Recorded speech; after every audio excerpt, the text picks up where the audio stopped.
Russian Fairy Tales. By W. R. S. Ralston. Preface. The stories contained in the following pages are taken from the collections published by Afanasief, Khudyakof, Erlenvein, and Chudinsky. The South Russian collections of Kulish and Rodchenko I have been able to use but little, there being no complete dictionary available of the dialect, or rather the language, in which they are written. Of these works that of Afanasief is by far the most important, extending to nearly 3,000 pages, and containing 332 distinct stories, of many of which several variants are given, sometimes as many as 5. Khudyakov's collection contains 122 skazkas, as the Russian folktales are called, Erlenvein's 41, and Chudinsky's 31. Afanasief has also published a separate volume, containing 33 legends, and he has inserted a great number of stories of various kinds in his Poetic Views of the Old Slavonians About Nature, a work to which I have had constant recourse. From the stories contained in what may be called the chapbook literature of Russia, I have made but few extracts. It may, however, be as well to say a few words about them. There is a Russian word lub, diminutive lubok, meaning the soft bark of the lime tree, which at one time was used instead of paper. The popular tales which were current in former days were at first printed on sheets or strips of this substance, whence the term luboknuya came to be given to all such productions of the cheap press, even after paper had taken the place of bark. 1. The stories which have thus been preserved have no small interest of their own, but they cannot be considered as fair illustrations of Russian folklore, for their compilers in many cases took them from any sources to which they had access. Whether Eastern or Western, merely adapting what they borrowed to Russian forms of thought and speech. Through some such process, for instance, seem to have passed the very popular Russian stories of Ruslan Lazarovich and of Bova Karalovich. They have often been quoted as creations of the Slavonic mind, but there seems to be no reason for doubting that they are merely Russian adaptations, the first of the adventures of the Persian Rustam. The second of those of the Italian Buovo di Antona, our Sir Bevis of Hampton. The editors of these chapbook skazkas belonged to the pre-scientific period, and had a purely commercial object in view. Their stories were intended simply to sell. A German version of 17 of these chapbook tales, to which was prefixed an introduction by Jacob Grimm, was published some 40 years ago, too, and has been translated into English. 3 somewhat later, also, appeared a German version of 12 more of these tales. 4. Of late years several articles have appeared in some of the German periodicals, 5 giving accounts or translations of some of the Russian popular tales. But no thorough investigation of them appeared in print, out of Russia, until the publication last year of the erudite work on Zoological Mythology, by Professor Angelo de Gubernatis. In it he has given a summary of the greater part of the stories contained in the collections of Afanasief and Erlenvein, and so fully has he described the part played in them by the members of the animal world that I have omitted. In the present volume, the chapter 1 had prepared on the Russian Beastepos. Another chapter which I have, at least for a time, suppressed, is that in which I had attempted to say something about the origin and the meaning of the Russian folk tales.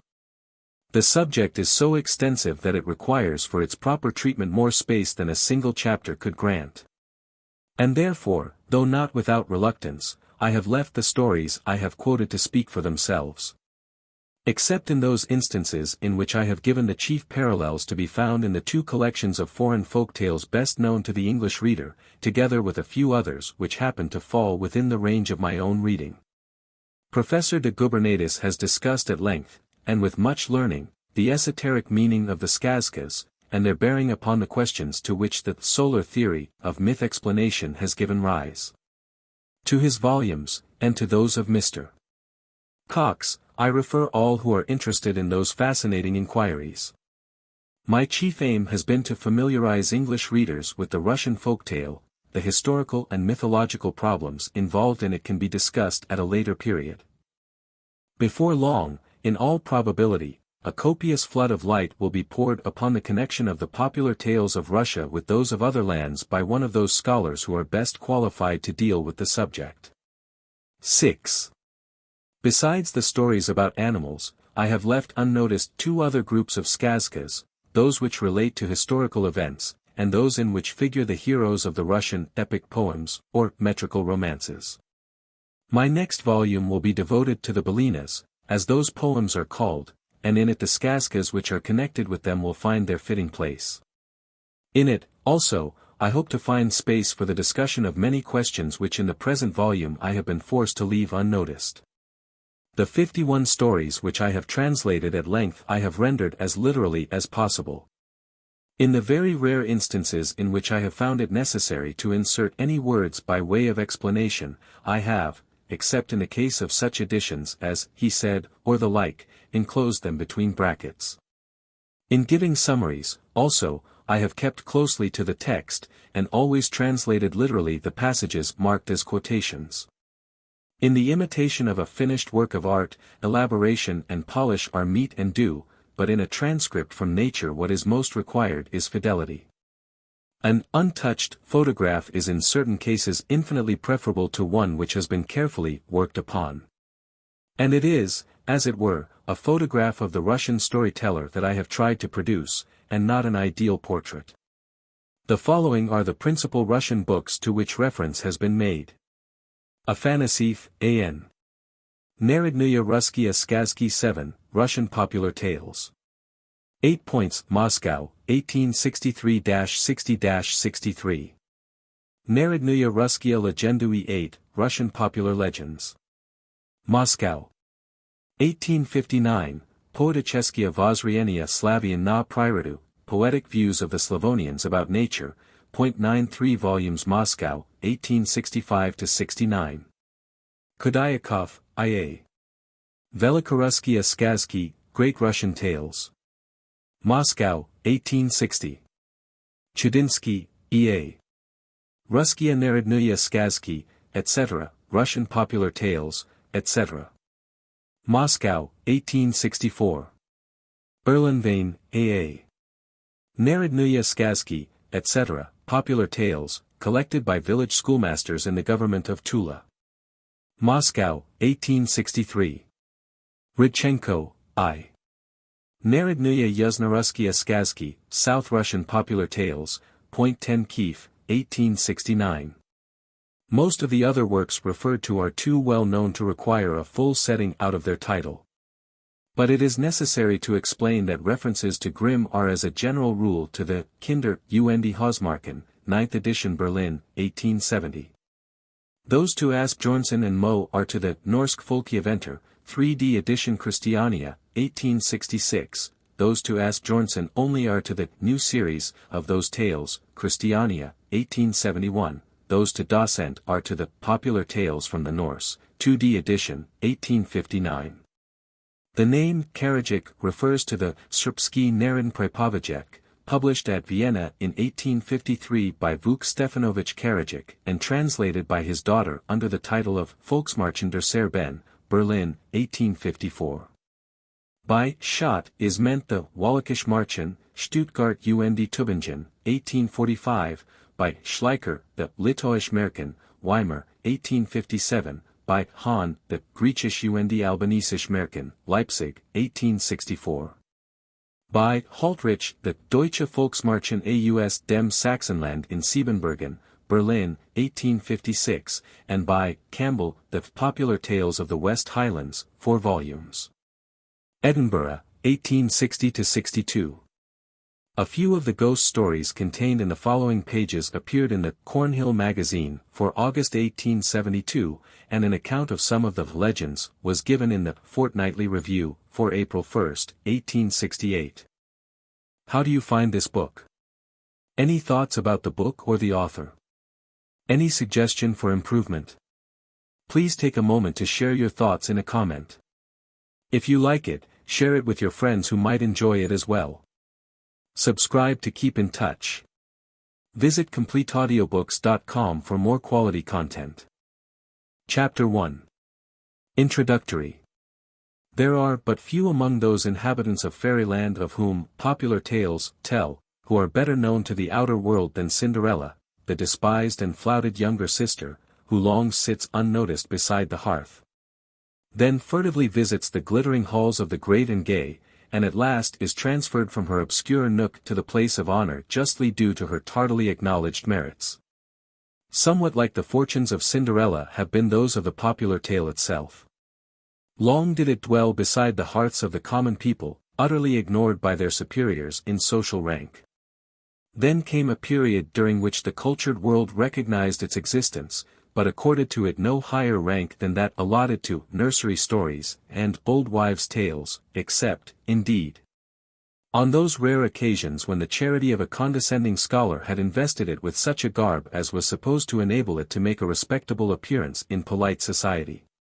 At length there arrived the season of its final change, when, transferred from the dusk of the peasant's hut into the full light of the outer day, and freed from the unbecoming garments by which it had been disfigured, it was recognized as the scion of a family so truly royal that some of its members deduced their origin from the olden gods themselves. In our days the folk tale, instead of being left to the careless guardianship of youth and ignorance, is sedulously tended and held in high honor by the ripest of scholars. Their views with regard to its origin may differ widely. But whether it be considered in one of its phases as a distorted nature myth, or in another as a demoralized apologue or parable, whether it be regarded at one time as a relic of primeval wisdom, or at another as a blurred transcript of a page of medieval history, its critics agree in declaring it to be no mere creation of the popular fancy, no chance expression of the uncultured thought of the rude tiller of this or that soil. Rather is it believed of most folk tales that they, in their original forms, were framed centuries upon centuries ago. While of some of them it is supposed that they may be traced back through successive ages to those myths in which, during a prehistoric period, the oldest of philosophers expressed their ideas relative to the material or the spiritual world. But it is not every popular tale which can boast of so noble a lineage. And one of the great difficulties which beset the mythologist who attempts to discover the original meaning of folk tales in general is to decide which of them are really antique, and worthy, therefore, of being submitted to critical analysis.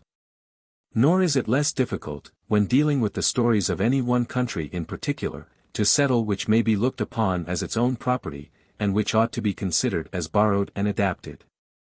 Everyone knows that the existence of the greater part of the stories current among the various European peoples is accounted for on two different hypotheses, the one supposing that most of them were common in germ at least to the Aryan tribes before their migration.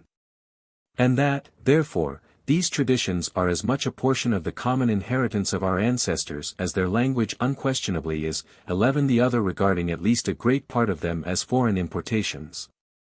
Oriental fancies which were originally introduced into Europe, through a series of translations, by the pilgrims and merchants who were always linking the East and the West together, or by the emissaries of some of the heretical sects.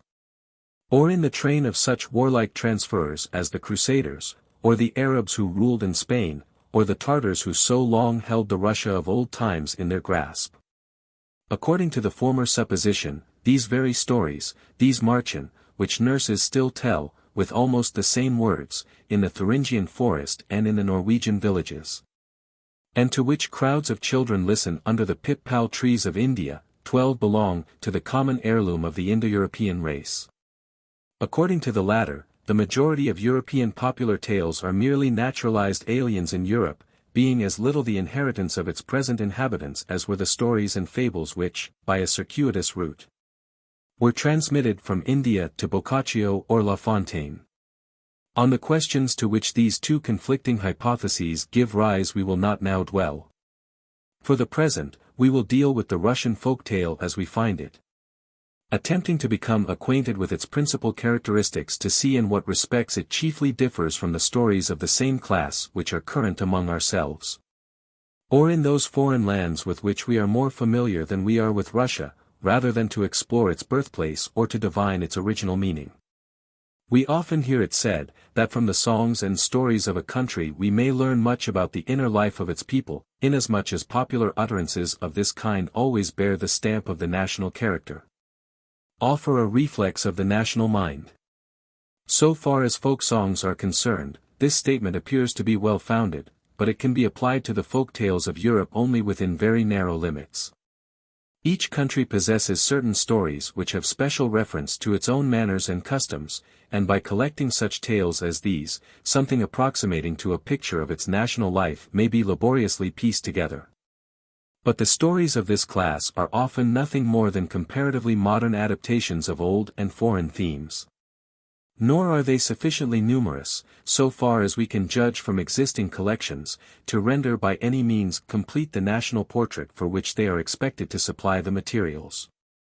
In order to fill up the gaps they leave, it is necessary to bring together a number of fragments taken from stories which evidently refer to another clime, fragments which may be looked upon as excrescences or developments due to the novel influences to which the foreign slip, or seedling, or even full-grown plant, has been subjected since its transportation.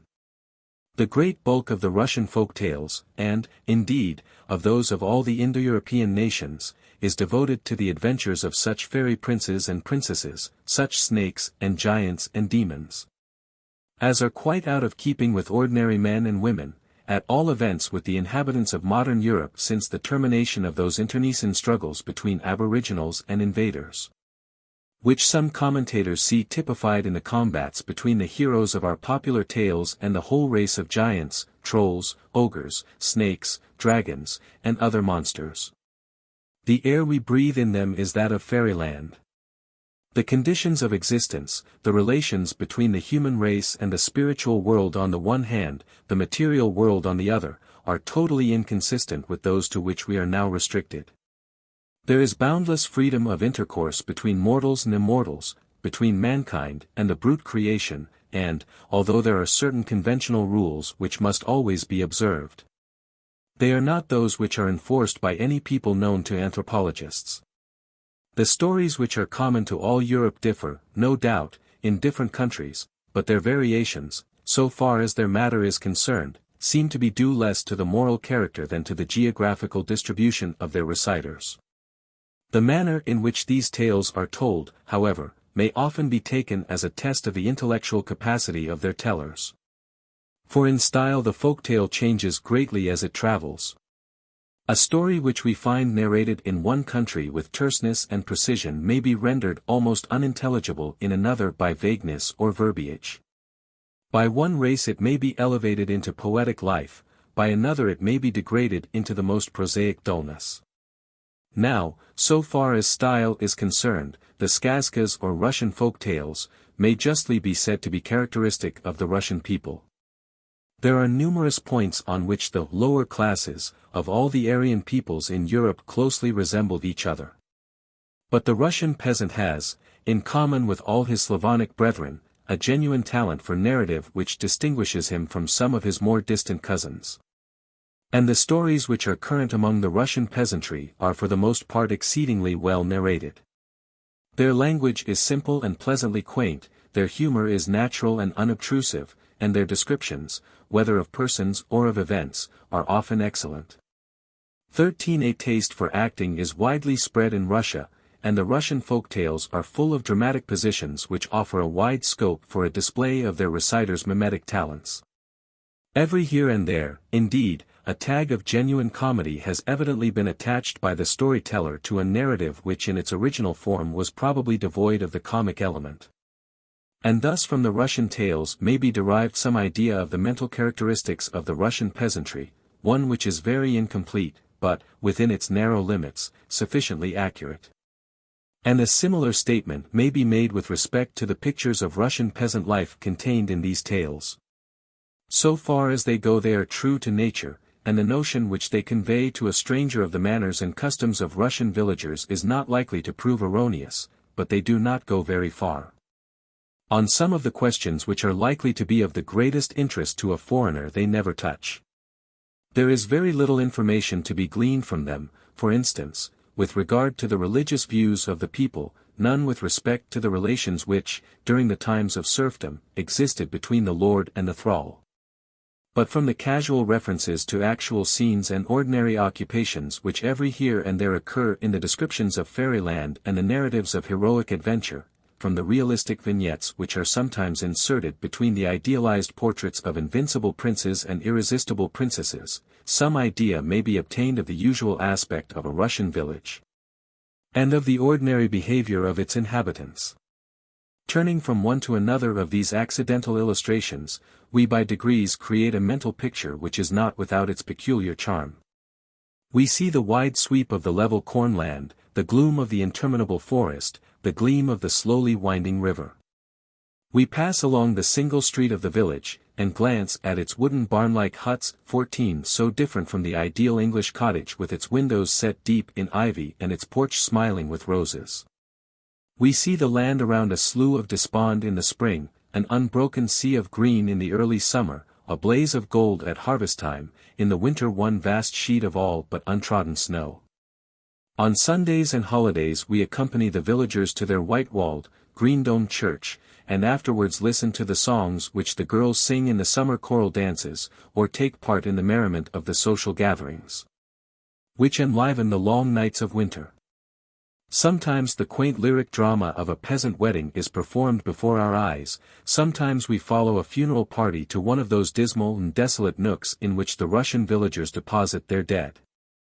On working days we see the peasants driving afield in the early morn with their long lines of carts, to till the soil, or ply the scythe or sickle or axe, till the day is done and their rude carts come creaking back.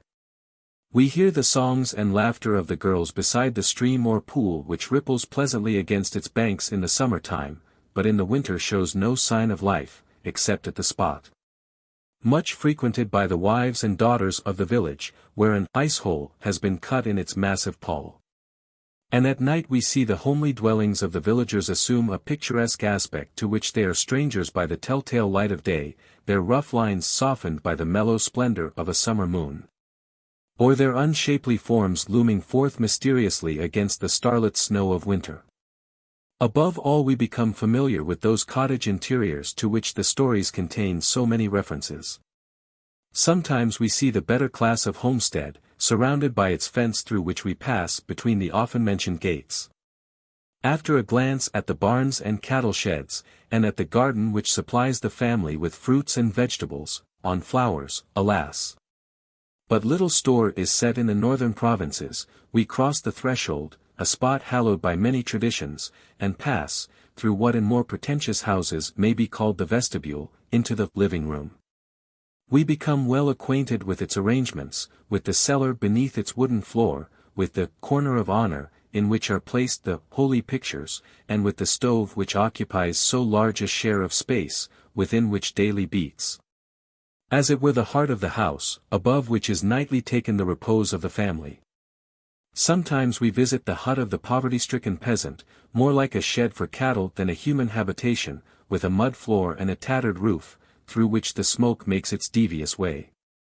In these poorer dwellings we witness much suffering, but we learn to respect the patience and resignation with which it is generally borne, and in the greater part of the humble homes we visit we become aware of the existence of many domestic virtues, we see numerous tokens of family affection, of filial reverence, of parental love.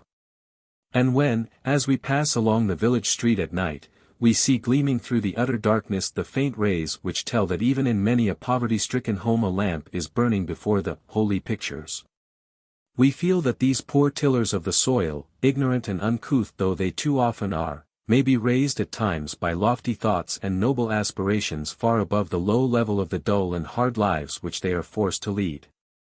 From among the stories which contain the most graphic descriptions of Russian village life, or which may be regarded as specially illustrative of Russian sentiment and humor, those which the present chapter contains have been selected.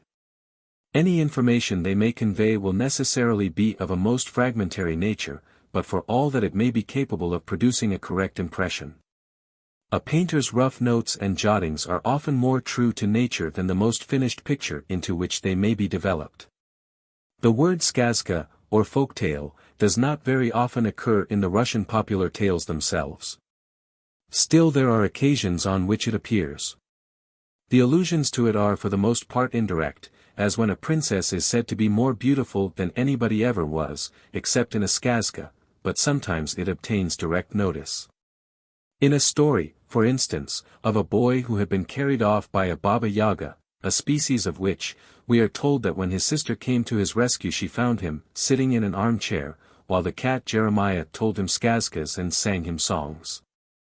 15. In another story, a durak, a ninny, or gauk, is sent to take care of the children of a village during the absence of their parents. Go and get all the children together in one of the cottages and tell them skazkas, are his instructions. He collects the children, but as they are all ever so dirty, he puts them into boiling water by way of cleansing them, and so washes them to death. 16. There is a good deal of social life in the Russian villages during the long winter evenings, and at some of the gatherings which then take place skazkas are told, though at those in which only the young people participate, songs, games, and dances are more popular. The following skazka has been selected on account of the descriptions of a vechernitsa, or village soiree, 17, and of a rustic courtship, which its opening scene contains. The rest of the story is not remarkable for its fidelity to modern life, but it will serve as a good illustration of the class to which it belongs, that of stories about evil spirits, traceable, for the most part, to Eastern sources. The Fiend. Afanasief, 6. Number 66. In a certain country there lived an old couple who had a daughter called Marya, Mary. In their village it was customary to celebrate the feast of Saint Andrew I called, November 30th. The girls used to assemble in some cottage, bake pampushki, 18, and enjoy themselves for a whole week, or even longer. Well, the girls met together once when this festival arrived, and brewed and baked what was wanted. In the evening came the lads with the music, bringing liquor with them, and dancing and revelry commenced. All the girls danced well, but Marya the best of all. After a while there came into the cottage such a fine fellow. Mary, come up. Regular blood and milk, and smartly and richly dressed. Hail, fair maidens, says he. Hail, good youth, say they. Your merrymaking. Be so good as to join us. Thereupon he pulled out of his pocket a purse full of gold, ordered liquor, nuts and gingerbread. All was ready in a trice, and he began treating the lads and lasses, giving each a share. Then he took to dancing. Why, it was a treat to look at him. Marya struck his fancy more than anyone else, so he stuck close to her. The time came for going home. Marya, says he, come and see me off. She went to see him off. Marya, sweetheart, says he, would you like me to marry you? If you like to marry me, I will gladly marry you. But where do you come from? From such and such a place. I'm clerk at a merchant's. Then they bade each other farewell and separated. When Marya got home, her mother asked her.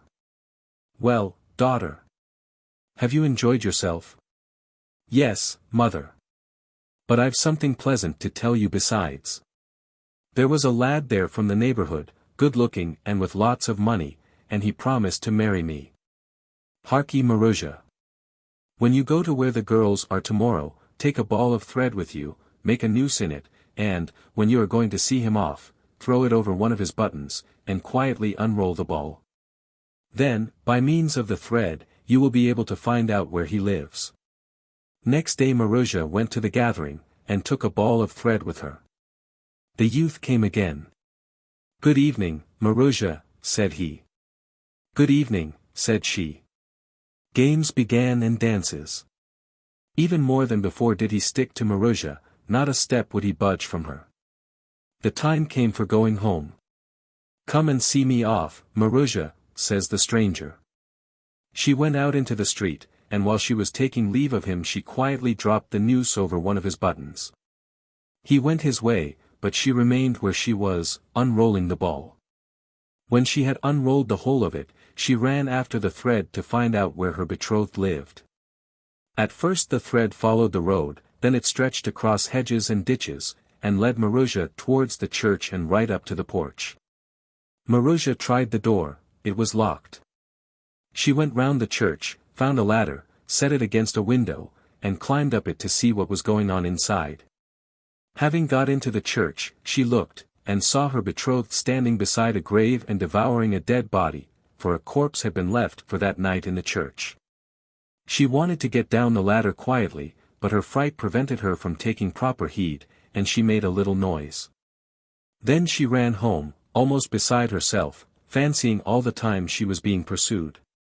She was all but dead before she got in. Next morning her mother asked her. "Well, Maruzha, did you see the youth?" "I saw him, mother," she replied. But what else she had seen she did not tell. In the morning Maruzha was sitting, considering whether she would go to the gathering or not. "Go," said her mother. "Amuse yourself while you're young." So she went to the gathering. The Fiend 19 was there already. Games, fun, dancing, began anew. The girls knew nothing of what had happened. When they began to separate and go homewards. "Come, Maruzha," says the evil one, "see me off." She was afraid, and didn't stir. Then all the other girls opened out upon her. "What are you thinking about? Have you grown so bashful, forsooth? Go and see the good lad off." There was no help for it. Out she went, not knowing what would come of it. As soon as they got into the streets he began questioning her. "You were in the church last night?" "No." "And saw what I was doing there?" "No." "Very well. Tomorrow your father will die." Having said this, he disappeared. Maruzha returned home grave and sad. When she woke up in the morning, her father lay dead. They wept and wailed over him, and laid him in the coffin. In the evening her mother went off to the priest's, but Maruzha remained at home. At last she became afraid of being alone in the house. "Suppose I go to my friends," she thought. So she went, and found the evil one there. "Good evening, Maruzha. Why aren't you merry?" "How can I be merry? My father is dead." "Oh. Poor thing." They all grieved for her. Even the accursed one himself grieved, just as if it hadn't all been his own doing. By and by they began saying farewell and going home. "Maruzha," says he, "see me off." She didn't want to. "What are you thinking of, child?" insist the girls. "What are you afraid of? Go and see him off." So she went to see him off. They passed out into the street.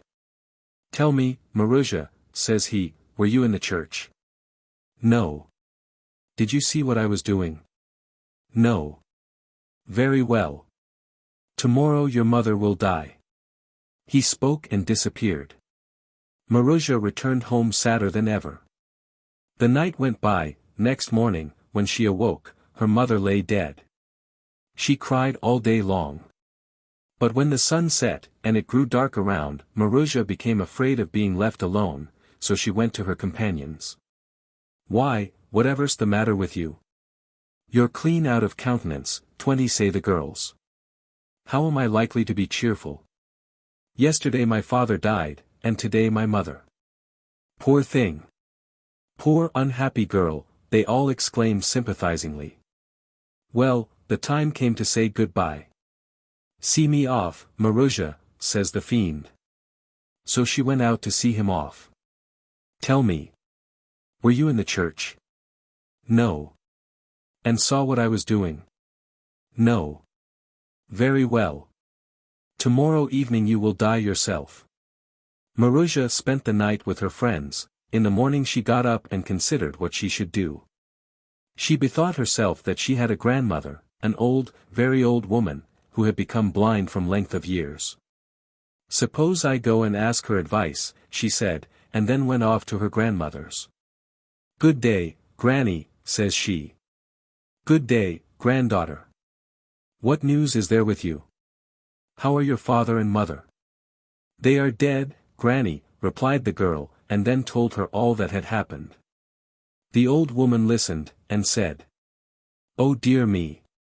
My poor unhappy child.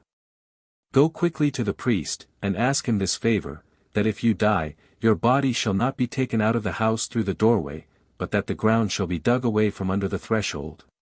And that you shall be dragged out through that opening. And also beg that you may be buried at a crossway, at a spot where 4 roads meet." Maruzha went to the priest, wept bitterly, and made him promise to do everything according to her grandmother's instructions. Then she returned home, bought a coffin, lay down in it, and straightway expired. Well, they told the priest, and he buried, first her father and mother, and then Maruzha herself. Her body was passed underneath the threshold and buried at a crossway. Soon afterwards a seigneur's son happened to drive past Maruzha's grave. On that grave he saw growing a wondrous flower, such a one as he had never seen before. Said the young seigneur to his servant, "Go and pluck up that flower by the roots. We'll take it home and put it in a flower pot. Perhaps it will blossom there." Well, they dug up the flower, took it home, put it in a glazed flower pot, and set it in a window. The flower began to grow larger and more beautiful. One night the servant hadn't gone to sleep somehow, and he happened to be looking at the window, when he saw a wondrous thing take place. All of a sudden the flower began to tremble, then it fell from its stem to the ground, and turned into a lovely maiden. The flower was beautiful, but the maiden was more beautiful still. She wandered from room to room, got herself various things to eat and drink, ate and drank, then stamped upon the ground and became a flower as before, mounted to the window, and resumed her place upon the stem. Next day the servant told the young seigneur of the wonders which he had seen during the night. "Ah, brother," said the youth, "why didn't you wake me? Tonight we'll both keep watch together." The night came, they slept not, but watched.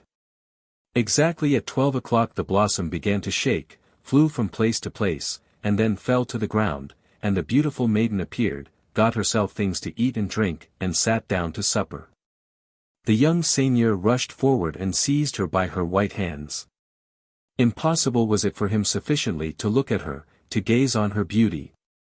Next morning he said to his father and mother, "Please allow me to get married.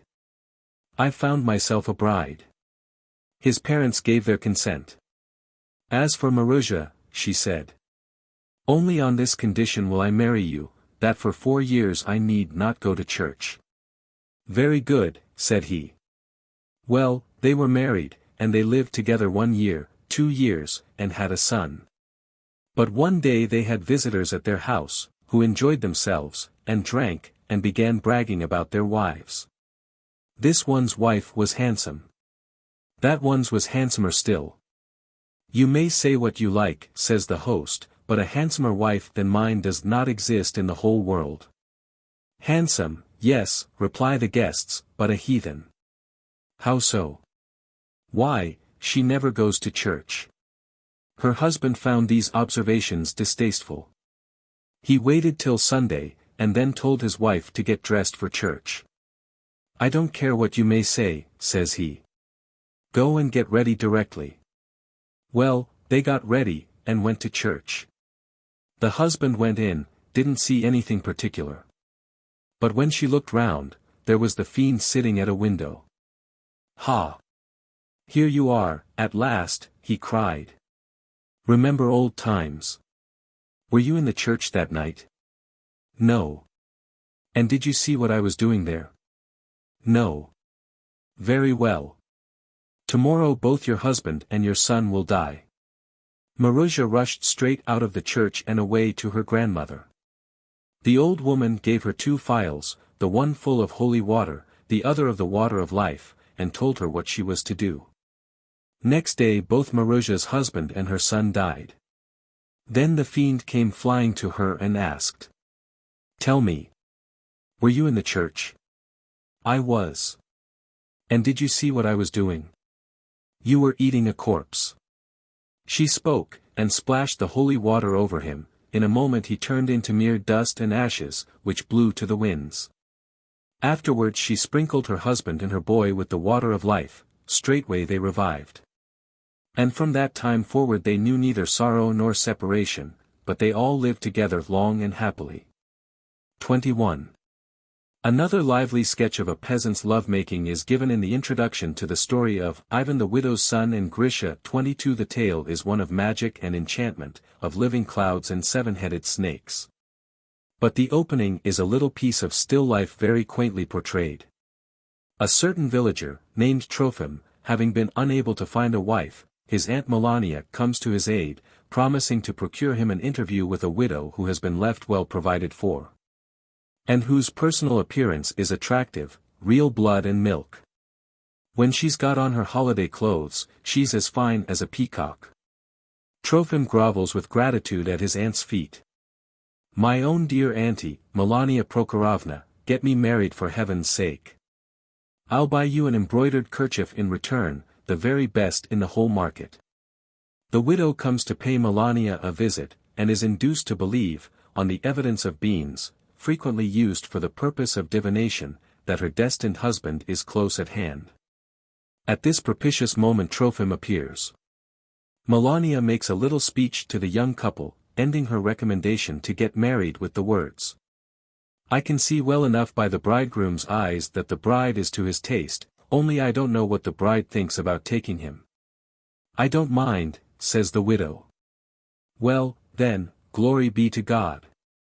Now, stand up, we'll say a prayer before the holy pictures, then give each other a kiss, and go in heaven's name and get married at once. And so the question is settled. From a courtship and a marriage in peasant life we may turn to a death and a burial.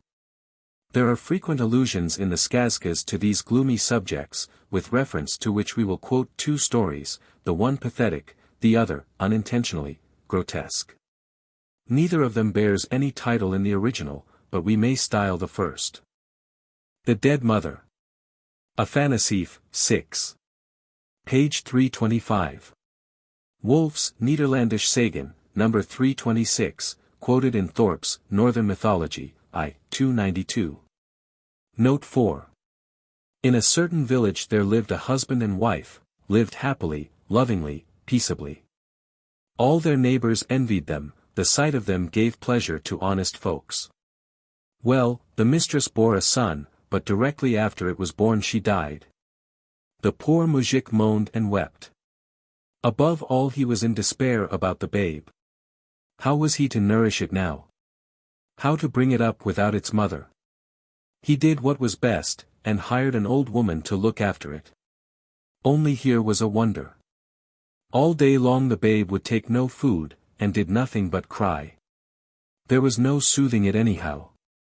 But during, a great part of, the night one could fancy it wasn't there at all, so silently and peacefully did it sleep. What's the meaning of this, thinks the old woman, suppose I keep awake tonight? Maybe I shall find out.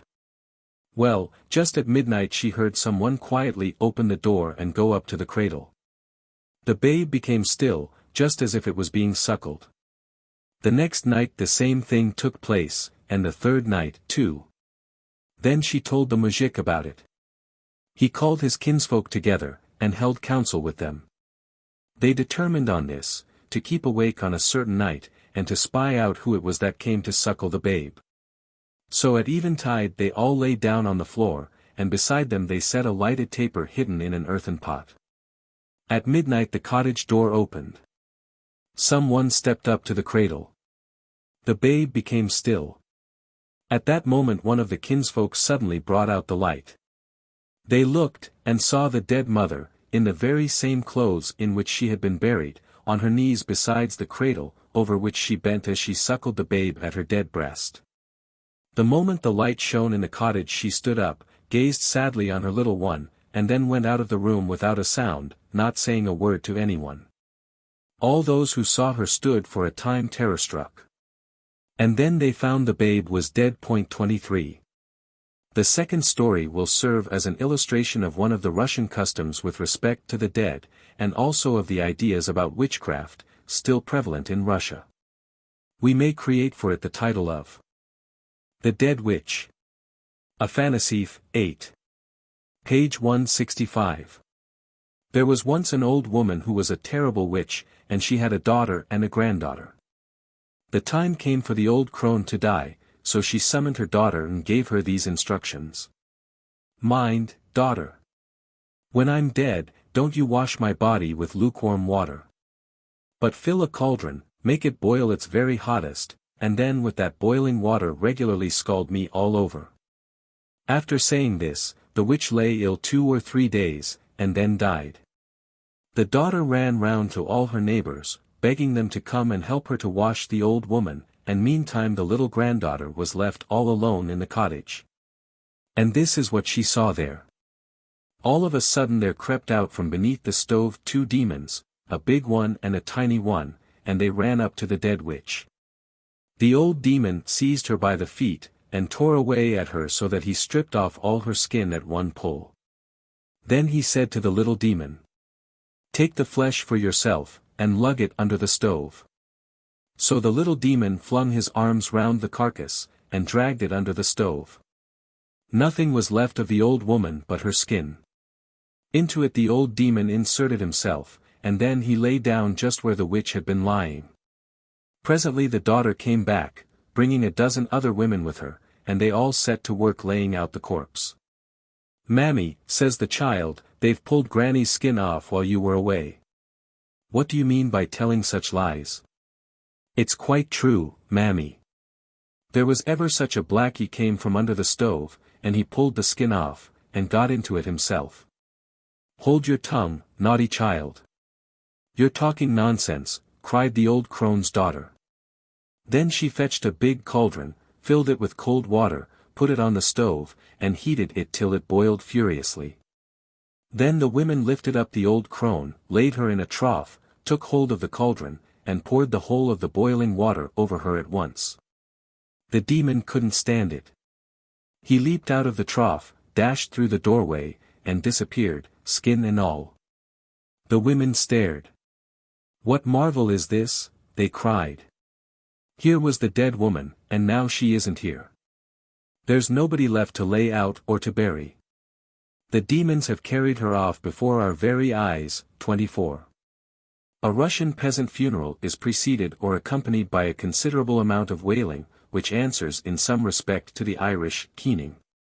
To the zaplachki 25 or laments, which are uttered on such occasions, frequently by hired wailers, who closely resembled the Corsican vociferators, the modern Greek marologists, allusions are sometimes made in the skazkas. In the Fox Wailer, 26 for example, one of the variants of the well-known Jack and the Beanstalk story, an old man puts his wife in a bag and attempts to carry her up the beanstalk to heaven. Becoming tired on the way, he drops the bag, and the old woman is killed. After weeping over her dead body he sets out in search of a wailer. Meeting a bear, he cries, "Wail a bit, bear, for my old woman.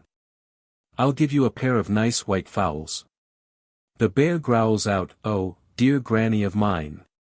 How I grieve for thee." "No, no," says the old man, "you can't wail." Going a little further he tries a wolf, but the wolf succeeds no better than the bear. At last a fox comes by, and on being appealed to, begins to cry aloud, "Turu turu, grandmother. Grandfather has killed thee." A wail which pleases the widower so much that he hands over the fowls to the fox at once, and asks, enraptured, for that strain again. 27. One of the most curious of the stories which relate to a village burial, one in which also the feeling with which the Russian villagers sometimes regard their clergy finds expression, is that called The Treasure. Afanasief, 7. Number 45. In a certain kingdom there lived an old couple in great poverty. Sooner or later the old woman died.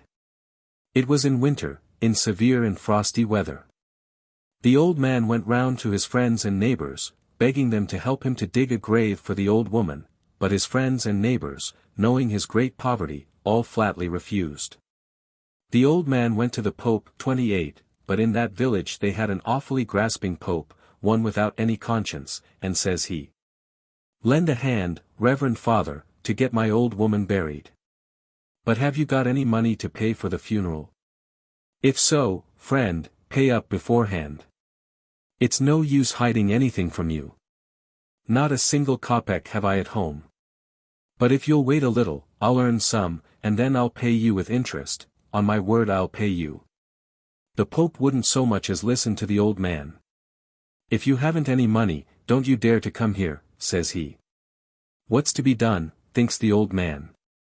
"I'll go to the graveyard, dig a grave as I best can, and bury the old woman myself." So he took an axe and a shovel, and went to the graveyard. When he got there he began to prepare a grave. He chopped away the frozen ground on the top with the axe, and then he took to the shovel. He dug, and at last he dug out a metal pot. Looking into it he saw that it was stuffed full of ducats that shone like fire. The old man was immensely delighted, and cried, "Glory be to thee, O Lord! I shall have wherewithal both to bury my old woman, and to perform the rites of remembrance." He did not go on digging the grave any longer, but took the pot of gold and carried it home. Well, we all know what money will do. Everything went as smooth as oil. In a trice there were found good folks to dig the grave and fashion the coffin.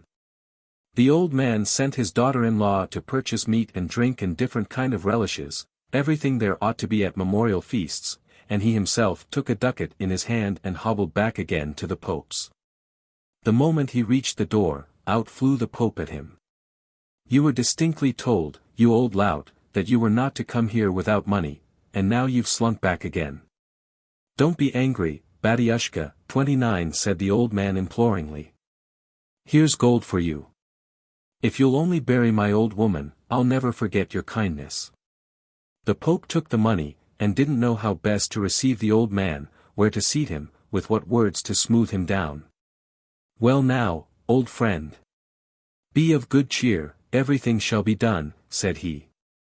The old man made his bow, and went home, and the Pope and his wife began talking about him. "There now, the old hunks," they say. "So poor, forsooth, so poor. And yet he's paid a gold piece. Many a defunct person of quality have I buried in my time, but I never got so from anyone before." The Pope got under way with all his retinue, and buried the old crone in proper style. After the funeral the old man invited him to his house, to take part in the feast in memory of the dead. Well, they entered the cottage, and sat down to table, and there appeared from somewhere or other meat and drink and all sorts of snacks, everything in profusion. The reverend guest sat down, ate for 3 people, looked greedily at what was not his. The other guests finished their meal, and separated to go to their homes.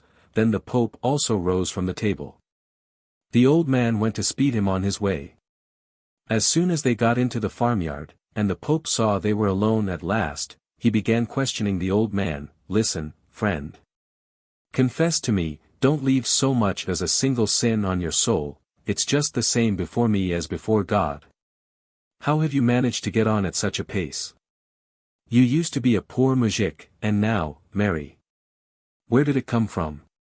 Confess, friend, whose breath have you stopped? Whom have you pillaged? What are you talking about, Batyushka? I will tell you the exact truth. I have not robbed, nor plundered, nor killed anyone.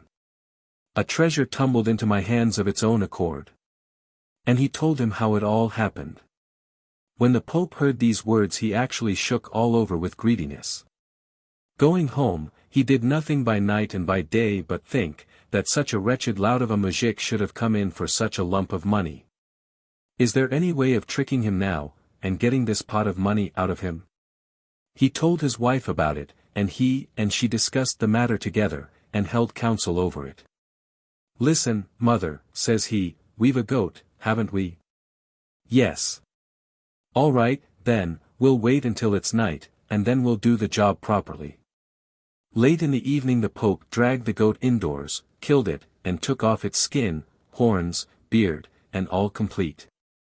Then he pulled the goat's skin over himself and said to his wife, "Bring a needle and thread, mother, and fasten up the skin all round, so that it mayn't slip off." So she took a strong needle, and some tough thread, and sewed him up in the goatskin. Well, at the dead of night, the Pope went straight to the old man's cottage, got under the window, and began knocking and scratching. The old man, hearing the noise, jumped up and asked, "Who's there?" "The devil. Ours is a holy spot, 30, shrieked the muzhik, and began crossing himself and uttering prayers. "Listen, old man," says the Pope, "from me thou wilt not escape, although thou mayst pray, although thou mayst cross thyself, much better give me back my pot of money, otherwise I will make thee pay for it." See now, I pitied thee in thy misfortune, and I showed thee the treasure, thinking thou wouldst take a little of it to pay for the funeral, but thou hast pillaged it utterly. The old man looked out of window, the goat's horns and beard caught his eye, it was the devil himself, no doubt of it. Let's get rid of him, money and all, thinks the old man. I've lived before now without money, and now I'll go on living without it. So he took the pot of gold, carried it outside, flung it on the ground, and bolted indoors again as quickly as possible. The Pope seized the pot of money, and hastened home. When he got back, "Come," says he, "the money is in our hands now.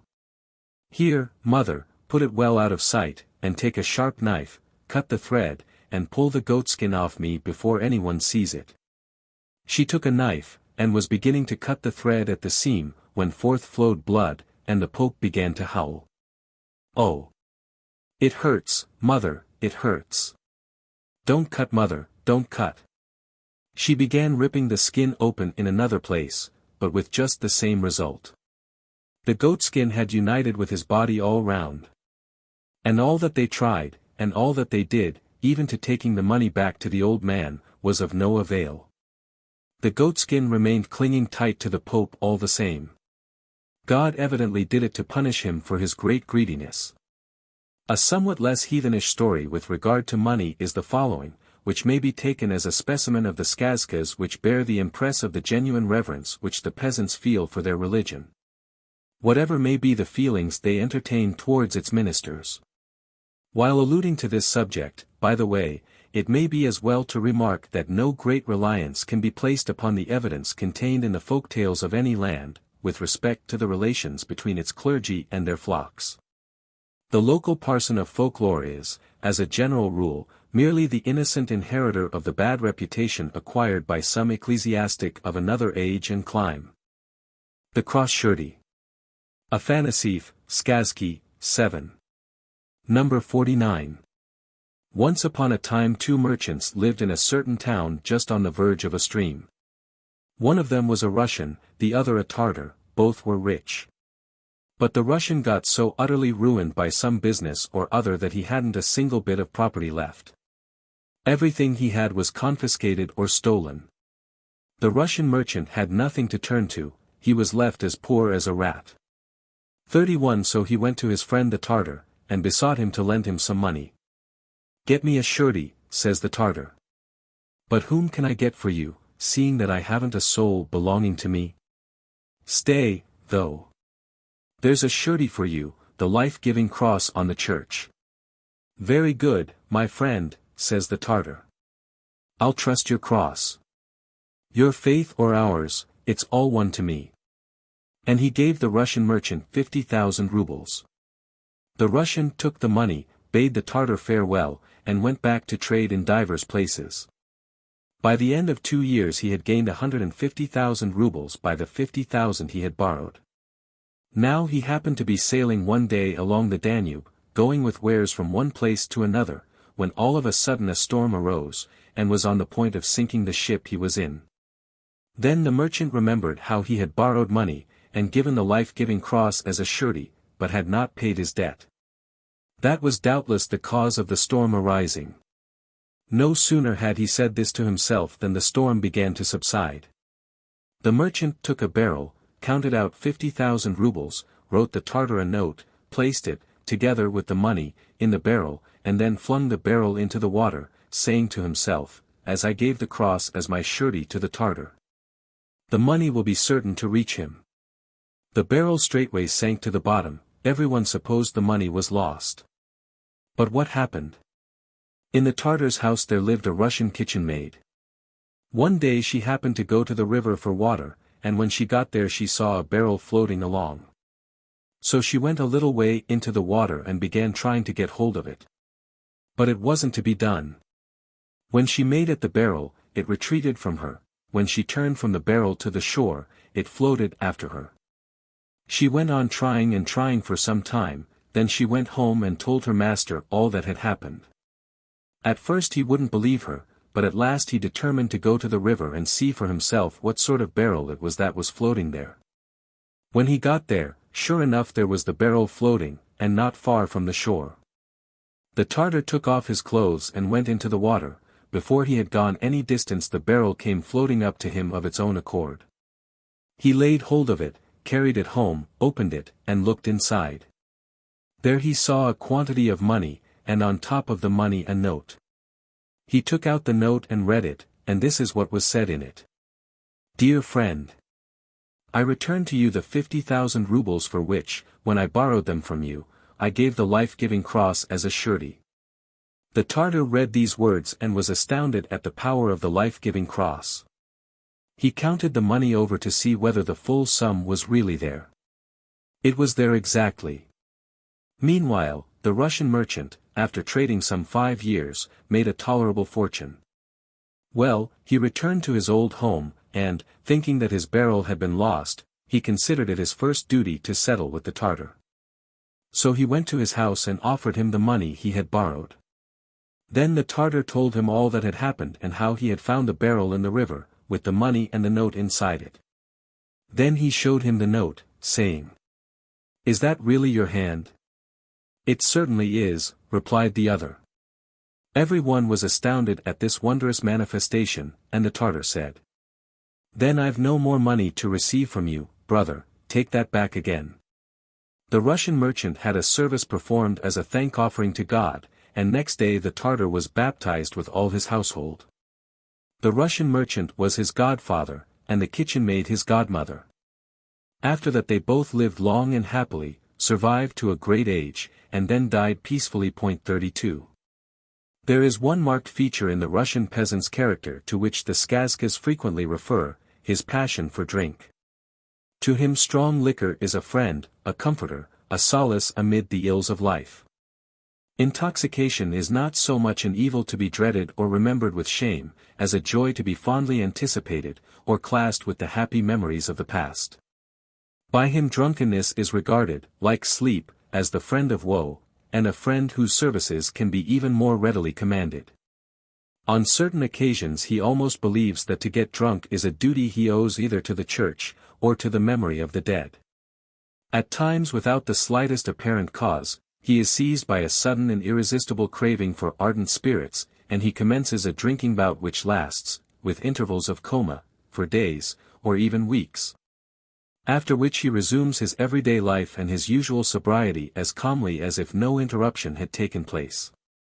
All these ideas and habits of his find expression in his popular tales, giving rise to incidents which are often singularly out of keeping with the rest of the narrative in which they occur. In one of the many variants, 33 for instance, of a widespread and well-known story, that of the 3 princesses who are rescued from captivity by a hero from whom they are afterwards carried away, and who refuse to get married until certain clothes or shoes or other things impossible for ordinary workmen to make are supplied to them, an unfortunate shoemaker is told that if he does not next day produce the necessary shoes, of perfect fit, although no measure has been taken, and all set thick with precious stones, he shall be hanged. Away he goes at once to a tractor, or tavern, and sets to work to drown his grief in drink. After a while he begins to totter. Now then, he says, I'll take home a bicker of spirits with me, and go to bed. And tomorrow morning, as soon as they come to fetch me to be hanged, I'll toss off half the bickerful. They may hang me then without my knowing anything about it. 34. In the story of the purchased wife, the Princess Anastasia, the Beautiful, enables the youth Ivan, who ransoms her, to win a large sum of money in the following manner. Having worked a piece of embroidery, she tells him to take it to market. But if any one purchases it, says she, don't take any money from him, but ask him to give you liquor enough to make you drunk. Ivan obeys, and this is the result. He drank till he was intoxicated, and when he left the kabak, or pothouse, he tumbled into a muddy pool. A crowd collected and folks looked at him and said scoffingly, "Oh, the fair youth. Now'd be the time for him to go to church to get married. Fair or foul, says he, if I bid her, Anastasia the Beautiful will kiss the crown of my head. Don't go bragging like that. Says a rich merchant, why she wouldn't even so much as look at you, and offers to stake all that he is worth on the truth of his assertion. Ivan accepts the wager. The princess appears, takes him by the hand, kisses him on the crown of his head, wipes the dirt off him, and leads him home, still inebriated but no longer impecunious. 35. Sometimes even greater people than the peasants get drunk. The story of Semiletka, 36, a variant of the well-known tale of how a woman's wit enables her to guess all riddles, to detect all deceits, and to conquer all difficulties, relates how the heroine was chosen by a voivode 37 as his wife. With the stipulation that if she meddled in the affairs of his voivodeship she was to be sent back to her father, but allowed to take with her whatever thing belonging to her she prized most. The marriage takes place, but one day the well-known case comes before him for decision, of the foal of the borrowed mare. Does it belong to the owner of the mare, or to the borrower in whose possession it was at the time of foaling? The voivode adjudges it to the borrower, and this is how the story ends. Semiletka heard of this and could not restrain herself, but said that he had decided unfairly. The voivode waxed wroth, and demanded a divorce. After dinner Semiletka was obliged to go back to her father's house. But during the dinner she made the voivode drink till he was intoxicated. He drank his fill and went to sleep. While he was sleeping she had him placed in a carriage, and then she drove away with him to her father's. When they had arrived there the voivode awoke and said, "Who brought me here?" "I brought you," said Semiletka. "There was an agreement between us that I might take away with me whatever I prized most. And so I have taken you." The voivode marveled at her wisdom, and made peace with her. He and she then returned home and went on living prosperously. But although drunkenness is very tenderly treated in the skazkas, as well as in the folk songs, it forms the subject of many a moral lesson, couched in terms of the utmost severity, in the stiki, or poems of a religious character. Sung by the blind beggars and other wandering minstrels who sing in front of churches, and also in the legends, which are tales of a semi-religious, or rather demi-semi-religious, nature. No better specimen of the stories of this class referring to drunkenness can be offered than the history of the Awful Drunkard. Afanasief. Legendui, number 29. Once there was an old man who was such an awful drunkard as passes all description. Well, one day he went to a kabak, intoxicated himself with liquor, and then went staggering home blind drunk. Now his way happened to lie across a river. When he came to the river, he didn't stop long to consider, but kicked off his boots, hung them round his neck, and walked into the water. Scarcely had he got halfway across when he tripped over a stone, tumbled into the water, and there was an end of him. Now, he left a son called Petrusha. 38 When Peter saw that his father had disappeared and left no trace behind, he took the matter greatly to heart for a time, he wept for a while, he had a service performed for the repose of his father's soul, and he began to act as head of the family. One Sunday he went to church to pray to God. As he passed along the road a woman was pounding away in front of him. She walked and walked, stumbled over a stone, and began swearing at it, saying, "What devil shoved you under my feet?" Hearing these words, Petrusha said, "Good day, aunt." "Whither away?" "To church, my dear, to pray to God." "But isn't this sinful conduct of yours? You're going to church, to pray to God, and yet you think about the evil one. Your foot stumbles and you throw the fault on the devil." Well, he went to church and then returned home. He walked, and suddenly, goodness knows whence, there appeared before him a fine-looking man, who saluted him and said, "Thanks, Petrusha, for your good word." "Who are you, and why do you thank me?" asks Petrusha. "I am the devil." 39 I thank you because, when that woman stumbled, and scolded me without a cause, you said a good word for me. Then he began to entreat him, saying, "Come and pay me a visit, Petrusha. How I will reward you to be sure. With silver and with gold, with everything will I endow you."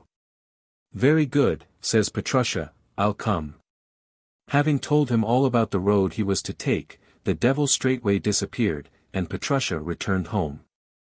Next day Petrusha set off on his visit to the devil. He walked and walked, for 3 whole days did he walk, and then he reached a great forest, dark and dense, impossible even to see the sky from within it. And in that forest there stood a rich palace. Well, he entered the palace, and a fair maiden caught sight of him. She had been stolen from a certain village by the evil spirit. And when she caught sight of him she cried, "Whatever have you come here for, good youth? Here devils abide, they will tear you to pieces."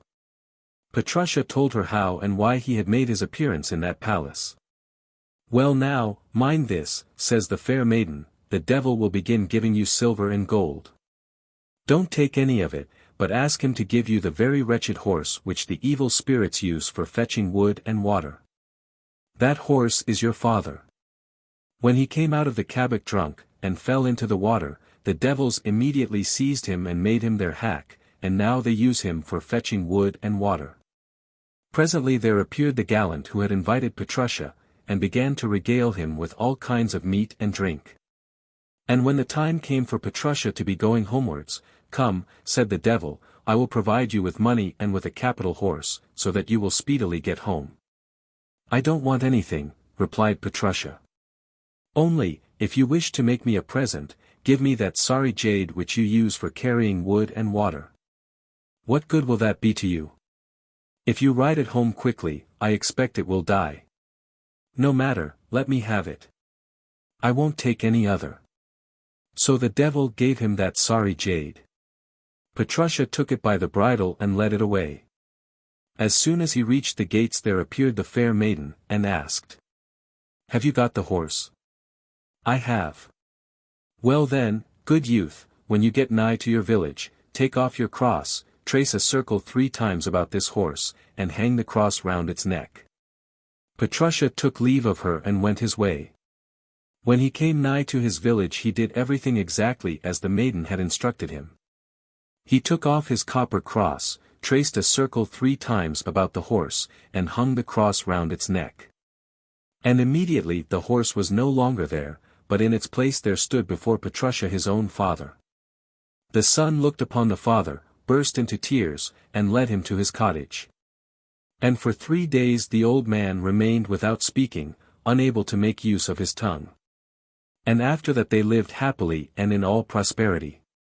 The old man entirely gave up drinking, and to his very last day never took so much as a single drop of spirits. 40. The Russian peasant is by no means deficient in humor, a fact of which the skazkas offer abundant evidence. But it is not easy to find stories which can be quoted at full length as illustrations of that humor.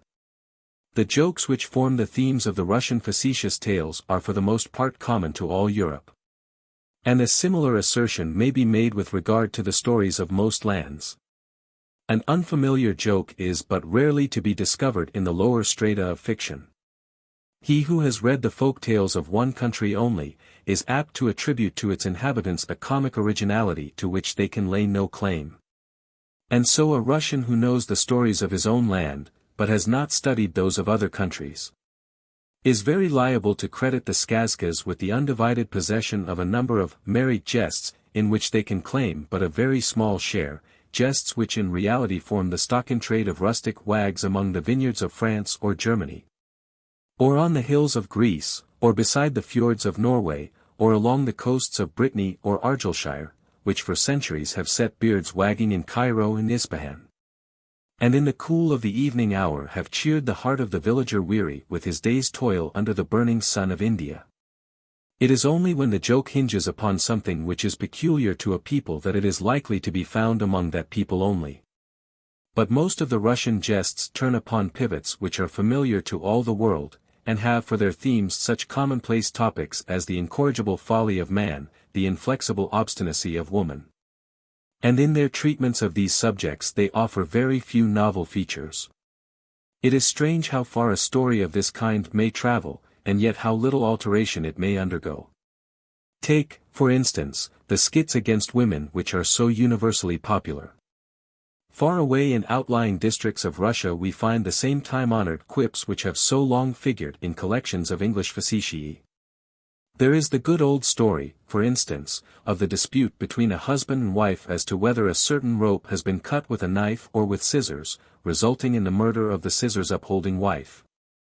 who is pitched into the river by her knife-advocating husband. But not before she has, in her very death agony, testified to her belief in the scissors hypothesis by a movement of her fingers above the surface of the stream. 41 In a Russian form of the story, told in the government of Astrakhan, the quarrel is about the husband's beard. He says he has shaved it, his wife declares he has only cut it off. He flings her into a deep pool, and calls to her to say, shaved. Utterance is impossible to her, but she lifts one hand above the water and by means of 2 fingers makes signs to show that it was cut. 42 The story has even settled into a proverb. Of a contradictory woman the Russian peasants affirm that, if you say, shaved, she'll say, cut. In the same way another story shows us in Russian garb our old friend the widower who, when looking for his drowned wife, a woman of a very antagonistic disposition, went up the river instead of down, saying to his astonished companions, she always did everything contrariwise, so now, no doubt, she's gone against the stream.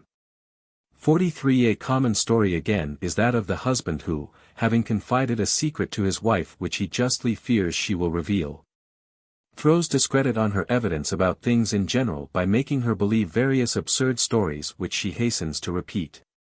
44 The final paragraph of one of the variants of this time-honored jest is quaint, concluding as it does, by way of sting, with a highly popular Russian saw.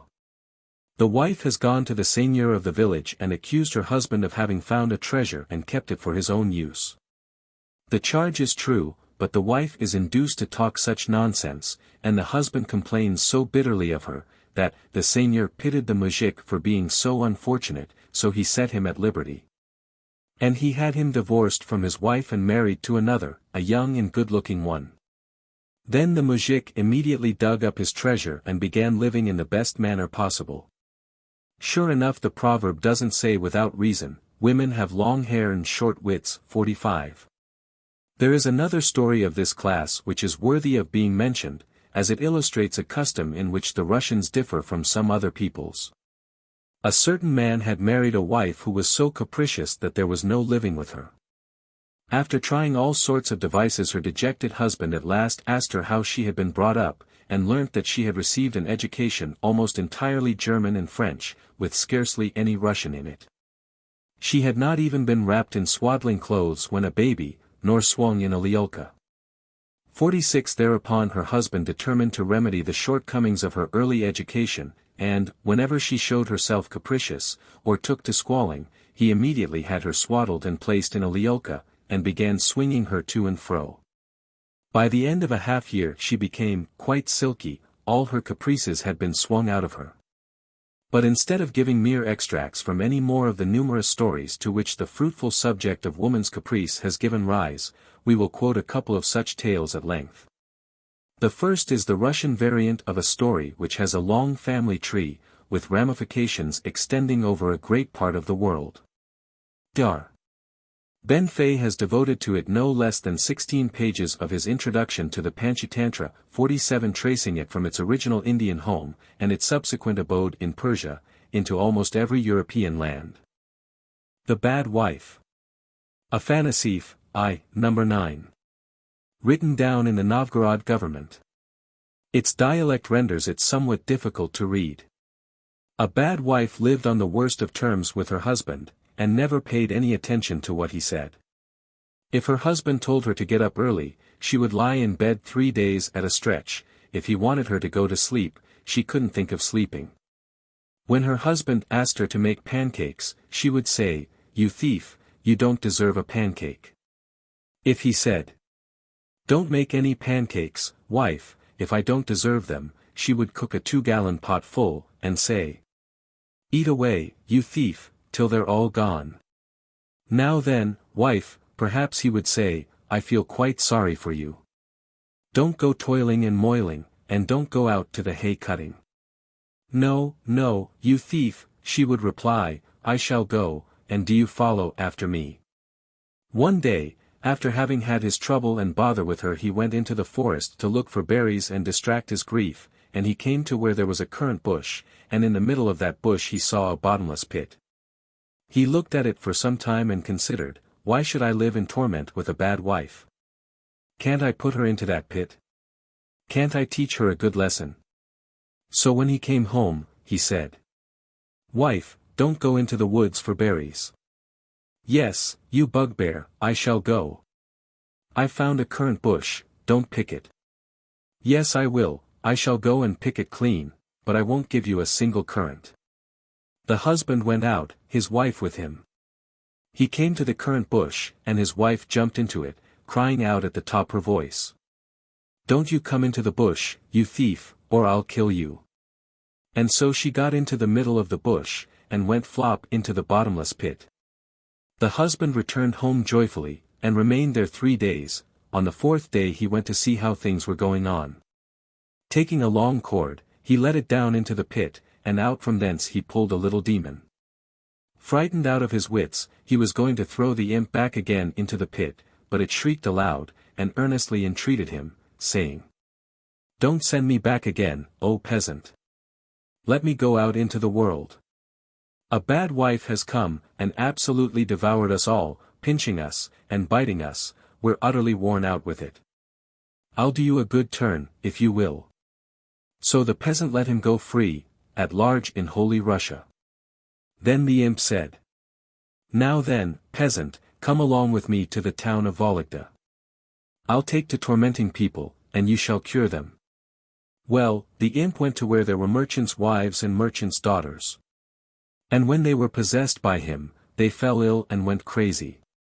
Then the peasant would go to a house where there was illness of this kind, and, as soon as he entered, out would go the enemy.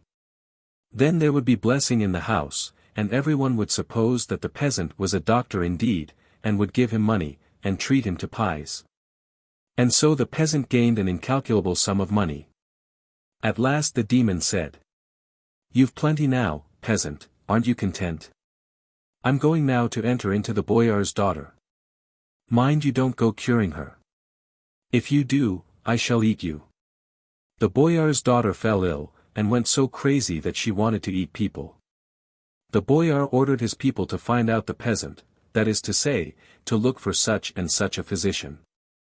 The peasant came, entered the house, and told boyar to make all the townspeople, and the carriages with coachmen, stand in the street outside. Moreover, he gave orders that all the coachmen should crack their whips and cry at the top of their voices, "The bad wife has come! The bad wife has come," and then he went into the inner room. As soon as he entered it, the demon rushed at him crying, "What do you mean, Russian? What have you come here for? I'll eat you." "What do you mean?" said the peasant, "Why I didn't come here to turn you out. I came, out of pity to you, to say that the bad wife has come here." The demon rushed to the window, stared with all his eyes, and heard everyone shouting at the top of his voice the words, "The bad wife." "Peasant," cries the demon, "wherever can I take refuge? Run back into the pit. She won't go there any more." The demon went back to the pit, and to the bad wife too. In return for his services, the boyar conferred a rich guerdon on the peasant, giving him his daughter to wife, and presenting him with half his property. But the bad wife sits to this day in the pit, in Tartarus. 48. Our final illustration of the skazkas which satirize women is the story of the Golovikha. It is all the more valuable, inasmuch as it is one of the few folktales which throw any light on the working of Russian communal institutions. The word Golovikha means, in its strict sense, the wife of a Golova, or elected chief. Golova equals head, of a volist or association of village communities, but here it is used for a female Golova, a species of mayoress. The Golovikha. Afanasief, 2. Number 12. Written down by a crown serf, in the government of Perm. A certain woman was very bumptious. Her husband came from a village council one day, and she asked him, "What have you been deciding over there?" "What have we been deciding?" "Why choosing a Golova." "Whom have you chosen?" "No one as yet." "Choose me," says the woman. So as soon as her husband went back to the council, she was a bad sort. He wanted to give her a lesson, he told the elders what she had said. They immediately chose her as Golova. Well, the woman got along, settled all questions, took bribes, and drank spirits at the peasants' expense. But the time came to collect the poll tax. The Golova couldn't do it, wasn't able to collect it in time. There came a Cossack and asked for the Golova, but the woman had hidden herself. As soon as she learnt that the Cossack had come, off she ran home. Where can I hide myself, she cries to her husband. Husband dear. Tie me up in a bag, and put me out there where the corn sacks are. Now there were 5 sacks of seed corn outside, so her husband tied up the Golova, and set her in the midst of them. Up came the Cossack and said, Ho! So the Golova's in hiding. Then he took to slashing at the sacks one after another with his whip, and the woman to howling at the pitch of her voice. Oh, my father! I won't be a Golova, I won't be a Golova. At last the Cossack left off beating the sacks, and rode away. But the woman had had enough of Golovikha. From that time forward she took to obeying her husband. Before passing on to another subject, it may be advisable to quote one of the stories in which the value of a good and wise wife is fully acknowledged. I have chosen for that purpose one of the variants of a tale from which, in all probability, our own story of Whittington and his cat has been derived. With respect to its origin, there can be very little doubt, such a feature as that of the incense burning pointing directly to a Buddhist source. It is called the Three Copecks. Afanasief, 8. Number 20. A kopeck is worth about 1/3 of a penny. There once was a poor little orphan lad who had nothing at all to live on. So he went to a rich muzhik and hired himself out to him, agreeing to work for 1 kopeck a year. And when he had worked for a whole year, and had received his kopeck, he went to a well and threw it into the water, saying, If it don't sink, I'll keep it. It will be plain enough I've served my master faithfully. But the kopeck sank. Well, he remained in service a 2nd year, and received a 2nd kopeck. Again he flung it into the well, and again it sank to the bottom. He remained a 3rd year, worked and worked, till the time came for payment. Then his master gave him a ruble. No, says the orphan, I don't want your money, give me my kopeck. He got his kopeck and flung it into the well. Lo and behold! There were all 3 kopecks floating on the surface of the water. So he took them and went into the town. Now as he went along the street, it happened that some small boys had got hold of a kitten and were tormenting it. And he felt sorry for it, and said, Let me have that kitten, my boys. Yes, we'll sell it you. What do you want for it? 3 kopecks. Well, the orphan bought the kitten, and afterwards hired himself to a merchant, to sit in his shop. That merchant's business began to prosper wonderfully. He couldn't supply goods fast enough, purchasers carried off everything in a twinkling. The merchant got ready to go to sea, freighted a ship, and said to the orphan, Give me your cat, maybe it will catch mice on board, and amuse me. Pray take it, master. Only if you lose it, I shan't let you off cheap.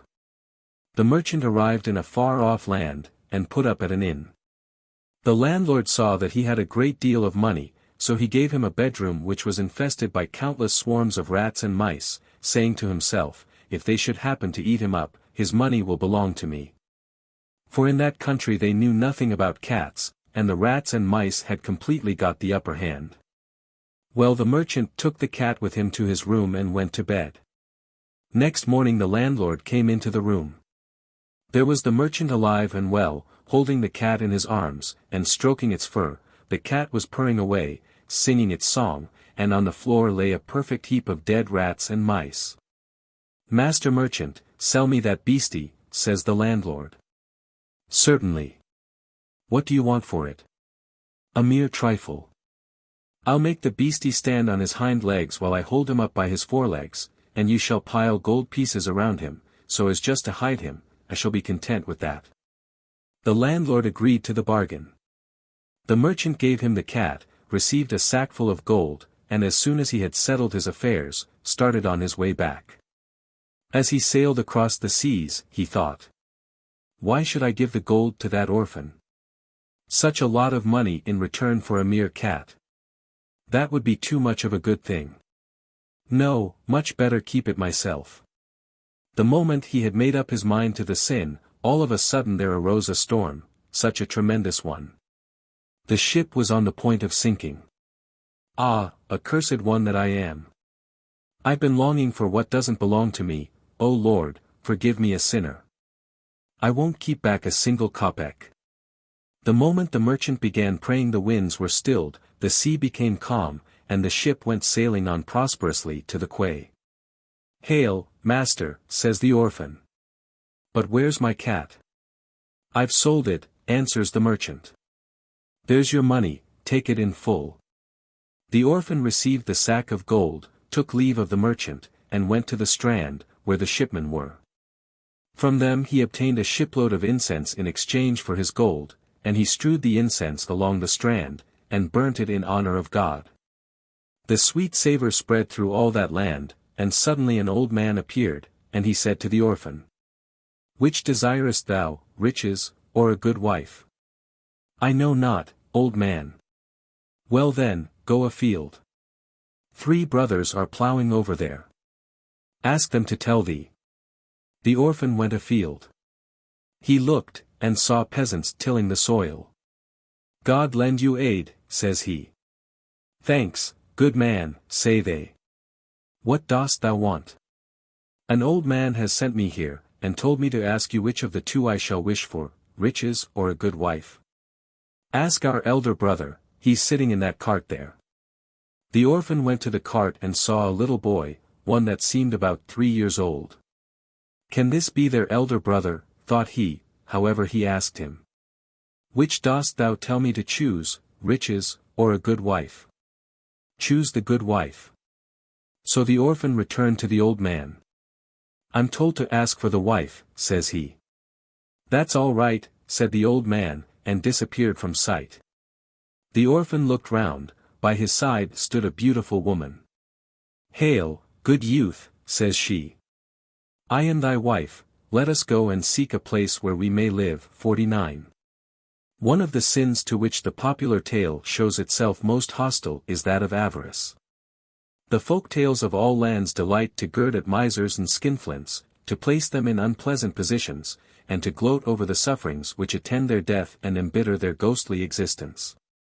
As a specimen of the manner in which the humor of the Russian peasant has manipulated the stories of this class, most of which probably reached him from the East, we may take the following tale of the Miser.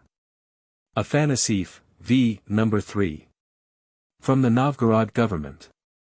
There once was a rich merchant named Marko, a stingier fellow never lived. One day he went out for a stroll. As he went along the road he saw a beggar, an old man, who sat there asking for alms, please to give, O ye Orthodox, for Christ's sake. Marko the rich passed by. Just at that time there came up behind him a poor muzhik, who felt sorry for the beggar, and gave him a kopeck.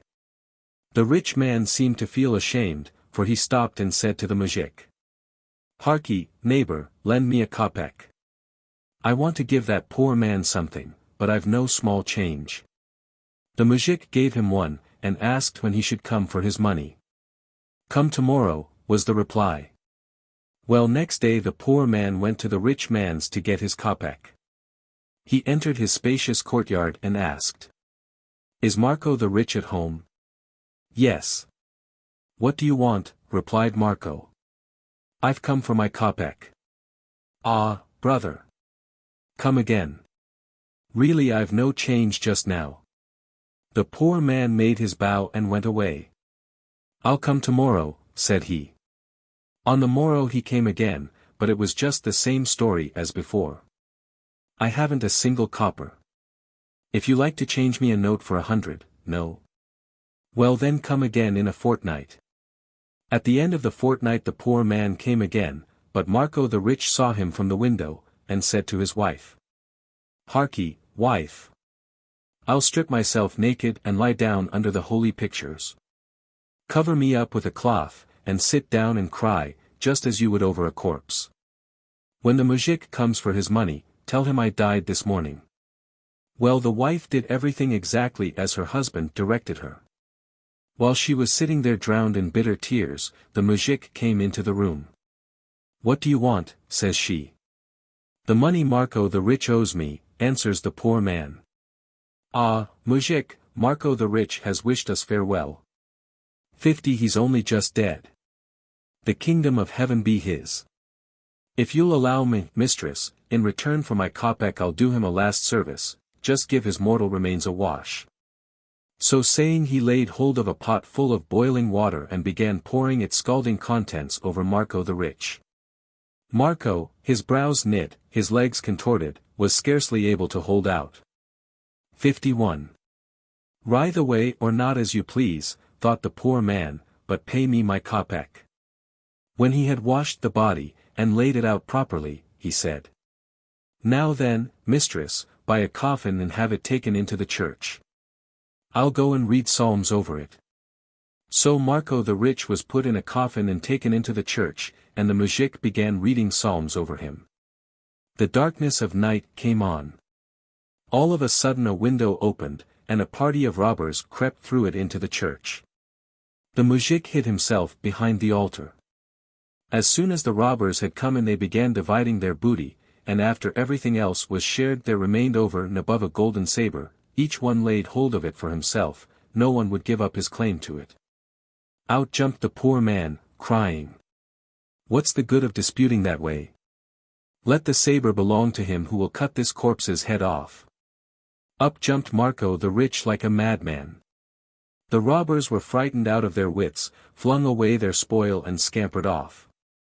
"Here, muzhik," says Marko, "let's divide the money." They divided it equally between them, each of the shares was a large one. "But how about the kopeck?" asks the poor man. "Ah, brother," replies Marko, "surely you can see I've got no change." And so Marko the Rich never paid the kopeck after all. We may take next the large class of stories about simpletons, so dear to the public in all parts of the world. In the skazkas a simpleton is known as a durak, a word which admits of a variety of explanations. Sometimes it means an idiot, sometimes a fool in the sense of a jester. In the stories of village life its signification is generally that of a ninny. In the fairy stories, it is frequently applied to the youngest of the well-known three brothers, the boots of the family as Dr. Docent has called him. In the latter case, of course, the hero's durochestvo, or foolishness, is purely subjective. It exists only in the false conceptions of his character which his family or his neighbors have formed. 52 But the durak of the following tale is represented as being really daft. The story begins with one of the conventional openings of the skazka, in a certain tsarstvo, in a certain gosudarstvo, but the two synonyms for kingdom or state are used only because they rhyme. The Fool and the Birch-Tree. Afanasief, v. number 53. In a certain country there once lived an old man who had 3 sons. 2 of them had their wits about them, but the third was a fool. The old man died and his sons divided his property among themselves by lot. The sharp-witted ones got plenty of all sorts of good things, but nothing fell to the share of the simpleton but 1 ox, and that such a skinny one. Well, fair time came round, and the clever brothers got ready to go and transact business. The simpleton saw this, and said, "I'll go, too, brothers, and take my ox for sale." So he fastened a cord to the horn of the ox and drove it to the town. On his way he happened to pass through a forest, and in the forest there stood an old withered birch tree. Whenever the wind blew the birch tree creaked. "What is the birch creaking about?" thinks the simpleton. "Surely it must be bargaining for my ox."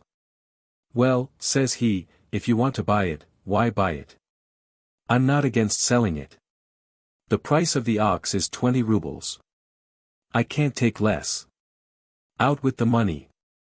The birch made no reply, only went on creaking. But the simpleton fancied that it was asking for the ox on credit. "Very good," says he, "I'll wait till tomorrow." He tied the ox to the birch, took leave of the tree, and went home. Presently in came the clever brothers, and began questioning him. "Well, simpleton. Sold your ox?" "I've sold it." For how much? For 20 rubles. Where's the money? I haven't received the money yet. It was settled I should go for it tomorrow. There's simplicity for you, say they. Early next morning the simpleton got up, dressed himself, and went to the birch tree for his money. He reached the wood. There stood the birch, waving in the wind, but the ox was not to be seen. During the night the wolves had eaten it. Now, then, neighbor, he exclaimed, pay me my money. You promised you'd pay me today. The wind blew, the birch creaked, and the simpleton cried. What a liar you are. Yesterday you kept saying, I'll pay you tomorrow, and now you make just the same promise. Well, so be it, I'll wait 1 day more, but not a bit longer. I want the money myself.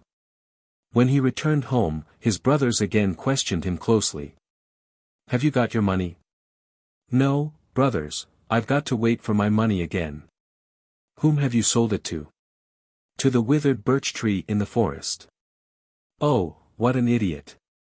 On the third day the simpleton took his hatchet and went to the forest.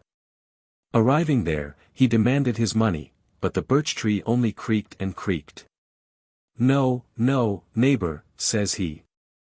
If you're always going to treat me to promises 53 there'll be no getting anything out of you. I don't like such joking, I'll pay you out well for it.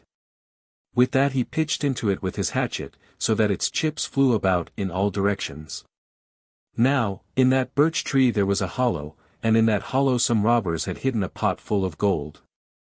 The tree split asunder, and the simpleton caught sight of the gold. He took as much of it as the skirts of his caftan would hold, and toiled home with it. There he showed his brothers what he had brought. Where did you get such a lot, simpleton? Said they. A neighbor gave it me for my ox. But this isn't anything like the whole of it, a good half of it I didn't bring home with me. Come along, brothers, let's get the rest. Well, they went into the forest, secured the money, and carried it home. Now mind, simpleton, say the sensible brothers, don't tell anyone that we've such a lot of gold. Never fear, I won't tell a soul. All of a sudden they run up against a Dyachok, 54, and says he. What's that, brothers, you're bringing from the forest? The sharp ones replied, mushrooms. But the simpleton contradicted them, saying. They're telling lies. We're carrying money, here, just take a look at it. The Dyachok uttered such an oh. Then he flung himself on the gold, and began seizing handfuls of it and stuffing them into his pocket. The simpleton grew angry, dealt him a blow with his hatchet, and struck him dead. Hey, simpleton! What have you been and done? Cried his brothers. You're a lost man, and you'll be the cause of our destruction, too. Wherever shall we put the dead body? They thought, and at last they dragged it to an empty cellar and flung it in there. But later on in the evening the eldest brother said to the second one. This piece of work is sure to turn out badly.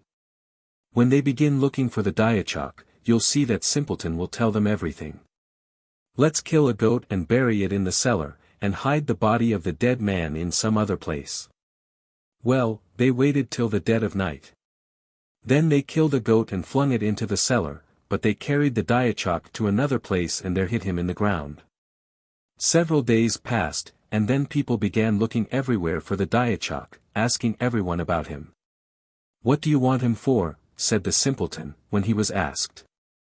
I killed him some time ago with my hatchet, and my brothers carried him into the cellar. Straightway they laid hands on the simpleton, crying, Take us there and show him to us. The simpleton went down into the cellar, got hold of the goat's head, and asked. Was your Dyachok dark-haired? He was. And had he a beard? Yes, he'd a beard. And horns? What horns are you talking about, simpleton? Well, see for yourselves, said he, tossing up the head to them. They looked, saw it was a goat's, spat in the simpleton's face, and went their ways home.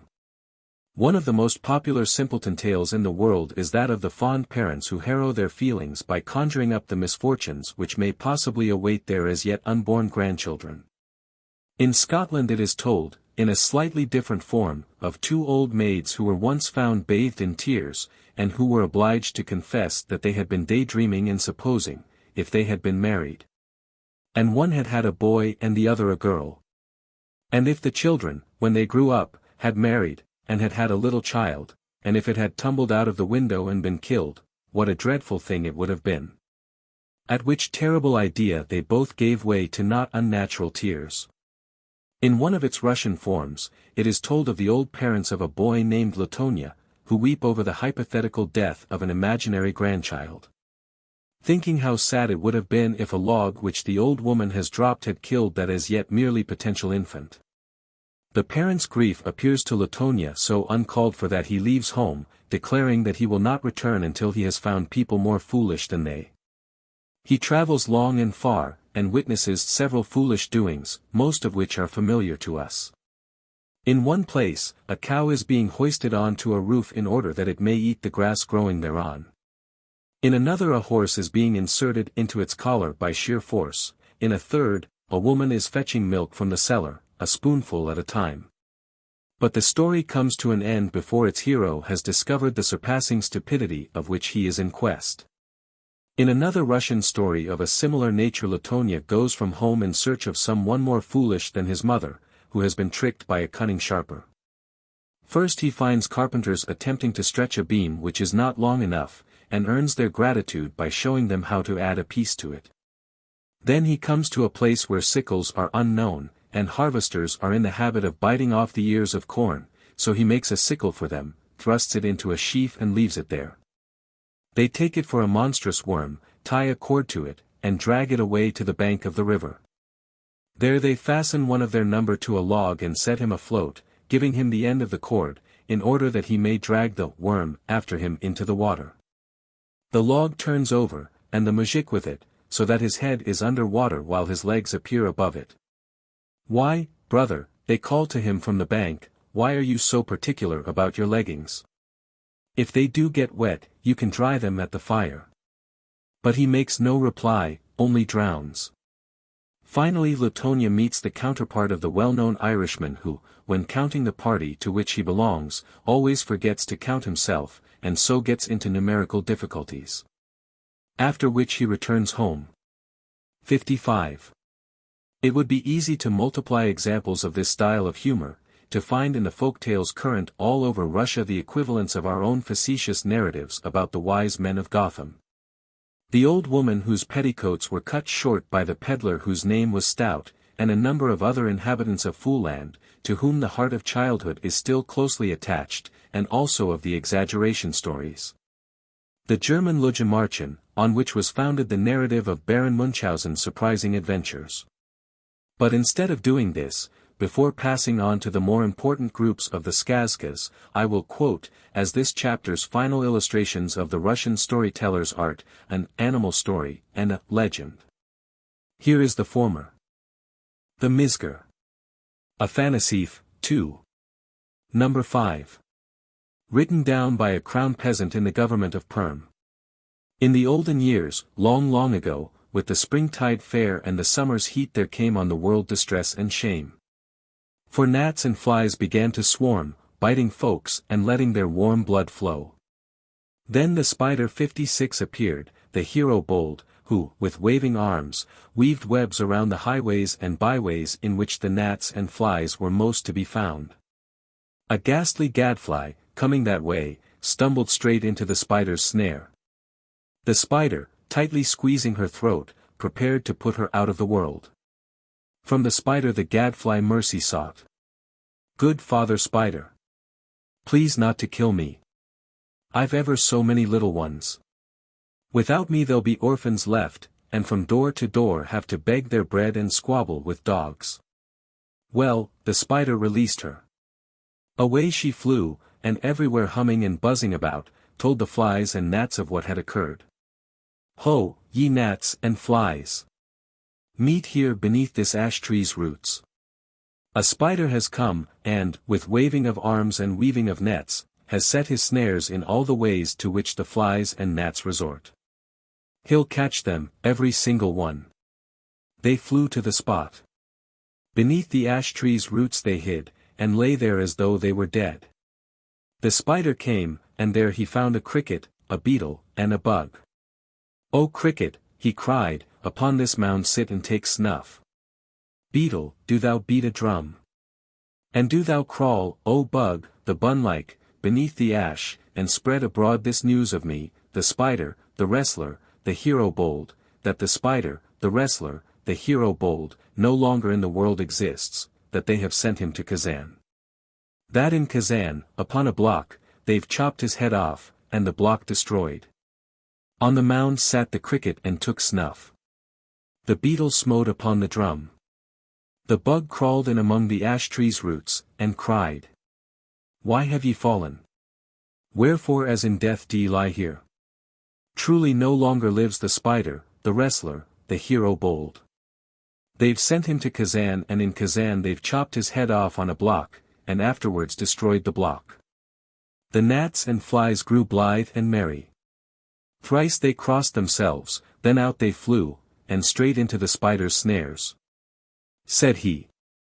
But seldom do ye come. I would that ye would far more often come to visit me. To quaff my wine and beer, and pay me tribute. 57. This story is specially interesting in the original, inasmuch as it is rhymed throughout, although printed as prose. A kind of lilt is perceptible in many of the skazkas, and traces of rhyme are often to be detected in them, but the Mizgir's mold is different from theirs. Many stories also exist in an artificially versified form, but their movement differs entirely from that of the naturally cadenced periods of the ordinary skazka, or of such rhymed prose as that of the Mizgir. The following legend is not altogether new in motive, but a certain freshness is lent to it by its simple style, its unstrained humor, and its genial tone. The Smith and the Demon. Afanasief, Legendui, number 31. Taken from Dahl's collection. Some remarks on the Russian legends are given in chapter 6. Once upon a time there was a smith, and he had one son, a sharp, smart, 6-year-old boy. One day the old man went to church, and as he stood before a picture of the Last Judgment he saw a demon painted there, such a terrible one, black, with horns and a tail. "Oh my," says he to himself. "Suppose I get just such another painted for the smithy." So he hired an artist, and ordered him to paint on the door of the smithy exactly such another demon as he had seen in the church. The artist painted it. Thenceforward the old man, every time he entered the smithy, always looked at the demon and said, "Good morning, fellow countryman." And then he would lay the fire in the furnace and begin his work. Well, the smith lived in good accord with the demon for some 10 years. Then he fell ill and died. His son succeeded to his place as head of the household, and took the smithy into his own hands. But he was not disposed to show attention to the demon as the old man had done. When he went into the smithy in the morning, he never said, "Good morrow," to him. Instead of offering him a kindly word, he took the biggest hammer he had handy, and thumped the demon with it 3 times right on the forehead, and then he would go to his work. And when one of God's holy days came round, he would go to church and offer each saint a taper, but he would go up to the demon and spit in his face. Thus 3 years went by, he all the while favoring the evil one every morning either with a spitting or with a hammering. The demon endured it, and at last found it past all endurance. It was too much for him. "I've had quite enough of this insolence from him," thinks he. "Suppose I make use of a little diplomacy, and play him some sort of a trick." So the demon took the form of a youth, and went to the smithy. "Good day, uncle," says he. "Good day. What should you say, uncle, to taking me as an apprentice? At all events, I could carry fuel for you, and blow the bellows." The smith liked the idea. "Why shouldn't I?" he replied. "2 are better than 1. The demon began to learn his trade. At the end of a month he knew more about smith's work than his master did himself, was able to do everything that his master couldn't do. It was a real pleasure to look at him. There's no describing how satisfied his master was with him, how fond he got of him. Sometimes the master didn't go into the smithy at all himself, but trusted entirely to his journeyman, who had complete charge of everything. Well, it happened one day that the master was not at home, and the journeyman was left all by himself in the smithy. Presently he saw an old lady 58 driving along the street in her carriage, whereupon he popped his head out of doors and began shouting. "Hey, sirs! Be so good as to step in here. We've opened a new business here. We turn old folks into young ones." Out of her carriage jumped the lady in a trice, and ran into the smithy. "What's that you're bragging about? Do you mean to say it's true?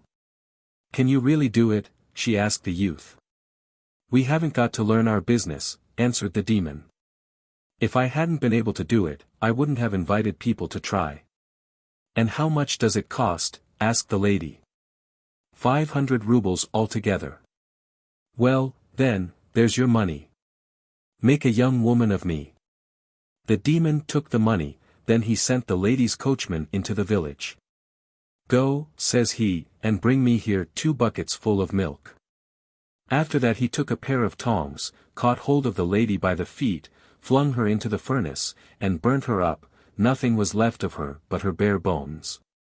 When the buckets of milk were brought, he emptied them into a large tub, then he collected all the bones and flung them into the milk. Just fancy! At the end of about 3 minutes the lady emerged from the milk, alive, and young, and beautiful. Well, she got into her carriage and drove home. There she went straight to her husband, and he stared hard at her, but didn't know she was his wife. "What are you staring at?" says the lady. "I'm young and elegant, you see, and I don't want to have an old husband. Be off at once to the smithy, and get them to make you young. If you don't, I won't so much as acknowledge you." There was no help for it, off set the seigneur. But by that time the smith had returned home, and had gone into the smithy. He looked about, the journeyman wasn't to be seen. He searched and searched, he inquired and inquired, never a thing came of it. Not even a trace of the youth could be found. He took to his work by himself, and was hammering away, when at that moment up drove the seigneur, and walked straight into the smithy.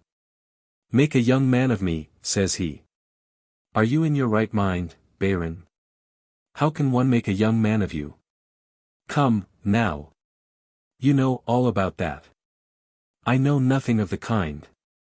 You lie, you scoundrel. Since you made my old woman young, make me young too. Otherwise, there will be no living with her for me. Why, I haven't so much as seen your good lady. Your journeyman saw her, and that's just the same thing. If he knew how to do the job, surely you, an old hand, must have learnt how to do it long ago. Come, now, set to work at once. If you don't, it will be the worse for you. I'll have you rubbed down with a birch-tree towel." The smith was compelled to try his hand at transforming the seigneur. He held a private conversation with the coachman as to how his journeyman had set to work with the lady, and what he had done to her, and then he thought.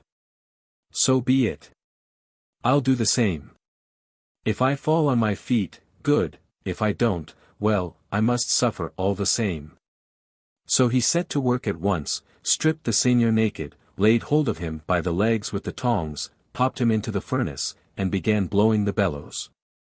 After he had burned him to a cinder, he collected his remains, flung them into the milk, and then waited to see how soon a youthful seigneur would jump out of it.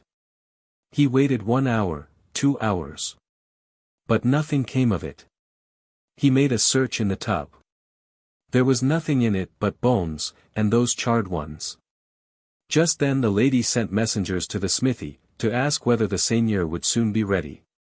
The poor smith had to reply that the seigneur was no more. When the lady heard that the smith had only turned her husband into a cinder, instead of making him young, she was tremendously angry, and she called together her trusty servants, and ordered them to drag him to the gallows. No sooner said than done. Her servants ran to the smith's house, laid hold of him, tied his hands together, and dragged him off to the gallows. All of a sudden there came up with them the youngster who used to live with the smith as his journeyman, who asked him, "Where are they taking you, master?" "They're going to hang me," replied the smith, and straightway related all that had happened to him.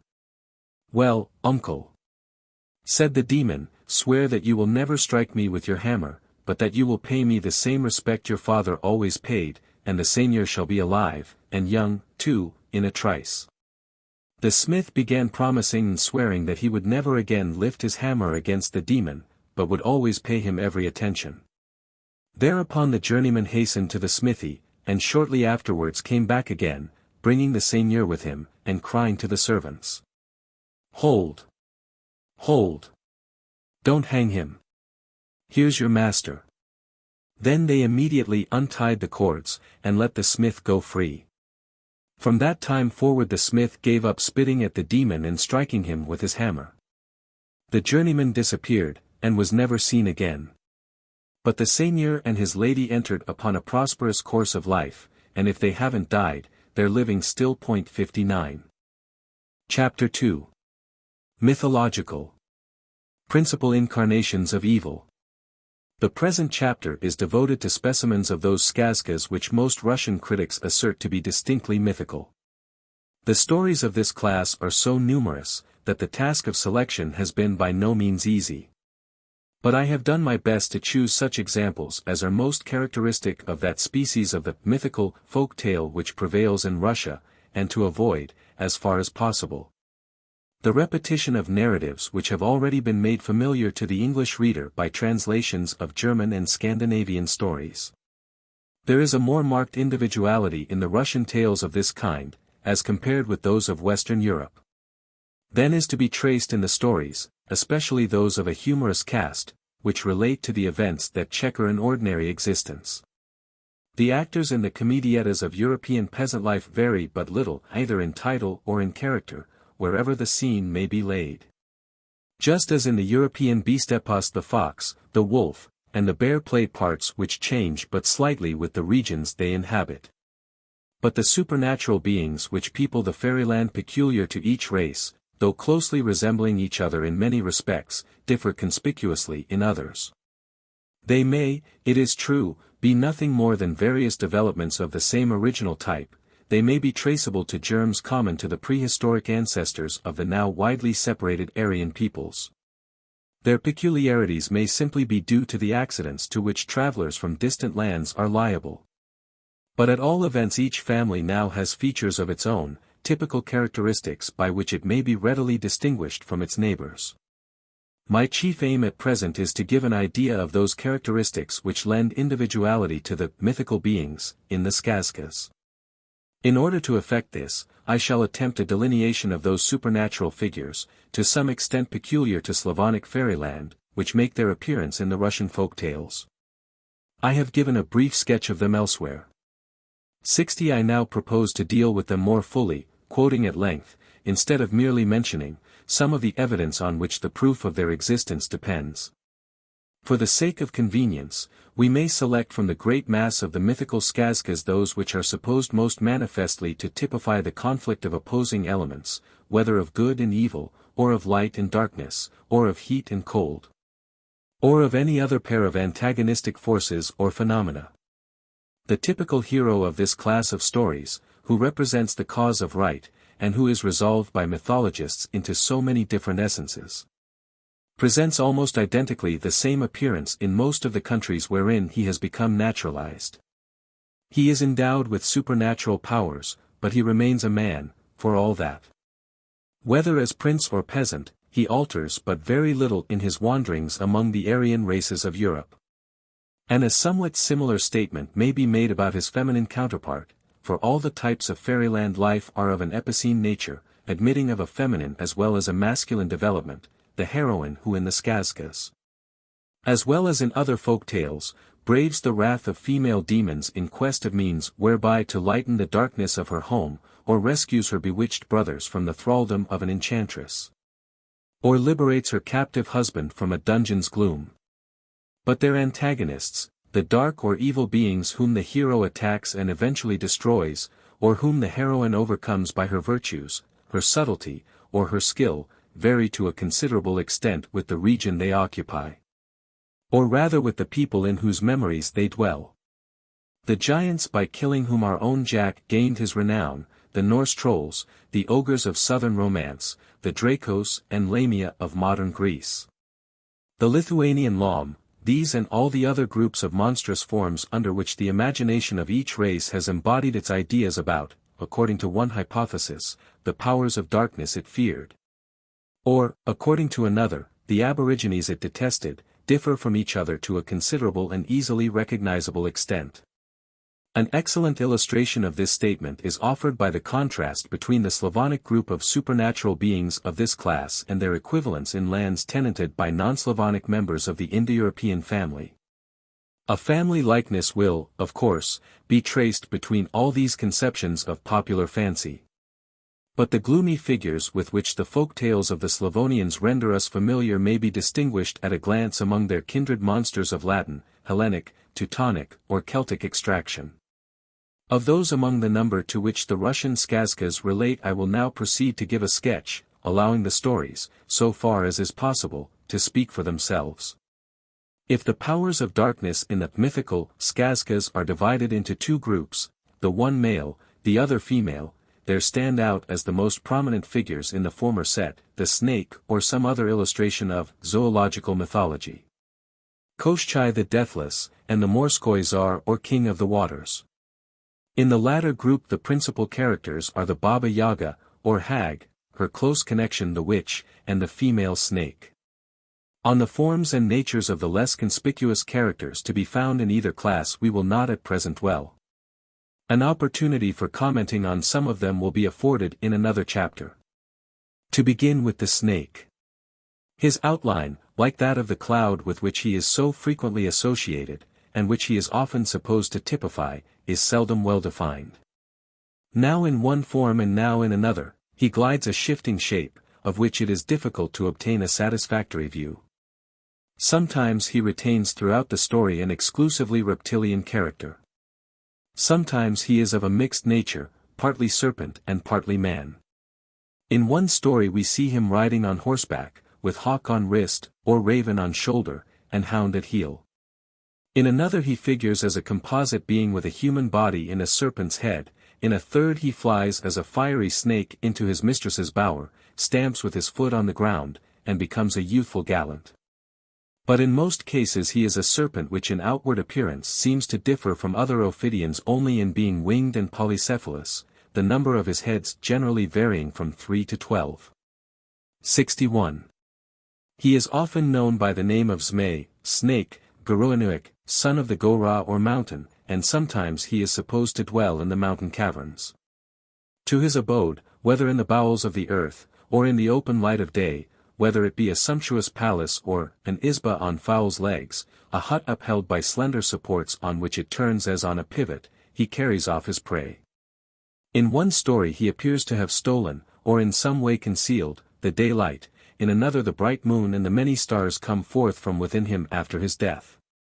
But as a general rule it is some queen or princess whom he tears away from her home, as Pluto carried off Proserpina, and who remains with him reluctantly, and hails as her rescuer the hero who comes to give him battle. Sometimes, however, the snake is represented as having a wife of his own species, and daughters who share their parents' tastes and powers. Such is the case in the South Russian story of Ivan Popyalov. Afanasief, 2. Number 30. From the Chernigov government. The accent falls on the second syllable of Ivan, on the first of Popyalov. Once upon a time there was an old couple, and they had 3 sons. 2 of these had their wits about them, but the third was a simpleton, Ivan by name, surnamed Popyalov. For 12 whole years Ivan lay among the ashes from the stove. But then he arose, and shook himself, so that 6 poods of ashes 62 fell off from him.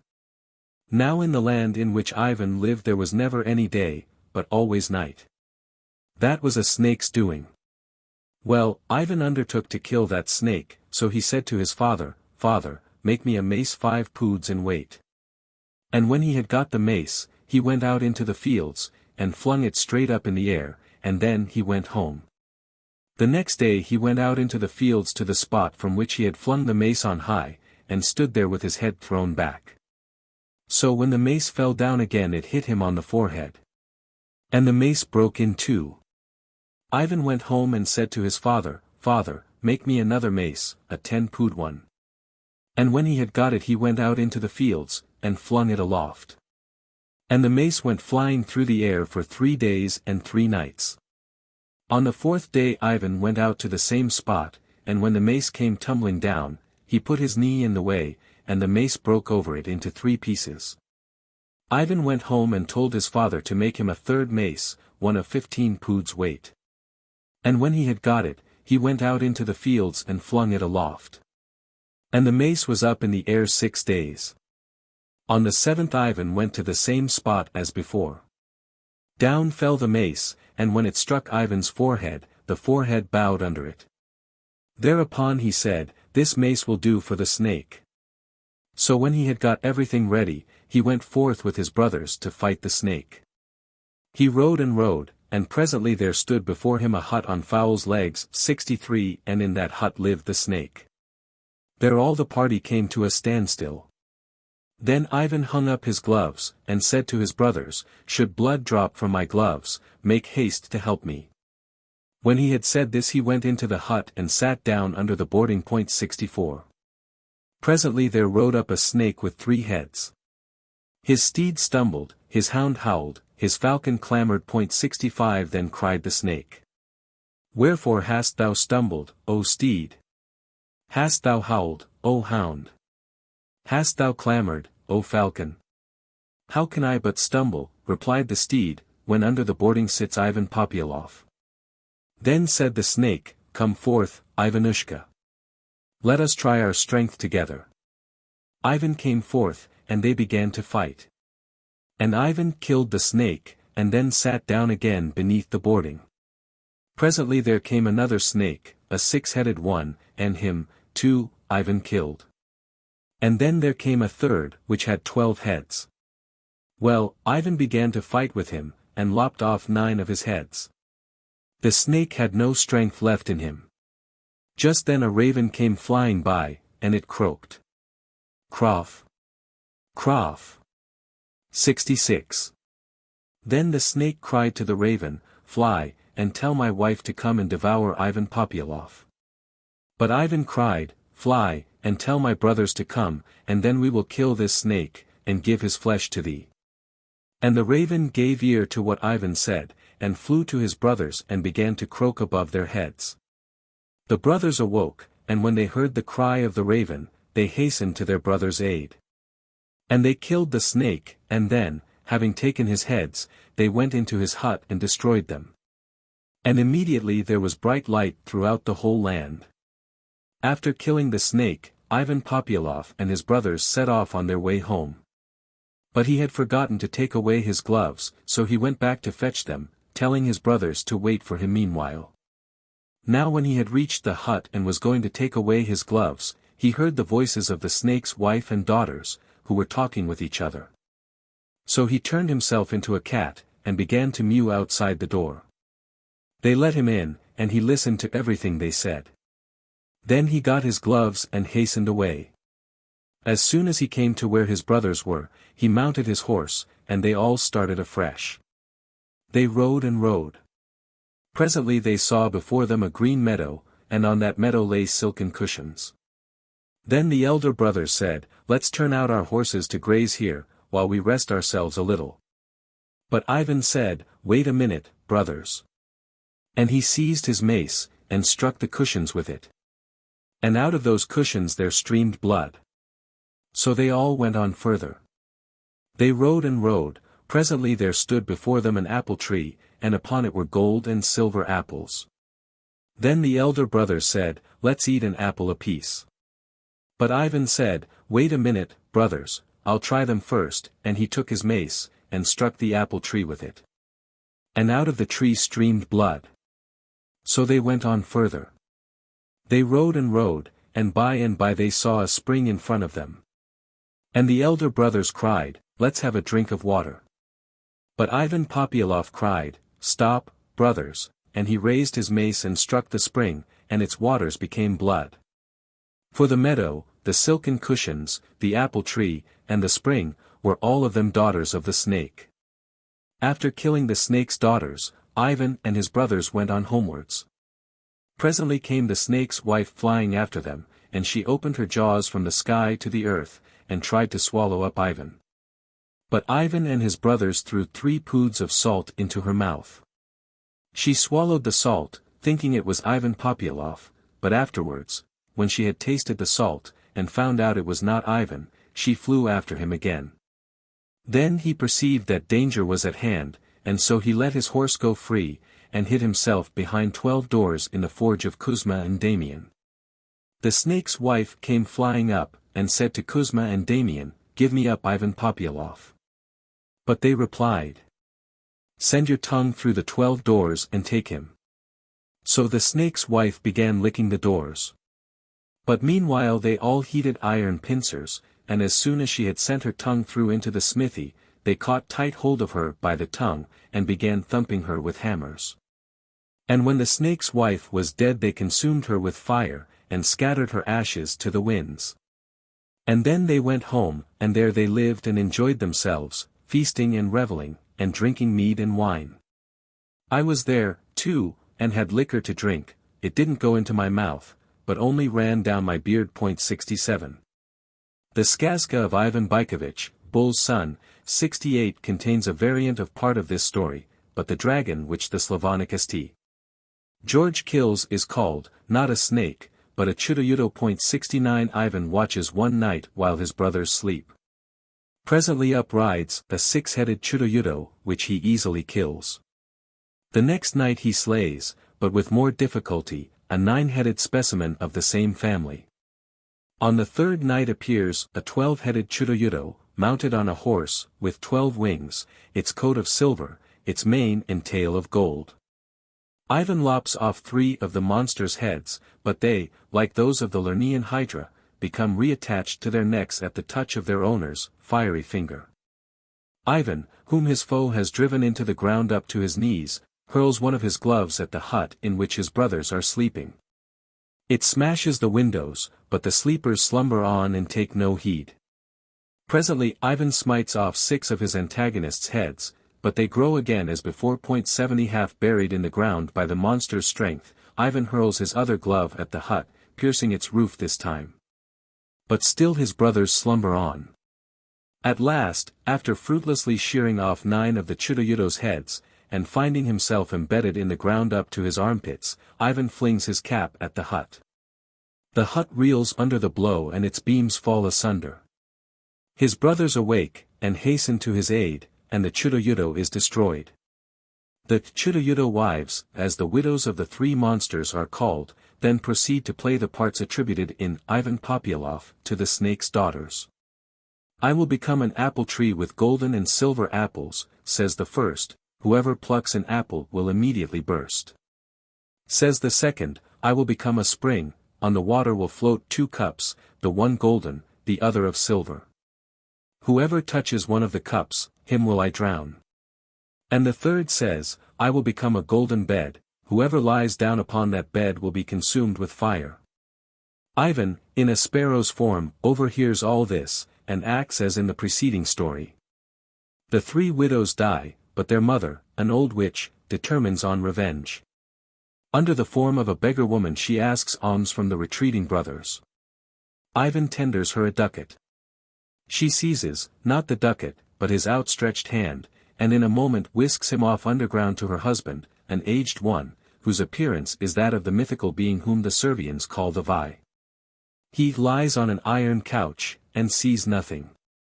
His long eyelashes and thick eyebrows completely hide his eyes, but he sends for 12 mighty heroes, and orders them to take iron forks and lift up the hair about his eyes, and then he gazes at the destroyer of his family. The glance of the Servian Vi is supposed to be as deadly as that of a basilisk, but the patriarch of the Russian story does not injure his captive. He merely sends him on an errand which leads to a fresh set of adventures, of which we need not now take notice. In a third variant of the story, 71, they are snakes which are killed by the hero, Ivan Koshkin, Cat's son, and it is a Baba Yaga, or hag, who undertakes to revenge their deaths and those of their wives, her daughters. Accordingly she pursues the three brothers, and succeeds in swallowing two of them. The third, Ivan Koshkin, takes refuge in a smithy, and, as before, the monster's tongue is seized, and she is beaten with hammers until she disgorges her prey, none the worse for their temporary imprisonment. We have seen, in the story about the Chudinsky, that the place usually occupied by the snake is at times filled by some other magical being. This frequently occurs in that class of stories which relates how three brothers set out to apprehend a trespasser, or to seek a mother or sister who has been mysteriously spirited away. They usually come either to an opening which leads into the underground world, or to the base of an apparently inaccessible hill. The youngest brother descends or ascends as the case may be, and after a series of adventures which generally lead him through the kingdoms of copper, of silver, and of gold, returns in triumph to where his brothers are awaiting him. And he is almost invariably deserted by them, as soon as they have secured the beautiful princesses who accompany him, as may be read in the following, South Russian, History of the Norka. Afanasief, Volume 1, Number 6. From the Chernigov government. The Norkazvire, Norka beast, of this story is a fabulous creature, but zoologically the name of Norka, from Nora equals a whole, belongs to the otter. Once upon a time there lived a king and queen. They had 3 sons, 2 of them with their wits about them, but the third a simpleton. Now the king had a deer park in which were quantities of wild animals of different kinds. Into that park there used to come a huge beast, Norka was its name, and do fearful mischief, devouring some of the animals every night. The king did all he could, but he was unable to destroy it. So at last he called his sons together and said, "Whoever will destroy the Norka, to him will I give the half of my kingdom." Well, the eldest son undertook the task. As soon as it was night, he took his weapons and set out. But before he reached the park, he went into a traktor, or tavern, and there he spent the whole night in revelry. When he came to his senses it was too late, the day had already dawned. He felt himself disgraced in the eyes of his father, but there was no help for it. The next day the second son went, and did just the same. Their father scolded them both soundly, and there was an end of it. Well, on the third day the youngest son undertook the task. They all laughed him to scorn, because he was so stupid, feeling sure he wouldn't do anything. But he took his arms, and went straight into the park, and sat down on the grass in such a position that, the moment he went asleep, his weapons would prick him, and he would awake. Presently the midnight hour sounded. The earth began to shake, and the Norka came rushing up, and burst right through the fence into the park, so huge was it. The prince pulled himself together, leapt to his feet, crossed himself, and went straight at the beast. It fled back, and the prince ran after it. But he soon saw that he couldn't catch it on foot, so he hastened to the stable, laid his hands on the best horse there, and set off in pursuit. Presently he came up with the beast, and they began a fight. They fought and fought, the prince gave the beast 3 wounds. At last they were both utterly exhausted, so they lay down to take a short rest. But the moment the prince closed his eyes, up jumped the beast and took to flight. The prince's horse awoke him, up he jumped in a moment, and set off again in pursuit, caught up the beast, and again began fighting with it. Again the prince gave the beast 3 wounds, and then he and the beast lay down again to rest. Thereupon away fled the beast as before. The prince caught it up, and again gave it 3 wounds. But all of a sudden, just as the prince began chasing it for the 4th time, the beast fled to a great white stone, tilted it up, and escaped into the other world, 72 crying out to the prince, "Then only will you overcome me, when you enter here." The prince went home, told his father all that had happened, and asked him to have a leather rope plaited, long enough to reach to the other world. His father ordered this to be done. When the rope was made, the prince called for his brothers, and he and they, having taken servants with them, and everything that was needed for a whole year, set out for the place where the beast had disappeared under the stone. When they got there, they built a palace on the spot, and lived in it for some time. But when everything was ready, the youngest brother said to the others, "Now, brothers, who is going to lift this stone?" Neither of them could so much as stir it, but as soon as he touched it, away it flew to a distance, though it was ever so big, big as a hill.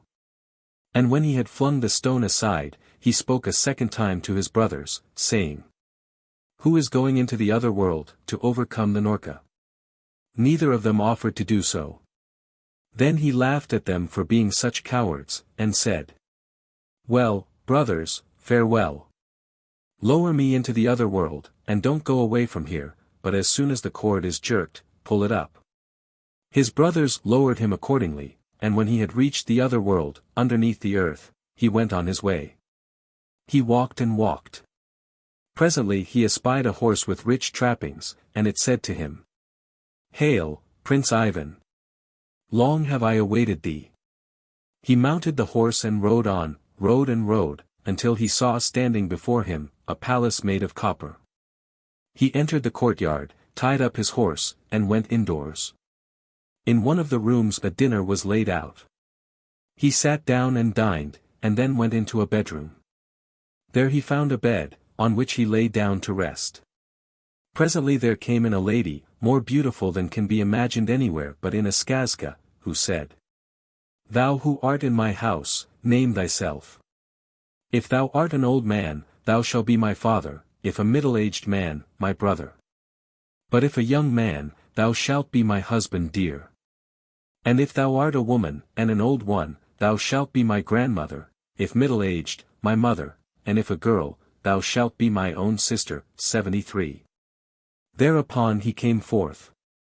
And when she saw him, she was delighted with him, and said, "Wherefore, O Prince Ivan, my husband dear shalt thou be, wherefore hast thou come hither?" Then he told her all that had happened, and she said, "That beast which thou wishest to overcome is my brother. He is staying just now with my second sister, who lives not far from here in a silver palace. I bound up 3 of the wounds which thou didst give him." Well, after this they drank, and enjoyed themselves, and held sweet converse together, and then the prince took leave of her, and went on to the second sister, the one who lived in the silver palace, and with her also he stayed a while. She told him that her brother Norka was then at her youngest sister's. So he went on to the youngest sister, who lived in a golden palace. She told him that her brother was at that time asleep on the blue sea, and she gave him a sword of steel and a draught of the water of strength, and she told him to cut off her brother's head at a single stroke. And when he had heard these things, he went his way. And when the prince came to the blue sea, he looked, there slept Norka on a stone in the middle of the sea, and when it snored, the water was agitated for 7 versts around. The prince crossed himself, went up to it and smote it on the head with his sword. The head jumped off, saying the while, "Well, I'm done for now," and rolled far away into the sea. After killing the beast, the prince went back again, picking up all the 3 sisters by the way, with the intention of taking them out into the upper world, for they all loved him and would not be separated from him. Each of them turned her palace into an egg, for they were all enchantresses, and they taught him how to turn the eggs into palaces, and back again, and they handed over the eggs to him. And then they all went to the place from which they had to be hoisted into the upper world. And when they came to where the rope was, the prince took hold of it and made the maidens fast to it. 74 Then he jerked away at the rope, and his brothers began to haul it up. And when they had hauled it up, and had set eyes on the wondrous maidens, they went aside and said, "Let's lower the rope, pull our brother part of the way up, and then cut the rope. Perhaps he'll be killed. But then if he isn't, he'll never give us these beauties as wives." So when they had agreed on this, they lowered the rope. But their brother was no fool, he guessed what they were at, so he fastened the rope to a stone, and then gave it a pull. His brothers hoisted the stone to a great height, and then cut the rope. Down fell the stone and broke in pieces, the prince poured forth tears and went away. Well, he walked and walked. Presently a storm arose. The lightning flashed, the thunder roared, the rain fell in torrents. He went up to a tree in order to take shelter under it, and on that tree he saw some young birds which were being thoroughly drenched. So he took off his coat and covered them over with it, and he himself sat down under the tree. Presently there came flying a bird, such a big one, that the light was blotted out by it. It had been dark there before, but now it became darker still. Now this was the mother of those small birds which the prince had covered up. And when the bird had come flying up, she perceived that her little ones were covered over, and she said, "Who has wrapped up my nestlings?" And presently, seeing the prince, she added, "Didst thou do that? Thanks. In return, ask of me anything thou desirest. I will do anything for thee." "Then carry me into the other world," he replied. "Make me a large zaciek 75 with a partition in the middle," she said, "catch all sorts of game, and put them into one half of it, and into the other half pour water, so that there may be meat and drink for me." All this the prince did. Then the bird, having taken the zaciek on her back, with the prince sitting in the middle of it, began to fly. And after flying some distance she brought him to his journey's end, took leave of him, and flew away back. But he went to the house of a certain tailor, and engaged himself as his servant. So much the worse for where was he, so thoroughly had he altered in appearance, that nobody would have suspected him of being a prince. Having entered into the service of this master, the prince began to ask what was going on in that country. And his master replied, "Our two princes, for the third one has disappeared, have brought away brides from the other world, and want to marry them, but those brides refuse. For they insist on having all their wedding clothes made for them first, exactly like those which they used to have in the other world, and that without being measured for them. The king has called all the workmen together, but not one of them will undertake to do it." The prince, having heard all this, said, "Go to the king, master, and tell him that you will provide everything that's in your line." "However can I undertake to make clothes of that sort? I work for quite common folks," says his master. "Go along, master. I will answer for everything," says the prince. So the tailor went. The king was delighted that at least one good workman had been found, and gave him as much money as ever he wanted. When the tailor had settled everything, he went home.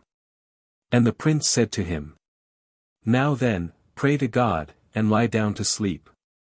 Tomorrow all will be ready." And the tailor followed his lad's advice, and went to bed. Midnight sounded. The prince arose, went out of the city into the fields, took out of his pocket the eggs which the maidens had given him, and, as they had taught him, turned them into 3 palaces. Into each of these he entered, took the maidens' robes, went out again, turned the palaces back into eggs, and went home.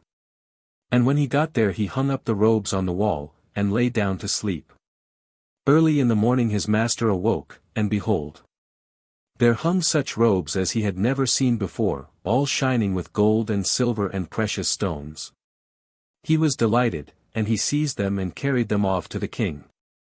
When the princesses saw that the clothes were those which had been theirs in the other world, they guessed that Prince Ivan was in this world, so they exchanged glances with each other, but they held their peace.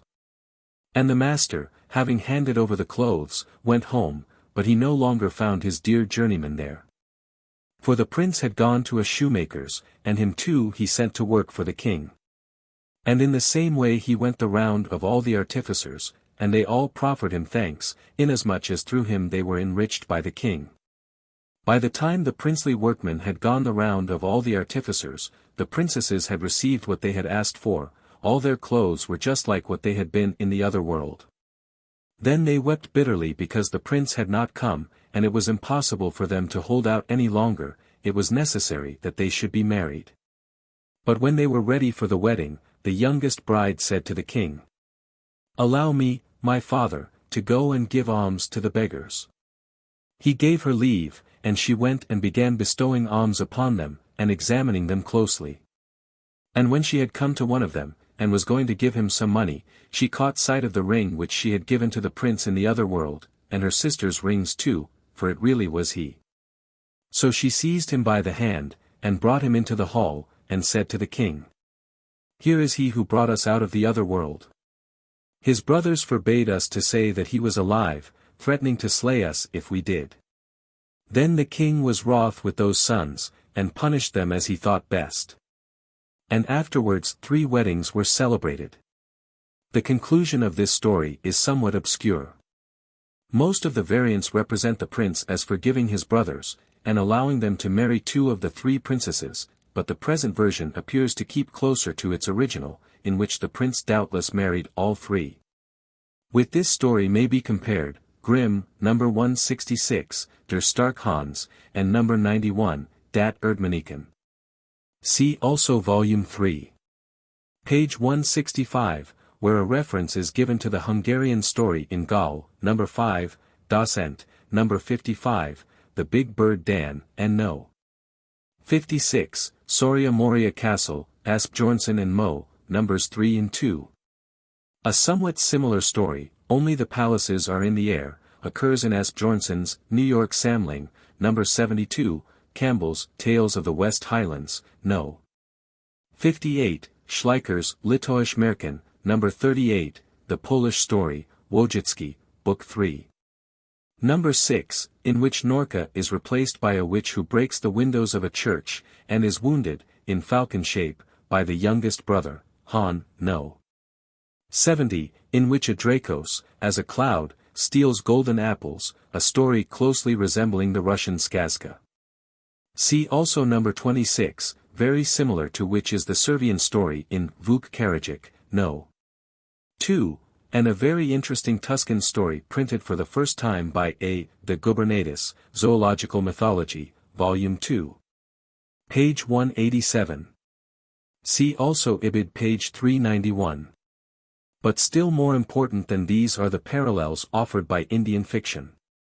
Take, for instance, the story of Sringabuja, in chapter 39. Of Book 7. Of the Kathasaritsagra. In it the elder sons of a certain king wish to get rid of their younger half-brother. One day a Rakshasa appears in the form of a gigantic crane. The other princes shoot at it in vain, but the youngest wounds it, and then sets off in pursuit of it, and of the valuable arrow which is fixed in it. After long wandering he comes to a castle in a forest. There he finds a maiden who tells him she is the daughter of the Rakshasa whom, in the form of a crane, he has wounded. She at once takes his part against her demon father, and eventually flies with him to his own country.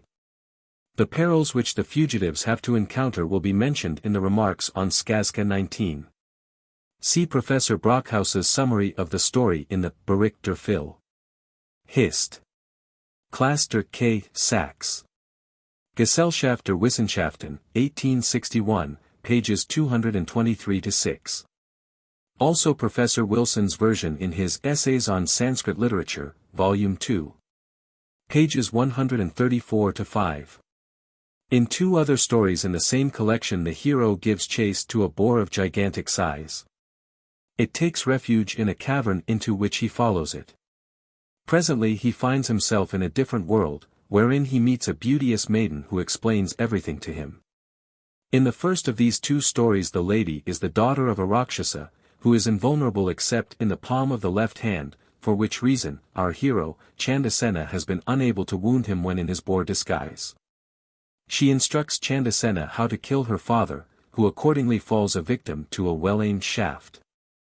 Brockhaus's Marchensammlung der Somadiva Batta, 1843, Volume 1, pages 110-13.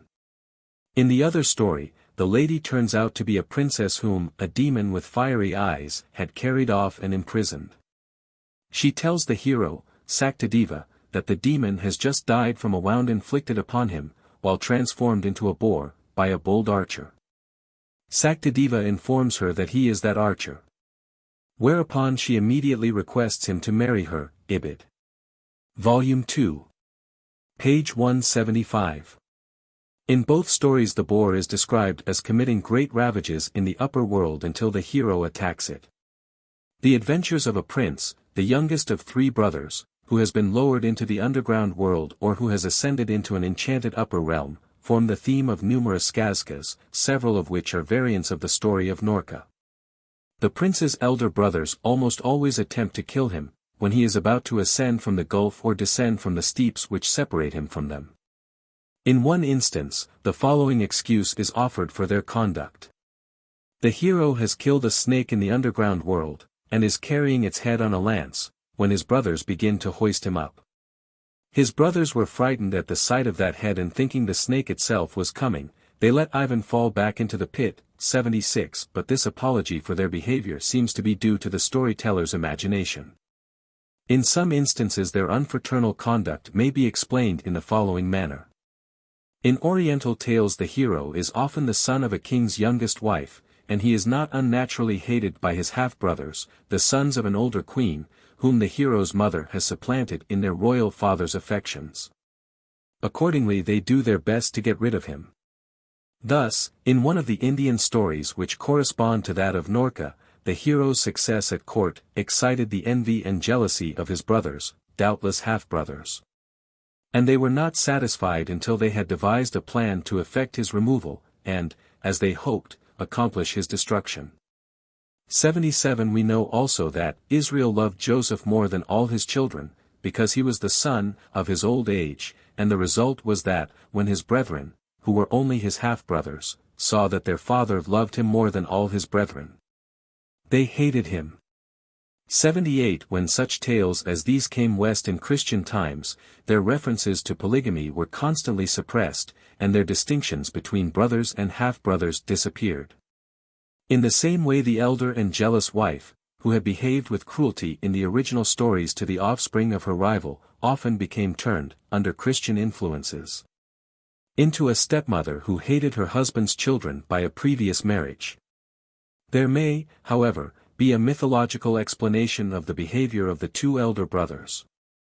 Professor de Gubernatis is of opinion that, in the Vedic hymns, Tridas, the third brother, and the ablest as well as best, is persecuted by his brothers, who, in a fit of jealousy, on account of his wife, the Aurora, and the riches she brings with her from the realm of darkness, the cistern, or well, into which he has been lowered, detain their brother in the well. 79. And he compares this form of the myth with that which it assumes in the following Hindu tradition. 3 brothers, Ektha, i.e. the first, Dvita, i.e. the second, and Trida, i.e. the third, were traveling in a desert, and being distressed with thirst, came to a well, from which the youngest, Trida, drew water and gave it to his brothers. In requital, they drew him into the well, in order to appropriate his property, and having covered the top with a cartwheel, left him in the well. In this extremity he prayed to the gods to extricate him, and by their favor he made his escape.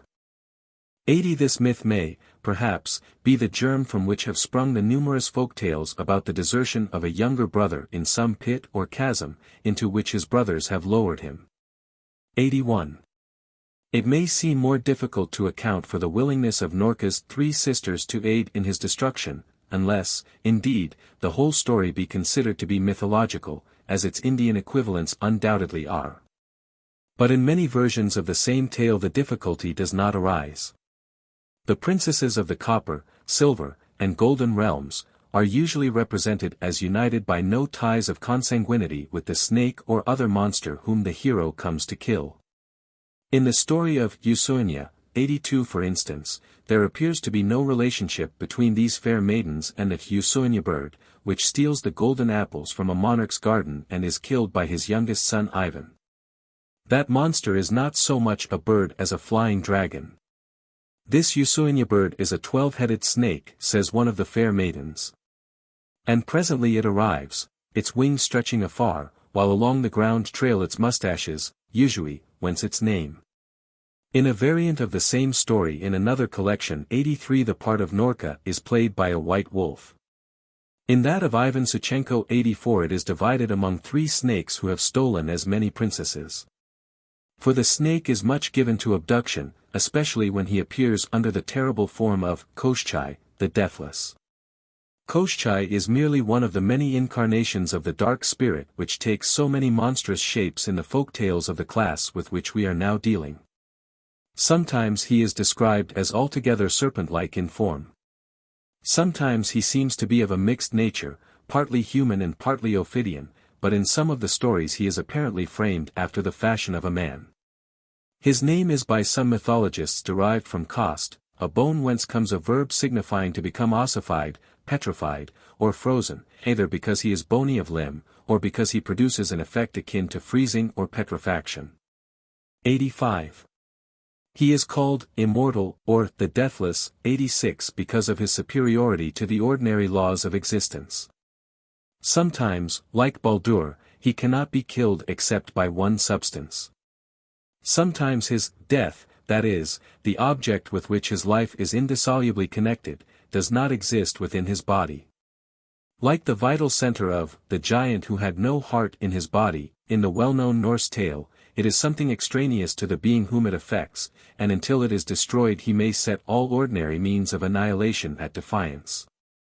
But this is not always the case, as may be learnt from one of the best of the skazkas in which he plays a leading part, the history of Marya Morevna. Afanasief, 8. Number 8. Morevna means daughter of Mor, the sea or any great water. In a certain kingdom there lived a Prince Ivan. He had 3 sisters. The first was the Princess Marya, the second the Princess Olga, the third the Princess Anna. When their father and mother lay at the point of death, they had thus enjoined their son, "Give your sisters in marriage to the very first suitors who come to woo them. Don't go keeping them by you." They died and the prince buried them, and then, to solace his grief, he went with his sisters into the garden green to stroll. Suddenly the sky was covered by a black cloud, a terrible storm arose. "Let us go home, sisters," he cried. Hardly had they got into the palace, when the thunder pealed, the ceiling split open, and into the room where they were, came flying a falcon bright. The falcon smote upon the ground, became a brave youth, and said, "Hail, Prince Ivan! Before I came as a guest, but now I have come as a wooer. I wish to propose for your sister, the Princess Marya. If you find favor in the eyes of my sister, I will not interfere with her wishes. Let her marry you in God's name." The Princess Marya gave her consent, the falcon married her and bore her away into his own realm. Days follow days, hours chase hours, a whole year goes by. One day Prince Ivan and his 2 sisters went out to stroll in the garden green. Again there arose a storm cloud with whirlwind and lightning. "Let us go home, sisters," cried the prince. Scarcely had they entered the palace, when the thunder crashed, the roof burst into a blaze, the ceiling split in twain, and in flew an eagle. The eagle smote upon the ground and became a brave youth. "Hail, Prince Ivan! Before I came as a guest, but now I have come as a wooer." And he asked for the hand of the Princess Olga. Prince Ivan replied, "If you find favor in the eyes of the Princess Olga, then let her marry you. I will not interfere with her liberty of choice." The Princess Olga gave her consent and married the eagle. The eagle took her and carried her off to his own kingdom. Another year went by. Prince Ivan said to his youngest sister, "Let us go out and stroll in the garden green." They strolled about for a time. Again there arose a storm cloud, with whirlwind and lightning. "Let us return home, sister," said he. They returned home, but they hadn't had time to sit down when the thunder 87 crashed, the ceiling split open, and in flew a raven. The raven smote upon the floor and became a brave youth. The former youths had been handsome, but this one was handsomer still. "Well, Prince Ivan. Before I came as a guest, but now I have come as a wooer. Give me the Princess Anna to wife. I won't interfere with my sister's freedom. If you gain her affections, let her marry you." So the Princess Anna married the raven, and he bore her away to his own realm. Prince Ivan was left alone. A whole year he lived without his sisters. Then he grew weary, and said, "I will set out in search of my sisters." He got ready for the journey, he rode, and one day he saw a whole army lying dead on the plain. He cried aloud, "If there be a living man there, let him make answer. Who has slain this mighty host?" There replied unto him a living man. "All this mighty host has been slain by the fair Princess Marya Morevna." Prince Ivan rode further on, and came to a white tent, and forth came to meet him the fair Princess Marya Morevna. "Hail Prince," says she, "whither does God send you? And is it of your free will or against your will?" Prince Ivan replied, "Not against there will do brave youths ride. Well, if your business be not pressing, tarry a while in my tent. Thereat was Prince Ivan glad. He spent 2 nights in the tent, and he found favor in the eyes of Marya Morevna, and she married him. The fair princess, Marya Morevna, carried him off into her own realm. They spent some time together, and then the princess took it into her head to go a-warring. So she handed over all the housekeeping affairs to Prince Ivan, and gave him these instructions. Go about everywhere, keep watch over everything, only do not venture to look into that closet there. He couldn't help doing so. The moment Marya Morevna had gone he rushed to the closet, pulled open the door, and looked in. There hung Koshchei the Deathless, fettered by 12 chains. Then Koshchei entreated Prince Ivan, saying, "Have pity upon me and give me to drink. 10 years long have I been here in torment, neither eating or drinking, my throat is utterly dried up." The prince gave him a bucketful of water, he drank it up and asked for more, saying, "A single bucket of water will not quench my thirst. Give me more." The prince gave him a second bucketful.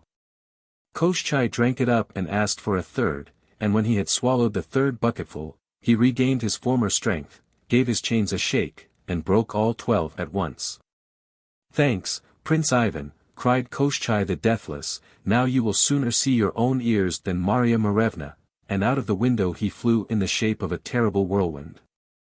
And he came up with the fair princess Marya Morevna as she was going her way, laid hold of her, and carried her off home with him. But Prince Ivan wept full sore, and he arrayed himself and set out a-wandering, saying to himself, "Whatever happens, I will go and look for Marya Morevna." One day passed, another day passed. At the dawn of the 3rd day he saw a wondrous palace, and by the side of the palace stood an oak, and on the oak sat a falcon bright. Down flew the falcon from the oak, smote upon the ground, turned into a brave youth and cried aloud, "Ha, dear brother-in-law! How deals the Lord with you?" Out came running the Princess Marya, joyfully greeted her brother Ivan, and began inquiring after his health, and telling him all about herself. The prince spent 3 days with them, then he said, "I cannot abide with you. I must go in search of my wife the fair Princess Marya Morevna." "Hard will it be for you to find her," answered the falcon. "At all events leave with us your silver spoon. We will look at it and remember you." So Prince Ivan left his silver spoon at the falcon's, and went on his way again.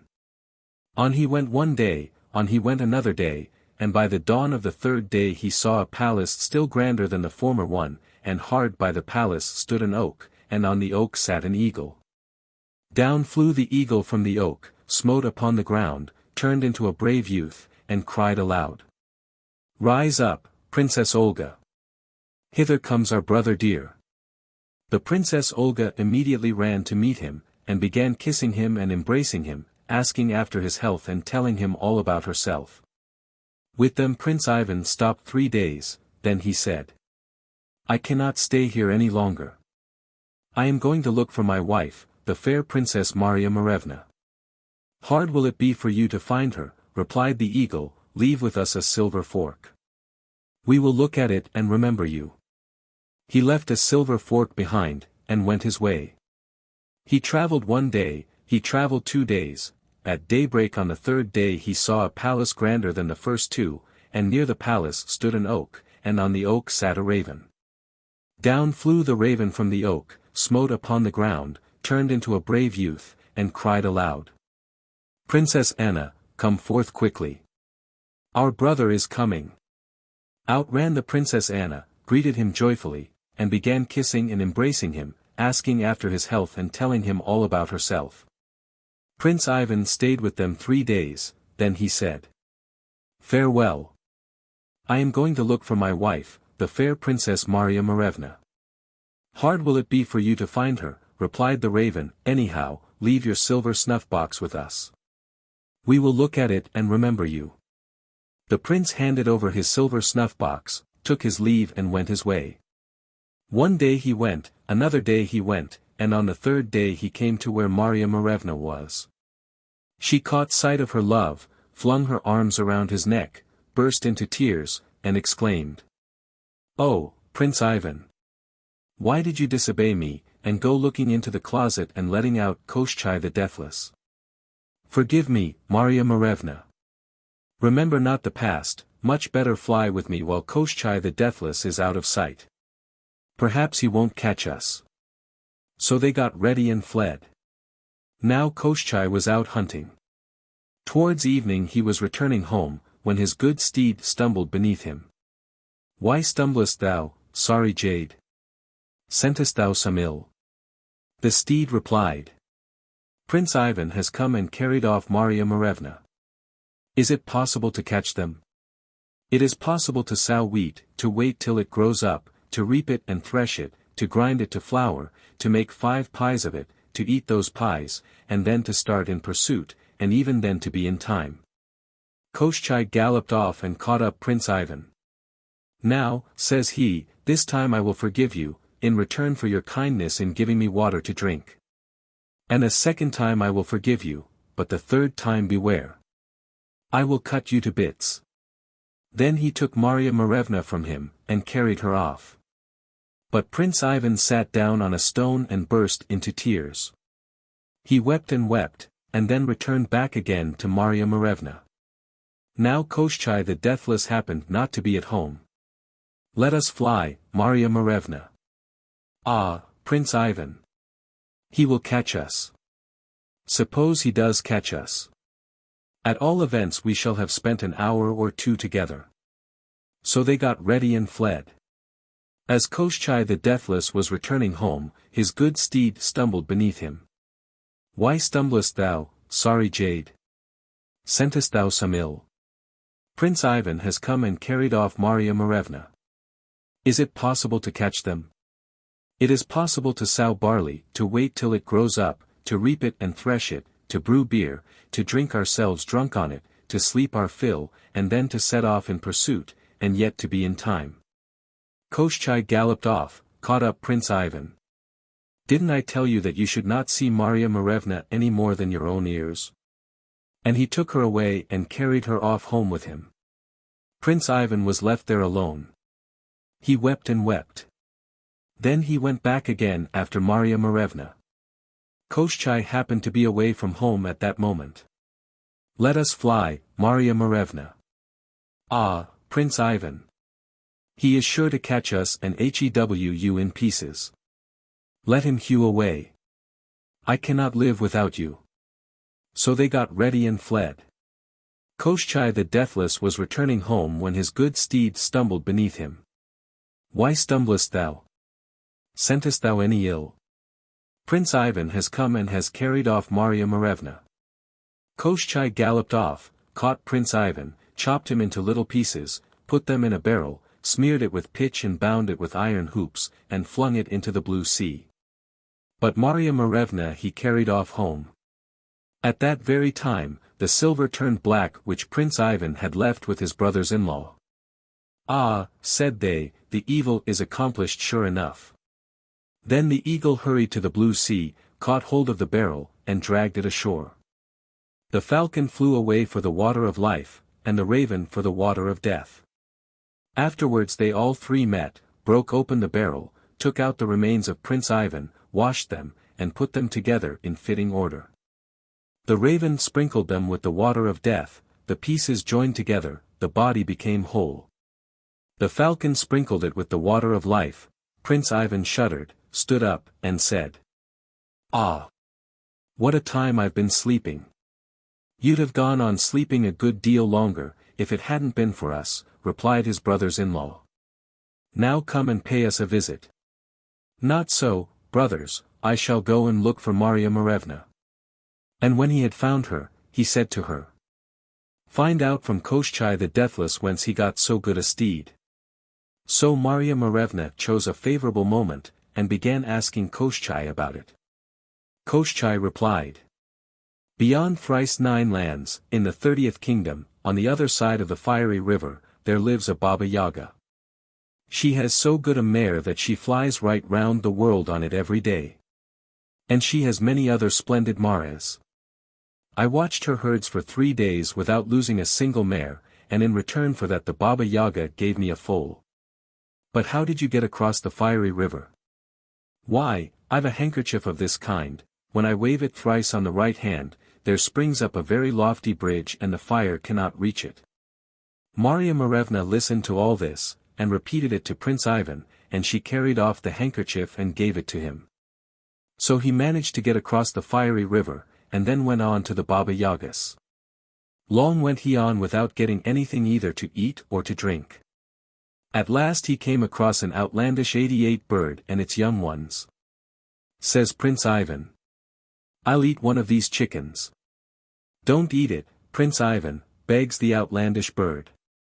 "Some time or other I'll do you a good turn." He went on farther and saw a hive of bees in the forest.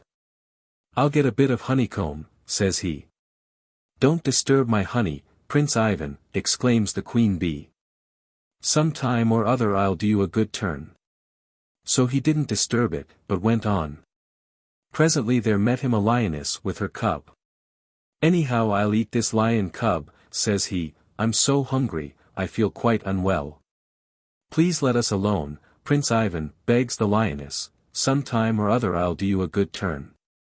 "Very well, have it your own way," says he. Hungry and faint he wandered on, walked farther and farther and at last came to where stood the house of the Baba Yaga. Round the house were set 12 poles in a circle, and on each of 11 of these poles was stuck a human head, the 12th alone remained unoccupied. "Hail, Granny! Hail, Prince Ivan! Wherefore have you come? Is it of your own accord, or on compulsion?" "I have come to earn from you a heroic steed." "So be it, Prince, you won't have to serve a year with me, but just 3 days. If you take good care of my mares, I'll give you a heroic steed. But if you don't, why then you mustn't be annoyed at finding your head stuck on top of the last pole up there." Prince Ivan agreed to these terms. The Baba Yaga gave him food and drink, and bid him set about his business. But the moment he had driven the mares afield, they cocked up their tails, and away they tore across the meadows in all directions. Before the prince had time to look round, they were all out of sight. Thereupon he began to weep and to disquiet himself, and then he sat down upon a stone and went to sleep. But when the sun was near its setting, the outlandish bird came flying up to him, and awakened him saying, "Arise, Prince Ivan. The mares are at home now." The prince arose and returned home. There the Baba Yaga was storming and raging at her mares, and shrieking. "Whatever did ye come home for?" "How could we help coming home?" said they. "There came flying birds from every part of the world, and all but pecked our eyes out." "Well, well. Tomorrow don't go galloping over the meadows, but disperse amid the thick forests." Prince Ivan slept all night. In the morning the Baba Yaga says to him, "Mind, Prince. If you don't take good care of the mares, if you lose merely one of them, your bold head will be stuck on that pole." He drove the mares afield. Immediately they cocked up their tails and dispersed among the thick forests. Again did the prince sit down on the stone, weep, and then go to sleep. The sun went down behind the forest. Up came running the lioness. "Arise, Prince Ivan. The mares are all collected." Prince Ivan arose and went home. More than ever did the Baba Yaga storm at her mares and shriek. "Whatever did ye come back home for? How could we help coming back? Beasts of prey came running at us from all parts of the world, all but tore us utterly to pieces. Well, tomorrow run off into the blue sea." Again did Prince Ivan sleep through the night. Next morning the Baba Yaga sent him forth to watch the mares. "If you don't take good care of them," says she, "your bold head will be stuck on that pole." He drove the mares afield. Immediately they cocked up their tails, disappeared from sight, and fled into the blue sea. There they stood, up to their necks in water. Prince Ivan sat down on the stone, wept, and fell asleep. But when the sun had set behind the forest, up came flying a bee and said, "Arise, Prince. The mares are all collected. But when you get home, don't let the Baba Yaga set eyes on you, but go into the stable and hide behind the mangers. There you will find a sorry colt rolling in the muck. Do you steal it, and at the dead of night ride away from the house? Prince Ivan arose, slipped into the stable, and lay down behind the mangers, while the Baba Yaga was storming away at her mares and shrieking. Why did ye come back? How could we help coming back? There came flying bees in countless numbers from all parts of the world, and began stinging us on all sides till the blood came. The Baba Yaga went to sleep.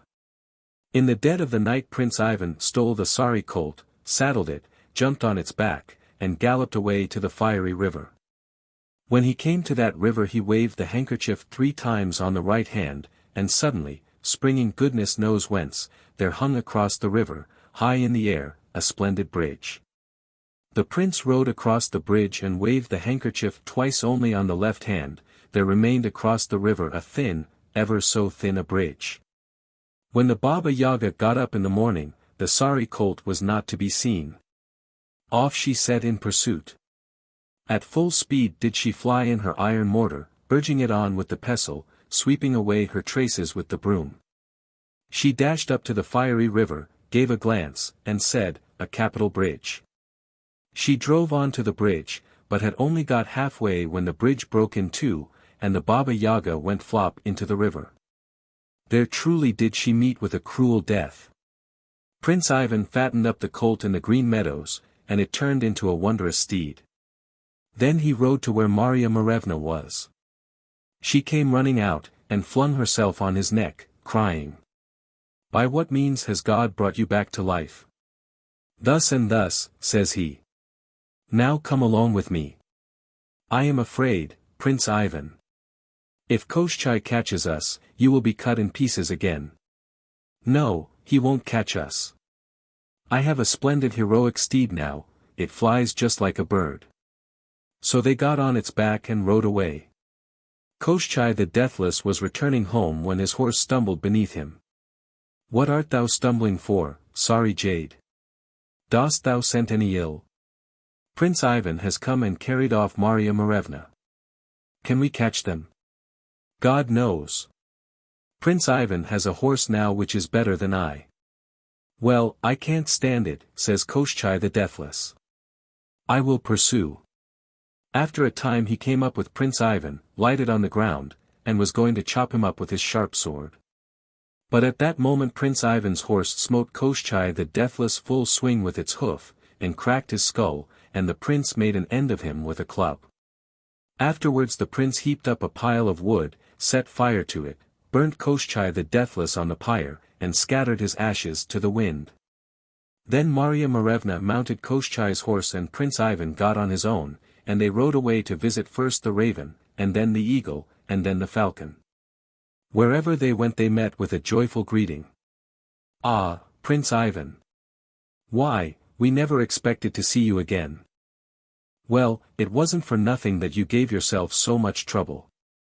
Such a beauty as Marya Morevna one might search for all the world over, and never find one like her." And so they visited, and they feasted. And afterwards they went off to their own realm. 89. With the Baba Yaga, the feminine counterpart of Koshchei and the snake, we shall deal presently, and the waters of life and death will find special notice elsewhere. 90. A magic water, which brings back the dead to life, plays a prominent part in the folklore of all lands, but the two waters, each performing one part only of the cure, render very noteworthy the Slavonic stories in which they occur. The princess, Marya Morevna, who slaughters whole armies before she is married, and then becomes mild and gentle, belongs to a class of heroines who frequently occur both in the stories and in the metrical romances.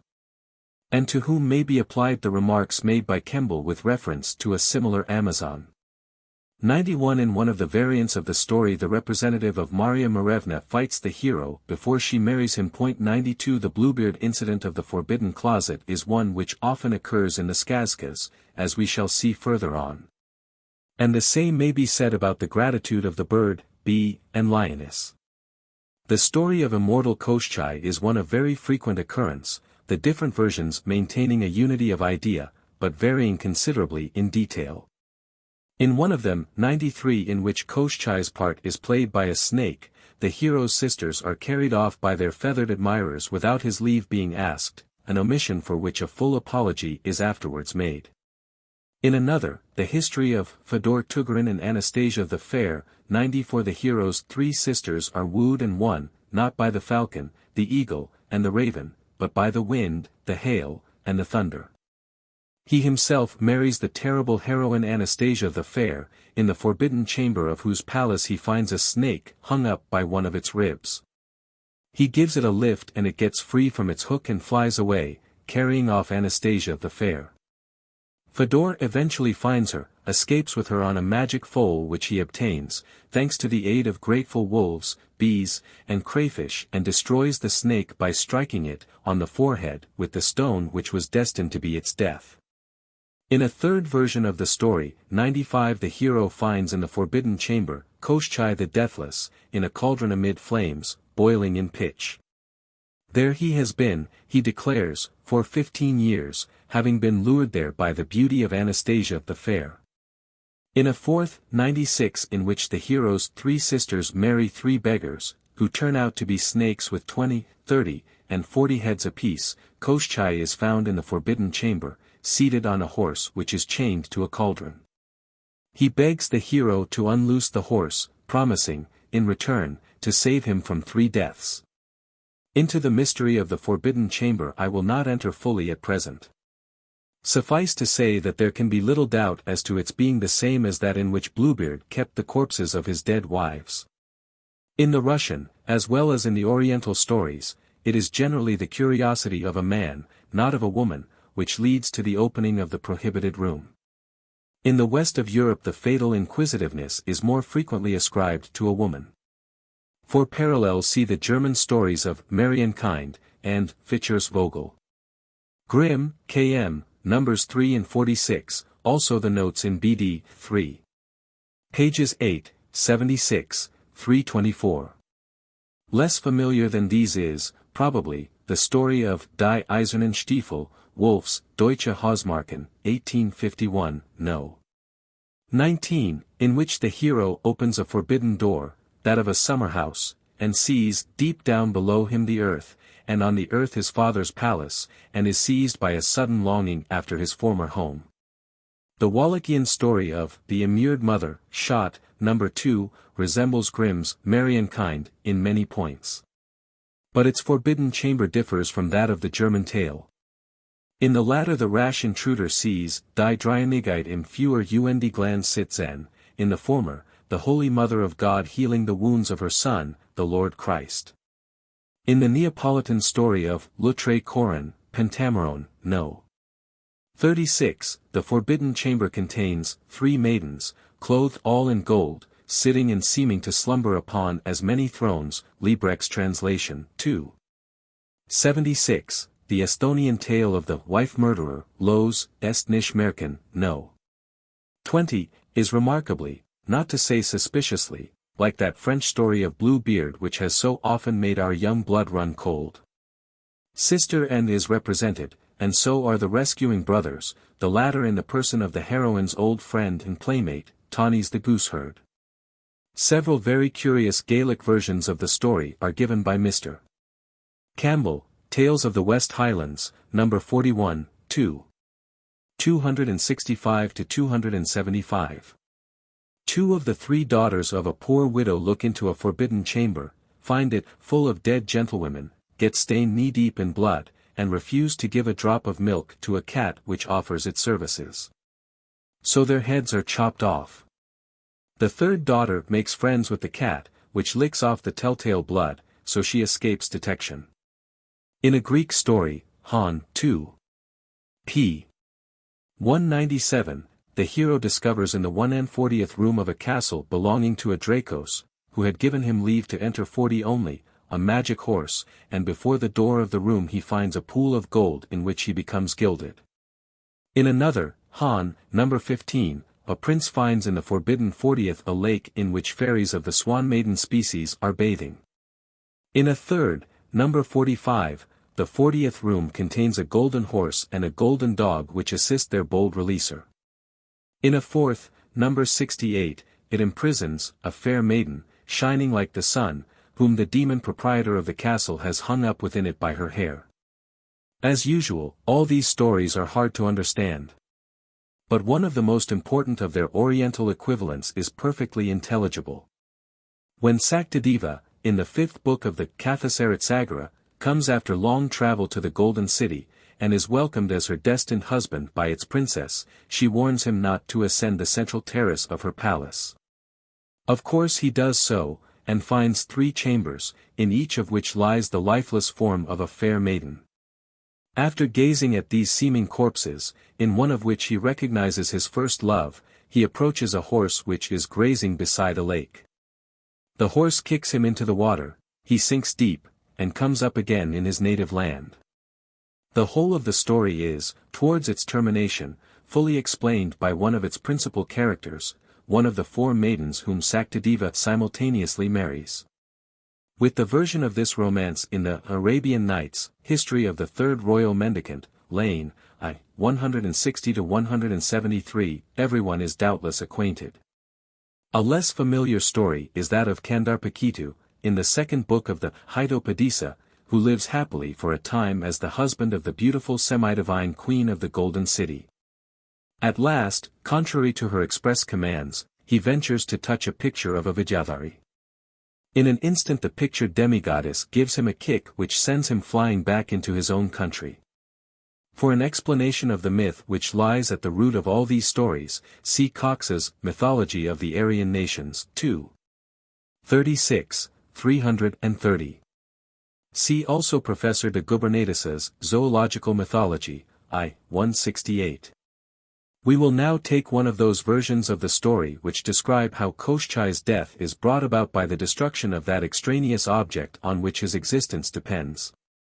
The incident is one which occupies a prominent place in the stories of this class current in all parts of Europe and Asia, and its result is almost always the same.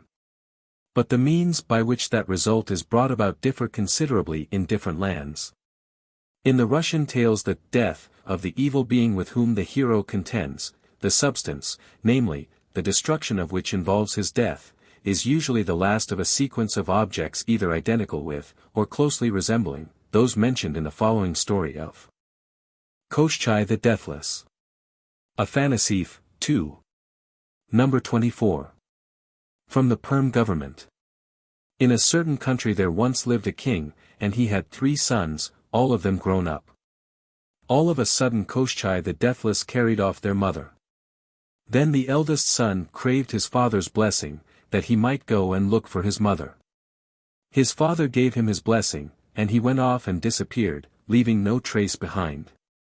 The second son waited and waited, then he too obtained his father's blessing, and he also disappeared.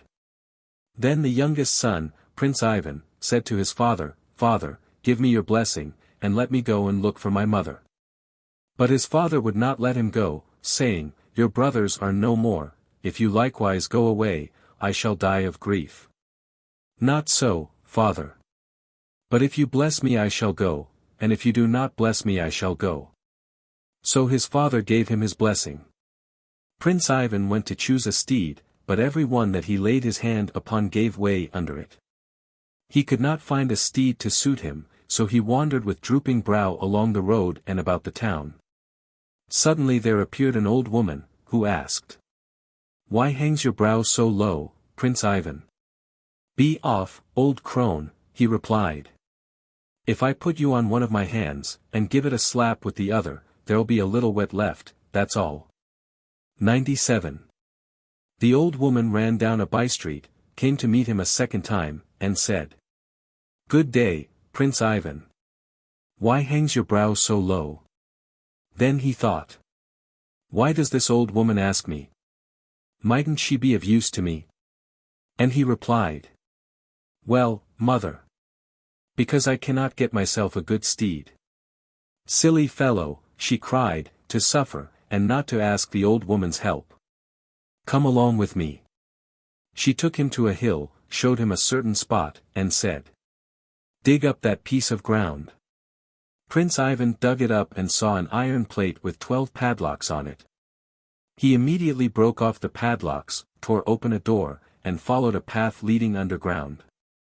There, fastened with 12 chains, stood a heroic steed which evidently heard the approaching steps of a rider worthy to mount it, and so began to neigh and to struggle, until it broke all 12 of its chains. Then Prince Ivan put on armor fit for a hero, and bridled the horse, and saddled it with a Circassian saddle. And he gave the old woman money, and said to her, "Forgive me, mother, and bless me." Then he mounted his steed and rode away. Long time did he ride. At last he came to a mountain, a tremendously high mountain, and so steep that it was utterly impossible to get up it. Presently his brothers came that way. They all greeted each other, and rode on together, till they came to an iron rock 98-150 poods in weight, and on it was this inscription: "Whosoever will fling this rock against the mountain, to him will a way be opened." The two elder brothers were unable to lift the rock, but Prince Ivan at the first try flung it against the mountain, and immediately there appeared a ladder leading up the mountain side. Prince Ivan dismounted, let some drops of blood run from his little finger into a glass, gave it to his brothers, and said, "If the blood in this glass turns black, tarry here no longer, that will mean that I am about to die." Then he took leave of them and went his way. He mounted the hill. What did not he see there? All sorts of trees were there, all sorts of fruits, all sorts of birds. Long did Prince Ivan walk on. At last he came to a house, a huge house. In it lived a king's daughter who had been carried off by Koshchei the Deathless. Prince Ivan walked round the enclosure, but could not see any doors. The king's daughter saw there was someone there, came on to the balcony, and called out to him, "See, there is a chink in the enclosure, touch it with your little finger, and it will become a door." What she said turned out to be true. Prince Ivan went into the house, and the maiden received him kindly, gave him to eat and to drink, and then began to question him. He told her how he had come to rescue his mother from Koshchei the Deathless. Then the maiden said, "It will be difficult for you to get at your mother, Prince Ivan. You see, Koshchei is not mortal, he will kill you. He often comes here to see me. There is his sword, 50 poods in weight. Can you lift it? If so, you may venture to go." Not only did Prince Ivan lift the sword, but he tossed it high in the air. So he went on his way again. By and by he came to a second house. He knew now where to look for the door, and he entered in. There was his mother. With tears did they embrace each other. Here also did he try his strength, heaving aloft a ball which weighed some 1,500 poods. The time came for Koshchei the Deathless to arrive. The mother hid away her son. Suddenly Koshchei the Deathless entered the house and cried out, "Foul, foul." A Russian bone 99 one usen't to hear with one's ears, or see with one's eyes, but now a Russian bone has come to the house. Who has been with you? Wasn't it your son? What are you talking about, God bless you? You've been flying through Russia, and got the air up your nostrils, that's why you fancy it's here, answered Prince Ivan's mother, and then she drew nigh to Koshchei, addressed him in terms of affection, asked him about one thing and another. And at last said, "Whereabouts is your death, O Koshchei?" "My death," he replied, "is in such a place. There stands an oak, and under the oak is a casket, and in the casket is a hare, and in the hare is a duck, and in the duck is an egg, and in the egg is my death." Having thus spoken, Koshchei the Deathless tarried there a little longer, and then flew away. The time came, Prince Ivan received his mother's blessing, and went to look for Koshchei's death.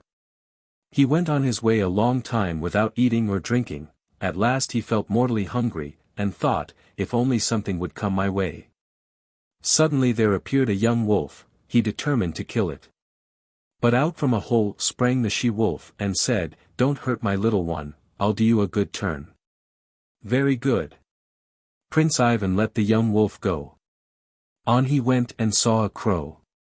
"Stop a bit," he thought, "here I shall get a mouthful." He loaded his gun and was going to shoot, but the crow exclaimed, "Don't hurt me, I'll do you a good turn." Prince Ivan thought the matter over and spared the crow. Then he went farther, and came to a sea and stood still on the shore. At that moment a young pike suddenly jumped out of the water and fell on the strand. He caught hold of it, and thought, for he was half dead with hunger, now I shall have something to eat. All of a sudden appeared a pike and said, Don't hurt my little one, Prince Ivan, I'll do you a good turn. And so he spared the little pike also. But how was he to cross the sea? He sat down on the shore and meditated. But the pike knew quite well what he was thinking about, and laid herself right across the sea. Prince Ivan walked along her back, as if he were going over a bridge, and came to the oak where Koshchei's death was. There he found the casket and opened it, out jumped the hare and ran away. How was the hare to be stopped? Prince Ivan was terribly frightened at having let the hare escape, and gave himself up to gloomy thoughts. But a wolf, the one he had refrained from killing, rushed after the hare, caught it and brought it to Prince Ivan. With great delight he seized the hare, cut it open, and had such a fright. Out popped the duck and flew away. He fired after it, but shot all on one side, so again he gave himself up to his thoughts. Suddenly there appeared the crow with her little crows, and set off after the duck, and caught it, and brought it to Prince Ivan. The prince was greatly pleased and got hold of the egg. Then he went on his way. But when he came to the sea, he began washing the egg, and let it drop into the water. However was he to get it out of the water? An immeasurable depth. Again the prince gave himself up to dejection. Suddenly the sea became violently agitated, and the pike brought him the egg. Moreover it stretched itself across the sea. Prince Ivan walked along it to the other side, and then he set out again for his mother's. When he got there, they greeted each other lovingly, and then she hid him again as before. Presently in flew Koshchei the Deathless and said, Foo, foo. No Russian bone can the ear hear nor the eye see, but there's a smell of Russia here. What are you talking about, Koshchei? There's no one with me, replied Prince Ivan's mother. A second time spake Koshchei and said, I feel rather unwell. Then Prince Ivan began squeezing the egg, and thereupon Koshchei the Deathless bent double. At last Prince Ivan came out from his hiding place, held up the egg and said, There is your death, O Koshchei the Deathless. Then Koshchei fell on his knees before him, saying, Don't kill me, Prince Ivan. Let's be friends. All the world will lie at our feet. But these words had no weight with Prince Ivan. He smashed the egg, and Koshchei the Deathless died. Ivan and his mother took all they wanted and started homewards.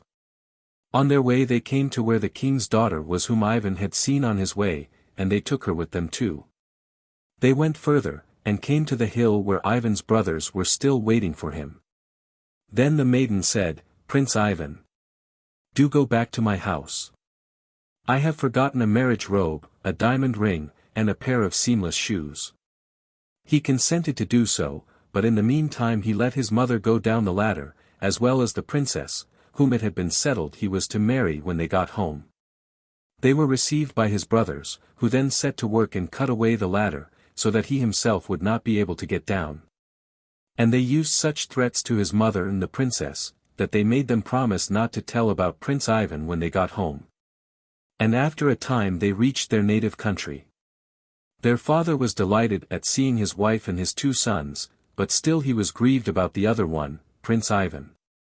But Prince Ivan returned to the home of his betrothed, and got the wedding dress, and the ring, and the seamless shoes. Then he came back to the mountain and tossed the ring from one hand to the other.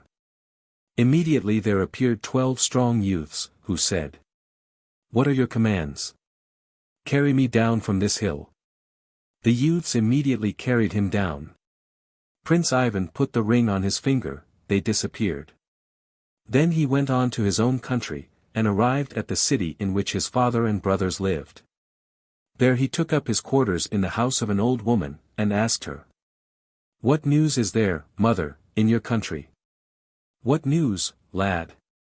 You see our queen was kept in prison by Koshchei the Deathless.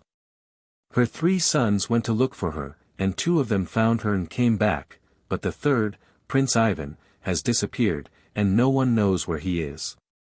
The king is very unhappy about him. And those two princes and their mother brought a certain princess back with them, and the eldest son wants to marry her, but she declares he must fetch her betrothal ring first, or get one made just as she wants it. But although they have made a public proclamation about it, no one has been found to do it yet. Well, mother, go and tell the king that you will make one. I'll manage it for you, said Prince Ivan. So the old woman immediately dressed herself, and hastened to the king, and said, Please, your majesty, I will make the wedding ring. Make it, then, make it, mother. Such people as you are welcome, said the king. But if you don't make it, off goes your head. The old woman was dreadfully frightened, she ran home, and told Prince Ivan to set to work at the ring. But Ivan lay down to sleep, troubling himself very little about it. The ring was there all the time. So he only laughed at the old woman, but she was trembling all over, and crying, and scolding him. As for you, she said, you're out of the scrape, but you've done for me, fool that I was. The old woman cried and cried until she fell asleep. Early in the morning Prince Ivan got up and awakened her, saying, Get up, mother, and go out. Take them the ring, and mind, don't accept more than 1 ducat for it. If anyone asks who made the ring, say you made it yourself, don't say a word about me.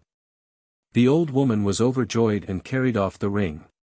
The bride was delighted with it. Just what I wanted, she said. So they gave the old woman a dish full of gold, but she took only 1 ducat. Why do you take so little, said the king. What good would a lot do me, your majesty? If I want some more afterwards, you'll give it me. Having said this the old woman went away. Time passed, and the news spread abroad that the bride had told her lover to fetch her wedding dress or else to get one made, just such a one as she wanted. Well, the old woman, thanks to Prince Ivan's aid, succeeded in this matter too, and took her the wedding dress.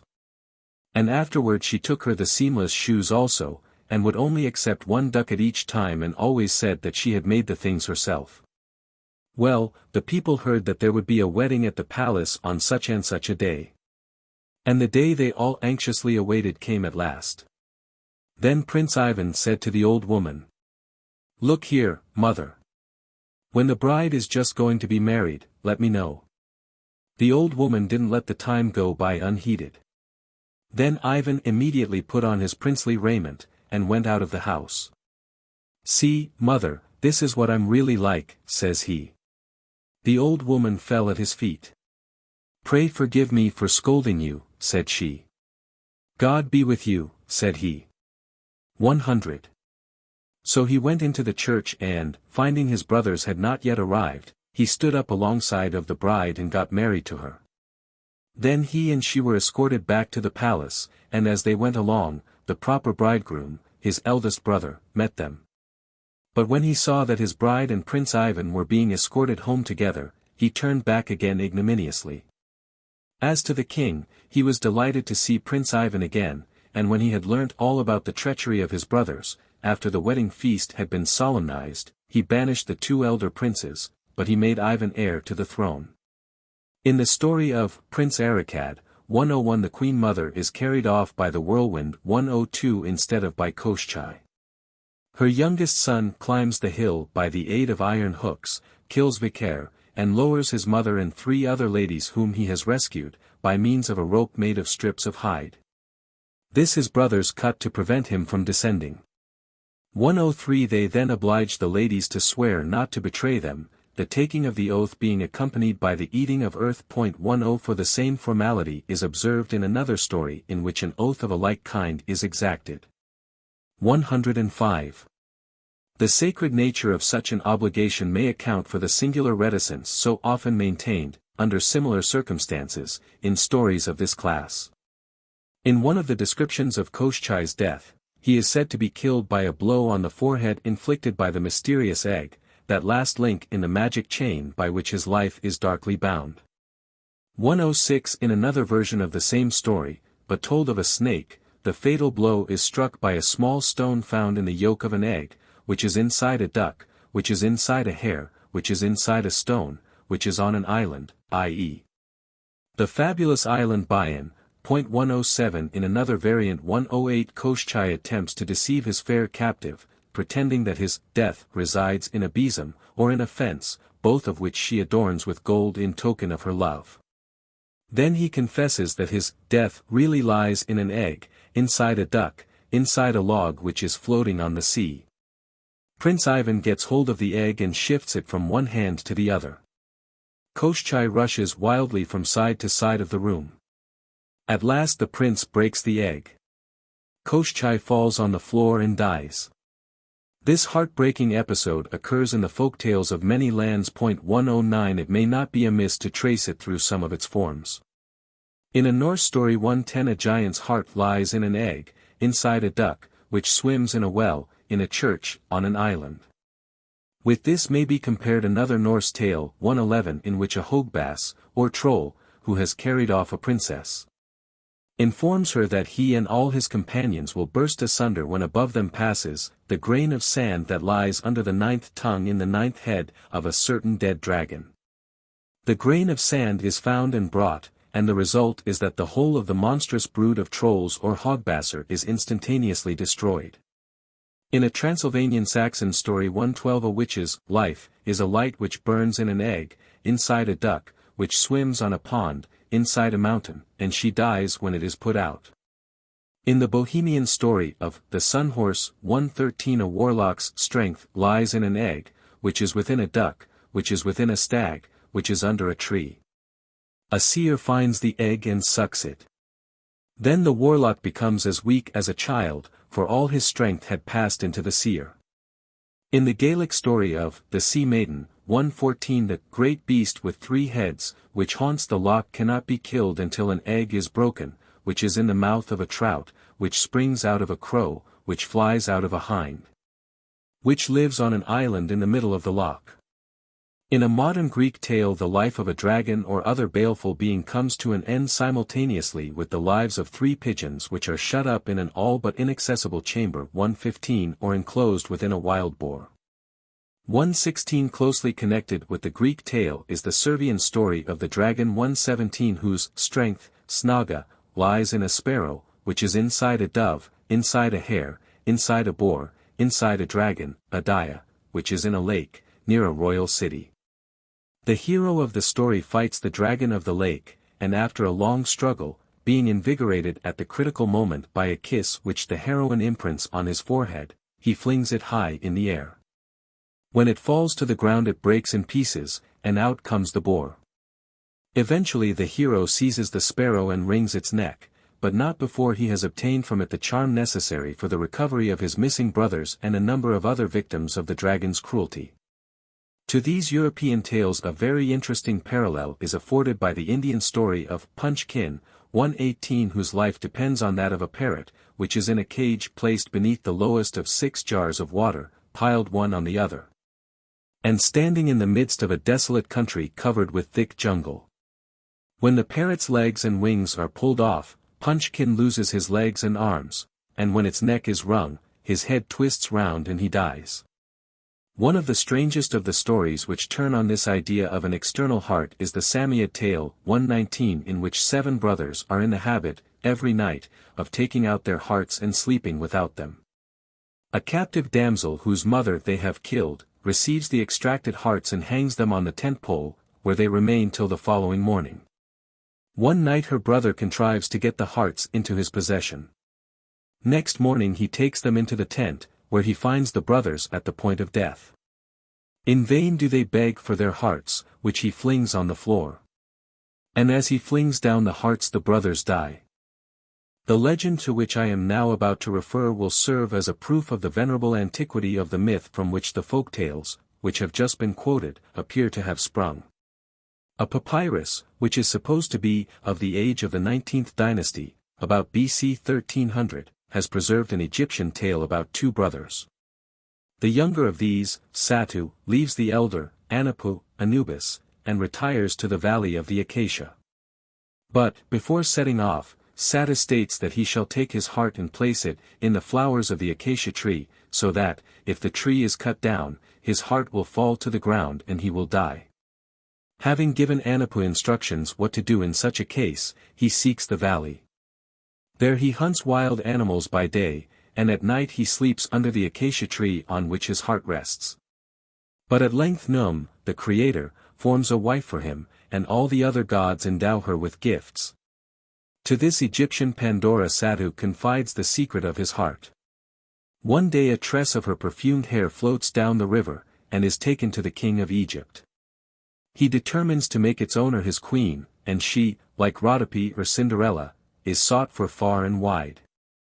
When she has been found and brought to the king, she recommends him to have the acacia cut down, so as to get rid of her lawful husband. Accordingly the tree is cut down, the heart falls, and Satu dies. About this time Anapus sets out to pay his long-lost brother a visit. Finding him dead, he searches for his heart, but searches in vain for 3 years. In the 4th year, however, it suddenly becomes desirous of returning to Egypt, and says, "I will leave this celestial sphere." Next day Anapus finds it under the acacia, and places it in a vase which contains some mystic fluid. When the heart has become saturated with the moisture, the corpse shudders and opens its eyes. Anapus pours the rest of the fluid down its throat, the heart returns to its proper place, and Satu is restored to life. 120. In one of the skazkas, a volshebnitsa or enchantress is introduced, whose death, like that of Koshchei, is spoken of as something definite and localized. A prince has loved and lost a princess, who is so beautiful that no man can look at her without fainting. Going in search of her, he comes to the home of an enchantress, who invites him to tea and gives him leave to inspect her house. As he wanders about he comes to a cellar in which he sees that beautiful one whom he loves, in fire. She tells him her love for him has brought her there. And he learns that there is no hope of freeing her unless he can find out where lies the death of the enchantress. So that evening he asks his hostess about it, and she replies. In a certain lake stands a blue rose tree. It is in a deep place, and no man can reach unto it. My death is there. He sets out in search of it, and, aided by a magic ring, reaches the lake, and sees there the blue rose tree, and around it a blue forest. After several failures, he succeeds in plucking up the rose tree by the roots, whereupon the enchantress straightway sickens. He returns to her house, finds her at the point of death, and throws the rose bush into the cellar where his love is crying, "Behold her death." And immediately the whole building shakes to its foundations, and becomes an island, on which are people who have been sitting in hell, and who offer up thanks to Prince Ivan. 121. In another Russian story 122 a prince is grievously tormented by a witch who has got hold of his heart, and keeps it perpetually seething in a magic cauldron. In a third 123 a queen maiden falls in love with the young Ivan, and, after being betrothed to him, would fain take him away to her own land and marry him. But his stepmother throws him into a magic slumber, and the queen maiden has to return home without him. When he awakes, and learns that she has gone, he sorrows greatly, and sets out in search of her. At last he learns from a friendly witch that his betrothed no longer cares for him, her love is hidden far away. It seems, that on the other side of the ocean stands an oak, and on the oak a coffer, and in the coffer a hare, and in the hare a duck, and in the duck an egg, and in the egg the love of the queen maiden. Ivan gets possession of the egg, and the friendly witch contrives to have it placed before the queen maiden at dinner. She eats it, and immediately her love for Ivan returns in all its pristine force. He appears, and she, overjoyed, carries him off to her own land and there marries him. After this digression we will now return to our snakes. All the monstrous forms which figure in the stories we have just been considering appear to be merely different species of the great serpent family. Such names as Koshchei, Chudo-Yudo, Usunya, and the like, seem to admit of exchange at the will of the storyteller with that of Zmei Goruinuik, the many-headed snake, who in Russian storyland is represented as the type of all that is evil.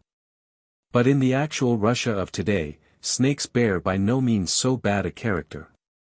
Their presence in a cottage is considered a good omen by the peasants, who leave out milk for them to drink, and who think that to kill such visitors would be a terrible sin. 124 This is probably a result of some remembrance of a religious cultus paid to the household gods under the form of snakes, such as existed of old, according to Cromer, in Poland and Lithuania. The following story is more in keeping with such ideas as these, than with those which are expressed in the tales about Koshchei and his kin. The Water Snake. Or Ujak. Erlenvein, No. 2. From the Tula government. There was once an old woman who had a daughter, and her daughter went down to the pond one day to bathe with the other girls. They all stripped off their shifts, and went into the water. Then there came a snake out of the water, and glided on to the daughter's shift.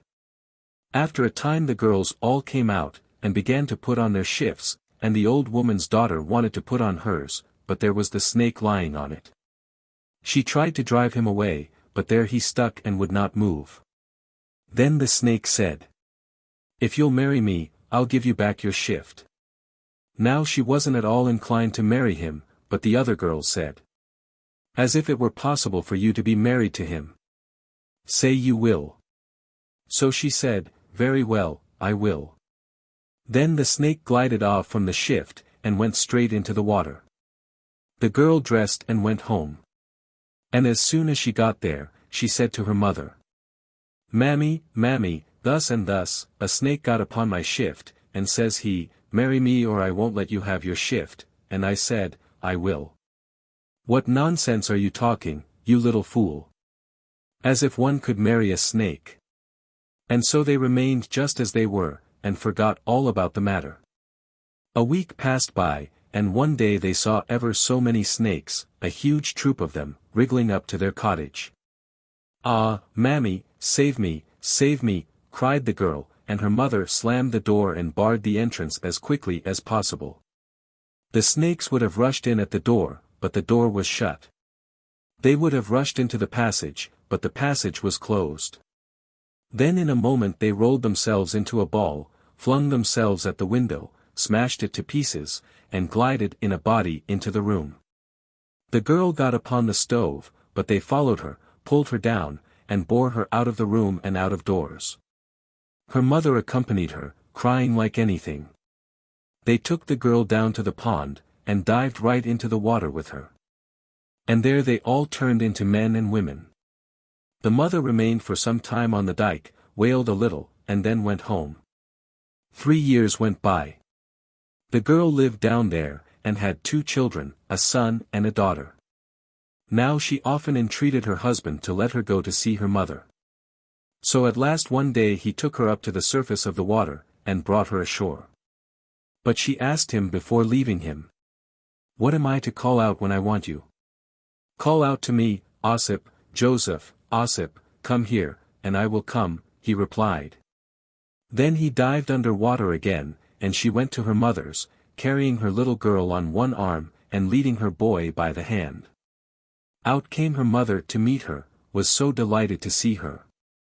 "Good day, mother," said the daughter. "Have you been doing well while you were living down there?" asked her mother. "Very well indeed, mother. My life there is better than yours here." They sat down for a bit and chatted. Her mother got dinner ready for her, and she dined. "What's your husband's name?" asked her mother. "Ossip," she replied. "And how are you to get home?" "I shall go to the dike, and call out, 'Ossip, Ossip, come here,' and he'll come." "Lie down, daughter, and rest a bit," said the mother. So the daughter lay down and went to sleep. The mother immediately took an axe and sharpened it, and went down to the dike with it. And when she came to the dike, she began calling out, "Ossip, Ossip, come here." No sooner had Ossip shown his head than the old woman lifted her axe and chopped it off. And the water in the pond became dark with blood. The old woman went home. And when she got home her daughter awoke. "Ah!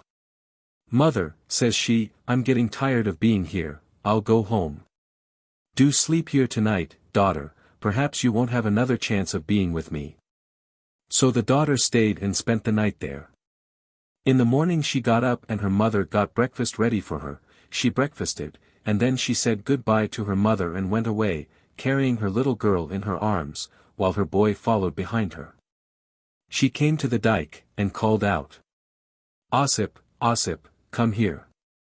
She called and called, but he did not come.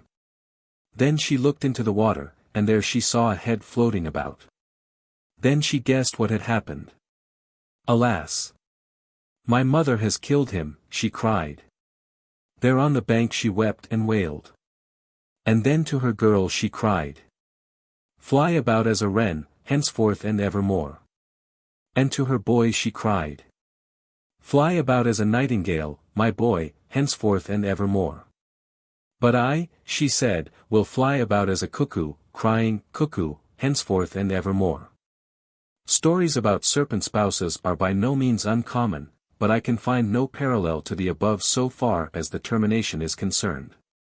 Ben Fay quotes or refers to a great number of the transformation tales in which a husband or a wife appears at times in the form of a snake, Panchatantra, pages 254-7 266-7. Sometimes, when a husband of this kind has doffed his serpent's skin, his wife seizes it, and throws it into the fire. Her act generally proves to be to her advantage, as well as to his, but not always. On a story of this kind was doubtless founded the legend handed down to us by Apuleius of Cupid and Psyche. Among its wildest versions are the Albanian Schlangenkind, Han, No. 100, a very similar Romanian tale, Ausland 1857, No. 43, quoted by Ben Fay, the Wallachian Trandafiru, Shot, No. 23, in which the husband is a pumpkin, Kerbis, by day, and the second of the Servian tales of the snake husband, Vuk Karadzic, No. 10. The snakes which figure in this weird story, the termination of which is so unusually tragic, bear a strong resemblance to the Indian Nagas, the inhabitants of Patala or the underground world. Serpents which take at will the human shape and often mix with mortals. They may, also, be related to the mermen and mermaids of the sea coasts, and to the similar beings with which, under various names, tradition peoples the lakes, and streams, and fountains of Europe. The South Russian peasantry have from immemorial times maintained a firm belief in the existence of water nymphs, called rusalkas, closely resembling the nereids of modern Greece, the female nixies of the north of Europe. And throughout the whole of Russia, at least in outlying districts, there still lingers a sort of cultus of certain male water sprites who bear the name of Vodianes. And who are almost identical with the beings who haunt the waters of various countries, such as the German Nix, the Swedish Neck, the Finnish Nack, etc. 125. In the Skazkas we find frequent mention of beauteous maidens who usually live beneath the wave, but who can transform themselves into birds and fly wherever they please. We may perhaps be allowed to designate them by the well-known name of swan maidens, though they do not always assume, together with their plumage robes, the form of swans, but sometimes appear as geese, ducks, spoonbills, or aquatic birds of some other species. They are, for the most part, the daughters of the Morskoi Tsar, or Water King, a being who plays an important part in Slavonic popular fiction. He is of a somewhat shadowy form, and his functions are not very clearly defined, for the part he usually fills is sometimes allotted to Koshchei or to the snake, but the stories generally represent him as a patriarchal monarch, living in subaqueous halls of light and splendor, whence he emerges at times to seize a human victim. It is generally a boy whom he gets into his power, and who eventually obtains the hand of one of his daughters, and escapes with her to the upper world, though not without considerable difficulty. Such are, for instance, the leading incidents in the following skazka, many features of which closely resemble those of various well-known West European folk tales. The Water King and Vasilissa the Wise. Afanasief, v. No. 23. From the Voronezh government. Once upon a time there lived a king and queen, and the king was very fond of hunting and shooting. Well, one day he went out hunting, and he saw an eaglet sitting on an oak. But just as he was going to shoot at it, the eaglet began to entreat him, crying, "Don't shoot me, my lord king. Better take me home with you. Some time or other I shall be of service to you." The king reflected a while and said, "How can you be of use to me?" And again he was going to shoot. Then the eaglet said to him a second time, Don't shoot me, my lord king. Better take me home with you, some time or other I shall be of use to you. The king thought and thought, but couldn't imagine a bit the more what use the eaglet could be to him, and so he determined to shoot it. Then a third time the eaglet exclaimed. Don't shoot me, my lord king.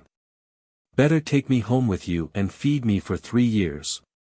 Some time or other I shall be of service to you. The king relented, took the eaglet home with him, and fed it for a year, for 2 years. But it ate so much that it devoured all his cattle. The king had neither a cow nor a sheep left. At length the eagle said, Now let me go free. The king set it at liberty. The eagle began trying its wings. But no, it could not fly yet. So it said, Well, my lord king. You have fed me 2 years, now, whether you like it or no, feed me for 1 year more. Even if you have to borrow, at all events feed me, you won't lose by it. Well, this is what the king did.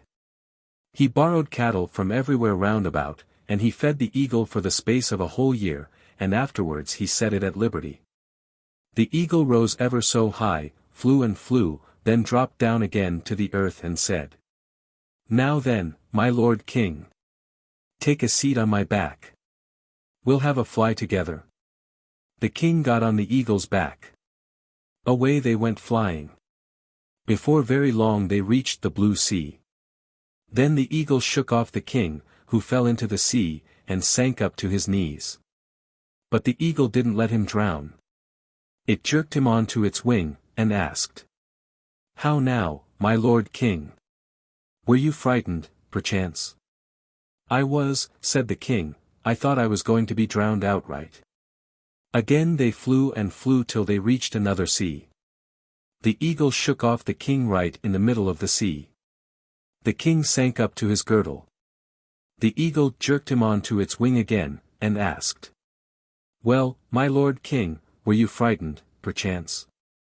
I was, he replied, but all the time I thought, perhaps, please God, the creature will pull me out.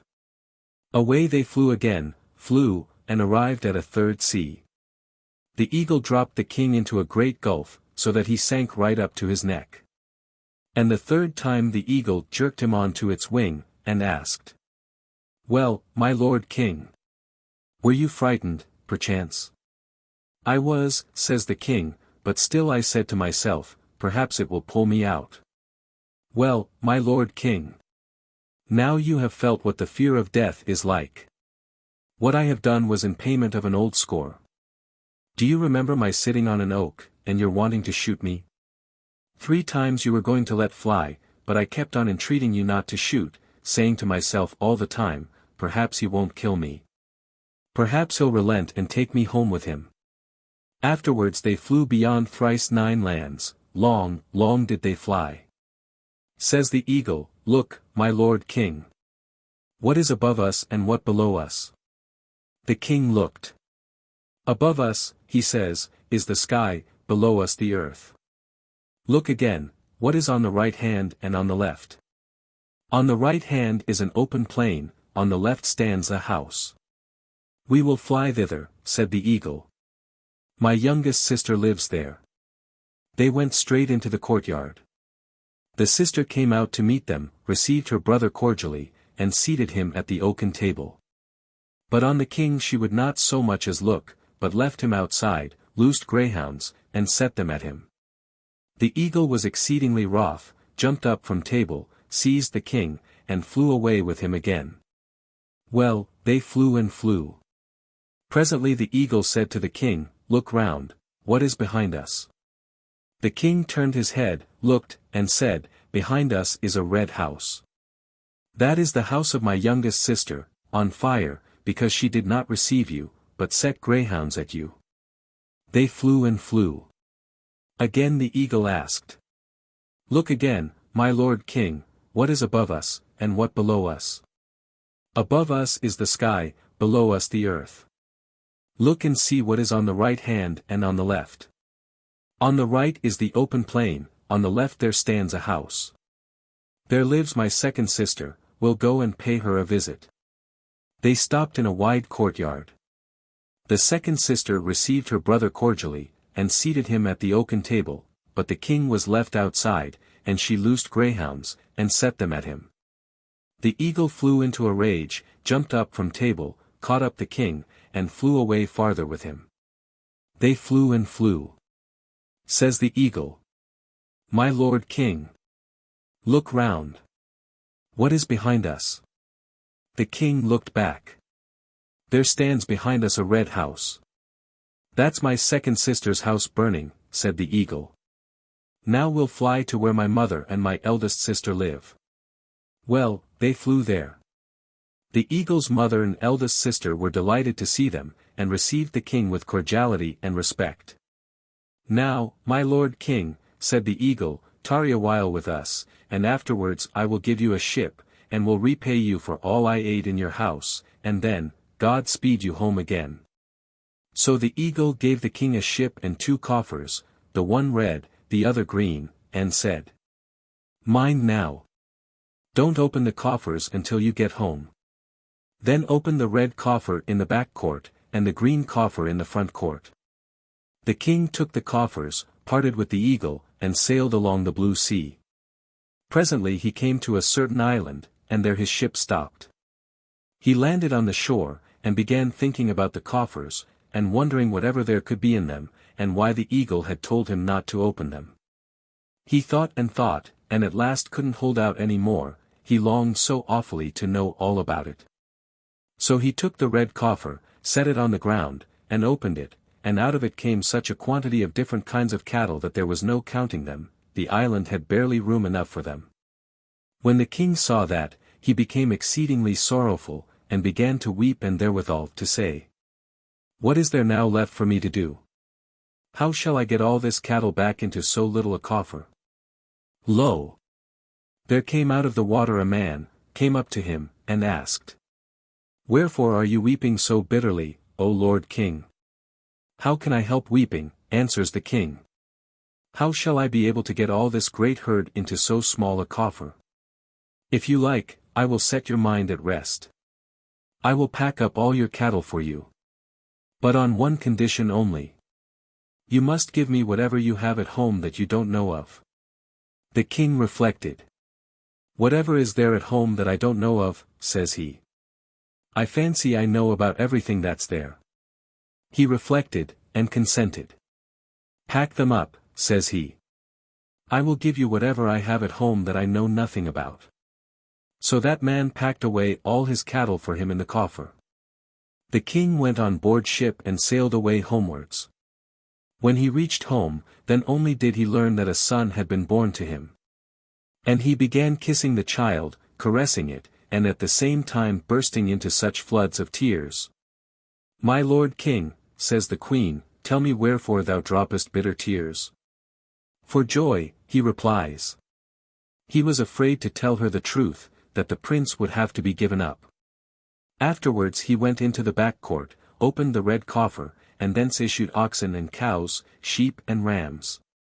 There were multitudes of all sorts of cattle, so that all the sheds and pastures were crammed full. He went into the front court, opened the green coffer, and there appeared a great and glorious garden. What trees there were in it to be sure! The king was so delighted that he forgot all about giving up his son. Many years went by. One day the king took it into his head to go for a stroll, and he came to a river. At that moment the same man he had seen before came out of the water, and said, "You've pretty soon become forgetful, Lord King. Think a little. Surely you're in my debt." The king returned home full of grief, and told all the truth to the queen and the prince. They all mourned and wept together, but they decided that there was no help for it, the prince must be given up. So they took him to the mouth of the river and there they left him alone. The prince looked around, saw a footpath, and followed, trusting God would lead him somewhere. He walked and came to a dense forest. In the forest stood a hut, in the hut lived a Baba Yaga. "Suppose I go in," thought the prince, and went in. "Good day, prince," said the Baba Yaga. "Are you seeking work or shunning work?" Granny." First give me to eat and to drink, and then ask me questions. So she gave him food and drink, and the prince told her everything as to whither he was going and with what purpose. Then the Baba Yaga said, "Go, my child, to the seashore, there will fly thither 12 spoonbills, which will turn into fair maidens, and begin bathing. Do you steal quietly up and lay your hands on the eldest maiden's shift. When you have come to terms with her, go to the Water King, and there will meet you on the way a Bedalo and Opivalo, and also Moros Trescom 126, take all of them with you, they will do you good service." The prince bid the Yaga farewell, went to the appointed spot on the seashore, and hid behind the bushes. Presently 12 spoonbills came flying thither, struck the moist earth, turned into fair maidens, and began to bathe. The prince stole the eldest one's shift, and sat down behind a bush, didn't budge an inch. The girls finished bathing and came out on the shore, 11 of them put on their shifts, turned into birds, and flew away home. There remained only the eldest, Vasilissa the Wise. She began praying and begging the good youth. "Do give me my shift," she says. "You are on your way to the house of my father, the Water King. When you come I will do you good service." So the prince gave her back her shift, and she immediately turned into a spoonbill and flew away after her companions. The prince went further on, there met him by the way 3 heroes, Abedalo, Opivalo, and Moros Trescom. He took them with him and went on to the Water King's. The Water King saw him, and said, "Hail, friend! Why have you been so long in coming to me? I have grown weary of waiting for you. Now set to work. Here is your first task. Build me in one night a great crystal bridge, so that it shall be ready for use tomorrow. If you don't build it, off goes your head." The prince went away from the Water King, and burst into a flood of tears. Vasilissa the Wise opened the window of her upper chamber, and asked, "What are you crying about, prince?" "Ah! Vasilissa the Wise. How can I help crying? Your father has ordered me to build a crystal bridge in a single night, and I don't even know how to handle an axe." "No matter. Lie down and sleep, the morning is wiser than the evening." She ordered him to sleep, but she herself went out on the steps, and called aloud with a mighty whistling cry. Then from all sides there ran together carpenters and workmen, one leveled the ground, another carried bricks. Soon had they built a crystal bridge, and traced cunning devices on it, and then they dispersed to their homes. Early next morning Vasilissa the Wise awoke the prince. "Get up, prince. The bridge is ready, my father will be coming to inspect it directly." Up jumped the prince, seized a broom, took his place on the bridge, and began sweeping here, clearing up there. The Water King bestowed praise upon him. "Thanks," says he. "You've done me one service, now do another. Here is your task. Plant me by tomorrow a garden green, a big and shady one. And there must be birds singing in the garden, and flowers blossoming on the trees, and ripe apples and pears hanging from the boughs." Away went the prince from the Water King, all dissolved in tears. Vasilissa the Wise opened her window and asked, "What are you crying for, prince? How can I help crying? Your father has ordered me to plant a garden in one night." "That's nothing. Lie down and sleep, the morning is wiser than the evening." She made him go to sleep, but she herself went out on the steps, called and whistled with a mighty whistle. From every side there ran together gardeners of all sorts, and they planted a garden green, and in the garden birds sang, on the trees flowers blossomed, from the boughs hung ripe apples and pears. Early in the morning Vasilissa the Wise awoke the prince. "Get up, prince. The garden is ready, Papa is coming to see it."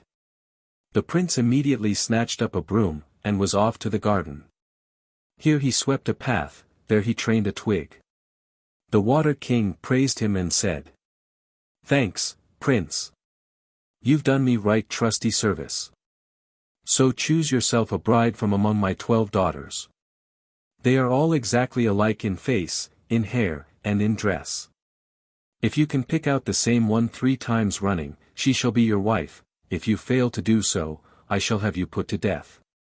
Vasilissa the Wise knew all about that, so she found time to say to the prince, "The first time I will wave my handkerchief, the second I will be arranging my dress, the third time you will see a fly above my head." And so the prince guessed which was Vasilissa the Wise 3 times running. And he and she were married, and a wedding feast was got ready. Now the Water King had prepared much food of all sorts, more than 100 men could get through. And he ordered his son-in-law to see that everything was eaten. "If anything remains over, the worse for you," says he. "My father," begs the prince, "there's an old fellow of mine here, please let him take a snack with us. Let him come." Immediately appeared a Bedalo, ate up everything, and wasn't content then. The Water King next set out 20 tubs of all kinds of strong drinks, and ordered his son-in-law to see that they were all drained dry. "My father," begs the prince again, "there's another old man of mine here, let him, too, drink your health. Let him come." Opivalo appeared, emptied all the 40 tubs in a twinkling, and then asked for a drop more by way of stirrup cup. 127. The Water King saw that there was nothing to be gained that way, so he gave orders to prepare a bathroom for the young couple, an iron bathroom, and to heat it as hot as possible. So the iron bathroom was made hot. 12 loads of firewood were set alight, and the stove and the walls were made red hot, impossible to come within 5 versts of it.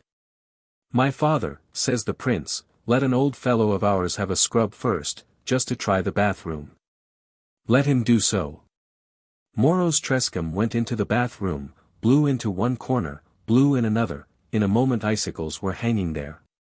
After him the young couple also went into the bathroom, were lathered and scrubbed 128 and then went home. After a time Vasilissa said to the prince, "Let us get out of my father's power.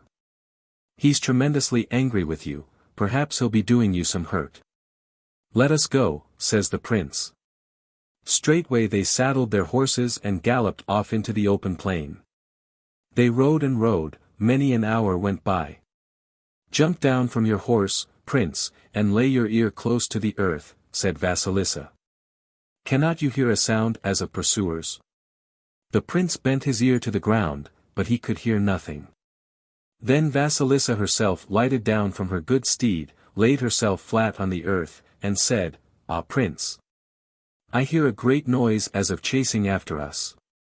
Then she turned the horses into a well, and herself into a bowl, and the prince into an old, very old man. Up came the pursuers. "Hey, old man!" say they, "haven't you seen a youth and a maiden pass by?" "I saw them, my friends. Only it was a long while ago. I was a youngster at the time when they rode by." The pursuers returned to the Water King. "There is no trace of them," they said, "no news, all we saw was an old man beside a well, and a bowl floating on the water. Why did not ye seize them?" cried the Water King, who thereupon put the pursuers to a cruel death, and sent another troop after the prince and Vasilissa the Wise. The fugitives in the meantime had ridden far, far away. Vasilissa the Wise heard the noise made by the fresh set of pursuers, so she turned the prince into an old priest, and she herself became an ancient church. Scarcely did its walls hold together, covered all over with moss. Presently up came the pursuers. "Hey, old man! Haven't you seen a youth and a maiden pass by?" "I saw them, my own. Only it was long, ever so long ago. I was a young man when they rode by. It was just while I was building this church." So the second set of pursuers returned to the Water King, saying, "There is neither trace nor news of them, your royal majesty. All that we saw was an old priest and an ancient church. Why did not ye seize them?" cried the Water King louder than before, and having put the pursuers to a cruel death, he galloped off himself in pursuit of the prince and Vasilissa the Wise. This time Vasilissa turned the horses into a river of honey with Kissel 129 banks, and changed the prince into a drake and herself into a grey duck. The Water King flung himself on the Kissel and honey water, and ate, and drank until he burst. And so he gave up the ghost. The prince and Vasilissa rode on, and at length they drew nigh to the home of the prince's parents. Then said Vasilissa, "Go on in front, prince, and report your arrival to your father and mother. But I will wait for you here by the wayside. Only remember these words of mine, kiss everyone else, only don't kiss your sister. If you do, you will forget me." The prince reached home, began saluting every one, kissed his sister too, and no sooner had he kissed her than from that very moment he forgot all about his wife, just as if she had never entered into his mind. 3 days did Vasilissa the wise await him. On the 4th day she clad herself like a beggar, went into the capital, and took up her quarters in an old woman's house. But the prince was preparing to marry a rich princess, and orders were given to proclaim throughout the kingdom, that all Christian people were to come to congratulate the bride and bridegroom, each one bringing a wheaten pie as a present. Well, the old woman with whom Vasilissa lodged, prepared, like everyone else, to sift flour and make a pie. "Why are you making a pie, Granny?" asked Vasilissa. "Is it why? You evidently don't know then. Our king is giving his son in marriage to a rich princess. One must go to the palace to serve up the dinner to the young couple. Come now. I, too, will bake a pie and take it to the palace, maybe the king will make me some present." "Bake away in God's name," said the old woman. Vasilissa took flour, kneaded dough, and made a pie. And inside it she put some curds and a pair of live doves.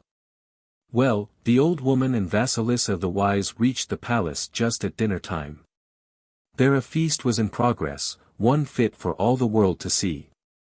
Vasilissa's pie was set on the table, but no sooner was it cut in two than out of it flew the 2 doves. The hen bird seized a piece of curd, and her mate said to her, "Give me some curds, too, dovey." "No, I won't," replied the other dove, "else you'd forget me, as the prince has forgotten his Vasilissa the wise." Then the prince remembered about his wife. He jumped up from table, caught her by her white hands, and seated her close by his side. From that time forward they lived together in all happiness and prosperity. With this story may be compared a multitude of tales in very many languages. In German, for instance, Der König vom Goldenen Berg, Grimm, KM, number 92. See also numbers 51, 56, 113, 181, and the opening of No.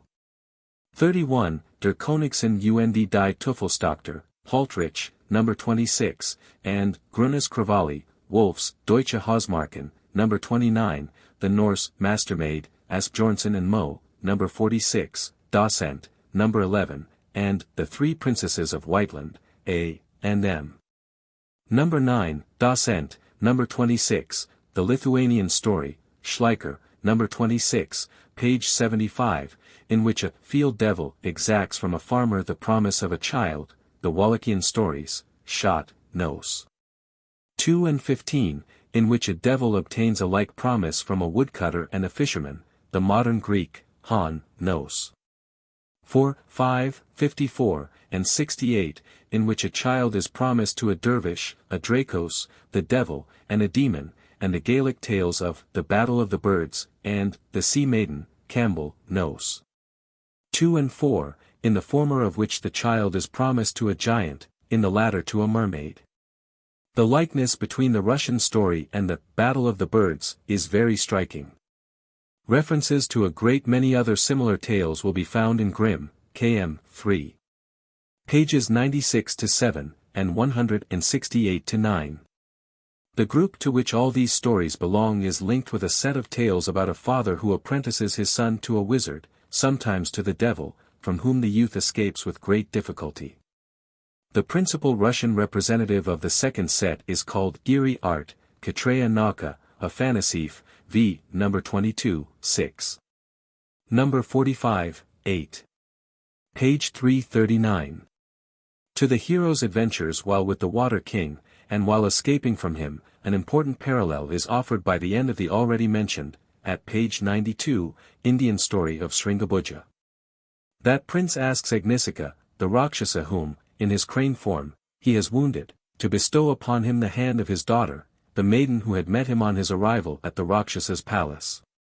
The demon pretends to consent, but only on condition that the prince is able to pick out his love from among her numerous sisters. This Sringabuja is able to do in spite of all the demon's daughters being exactly alike, as she has told him beforehand she will wear her pearls on her brow instead of round her neck. Her father will not remark the change, she says, for being of the demon race, he is not very sharp-witted. The Rakshasa next sets the prince two of the usual tasks. He is to plough a great field, and sow 100 bushels of corn. When this, by the daughter's help, is done, he is told to gather up the seed again. This also the demon's daughter does for him, sending to his aid a countless swarm of ants. Lastly he is commanded to visit the demon's brother and invite him to the wedding. He does so, and is pursued by the invited guest, from whom he escapes only by throwing behind him earth, water, thorns, and lastly fire, with all of which he has been provided by his love. They produce corresponding obstacles which enable him to get away from the uncle of his bride. The demon now believes that his proposed son-in-law must be a god in disguise, so he gives his consent to the marriage. All goes well for a time, but at last the prince wants to go home, so he and his wife fly from her father's palace. Agnisika pursues them. She makes her husband invisible, while she assumes the form of a woodman. Up comes her angry sire, and asks for news of the fugitives. She replies she has seen none, her eyes being full of tears caused by the death of the Rakshasa prince Agnisika. The slow-witted demon immediately flies home to find out whether he is really dead. Discovering that he is not, he renews the pursuit. Again his daughter renders her husband invisible, and assumes the form of a messenger carrying a letter. When her father arrives and repeats his question, she says she has seen no one, she is going with a letter to his brother from Agnisika, who has just been mortally wounded. Back again home flies the demon in great distress, anxious to find out whether he has really been wounded to death or not. After settling this question, he leaves his daughter and her husband in peace. See Professor Brockhaus in the Bericht der Phil. Hist. Klasse der K. Sachs. Gesellschaft der Wissenschaften, 1861, pages 226-9, and Professor Wilson, Essays, and 2. Pages 136-8. CFR Kohler in Orient und Occident, 2. Pages 107-14. In another story a king is out hunting and becomes thirsty. Seeing a spring near at hand, he bends down and is just going to lap up its water, when the Tsar Medved, a king bear, seizes him by the beard. The king is unable to free himself from his grasp, and is obliged to promise as his ransom, that which he knows not of at home, which turns out to be a couple of children, a boy and a girl, who have been born during his absence. In vain does he attempt to save the twins from their impending fate, by concealing them in a secret abode constructed for that purpose underground. In the course of time the king bear arrives to claim them, finds out their hiding place, digs them up, and carries them off on his back to a distant region where no man lives. During his absence they attempt to escape being carried through the air on the back of a friendly falcon, but the king bear sees them, strikes his head against the earth, and burns the falcon's wings. The twins fall to the ground, and are carried by the king bear to his home amid inaccessible mountains. There they make a second attempt at escape, trusting this time to an eagle's aid, but it meets with exactly the same fate as their first trial. At last they are rescued by a bull calf, which succeeds in baffling all the king bear's efforts to recover them. At the end of their perilous journey the bull calf tells the young prince to cut its throat, and burn its carcass. He unwillingly consents, and from its ashes spring a horse, a dog, and an apple tree, all of which play important parts in the next act of the drama. 130. In one of the variants of the Water King story 131 the Caesar of the Drinking King's beard is not called the Morskoi Tsar but Chudomorsko, a water Chudo, whose name recalls to mind the Chudo Yudo we have already met with. 132 the prince who is obliged, in consequence of his father's promise, to surrender himself to the water giant, falls in love with a maiden whom he finds in that potentate's palace, and who is an enchantress whom the Chudo has stolen.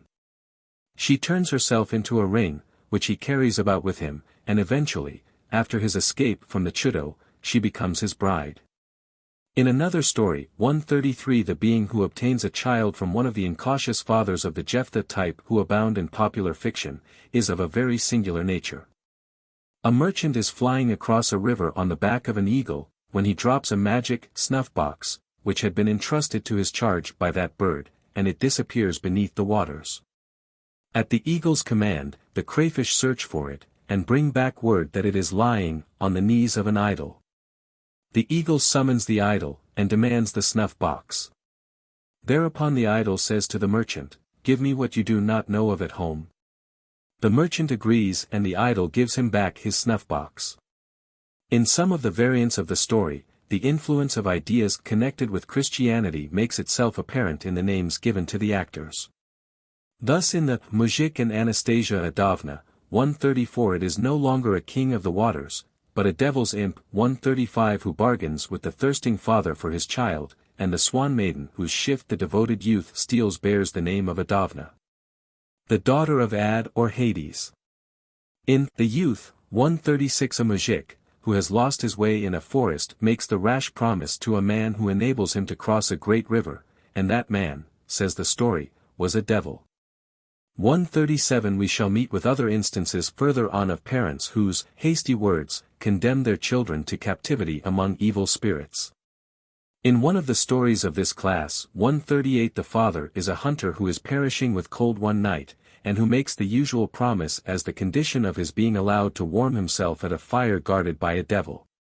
Being in consequence of this deprived of a son, he becomes very sad, and drinks himself to death. The priest will not bury his sinful body, so it is thrust into a hole at a crossway, and he falls into the power of that very same devil, who turns him into a horse, and uses him as a beast of burden.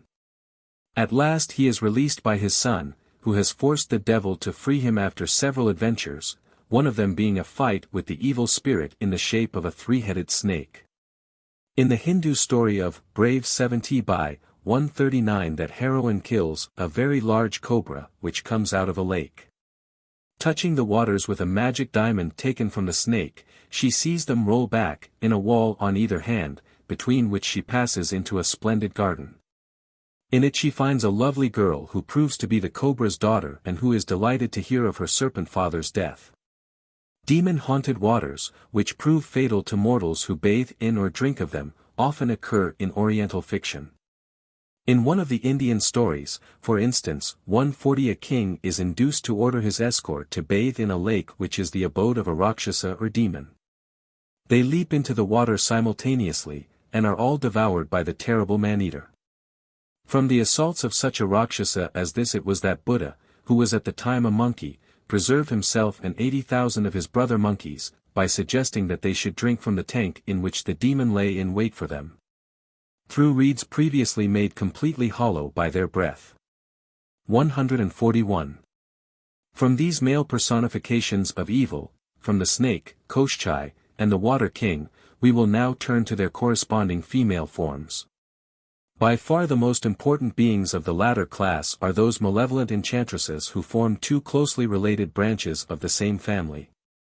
Like their sisters all over the world, they are, as a general rule, old, hideous, and hateful. They possess all kinds of supernatural powers, but their wits are often dull. They wage constant war with mankind, but the heroes of Storyland find them as easily overcome as the males of their family.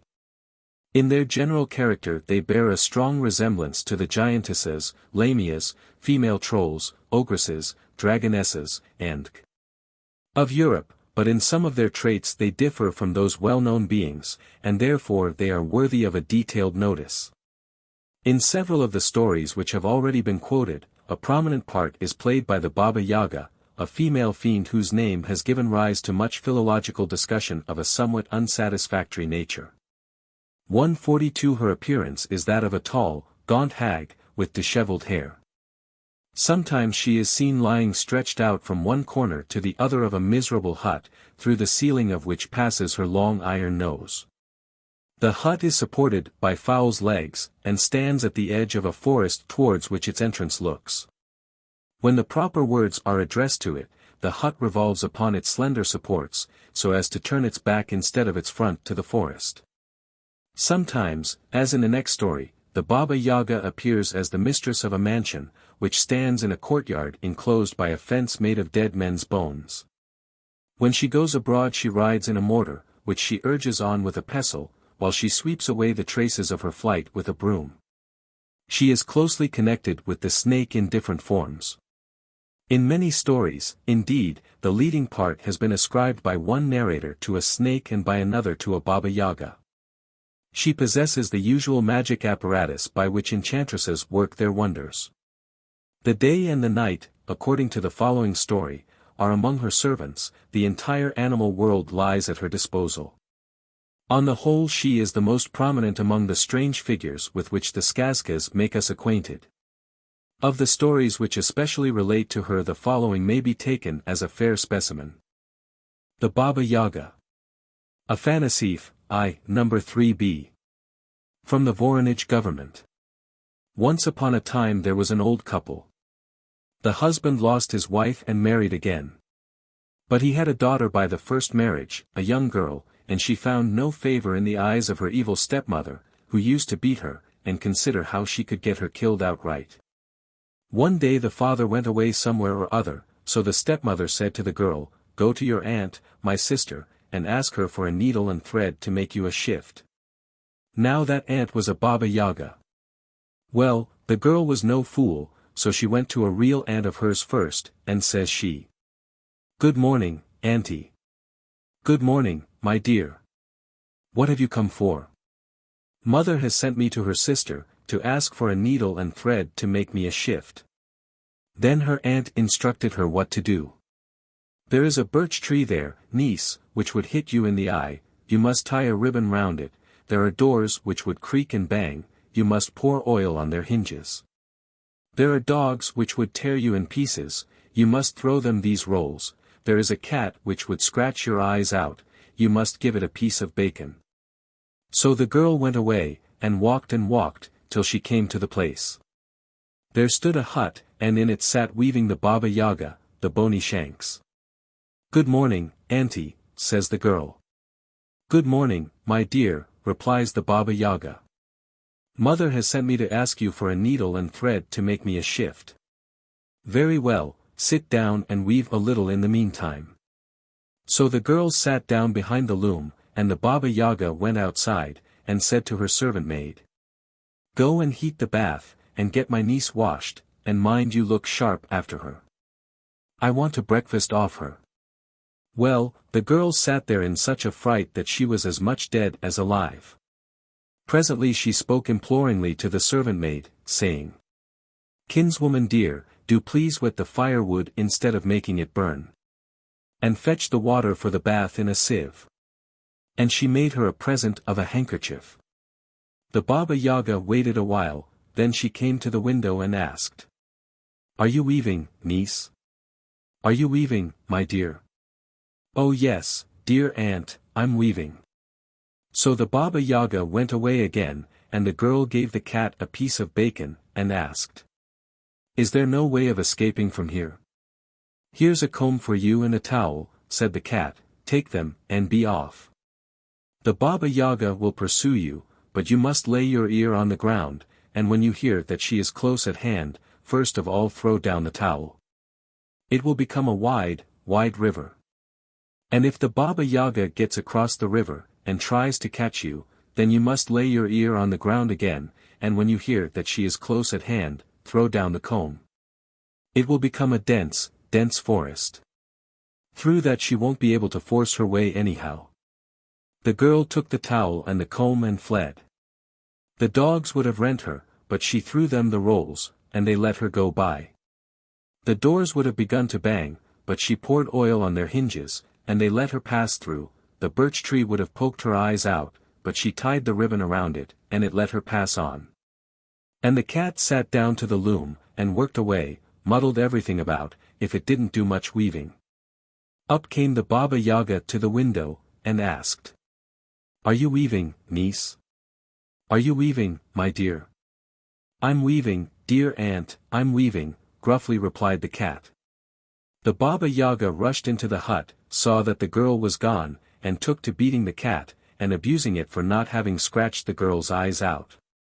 "Long as I've served you," said the cat, "you've never given me so much as a bone," but she gave me bacon. Then the Baba Yaga pounced upon the dogs, on the doors, on the birch tree, and on the servant maid, and set to work to abuse them all, and to knock them about. Then the dogs said to her, "Long as we've served you, you've never so much as pitched us a burnt crust," but she gave us rolls to eat. And the doors said, "Long as we've served you, you've never poured even a drop of water on our hinges." But she poured oil on us. The birch tree said, "Long as I've served you, you've never tied a single thread round me," but she fastened a ribbon around me. And the servant maid said, "Long as I've served you, you've never given me so much as a rag." But she gave me a handkerchief. The Baba Yaga, bony of limb, quickly jumped into her mortar, sent it flying along with the pestle, sweeping away the while all traces of its flight with a broom, and set off in pursuit of the girl. Then the girl put her ear to the ground, and when she heard that the Baba Yaga was chasing her, and was now close at hand, she flung down the towel. And it became such a wide river. Up came the Baba Yaga to the river, and gnashed her teeth with spite, then she went home for her oxen, and drove them to the river. The oxen drank up every drop of the river, and then the Baba Yaga began the pursuit anew. But the girl put her ear to the ground again, and when she heard that the Baba Yaga was near, she flung down the comb, and instantly a forest sprang up, such an awfully thick one. The Baba Yaga began gnawing away at it, but however hard she worked, she couldn't gnaw her way through it, so she had to go back again.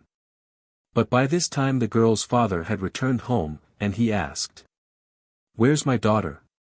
"She's gone to her aunt's," replied her stepmother. Soon afterwards the girl herself came running home. "Where have you been?" asked her father. "Ah, father," she said, "mother sent me to aunt's to ask for a needle and thread to make me a shift. But aunt's a Baba Yaga, and she wanted to eat me." "And how did you get away, daughter?" "Why, like this," said the girl, and explained the whole matter. As soon as her father had heard all about it, he became wroth with his wife, and shot her. But he and his daughter lived on and flourished, and everything went well with them. In one of the numerous variants of this story 143 the heroine is sent by her husband's mother to the Baba Yagas, and the advice which saves her comes from her husband. The Baba Yaga goes into another room, in order to sharpen her teeth, and while she is engaged in that operation the girl escapes, having previously, by the advice of the cat, to which she had given a lump of butter, spat under the threshold. The spittle answers for her in her absence, behaving as do, in other folk tales, drops of blood, or rags dipped in blood, or apples, or eggs, or beans, or stone images, or wooden puppets. 144. The magic comb and towel, by the aid of which the girl effects her escape, constantly figure in skazkas of this class, and always produce the required effect. A brush, also, is frequently introduced, from each bristle of which springs up a wood. In one story, however, the brush gives rise to mountains, and a golic, or bathroom whisk, turns into a forest. The towel is used, also, for the purpose of constructing or annihilating a bridge. Similar instruments are found in the folk tales of every land, whether they appear as the brush, comb, and mirror of the German water sprite. 145 or the rod, stone, and pitcher of water of the Norse troll, 146 or the knife, comb, and handful of salt which, in the modern Greek story, save Asterinos and Polja from their fiendish mother. 147 or the twig, the stone, and the bladder of water, found in the ear of the filly, which saves her master from the Gaelic giant. 148 or the brush, comb, and egg, the last of which produces a frozen lake with mirror-smooth surface, whereon the pursuing old Prussian which slips and breaks her neck. 149 or the wand which causes a river to flow and a mountain to rise between the youth who waves it and the wicked old Rakshasa, who chases him in the Deccan story. 150 or the handful of earth, cup of water, and dry sticks and match, which impede and finally destroy the Rakshasa in the almost identical episode of Somadeva's tale of The Prince of Vardhamana. 151. In each instance they appear to typify the influence which the supernatural beings to whom they belonged were supposed to exercise over the elements. It has been thought strange that such stress should be laid on the employment of certain toilet articles, to the use of which the heroes of folktales do not appear to have been greatly addicted. But it is evident that like produces like in the transformation in question. In the oldest form of the story, the Sanskrit, a handful of earth turns into a mountain, a cup of water into a river. Now, metaphorically speaking, a brush may be taken as a miniature wood. The common use of the term brushwood is a proof of the general acceptance of the metaphor. A comb does not at first sight appear to resemble a mountain, but its indented outline may have struck the fancy of many primitive peoples as being a likeness to a serrated mountain range. Thence comes it that in German comb means not only a comb but also, like the Spanish sierra, a mountain ridge or crest. 152. In one of the numerous stories 153 about the Baba Yaga, four heroes are wandering about the world together. When they come to a dense forest in which a small izba, or hut, is twirling round on a fowl's leg. Ivan, the youngest of the party, utters the magical formula, Izbushka, Izbushka. Stand with back to the forest and front towards us, and the hut faces towards them, its doors and windows open of their own accord. The heroes enter and find it empty. One of the party then remains indoors, while the rest go out to the chase. The hero who is left alone prepares a meal, and then, after washing his head, sits down by the window to comb his hair. Suddenly a stone is lifted, and from under it appears a Baba Yaga, driving in her mortar, with a dog yelping at her heels. She enters the hut and, after some short parley, seizes her pestle, and begins beating the hero with it until he falls prostrate. Then she cuts a strip out of his back, eats up the whole of the viands he has prepared for his companions, and disappears. After a time the beaten hero recovers his senses, ties up his head with a handkerchief, and sits groaning until his comrades return. Then he makes some excuse for not having got any supper ready for them, but says nothing about what has really happened to him. On the next day the second hero is treated in the same manner by the Baba Yaga, and on the day after that the third undergoes a similar humiliation. But on the fourth day it falls to the lot of the young Ivan to stay in the hut alone. The Baba Yaga appears as usual, and begins thumping him with her pestle, but he snatches it from her, beats her almost to death with it, cuts 3 strips out of her back, and then locks her up in a closet. When his comrades return, they are surprised to find him unhurt, and a meal prepared for them, but they ask no questions. After supper they all take a bath, and then Ivan remarks that each of his companions has had a strip cut out of his back. This leads to a full confession, on hearing which Ivan runs to the closet, takes those strips out of the Baba Yaga, and applies them to their backs, which immediately become cured. He then hangs up the Baba Yaga by a cord tied to one foot, at which cord all the party shoot. At length it is severed, and she drops.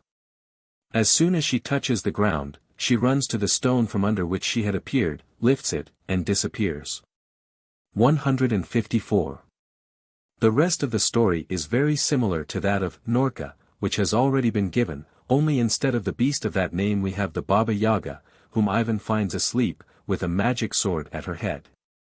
Following the advice of her daughters, 3 fair maidens whom he meets in her palace, Ivan does not attempt to touch the magic sword while she sleeps. But he awakes her gently, and offers her 2 golden apples on a silver dish. She lifts her head and opens her mouth, whereupon he seizes the sword and cuts her head off. As is usual in the stories of this class, his comrades, after hoisting the maidens aloft, cut the cord and let him fall back into the abyss. But he escapes, and eventually, he slays all the 3 heroes, and flings their bodies on the plain for wild beasts to devour. This skazka is one of the many versions of a widespread tale, which tells how the youngest of a party, usually consisting of 3 persons, overcomes some supernatural foe, generally a dwarf, who had been more than a match for his companions.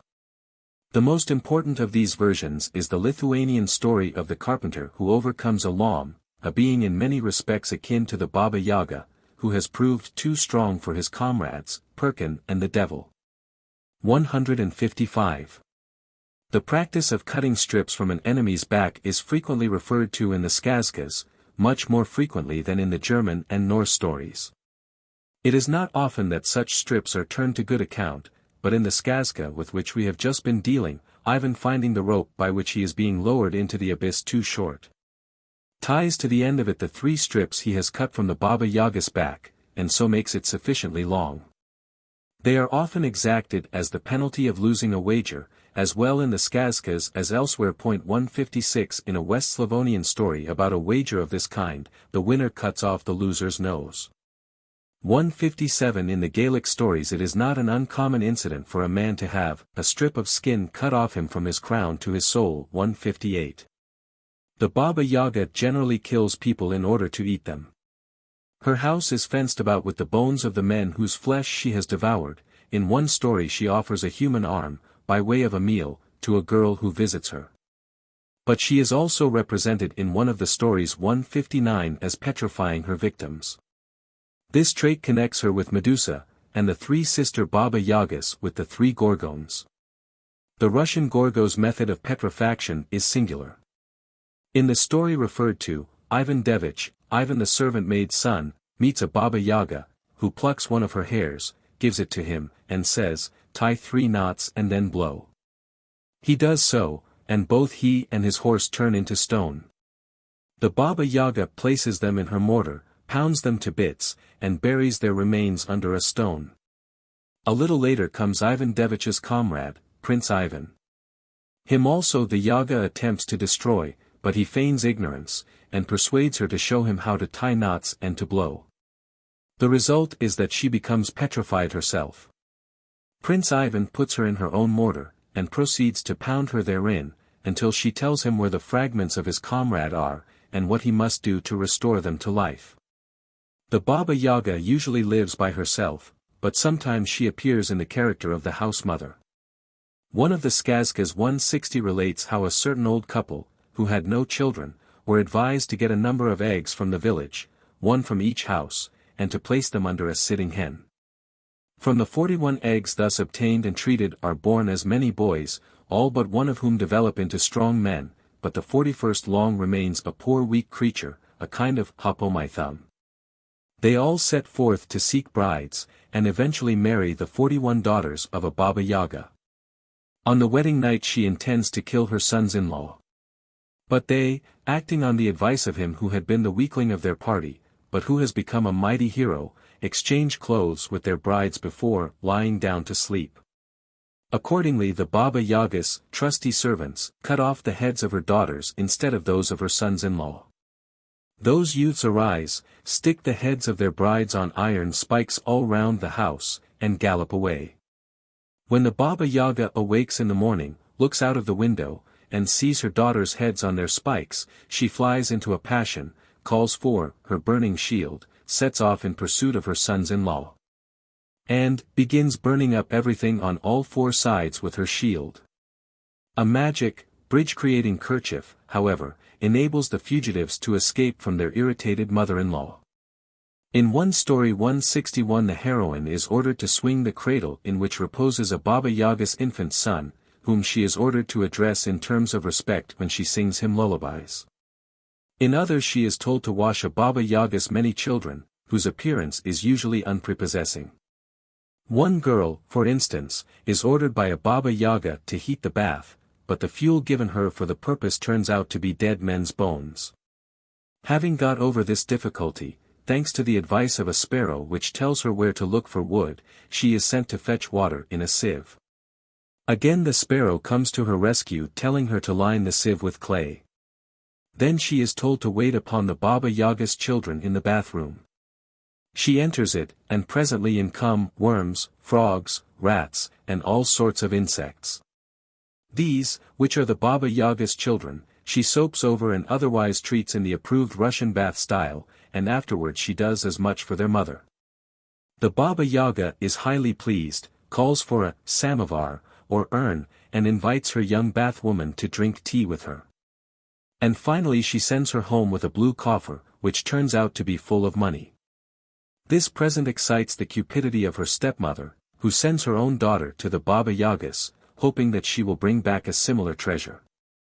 The Baba Yaga gives the same orders as before to the newcomer, but that conceited young person fails to carry them out.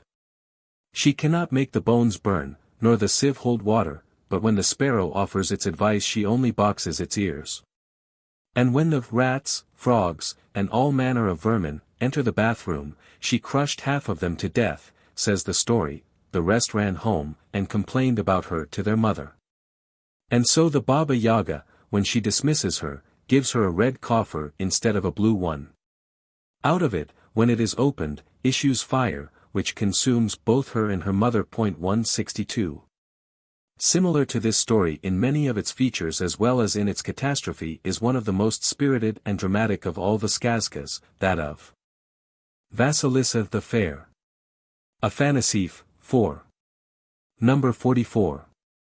In a certain kingdom there lived a merchant. 12 years did he live as a married man, but he had only one child, Vasilissa the Fair. When her mother died, the girl was 8 years old.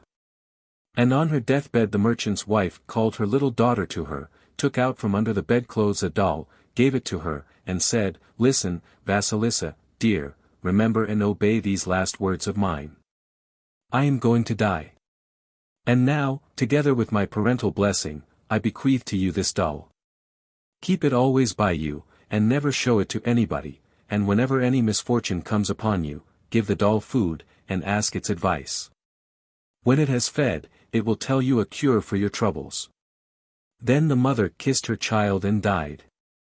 After his wife's death, the merchant mourned for her a befitting time, and then began to consider about marrying again.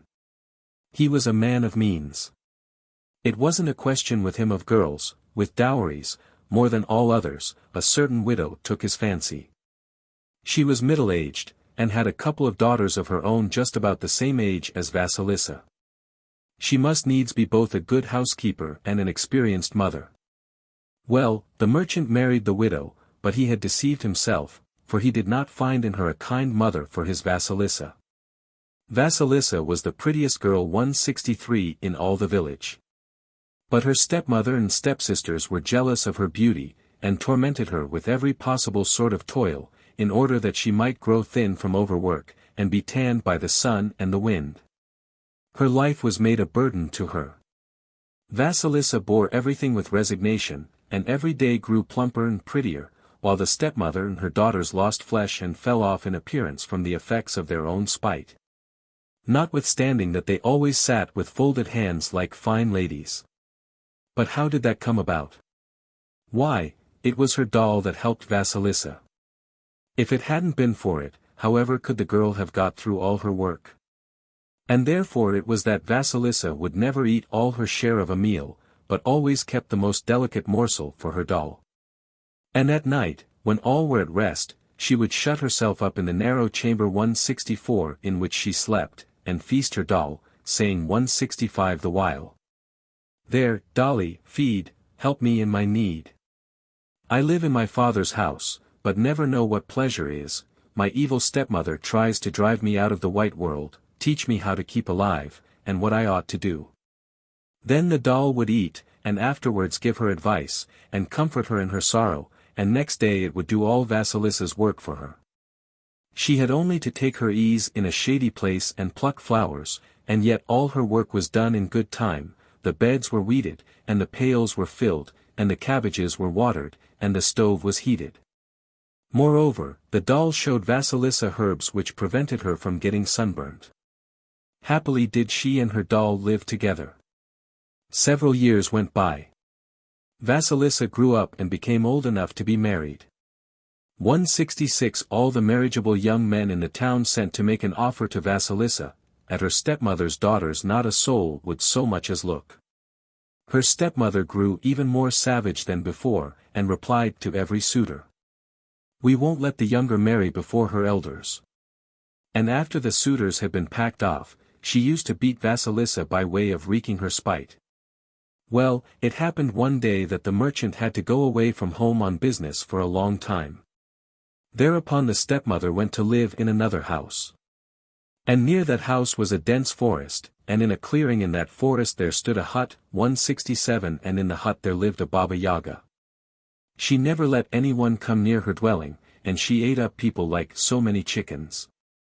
Having moved into the new abode, the merchant's wife kept sending her hated Vasilissa into the forest on one pretense or another. But the girl always got home safe and sound. The doll used to show her the way, and never let her go near the Baba Yaga's dwelling. The autumn season arrived. One evening the stepmother gave out their work to the three girls. One she set to lace-making, another to knitting socks, and the third, Vasilissa, to weaving, and each of them had her allotted amount to do. By and by she put out the lights in the house, leaving only one candle alight where the girls were working, and then she went to bed. The girls worked and worked. Presently the candle wanted snuffing. One of the stepdaughters took the snuffers, as if she were going to clear the wick, but instead of doing so, in obedience to her mother's orders, she snuffed the candle out, pretending to do so by accident. "What shall we do now?" said the girls. "There isn't a spark of fire in the house, and our tasks are not yet done. We must go to the Baba Yagas for a light." "My pins give me light enough," said the one who was making lace. "I shan't go." "And I shan't go, either," said the one who was knitting socks. "My knitting needles give me light enough." "Vasilissa, you must go for the light," they both cried out together, "be off to the Baba Yagas." And they pushed Vasilissa out of the room. Vasilissa went into her little closet, set before the doll a supper which she had provided beforehand, and said, "Now, dolly, feed, and listen to my need. I'm sent to the Baba Yagas for a light. The Baba Yaga will eat me." The doll fed, and its eyes began to glow just like a couple of candles. "Never fear, Vasilissa dear," it said. "Go where you're sent. Only take care to keep me always by you. As long as I'm with you, no harm will come to you at the Baba Yagas." So Vasilissa got ready, put her doll in her pocket, crossed herself, and went out into the thick forest. As she walks she trembles. Suddenly a horseman gallops by. He is white, and he is dressed in white, under him is a white horse, and the trappings of the horse are white, and the day begins to break. She goes a little further, and a second rider gallops by. He is red, dressed in red, and sitting on a red horse, and the sun rises. Vasilissa went on walking all night and all next day. It was only towards the evening that she reached the clearing on which stood the dwelling of the Baba Yaga. The fence around it was made of dead men's bones, on the top of the fence were stuck human skulls with eyes in them, instead of uprights at the gates were men's legs, instead of bolts were arms, instead of a lock was a mouth with sharp teeth. Vasilissa was frightened out of her wits, and stood still as if rooted to the ground. Suddenly there rode past another horseman. He was black, dressed all in black, and on a black horse.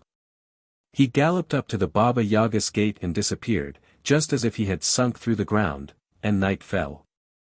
But the darkness did not last long. The eyes of all the skulls on the fence began to shine and the whole clearing became as bright as if it had been midday. Vasilissa shuddered with fear, but stopped where she was, not knowing which way to run. Soon there was heard in the forest a terrible roar. The trees cracked, the dry leaves rustled, out of the forest came the Baba Yaga, riding in a mortar, urging it on with a pestle, sweeping away her traces with a broom.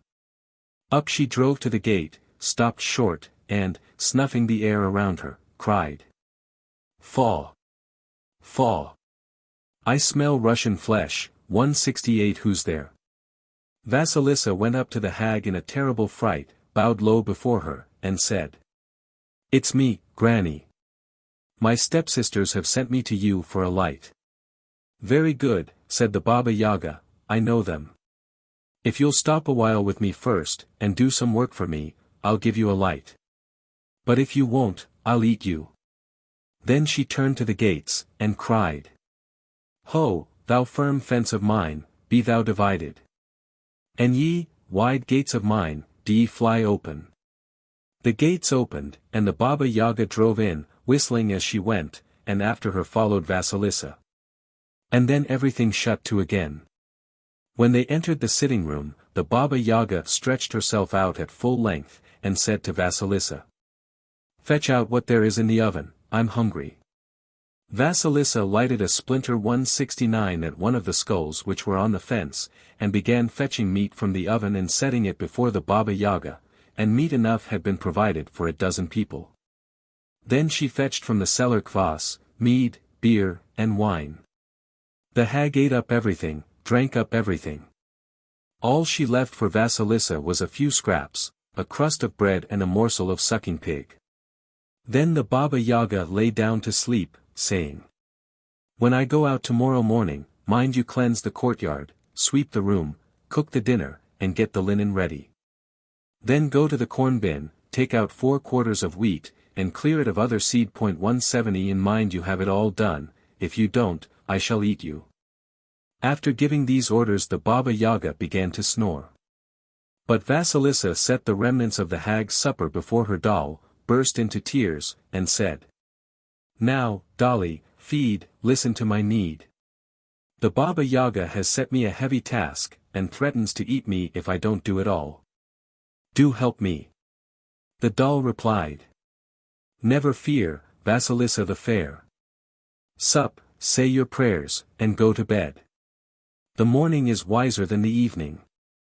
Vasilissa awoke very early, but the Baba Yaga was already up. She looked out of the window. The light in the skull's eyes was going out. All of a sudden there appeared the white horseman, and all was light. The Baba Yaga went out into the courtyard and whistled. Before her appeared a mortar with a pestle and a broom. The red horseman appeared, the sun rose. The Baba Yaga seated herself in the mortar, and drove out of the courtyard, shooting herself along with the pestle, sweeping away her traces with the broom. Vasilissa was left alone, so she examined the Baba Yaga's house, wondered at the abundance there was in everything, and remained lost in thought as to which work she ought to take to first. She looked up, all her work was done already. The doll had cleared the wheat to the very last grain. "Ah, my preserver," cried Vasilissa, "you've saved me from danger." "All you've got to do now is to cook the dinner," answered the doll, slipping into Vasilissa's pocket. "Cook away, in God's name, and then take some rest for your health's sake." Towards evening Vasilissa got the table ready, and awaited the Baba Yaga. It began to grow dusky, the Black Rider appeared for a moment at the gate, and all grew dark. Only the eyes of the skulls sent forth their light. The trees began to crack, the leaves began to rustle, up drove the Baba Yaga. Vasilissa went out to meet her. "Is everything done?" asks the Yaga. "Please to look for yourself, Granny," says Vasilissa. The Baba Yaga examined everything, was vexed that there was nothing to be angry about, and said, "Well, well. Very good." Afterwards she cried, "My trusty servants, zealous friends, grind this my wheat." There appeared 3 pairs of hands, which gathered up the wheat, and carried it out of sight. The Baba Yaga supped, went to bed, and again gave her orders to Vasilissa. "Do just the same tomorrow as today. Only besides that take out of the bin the poppy seed that is there, and clean the earth off it grain by grain. Some one or other, you see, has mixed a lot of earth with it out of spite." Having said this, the hag turned to the wall and began to snore, and Vasilissa took to feeding her doll. The doll fed, and then said to her what it had said the day before. "Pray to God, and go to sleep. The morning is wiser than the evening. All shall be done, Vasilissa dear." The next morning the Baba Yaga again drove out of the courtyard in her mortar, and Vasilissa and her doll immediately did all the work. The hag returned, looked at everything, and cried, "My trusty servants, zealous friends, press forth oil from the poppy seed." 3 pairs of hands appeared, gathered up the poppy seed, and bore it out of sight. The Baba Yaga sat down to dinner. She ate, but Vasilissa stood silently by. "Why don't you speak to me?" said the Baba Yaga, "there you stand like a dumb creature."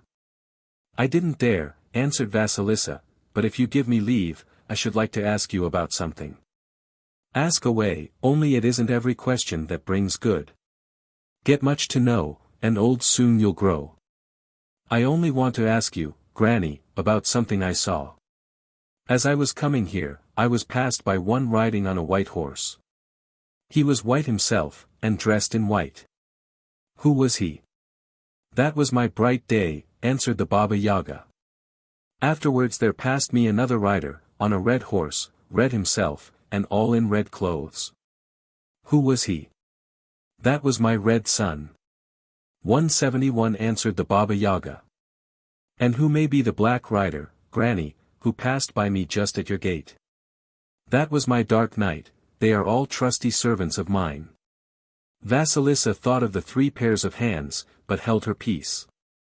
Why don't you go on asking, said the Baba Yaga. That's enough for me, Granny. You said yourself, get too much to know, old you'll grow. It's just as well, said the Baba Yaga, that you've only asked about what you saw out of doors, not indoors. In my house I hate having dirt carried out of doors, 172 and as to over-inquisitive people, well, I eat them. Now I'll ask you something. How is it you manage to do the work I set you to do? My mother's blessing assists me, replied Vasilissa. What's that? Get along out of my house, you blessed daughter. I don't want blessed people. She dragged Vasilissa out of the room, pushed her outside the gates, took one of the skulls with blazing eyes from the fence, stuck it on a stick, gave it to her and said. Lay hold of that. It's a light you can take to your stepsisters. That's what they sent you here for, I believe. Home went Vasilissa at a run, lit by the skull, which went out only at the approach of the dawn, and at last, on the evening of the 2nd day, she reached home. When she came to the gate, she was going to throw away the skull. Surely, thinks she, they can't be still in want of a light at home. But suddenly a hollow voice issued from the skull, saying, Throw me not away. Carry me to your stepmother. She looked at her stepmother's house, and not seeing a light in a single window, she determined to take the skull in there with her. For the first time in her life she was cordially received by her stepmother and stepsisters, who told her that from the moment she went away they hadn't had a spark of fire in the house. They couldn't strike a light themselves anyhow, and whenever they brought one in from a neighbor's, it went out as soon as it came into the room. Perhaps your light will keep in, said the stepmother. So they carried the skull into the sitting room. But the eyes of the skull so glared at the stepmother and her daughters, shot forth such flames. They would fain have hidden themselves, but run where they would, everywhere did the eyes follow after them. By the morning they were utterly burnt to cinders. Only Vasilissa was none the worse. 173.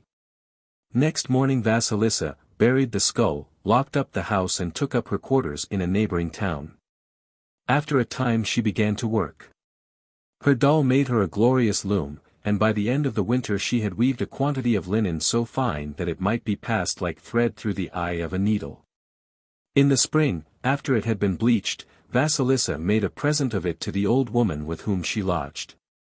The crone presented it to the king, who ordered it to be made into shirts. But no seamstress could be found to make them up, until the linen was entrusted to Vasilissa. When a dozen shirts were ready, Vasilissa sent them to the king, and as soon as her carrier had started, she washed herself, and combed her hair, and dressed herself, and sat down at the window. Before long there arrived a messenger demanding her instant appearance at court. And, when she appeared before the royal eyes, the king fell desperately in love with her. No, my beauty, said he, never will I part with thee. Thou shalt be my wife. So he married her, and by and by her father returned, and took up his abode with her. And Vasilissa took the old woman into her service, and as for the doll, to the end of her life she always carried it in her pocket. The puppet which plays so important a part in this story is worthy of a special examination. It is called in the original a kukla, dim. Kukolka, a word designating any sort of puppet or other figure representing either man or beast. In a Little Russian variant 174 of one of those numerous stories, current in all lands, which commence with the escape of the heroine from an incestuous union, a priest insists on marrying his daughter. She goes to her mother's grave and weeps there. Her dead mother comes out from her grave, and tells her what to do. The girl obtains from her father a rough dress of pig skin, and 2 sets of gorgeous apparel. The former she herself assumes, in the latter she dresses up 3 kukli, which in this instance were probably mere blocks of wood. Then she takes her place in the midst of the dressed-up forms, which cry, one after the other, "Open, O moist earth, that the fair maiden may enter within thee." The earth opens, and all 4 sink into it. This introduction is almost identical with that prefixed to the German story of Allerlehre, 175 except in so far as the puppets are concerned. Sometimes it is a brother, instead of a father, from whom the heroine is forced to flee. Thus in the story of Knyaz Danila Gavrila 176 Prince Daniel the Talker is bent upon marrying his sister, pleading the excuse so often given in stories on this theme, namely, that she is the only maiden whose finger will fit the magic ring which is to indicate to him his destined wife. While she is weeping, like a river, some old women of the mendicant pilgrim class come to her rescue, telling her to make 4 kukolki, or small puppets, and to place one of them in each corner of her room. She does as they tell her. The wedding day arrives, the marriage service is performed in the church, and then the bride hastens back to the room. When she is called for, says the story, the puppets in the 4 corners begin to coo. 177. Cuckoo. Prince Danila. Cuckoo. Gavrila. Cuckoo. He wants to marry. Cuckoo. His own sister. Cuckoo. Split open, O earth. Cuckoo. Sister, disappear. The earth opens, and the girl slowly sinks into it. Twice again the puppets sing their song, and at the end of its 3rd performance, the earth closes over the head of the rescued bride. Presently in rushes the irritated bridegroom. No bride is to be seen. Only in the corners sit the puppets singing away to themselves. He flies into a passion, seizes a hatchet, chops off their heads, and flings them into the fire. 178. In another version of the same story 179 a son is ordered by his parents to marry his sister after their death. They die, and he tells her to get ready to be married. But she has prepared 3 puppets, and when she goes into her room to dress for the wedding, she says to them, "O kukolki, cry, cuckoo." The first asks, why? The second replies, because the brother his sister takes. The third says, "Split open, O earth. Disappear, O sister." All this is said 3 times, and then the earth opens, and the girl sinks into that world. In 2 other Russian versions of the same story, the sister escapes by natural means. In the first 180 she runs away and hides in the hollow of an oak.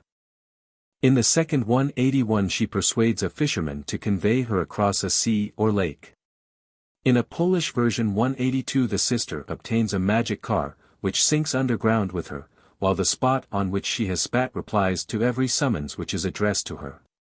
183. Before taking leave of the Baba Yaga, we may glance at a malevolent monster, who seems to be her male counterpart. He appears, however, to be known in South Russia only. Here is an outline of the contents of the solitary story in which he is mentioned. There were 2 old folks with whom lived 2 orphan grandchildren, charming little girls. One day the youngest child was sent to drive the sparrows away from her grandfather's peas. While she was thus engaged the forest began to roar, and out from it came Verlioka, of vast stature, one-eyed, crook-nosed, bristly-headed, with tangled beard and mustaches half an ell long, and with a wooden boot on his one foot. Supporting himself on a crutch, and giving vent to a terrible laughter. And Verlioka caught sight of the little girl and immediately killed her with his crutch. And afterwards he killed her sister also, and then the old grandmother. The grandfather, however, managed to escape with his life, and afterwards, with the help of a drake and other aiders, he wreaked his vengeance on the murderous Verlioka. 184. We will now turn to another female embodiment of evil, frequently mentioned in the skazkas, the witch. 185. She so closely resembles the Baba Yaga both in disposition and in behavior, that most of the remarks which have been made about that wild being apply to her also. In many cases, indeed, we find that one version of a story will allot to a Baba Yaga the part which in another version is played by a witch. The name which she bears, that of Vidma, is a misnomer. It properly belongs either to the wise woman, or prophetess, of old times, or to her modern representative, the woman to whom Russian superstition attributes the faculties and functions ascribed in olden days by most of our jurisprudents. In more recent times by a few of our rustics, to our own witch. The supernatural being who, in folk tales, sways the elements and preys upon mankind, is most inadequately designated by such names as Vidma, Hex, or Witch, suggestive as those now homely terms are of merely human, though diabolically intensified malevolence. Far more in keeping with the vastness of her powers, and the vagueness of her outline, are the titles of Baba Yaga, Lamia, Striga, Trollwife, Ogress, or Dragoness, under which she figures in various lands. And therefore it is in her capacity of Baba Yaga, rather than in that of Vidma, that we desire to study the behavior of the Russian equivalent for the terrible female form which figures in the Anglo-Saxon poem as the mother of Grendel. From among the numerous stories relating to the Vidma we may select the following, which bears her name. The Witch. Afanasief, number 4a. From the Voronezh government. There once lived an old couple who had one son called Ivashko. 186. No one can tell how fond they were of him. Well, one day, Ivashko said to his father and mother, "I'll go out fishing if you'll let me." "What are you thinking about? You're still very small, suppose you get drowned, what good will there be in that?" "No, I shan't get drowned. I'll catch you some fish, do let me go." So his mother put a white shirt on him, tied a red girdle round him, and let him go. Out in a boat he sat and said, "Canoe, canoe, float a little farther. Canoe, canoe, float a little farther." Then the canoe floated on farther and farther, and Ivashko began to fish. When some little time had passed by, the old woman hobbled down to the river side and called to her son. "Ivashko, Ivashko, my boy. Float up, onto the waterside. I bring thee food and drink." And Ivashko said, "Canoe, canoe, float to the waterside. That is my mother calling me." The boat floated to the shore, the woman took the fish, gave her boy food and drink, changed his shirt for him and his girdle, and sent him back to his fishing. Again he sat in his boat and said, "Canoe, canoe, float a little farther. Canoe, canoe, float a little farther." Then the canoe floated on farther and farther, and Ivashko began to fish. After a little time had passed by, the old man also hobbled down to the bank and called to his son. "Ivashko, Ivashko, my boy. Float up, onto the waterside. I bring thee food and drink." And Ivashko replied, "Canoe, canoe, float to the waterside. That is my father calling me." The canoe floated to the shore. The old man took the fish, gave his boy food and drink, changed his shirt for him and his girdle, and sent him back to his fishing. Now a certain witch 187 had heard what Ivashko's parents had cried aloud to him, and she longed to get hold of the boy. So she went down to the bank and cried with a hoarse voice, "Ivashko, Ivashko, my boy. Float up, onto the waterside. I bring thee food and drink." Ivashko perceived that the voice was not his mother's, but was that of a witch, and he sang, "Canoe, canoe, float a little farther. Canoe, canoe, float a little farther. That is not my mother, but a witch who calls me." The witch saw that she must call Ivashko with just such a voice as his mother had. So she hastened to a smith and said to him, "Smith, smith, make me just such a thin little voice as Ivashko's mother has, if you don't, I'll eat you." So the smith forged her a little voice just like Ivashko's mother's. Then the witch went down by night to the shore and sang. Ivashko, Ivashko, my boy. Float up, unto the waterside. I bring thee food and drink. Ivashko came, and she took the fish, and seized the boy and carried him home with her. When she arrived she said to her daughter Alenka 188, heat the stove as hot as you can, and bake Ivashko well, while I go and collect my friends for the feast. So Alenka heated the stove hot, ever so hot, and said to Ivashko, come here and sit on this shovel. I'm still very young and foolish, answered Ivashko, I haven't yet quite got my wits about me. Please teach me how one ought to sit on a shovel. Very good, said Alenka, it won't take long to teach you. But the moment she sat down on the shovel, Ivashko instantly pitched her into the oven, slammed to the iron plate in front of it, ran out of the hut, shut the door, and hurriedly climbed up ever so high an oak tree, which stood close by. Presently the witch arrived with her guests and knocked at the door of the hut. But nobody opened it for her. Ah! That cursed Alenka, she cried. No doubt she's gone off somewhere to amuse herself. Then she slipped in through the window, opened the door, and let in her guests. They all sat down to table, and the witch opened the oven, took out Alenka's baked body, and served it up. They all ate their fill and drank their fill, and then they went out into the courtyard and began rolling about on the grass. I turn about, I roll about, having fed on Ivashko's flesh, cried the witch. I turn about, I roll about, having fed on Ivashko's flesh. But Ivashko called out to her from the top of the oak. Turn about, roll about, having fed on Alenka's flesh. Did I hear something? Said the witch. No, it was only the noise of the leaves. Again the witch began. I turn about, I roll about, having fed on Ivashko's flesh. And Ivashko repeated. Turn about, roll about, having fed on Alenka's flesh. Then the witch looked up and saw Ivashko, and immediately rushed at the oak on which Ivashko was seated, and began to gnaw away at it. And she gnawed, and gnawed, and gnawed, until at last she smashed 2 front teeth. Then she ran to a forge, and when she reached it she cried, Smith, Smith. Make me some iron teeth, if you don't I'll eat you. So the smith forged her 2 iron teeth. The witch returned and began gnawing the oak again. She gnawed, and was just on the point of gnawing it through, when Ivashko jumped out of it into another tree which stood beside it. The oak that the witch had gnawed through fell down to the ground. But then she saw that Ivashko was sitting up in another tree, so she gnashed her teeth with spite and set to work afresh, to gnaw that tree also. She gnawed, and broke 2 lower teeth, and ran off to the forge. Smith, Smith. She cried when she got there, make me some iron teeth, if you don't I'll eat you. The smith forged 2 more iron teeth for her. She went back again, and once more began to gnaw the oak. Ivashko didn't know what he was to do now.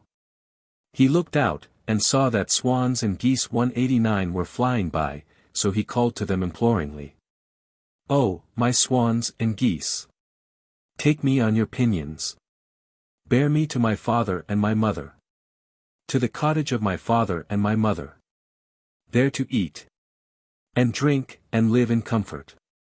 Let those in the center carry you, said the birds. Ivashko waited, a second flock flew past, and he again cried imploringly. Oh, my swans and geese! Take me on your pinions. Bear me to my father and my mother.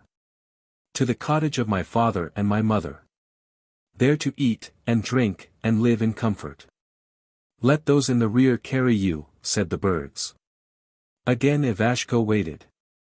A third flock came flying up, and he cried. Oh, my swans and geese! Take me on your pinions. Bear me to my father and my mother. To the cottage of my father and my mother.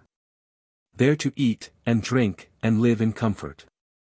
And those swans and geese took hold of him and carried him back, flew up to the cottage, and dropped him in the upper room. Early the next morning his mother set to work to bake pancakes, baked them, and all of a sudden fell to thinking about her boy.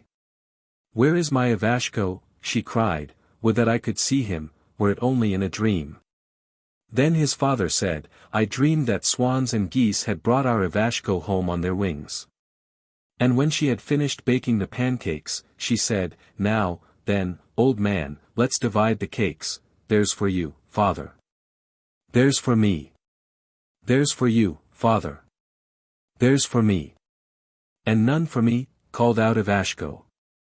"There's for you, father," went on the old woman, "there's for me." "And none for me," repeated the boy.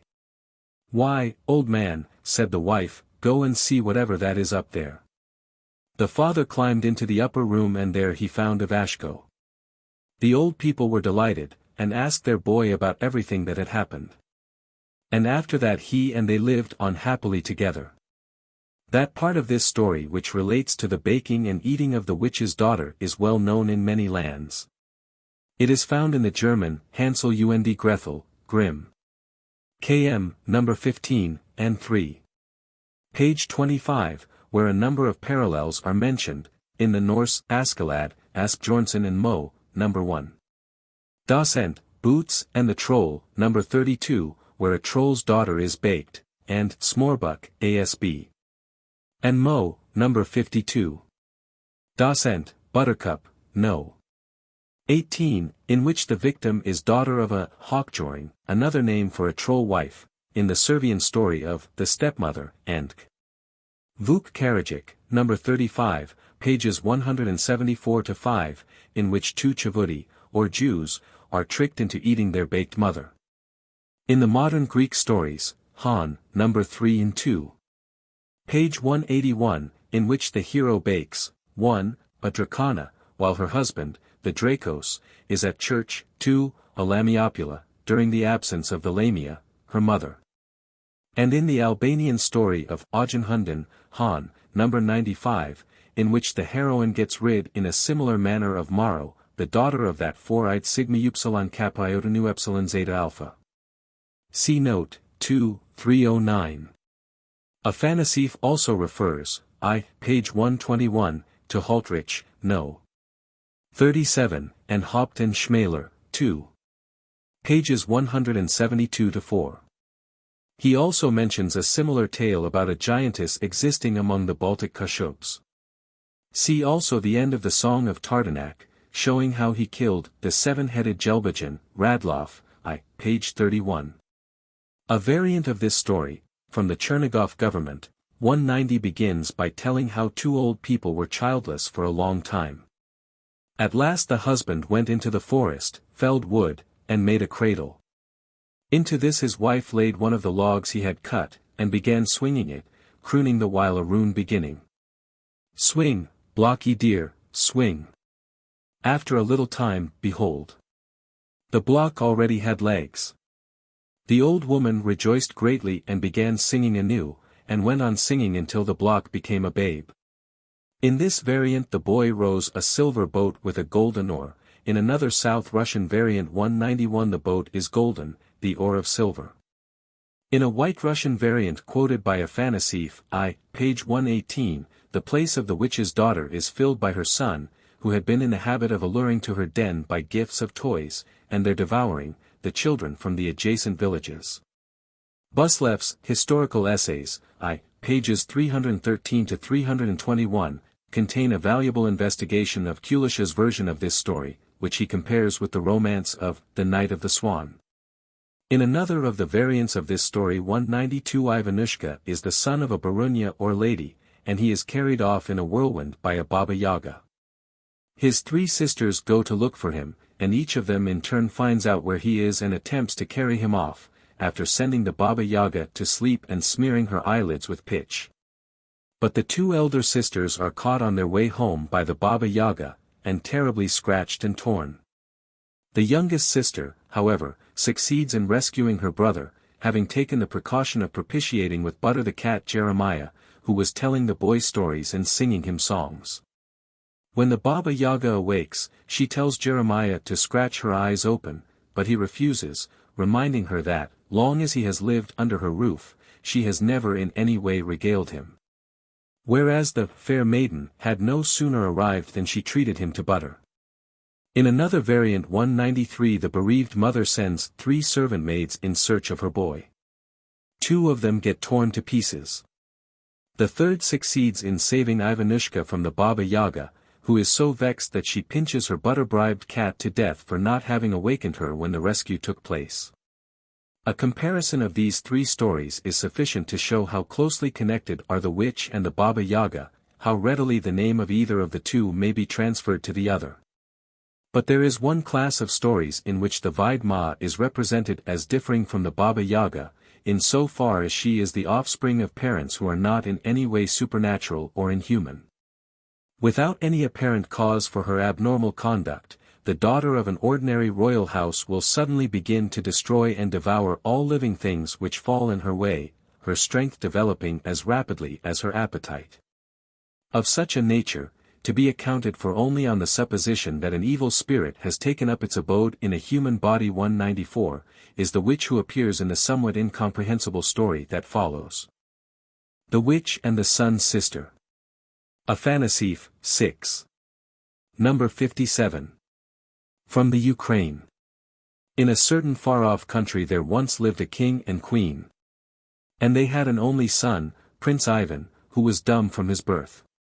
One day, when he was 12 years old, he went into the stable to see a groom who was a great friend of his.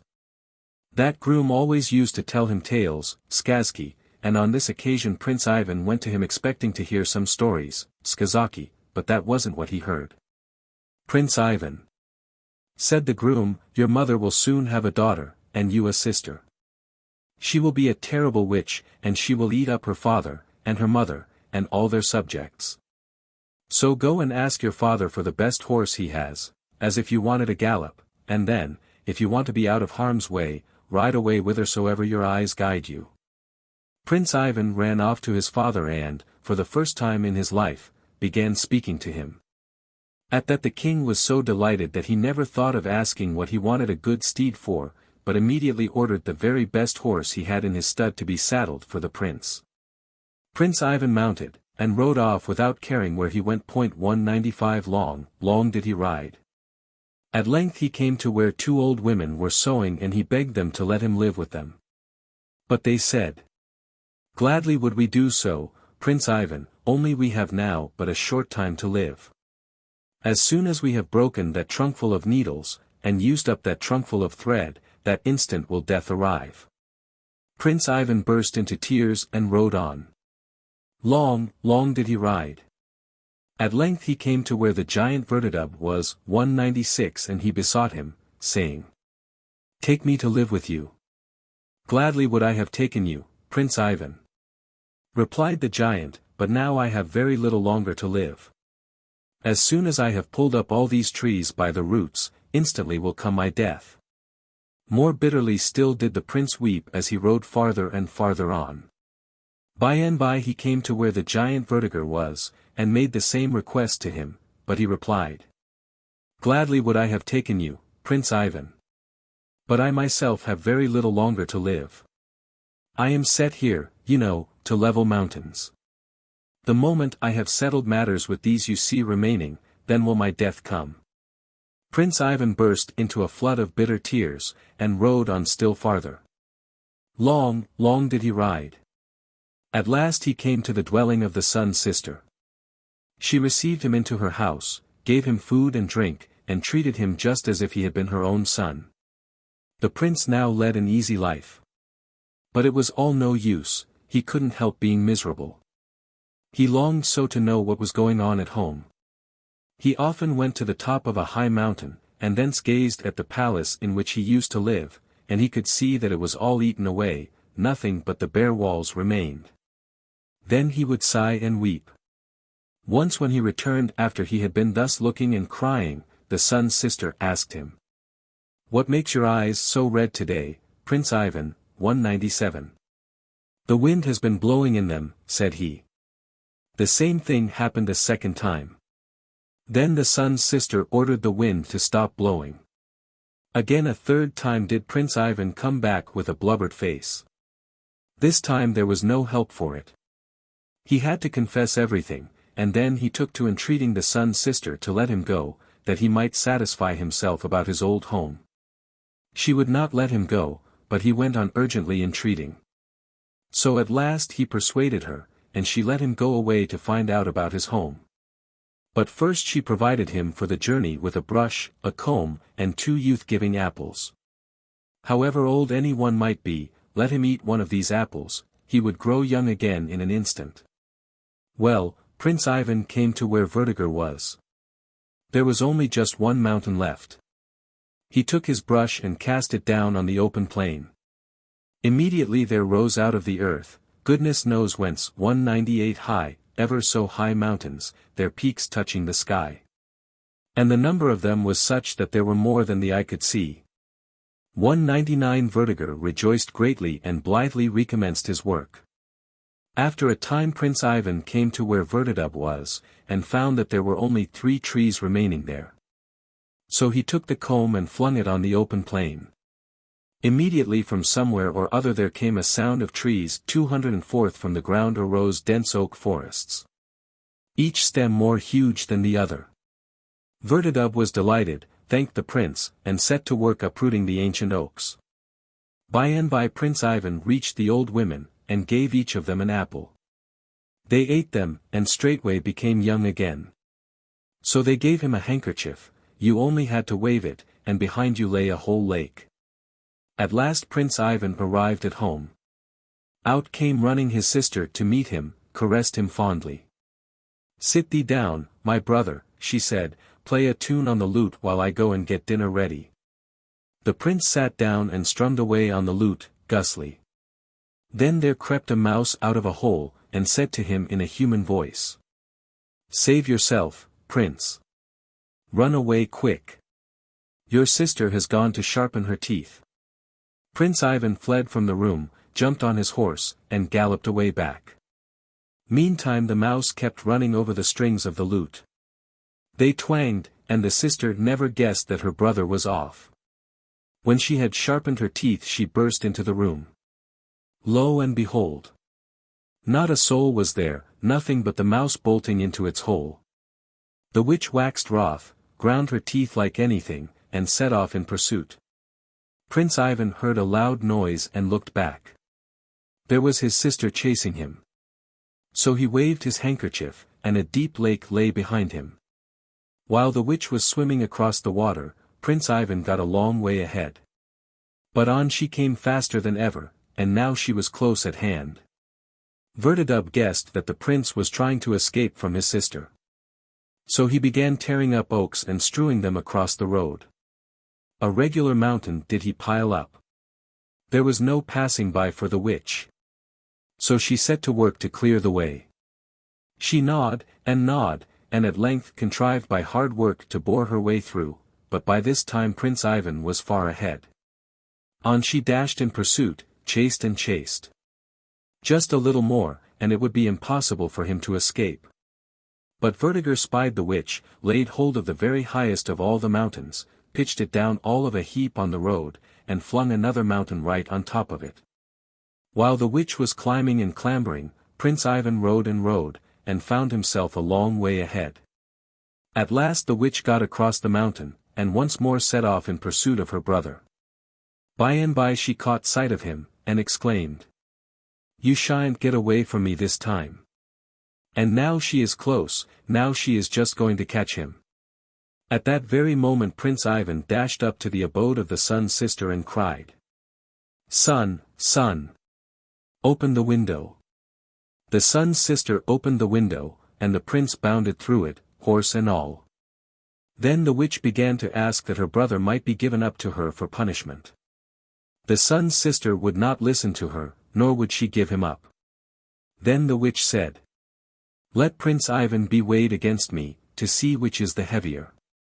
If I am, then I will eat him, but if he is, then let him kill me." This was done. Prince Ivan was the first to get into one of the scales, then the witch began to get into the other. But no sooner had she set foot in it than up shot Prince Ivan in the air, and that with such force that he flew right up into the sky, and into the chamber of the sun's sister. But as for the witch snake, she remained down below on earth. The word terem, plural terema, which occurs twice in this story, rendered the second time by chamber, deserves a special notice.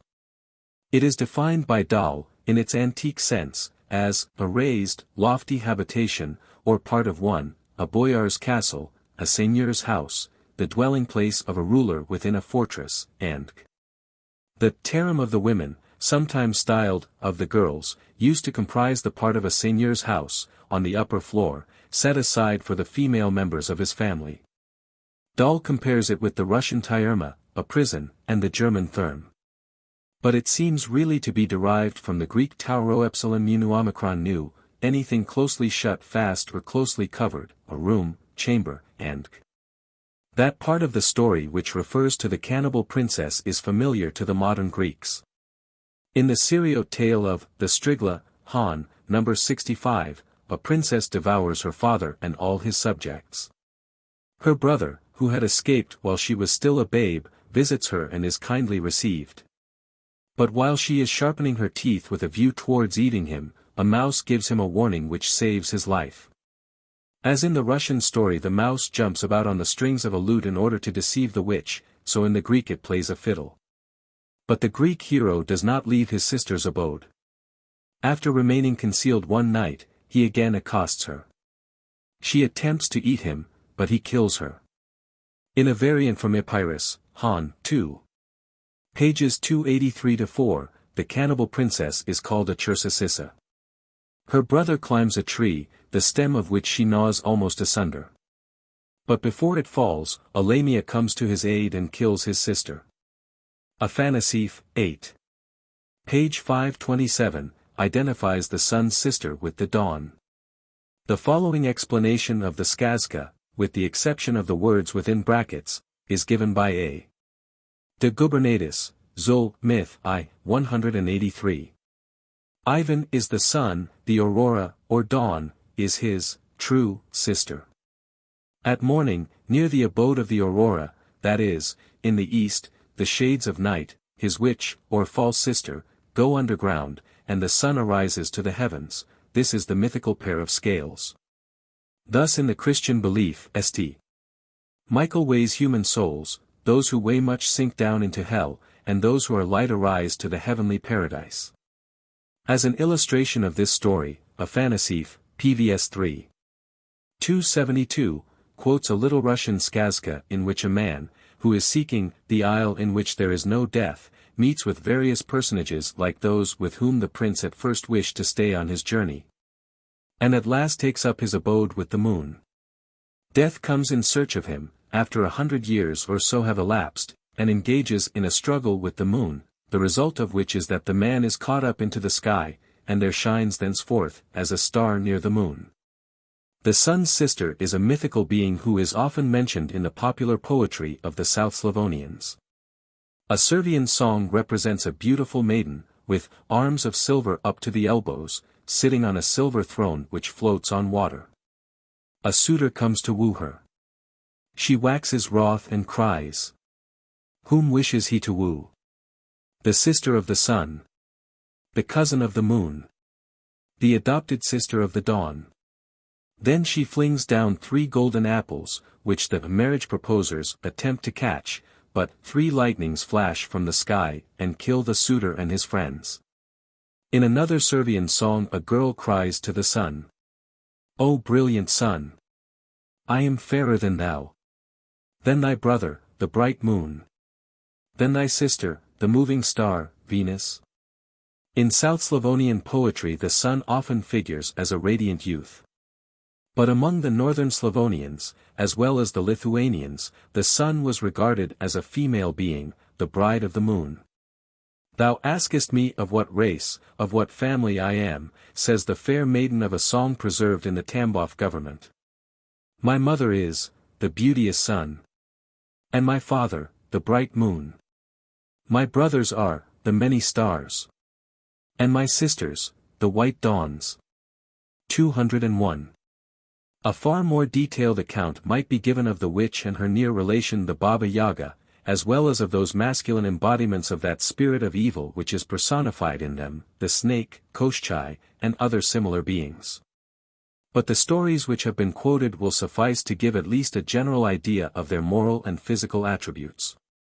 We will now turn from their forms, so constantly introduced into the Skazka drama, to some of the supernatural figures which are not so often brought upon the stage, to those mythical beings of whom, numerous as may be the traditions about them, the regular story does not so often speak.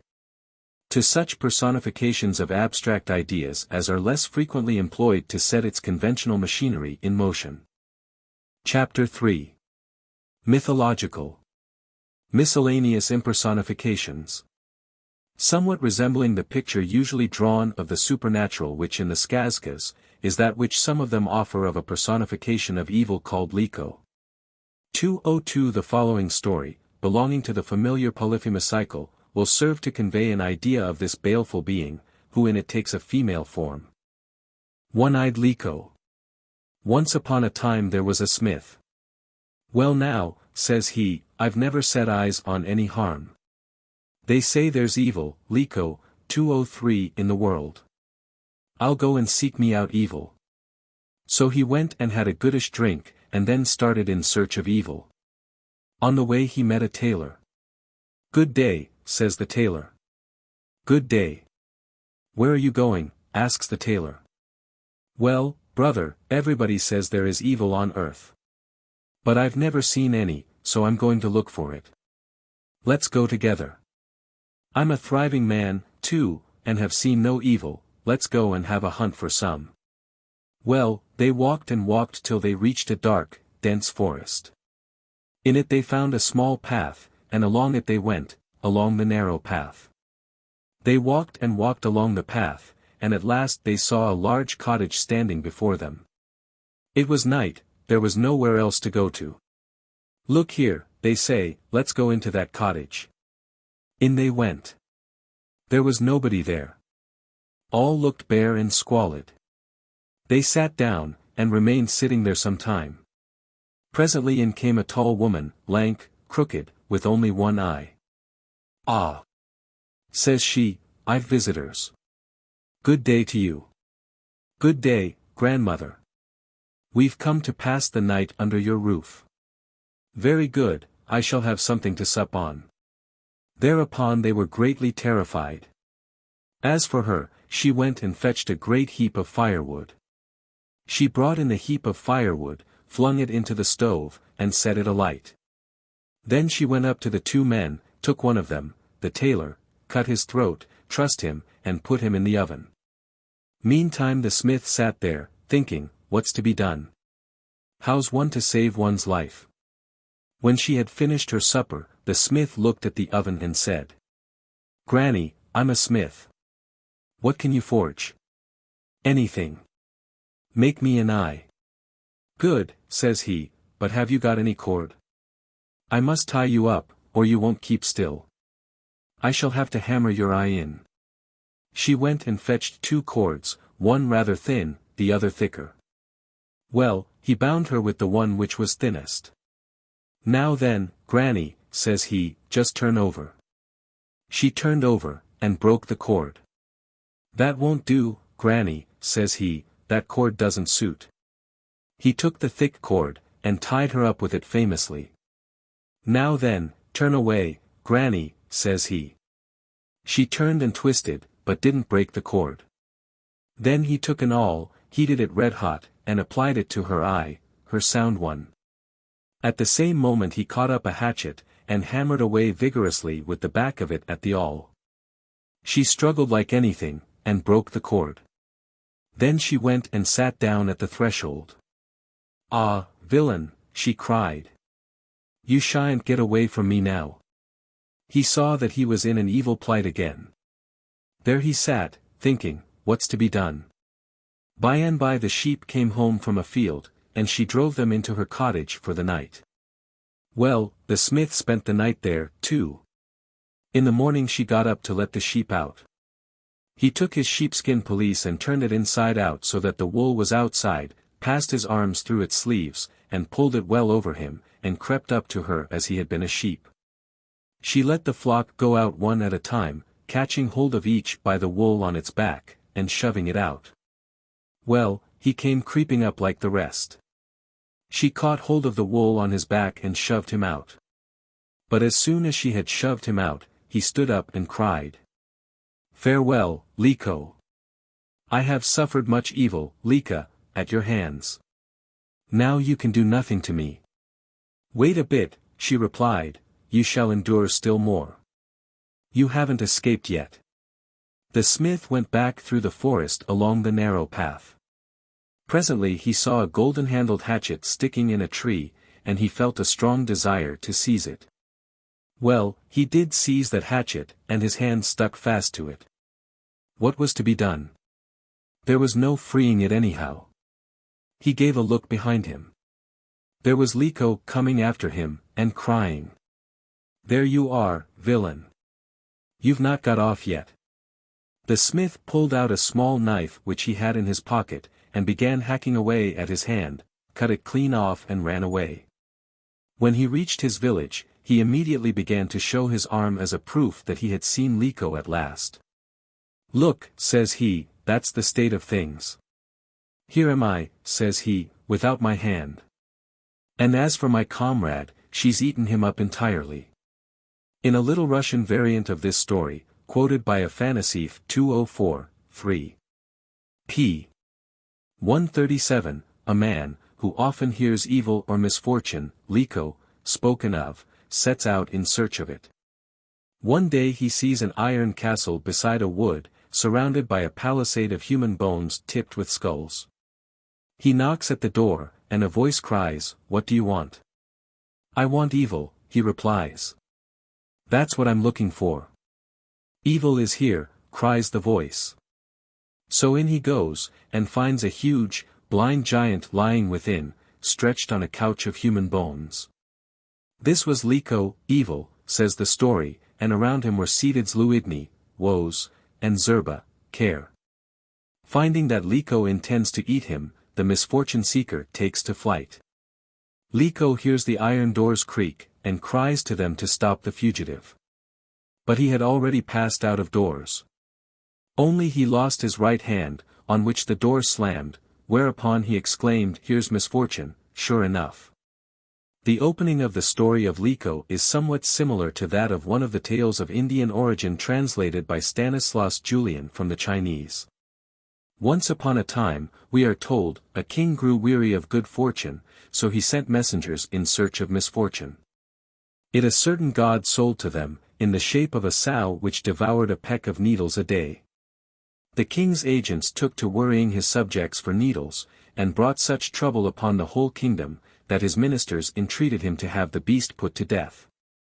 He consented, and it was led forth to die. But neither knife nor axe could penetrate its hide, so they tried to consume it with fire. After a time it became red hot, and then it leaped out from amid the flames, and dashed about setting fire to all manner of things. The conflagration spread and was followed by famine, so that the whole land was involved in ruin. 205.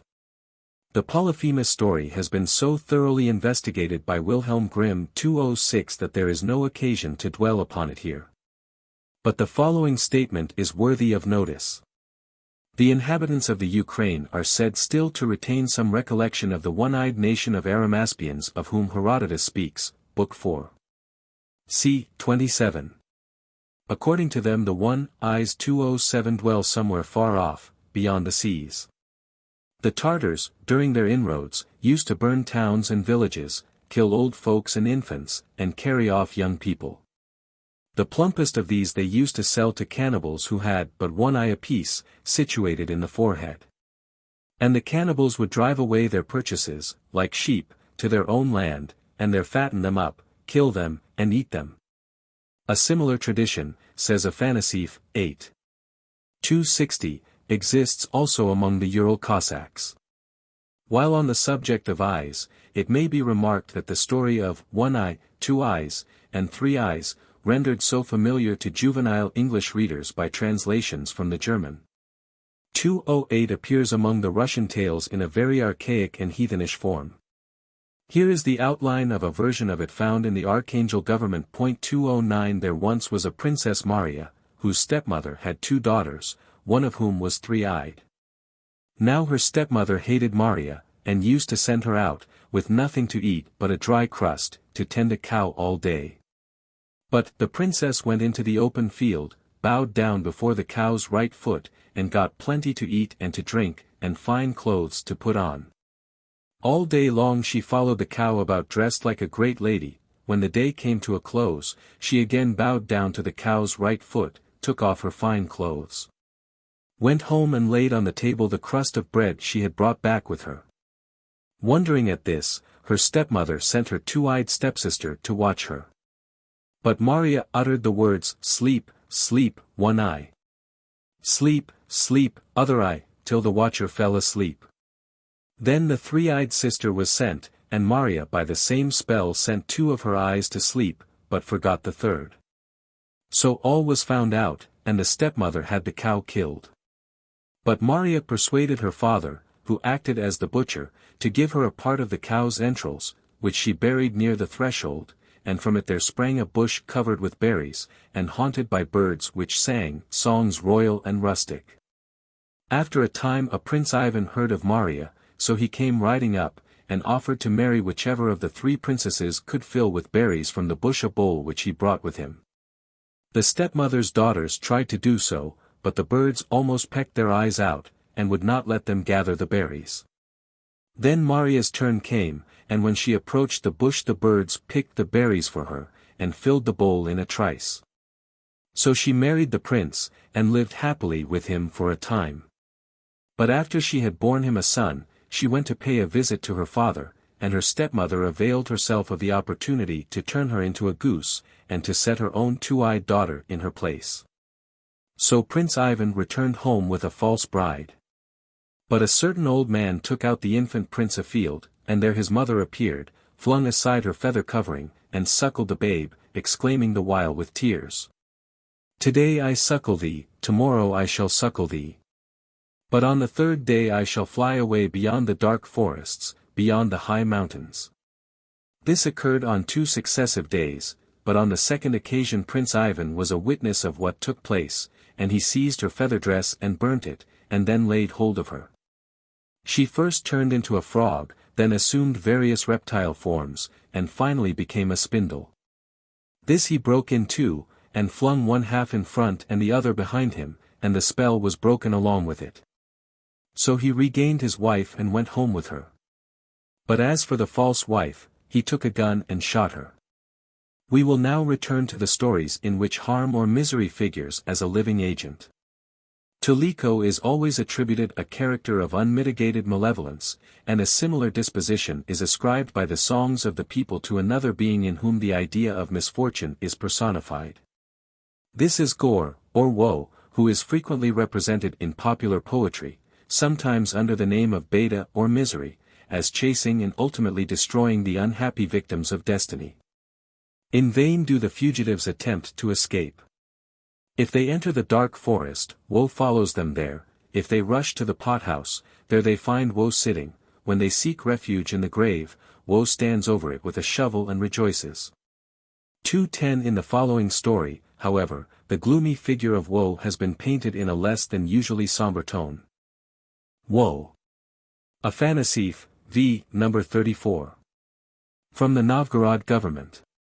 In a certain village there lived 2 peasants, 2 brothers, one of them poor, the other rich. The rich one went away to live in a town, built himself a large house, and enrolled himself among the traders. Meanwhile the poor man sometimes had not so much as a morsel of bread, and his children, each one smaller than the other, were crying and begging for food. From morning till night the peasant would struggle, like a fish trying to break through ice, but nothing came of it all. At last one day he said to his wife, "Suppose I go to town, and ask my brother whether he won't do something to help us." So he went to the rich man and said, "Ah, brother mine, do help me a bit in my trouble. My wife and children are without bread. They have to go whole days without eating. Work for me this week, then I'll help you," said his brother. What was there to be done? The poor man betook himself to work, swept out the yard, cleaned the horses, fetched water, chopped firewood. At the end of the week the rich man gave him a loaf of bread, and says, "There's for your work." "Thank you all the same," dolefully said the poor man, making his bow and preparing to go home. "Stop a bit. Come and dine with me tomorrow, and bring your wife, too. Tomorrow is my name day, you know." "Ah, brother. How can I? You know very well you'll be having merchants coming to you in boots and pelisses, but I have to go about in bast shoes and a miserable old grey caftan." "No matter, come. There will be room even for you." "Very well, brother. I'll come." The poor man returned home, gave his wife the loaf, and said, "Listen, wife. We're invited to a party tomorrow." "What do you mean by a party? Who's invited us?" "My brother. He keeps his name day tomorrow." "Well, well. Let's go." Next day they got up and went to the town, came to the rich man's house, offered him their congratulations, and sat down on a bench. A number of the name-day guests were already seated at table. All of these the host feasted gloriously, but he forgot even so much as to think of his poor brother and his wife. Not a thing did he offer them, they had to sit and merely look on at the others eating and drinking. The dinner came to an end. The guests rose from table, and expressed their thanks to their host and hostess, and the poor man did likewise, got up from his bench, and bowed down to his girdle before his brother. The guests drove off homewards, full of drink and merriment, shouting, singing songs. But the poor man had to walk back empty. "Suppose we sing a song, too," he says to his wife. "What a fool you are!" Says she, "People sing because they've made a good meal and had lots to drink, but why ever should you dream of singing?" "Well, at all events, I've been at my brother's name-day party. I'm ashamed of trudging along without singing. If I sing, everybody will think I've been feasted like the rest. Sing away, then, if you like, but I won't." The peasant began a song. Presently he heard a voice joining in it. So he stopped, and asked his wife, "Is it you that's helping me to sing with that thin little voice? What are you thinking about? I never even dreamt of such a thing." "Who is it, then?" "I don't know," said the woman. "But now, sing away, and I'll listen." He began his song again. There was only one person singing, yet two voices could be heard. So he stopped, and asked, "Whoa, is that you that's helping me to sing?" "Yes, master," answered Woe, "it's I that's helping you." "Well then, Woe. Let's all go on together." "Very good, master. I'll never depart from you now." When the peasant got home, Woe bid him to the kabak or pothouse. "I've no money," says the man. "Out upon you, mujik. What do you want money for?" "Why, you've got on a sheepskin jacket." "What's the good of that? It will soon be summer, anyhow you won't be wanting to wear it. Off with the jacket, and to the pothouse we'll go." So the peasant went with Woe into the pothouse, and they drank the sheepskin away. The next day Woe began groaning, its head ached from yesterday's drinking, and again bade the master of the house have a drink. "I've no money," said the peasant. "What do we want money for? Take the cart and the sledge, we've plenty without them." There was nothing to be done, the peasant could not shake himself free from Woe. So he took the cart and the sledge, dragged them to the pothouse, and there he and Woe drank them away. Next morning Woe began groaning more than ever, and invited the master of the house to go and drink off the effects of the debauch. This time the peasant drank away his plough and his harrow. A month hadn't passed before he had got rid of everything he possessed. Even his very cottage he pledged to a neighbor, and the money he got that way he took to the pothouse. Yet another time did Woe come close beside him and say, let us go to the pothouse." "No, no, Woe. It's all very well, but there's nothing more to be squeezed out." "How can you say that? Your wife has got 2 petticoats, leave her one, but the other we must turn into drink. The peasant took the petticoat, drank it away, and said to himself, "We're cleaned out at last, my wife as well as myself. Not a stick nor a stone is left." Next morning Woe saw, on waking, that there was nothing more to be got out of the peasant, so it said, "Master." "Well, Woe." "Why, look here.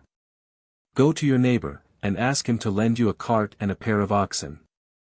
The peasant went to the neighbors. "Be so good as to lend me a cart and a pair of oxen for a short time," says he. "I'll do a week's work for you in return." "But what do you want them for?" "To go to the forest for firewood." "Well then, take them, only don't overburden them." "How could you think of such a thing, kind friend?" So he brought the pair of oxen, and Woe got into the cart with him, and away he drove into the open plain. "Master," asks Woe, "do you know the big stone on this plain?" "Of course I do." "Well then, if you know it, drive straight up to it." They came to the place where it was, stopped, and got out of the cart. Woe told the peasant to lift the stone. The peasant lifted it, Woe helping him. Well, when they had lifted it there was a pit underneath chock full of gold. "Now then, what are you staring at?" said Woe to the peasant, "be quick and pitch it into the cart." The peasant set to work and filled the cart with gold, cleared the pit to the very last ducat. When he saw there was nothing more left. "Just give a look, Woe," he said, "isn't there some money left in there?" "Where?" said Woe, bending down. "I can't see a thing." "Why there, something is shining in yon corner." "No, I can't see anything," said Woe. "Get into the pit, you'll see it then." Woe jumped in. No sooner had it got there than the peasant closed the mouth of the pit with the stone. "Things will be much better like that," said the peasant, "if I were to take you home with me, O woeful Woe, sooner or later you'd be sure to drink away all this money, too." The peasant got home, shoveled the money into his cellar, took the oxen back to his neighbor, and set about considering how he should manage.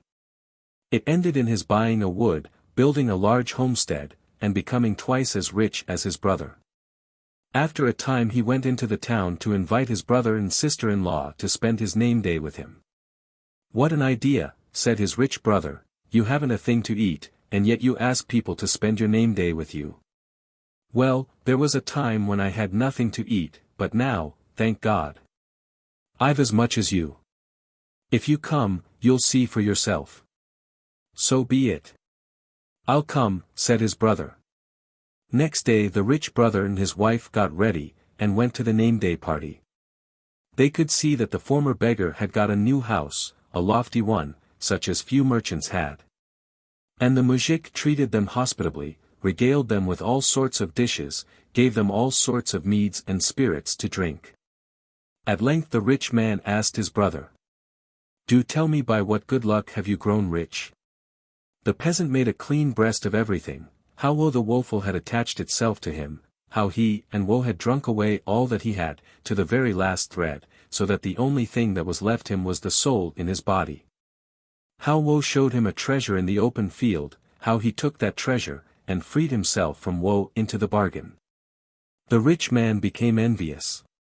"Suppose I go to the open field," thinks he, "and lift up the stone and let Woe out. Of a surety it will utterly destroy my brother, and then he will no longer brag of his riches before me."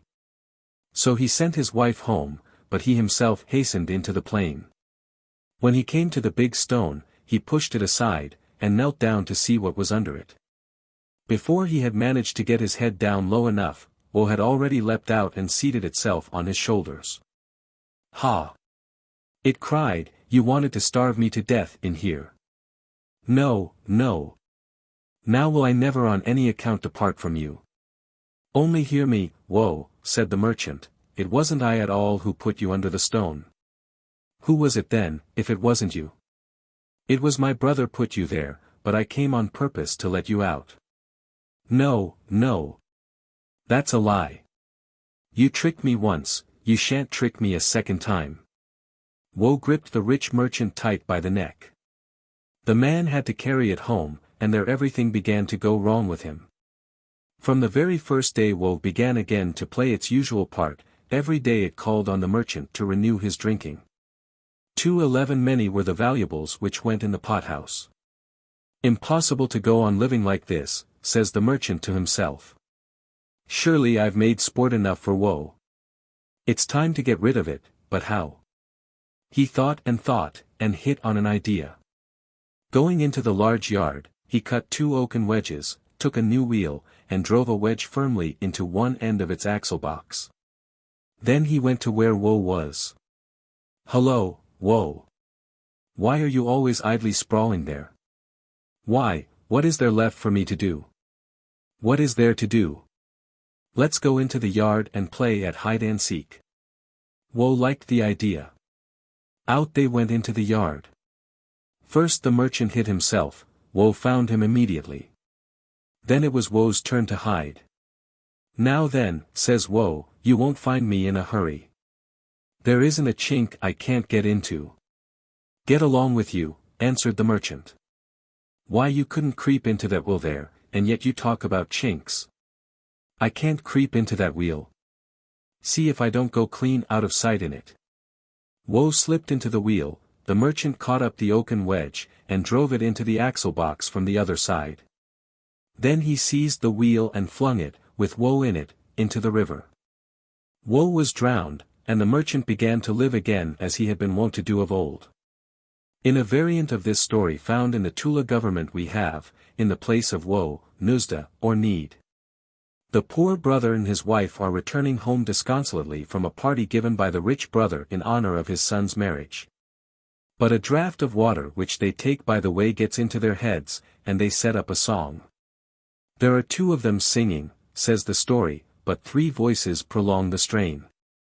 Whoever is that, say they. Thy need, answers some one or other. What, my good mother need? So saying the man laid hold of her, and took her down from his shoulders, for she was sitting on them. And he found a horse's head and put her inside it, and flung it into a swamp. And afterwards he began to lead a new life, impossible to live more prosperously. Of course the rich brother becomes envious and takes need out of the swamp, whereupon she clings to him so tightly that he cannot get rid of her, and he becomes utterly ruined. 212. In another story, from the Vyatka government, the poor man is invited to a housewarming at his rich brother's, but he has no present to take with him. We might borrow, but who would trust us, says he. Why there's need. Replies his wife with a bitter laugh. Perhaps she'll make us a present. Surely we've lived on friendly terms with her for an age.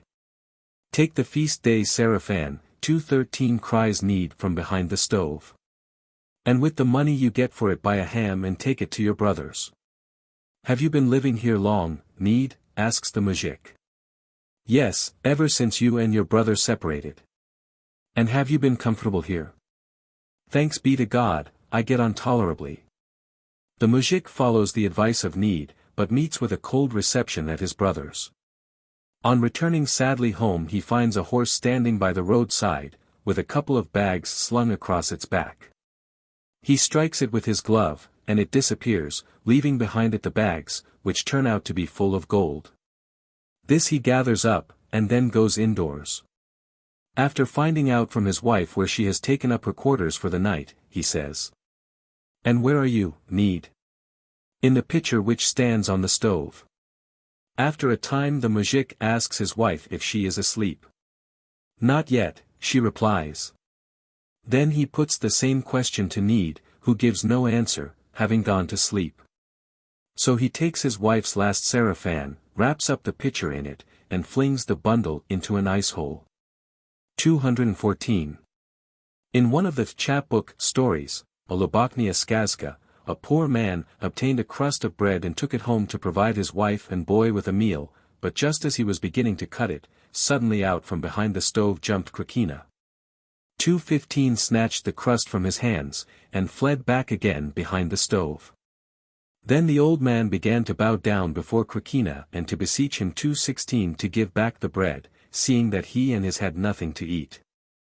Thereupon Krakina replied, I will not give you back your crust, but in return for it I will make you a present of a duck which will lay a golden egg every day, and kept his word. 217.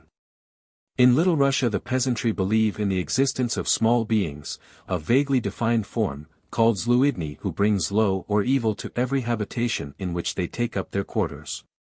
May the Zluidni strike him, is a Little Russian curse, and, the Zluidni have got leave for 3 days, not in 3 years will you get rid of them, is a White Russian proverb. In a Little Russian skazka a poor man catches a fish and takes it as a present to his rich brother, who says, a splendid fish.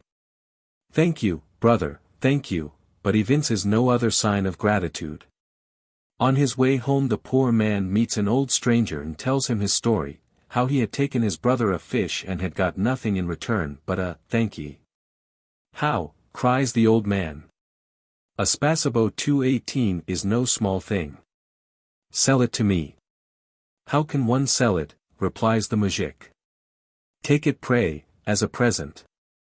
So the spasibo is mine, says the old man, and disappears, leaving in the peasant's hands a purse full of gold. The peasant grows rich, and moves into another house.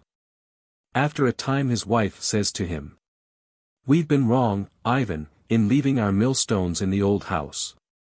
They nourished us, you see, when we were poor, but now, when they're no longer necessary to us, we've quite forgotten them."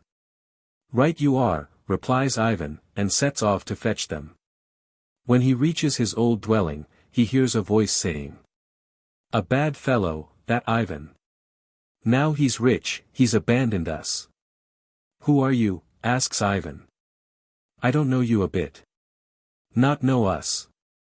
You've forgotten our faithful service, it seems." "Why, we're your Zluidni." "God be with you," says he. "I don't want you." "No, no. We will never part from you now." "Wait a bit," thinks Ivan, and then continues aloud, "Very good, I'll take you. But only on condition that you bring home my millstones for me." So he laid the millstones on their backs, and made them go on in front of him. They all had to pass along a bridge over a deep river. The mujik managed to give the Zluidni a shove, and over they went, millstones and all, and sank straight to the bottom. 219. There is a very curious Servian story of 2 brothers, one of whom is industrious and unlucky, and the other idle and prosperous. The poor brother one day sees a flock of sheep, and near them a fair maiden spinning a golden thread. "Whose sheep are these?" he asks. "The sheep are his whose I myself am," she replies. "And whose art thou?" he asks. "I am thy brother's luck," she answers. "But where is my luck?" he continues. "Far away from thee is thy luck," she replies. "But can I find her?" he asks. "Thou canst, go and seek her," she replies. So the poor man wanders away in search of her. One day he sees a gray-haired old woman asleep under an oak in a great forest, who proves to be his luck. He asks who it is that has given him such a poor luck, and is told that it is fate. So he goes in search of fate. When he finds her, she is living at ease in a large house, but day by day her riches wane and her house contracts. She explains to her visitor that her condition at any given hour affects the whole lives of all children born at that time, and that he had come into the world at a most unpropitious moment. And she advises him to take his niece Militsa, who had been born at a lucky time, to live in his house, and to call all he might acquire her property. This advice he follows, and all goes well with him. One day, as he is gazing at a splendid field of corn, a stranger asks him to whom it belongs. In a forgetful moment he replies, "It is mine," and immediately the whole crop begins to burn. He runs after the stranger and cries, "Stop, brother. That field isn't mine, but my niece Militsa's," whereupon the fire goes out and the crop is saved. 220. On this idea of a personal fortune is founded the quaint opening of one of the Russian stories. A certain peasant, known as Ivan the Unlucky, in despair at his constant want of success, goes to the king for advice. The king lays the matter before his nobles and generals, but they can make nothing of it. At last the king's daughter enters the council chamber and says, "This is my opinion, my father. If he were to be married, the Lord might allot him another sort of fortune." The king flies into a passion and exclaims, "Since you've settled the question better than all of us, go and marry him yourself." The marriage takes place, and brings Ivan good luck along with it. 221. Similar references to a man's good or bad luck frequently occur in the skazkas. Thus in one of them, from the Grodno government, a poor man meets two ladies, Panui, and those ladies are, the one fortune and the other misfortune. 222 He tells them how poor he is, and they agree that it will be well to bestow something on him. "Since he is one of yours," says Luck, "do you make him a present?" At length they take out 10 rubles and give them to him. He hides the money in a pot, and his wife gives it away to a neighbor. Again they assist him, giving him 20 rubles, and again his wife gives them away unwittingly. Then the ladies bestow on him 2 farthings, grocer, telling him to give them to fishermen, and bid them make a cast for his luck. He obeys, and the result is the capture of a fish which brings him in wealth. 223.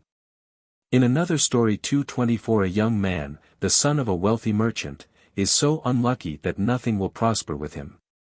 Having lost all that his father has left him, he hires himself out, first as a laborer, then as a herdsman. But as, in each capacity, he involves his masters in heavy losses, he soon finds himself without employment. Then he tries another country, in which the king gives him a post as a sort of stoker in the royal distillery, which he soon all but burns down. The king is at first bent upon punishing him, but pardons him after hearing his sad tale. He bestowed on him the name of Luckless 225 and gave orders that a stamp should be set on his forehead, that no tolls or taxes should be demanded from him, and that wherever he appeared he should be given free board and lodging. But that he should never be allowed to stop more than 24 hours in any one place. These orders are obeyed, and wherever Luckless goes, nobody ever asks him for his billet or his passport, but they give him food to eat, and liquor to drink, and a place to spend the night in. And next morning they take him by the scruff of the neck and turn him out of doors. 226. We will now turn from the forms under which popular fiction has embodied some of the ideas connected with fortune and misfortune, to another strange group of figures, the personifications of certain days of the week. Of these, by far the most important is that of Friday. The Russian name for that day, Pyatnitsa 227, has no such mythological significance as have our own Friday and the French Vendredi. But the day was undoubtedly consecrated by the old Slavonians to some goddess akin to Venus or Freya, and her worship in ancient times accounts for the superstitions now connected with the name of Friday. According to Afanasief 228, the Corinthian name for the day, Sibny Dan, is a clear proof that it was once holy to Shiva, the Lithuanian Siwa, the Slavonic goddess answering to Ceres. In Christian times the personality of the goddess, by whatever name she may have been known, to whom Friday was consecrated became merged in that of St. Praskovia, and she is now frequently addressed by the compound name of Mother Pyatnitsa Praskovia.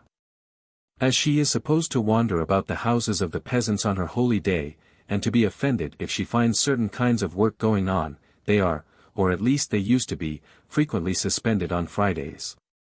It is a sin, says a time-honored tradition, for a woman to sew, or spin, or weave, or buck linen on a Friday, and similarly for a man to plait bast shoes, twine cord, and the like. Spinning and weaving are especially obnoxious to Mother Friday, for the dust and refuse thus produced injure her eyes. When this takes place, she revenges herself by plagues of sore eyes, whitlows, and agnails. In some places the villagers go to bed early on Friday evening, believing that Saint Pyatinka will punish all whom she finds awake when she roams through the cottage. In others they sweep their floors every Thursday evening, that she may not be annoyed by dust or the like when she comes next day. Sometimes, however, she has been seen, says the popular voice, all pricked with the needles and pierced by the spindles, of the careless woman who sewed and spun on the day they ought to have kept holy in her honor. As for any work begun on a Friday, it is sure to go wrong. 229 These remarks will be sufficient to render intelligible the following story of Friday. Afanasief, Legendui, number 13. From the Tambov government. There was once a certain woman who did not pay due reverence to Mother Friday, but set to work on a distaff full of flax, combing and whirling it. She span away till dinner time, then suddenly sleep fell upon her, such a deep sleep. And when she had gone to sleep, suddenly the door opened and in came Mother Friday, before the eyes of all who were there, clad in a white dress, and in such a rage. And she went straight up to the woman who had been spinning, scooped up from the floor a handful of the dust that had fallen out of the flax, and began stuffing that woman's eyes full of it. And when she had stuffed them full, she went off in a rage, disappeared without saying a word. When the woman awoke, she began squalling at the top of her voice about her eyes, but couldn't tell what was the matter with them. The other women, who had been terribly frightened, began to cry out. "Oh, you wretch, you! You've brought a terrible punishment on yourself from Mother Friday." Then they told her all that had taken place. She listened to it all, and then began imploringly. "Mother Friday, forgive me. Pardon me, the guilty one. I'll offer thee a taper, and I'll never let friend or foe dishonor thee, Mother." Well, what do you think? During the night, back came Mother Friday and took the dust out of that woman's eyes, so that she was able to get about again. It's a great sin to dishonor Mother Friday, combing and spinning flax, forsooth. Very similar to this story is that about Wednesday which follows. Wednesday, the day consecrated to Odin, the eve of the day sacred to the thunder god, 230 may also have been held holy by the heathen Slavonians. But to some commentators it appears more likely that the traditions now attached to it in Russia became transferred to it from Friday in Christian times, Wednesday and Friday having been associated by the Church as days sacred to the memory of our Lord's Passion and Death. The Russian name for the day, Sareda or Sreda, means the middle, Wednesday being the middle of the working week. Wednesday. Khudyakof, number 166. From the Oral Government. A young housewife was spinning late one evening. It was during the night between a Tuesday and a Wednesday. She had been left alone for a long time, and after midnight, when the first cock crew, she began to think about going to bed, only she would have liked to finish spinning what she had in hand. Well, thinks she, I'll get up a bit earlier in the morning, but just now I want to go to sleep. So she laid down her hatchel, but without crossing herself, and said, "Now then, Mother Wednesday, lend me thy aid, that I may get up early in the morning and finish my spinning." And then she went to sleep. Well, very early in the morning, long before it was light, she heard someone moving, bustling about the room. She opened her eyes and looked. The room was lighted up. A splinter of fir was burning in the cresset, and the fire was lighted in the stove. A woman, no longer young, wearing a white towel by way of headdress, was moving about the cottage, going to and fro, supplying the stove with firewood, getting everything ready. Presently she came up to the young woman, and roused her, saying, "Get up." The young woman got up, full of wonder, saying, "But who art thou? What hast thou come here for?" "I am she on whom thou didst call. I have come to thy aid." "But who art thou? On whom did I call?" "I am Wednesday." "On Wednesday surely thou didst call. See, I have spun thy linen and woven thy web, now let us bleach it and set it in the oven. The oven is heated and the irons are ready. Do thou go down to the brook and draw water." The woman was frightened, and thought, "What manner of thing is this? Or, how can that be?" But Wednesday glared at her angrily, her eyes just did sparkle. So the woman took a couple of pails and went for water. As soon as she was outside the door she thought, "Mayn't something terrible happen to me? I'd better go to my neighbor's instead of fetching the water." So she set off. The night was dark. In the village all were still asleep. She reached a neighbor's house, and rapped away at the window until at last she made herself heard. An aged woman let her in. "Why, child," says the old crone, whatever hast thou got up so early for? What's the matter? Oh, Granny, this is how it was. Wednesday has come to me, and has sent me for water to buck my linen with. That doesn't look well, says the old crone. On that linen she will either strangle thee or scald 231 thee. The old woman was evidently well acquainted with Wednesday's ways. What am I to do, says the young woman. How can I escape from this danger? Well, this is what thou must do. Go and beat thy pails together in front of the house, and cry, Wednesday's children have been burnt at sea. 232 she will run out of the house, and do thou be sure to seize the opportunity to get into it before she comes back, and immediately slam the door to, and make the sign of the cross over it.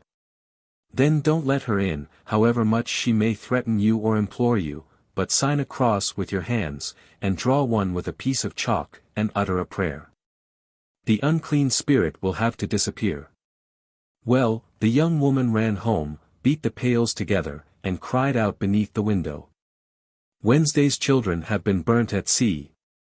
Wednesday rushed out of the house and ran to look, and the woman sprang inside, shut the door, and set a cross upon it. Wednesday came running back, and began crying, Let me in, my dear. I have spun thy linen, now will I bleach it. But the woman would not listen to her, so Wednesday went on knocking at the door until cock-crow. As soon as the cocks crew, she uttered a shrill cry and disappeared. But the linen remained where it was. 233. In one of the numerous legends which the Russian peasants hold in reverence, Saint Petka or Friday appears among the other saints, and together with her is mentioned another canonized day, Saint Nedelia or Sunday 234 answering to the Greek St. Anastasia, to der Heilige Sonntag of German peasant hagiology. In some respects she resembles both Friday and Wednesday, sharing their views about spinning and weaving at unfitting seasons. Thus in Little Russia she assures untimely spinners that it is not flax they are spinning, but her hair, and in proof of this she shows them her disheveled kosa, or long back plate. In one of the Wallachian tales 235 the hero is assisted in his search after the dragon-stolen heroine by three supernatural females, the Holy Mothers Friday, Wednesday, and Sunday. They replace the three benignant Baba Yagas of Russian stories. In another, 236 the same three beings assist the Wallachian Psyche when she is wandering in quest of her lost husband. Mother Sunday rules the animal world, and can collect her subjects by playing on a magic flute. She is represented as exercising authority over both birds and beasts, and in a Slovak story she bestows on the hero a magic horse. He has been sent by an unnatural mother in search of various things hard to be obtained, but he is assisted in the quest by St. Nedelka, who provides him with various magical implements, and lends him her own steed Tadashik, and so enables him 4 times to escape from the perils to which he has been exposed by his mother, whose mind has been entirely corrupted by an insidious dragon. But after he has returned home in safety, his mother binds him as if in sport, and the dragon chops off his head and cuts his body to pieces. His mother retains his heart, but ties up the rest of him in a bundle, and sets it on Tadashik's back. The steed carries its ghastly burden to Saint Nedelka, who soon reanimates it, and the youth becomes as sound and vigorous as a young man without a heart can be. Then the saint sends him, under the disguise of a begging piper, to the castle in which his mother dwells, and instructs him how to get his heart back again. He succeeds, and carries it in his hand to Saint Nedelka. She gives it to the bird Pelican, no mere pelican, but a magic fowl with a very long and slim neck, which puts its head down the youth's throat and restores his heart to its right place. 237. Saint Friday and St. Wednesday appear to belong to that class of spiritual beings, sometimes of a demoniacal disposition, with which the imagination of the old Slavonians peopled the elements. Of several of these, such as the domovoi or house spirit, the rusalka or naiad, and the vodiany or water sprite, I have written at some length elsewhere. 238 and therefore I will not at present quote any of the stories in which they figure.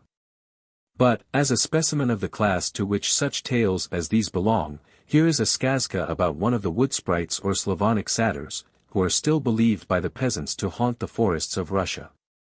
In it we see reduced to a vulgar form, and brought into accordance with everyday peasant life, the myth which appears to have given rise to the endless stories about the theft and recovery of queens and princesses. The leading idea of the story is the same, but the snake or Koshchei has become a paltry wood demon, the hero is a mere hunter, and the princely heroine has sunk to the low estate of a priest's daughter. The Leshy. Afanasief, 7. Number 33. The name Leshy or Lyshi is derived from Lys, a forest. A certain priest's daughter went strolling in the forest one day, without having obtained leave from her father or her mother, and she disappeared utterly. 3 years went by. Now in the village in which her parents dwelt there lived a bold hunter, who went daily roaming through the thick woods with his dog and his gun. One day he was going through the forest.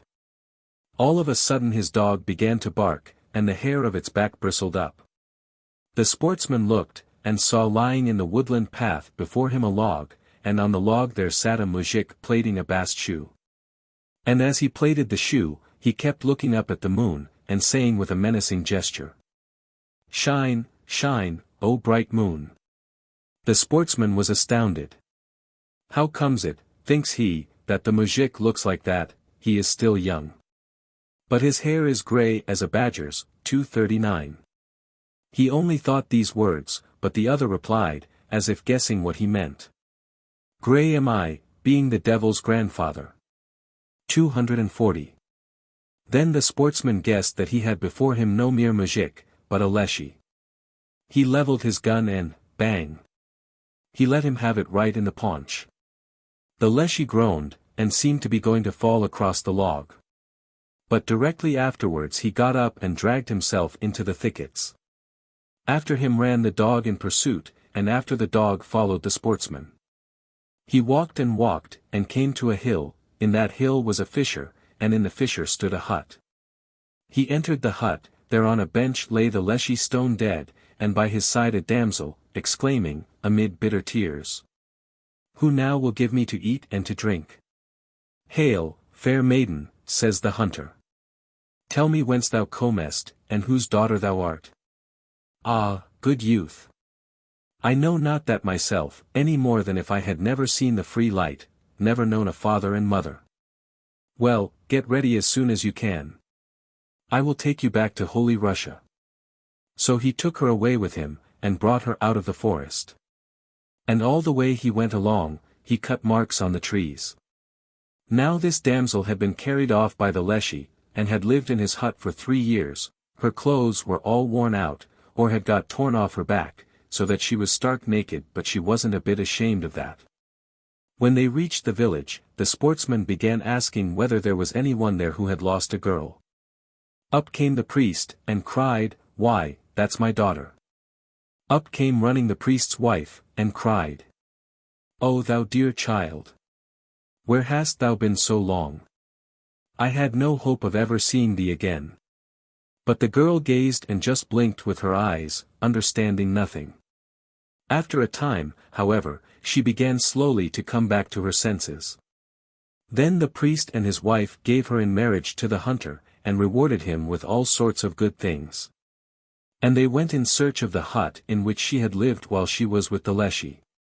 Long did they wander about the forest. But that hut they never found. To another group of personifications belong those of the rivers. About them many stories are current, generally having reference to their alleged jealousies and disputes. Thus it is said that when God was allotting their shares to the rivers, the Desna did not come in time, and so failed to obtain precedence over the Dnieper. "Try and get before him yourself," said the Lord. The Desna set off at full speed, but in spite of all her attempts, the Dnieper always kept ahead of her until he fell into the sea, where the Desna was obliged to join him. 241. About the Volga and its affluent, the Vazuza, the following story is told. Vazuza and Volga. Afanasief, 4. Number 40. From the Tver government. Volga and Vazuza had a long dispute as to which was the wiser, the stronger, and the more worthy of high respect. They wrangled and wrangled, but neither could gain the mastery in the dispute, so they decided upon the following course. Let us lie down together to sleep, they said, and whichever of us is the first to rise, and the quickest to reach the Caspian Sea, she shall be held to be the wiser of us two, and the stronger and the worthier of respect. So Volga lay down to sleep, down lay Vazuza also. But during the night Vazuza rose silently, fled away from Volga, chose the nearest and the straightest line, and flowed away. When Volga awoke, she set off neither slowly nor hurriedly, but with just befitting speed. At Zutzov she came up with Vazuza. So threatening was her mien, that Vazuza was frightened, declared herself to be Volga's younger sister, and besought Volga to take her in her arms and bear her to the Caspian Sea. And so to this day Vazuza is the first to awake in the spring, and then she arouses Volga from her wintry sleep. In the government of Tula a similar tradition is current about the Don and the Shat, both of which flow out of Lake Ivan. Lake Ivan had two sons, Shat and Don. Shat, contrary to his father's wishes, wanted to roam abroad, so he set out on his travels, but go whither he would, he could get received nowhere. So, after fruitless wanderings, he returned home. But Don, in return for his constant quietness, the river is known as the Quiet Don, obtained his father's blessing, and he boldly set out on a long journey. On the way, he met a raven, and asked it where it was flying. To the blue sea, answered the raven. Let's go together. Well, they reached the sea. Don thought to himself, if I dive right through the sea, I shall carry it away with me. Raven, he said, do me a service. I am going to plunge into the sea, but do you fly over to the other side and as soon as you reach the opposite shore, give a croak. Don plunged into the sea. The raven flew and croaked, but too soon.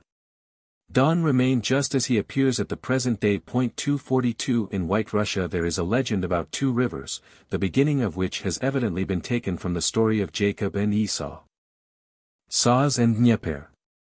There was once a blind old man called Dvina. He had two sons, the elder called Sozh, and the younger Dnieper. Sozh was of a boisterous turn, and went roving about the forests, the hills, and the plains. But Dnieper was remarkably sweet-tempered, and he spent all his time at home, and was his mother's favorite. Once, when Sozh was away from home, the old father was deceived by his wife into giving the elder son's blessing to the younger son. Thus spake Dvina while blessing him. Dissolve, my son, into a wide and deep river. Flow past towns, and bathe villages without number as far as the blue sea. Thy brother shall be thy servant. Be rich and prosperous to the end of time. Dnieper turned into a river, and flowed through fertile meadows and dreamy woods. But after 3 days, Sozh returned home and began to complain. If thou dost desire to become superior to thy brother, said his father, speed swiftly by hidden ways, through dark untrodden forests, and if thou canst outstrip thy brother, he will have to be thy servant. Away sped Sozh on the chase, through untrodden places, washing away swamps, cutting out gullies, tearing up oaks by the roots. The vulture 243 told Dnieper of this, and he put on extra speed, tearing his way through high hills rather than turn on one side. Meanwhile Sozh persuaded the raven to fly straight to Dnieper, and, as soon as it had come up with him to croak 3 times. He himself was to burrow under the earth, intending to leap to the surface at the cry of the raven, and by that means to get before his brother. But the vulture fell on the raven began to croak before it had caught up the river Dnieper. Up burst Sozh from underground, and fell straight into the waves of the Dnieper. 244 Here is an account of the metamorphosis of the Dnieper, the Volga, and the Dvina. Tereshchenko, v. 43-44. The Dnieper, Volga, and Dvina used once to be living people. The Dnieper was a boy, and the Volga and Dvina his sisters. While they were still in childhood they were left complete orphans, and, as they hadn't a crust to eat, they were obliged to get their living by daily labor beyond their strength. When was that? Very long ago, say the old folks. Beyond the memory even of our great-grandfathers. Well, the children grew up, but they never had even the slightest bit of good luck. Every day, from morn till eve, it was always toil, and all merely for the day's subsistence. As for their clothing, it was just what God sent them. They sometimes found rags on the dust heaps, and with these they managed to cover their bodies. The poor things had to endure cold and hunger. Life became a burden to them. 245. One day, after toiling hard afield, they sat down under a bush to eat their last morsel of bread. And when they had eaten it, they cried and sorrowed for a while, and considered and held counsel together as to how they might manage to live, and to have food and clothing, and, without toiling, to supply others with meat and drink. Well, this is what they resolved, to set out wandering about the wide world in search of good luck and a kindly welcome, and to look for and find out the best places in which they could turn into great rivers, for that was a possible thing then. Well, they walked and walked, not 1 year only, nor 2 years, but all but 3, and they chose the places they wanted, and came to an agreement as to where the flowing of each one should begin. And all 3 of them stopped to spend the night in a swamp. But the sisters were more cunning than their brother. No sooner was Dnieper asleep than they rose up quietly, chose the best and most sloping places, and began to flow away. When the brother awoke in the morning, not a trace of his sisters was to be seen. Then he became wroth, and made haste to pursue them. But on the way he bethought himself, and decided that no man can run faster than a river. So he smote the ground, and flowed in pursuit as a stream. Through gullies and ravines he rushed, and the further he went the fiercer did he become. But when he came within a few versts of the seashore, his anger calmed down and he disappeared in the sea. And his 2 sisters, who had continued running from him during his pursuit, separated in different directions and fled to the bottom of the sea. But while the Dnieper was rushing along in anger, he drove his way between steep banks. Therefore is it that his flow is swifter than that of the Volga and the Dvina, therefore also is it that he has many rapids and many mouths. There is a small stream which falls into Lake Ilmen on its western side, and which is called Chorny Rushii, the Black Brook. On the banks of this brook, a long time ago, a certain man set up a mill, and the fish came and implored the stream to grant them its aid, saying, "We used to have room enough and be at our ease. But now an evil man is taking away the water from us." And the result was this. One of the inhabitants of Novgorod was angling in the brook Chorny. Up came a stranger to him, dressed all in black, who greeted him, and said, "Do me a service, and I will show thee a place where the fish swarm." "What is the service?" "When thou art in Novgorod, thou wilt meet a tall, big muzhik in a plaited blue kaftan, wide blue trousers, and a high blue hat. Say to him, 'Uncle Ilmen, the Chorny has sent thee a petition, and has told me to say that a mill has been set in his way. As thou mayst think fit to order, so shall it be.'" The Novgorod man promised to fulfill this request, and the black stranger showed him a place where the fish swarmed by thousands. With rich booty did the fisherman return to Novgorod, where he met the muzhik with the blue kaftan, and gave him the petition. The Ilmen answered, "Give my compliments to the brook Chorny, and say to him about the mill, there used not to be one, and so there shall not be one." This commission also the Novgorod man fulfilled, and behold. During the night the brook Chorny ran riotous, Lake Ilmen waxed boisterous, a tempest arose, and the raging waters swept away the mill. 246. In old times sacrifices were regularly paid to lakes and streams in Russia, just as they were in Germany 247 and in other lands. And even at the present day the common people are in the habit of expressing, by some kind of offering, their thanks to a river on which they have made a prosperous voyage. It is said that Stenka Razin, the insurgent chief of the Don Cossacks in the 17th century, once offered a human sacrifice to the Volga. Among his captives was a Persian princess, to whom he was warmly attached. But one day, when he was fevered with wine, as he sat at the ship's side and musingly regarded the waves, he said, "O, Mother Volga, thou great river! Much hast thou given me of gold and of silver, and of all good things. Thou hast nursed me, and nourished me, and covered me with glory and honor. But I have in no way shown thee my gratitude. Here is somewhat for thee, take it. And with these words he caught up the princess and flung her into the water. 248. Just as rivers might be conciliated by honor and sacrifice, so they could be irritated by disrespect. One of the old songs tells how a youth comes riding to the Smorodina, and beseeches that stream to show him a ford. His prayer is granted, and he crosses to the other side. Then he takes to boasting, and says, people talk about the Smorodina, saying that no one can cross it whether on foot or on horseback, but it is no better than a pool of rain water. But when the time comes for him to cross back again, the river takes its revenge, and drowns him in its depths, saying the while, it is not I, but thy own boasting that drowns thee. From these vocal rivers we will now turn to that elementary force by which in winter they are often rendered mute.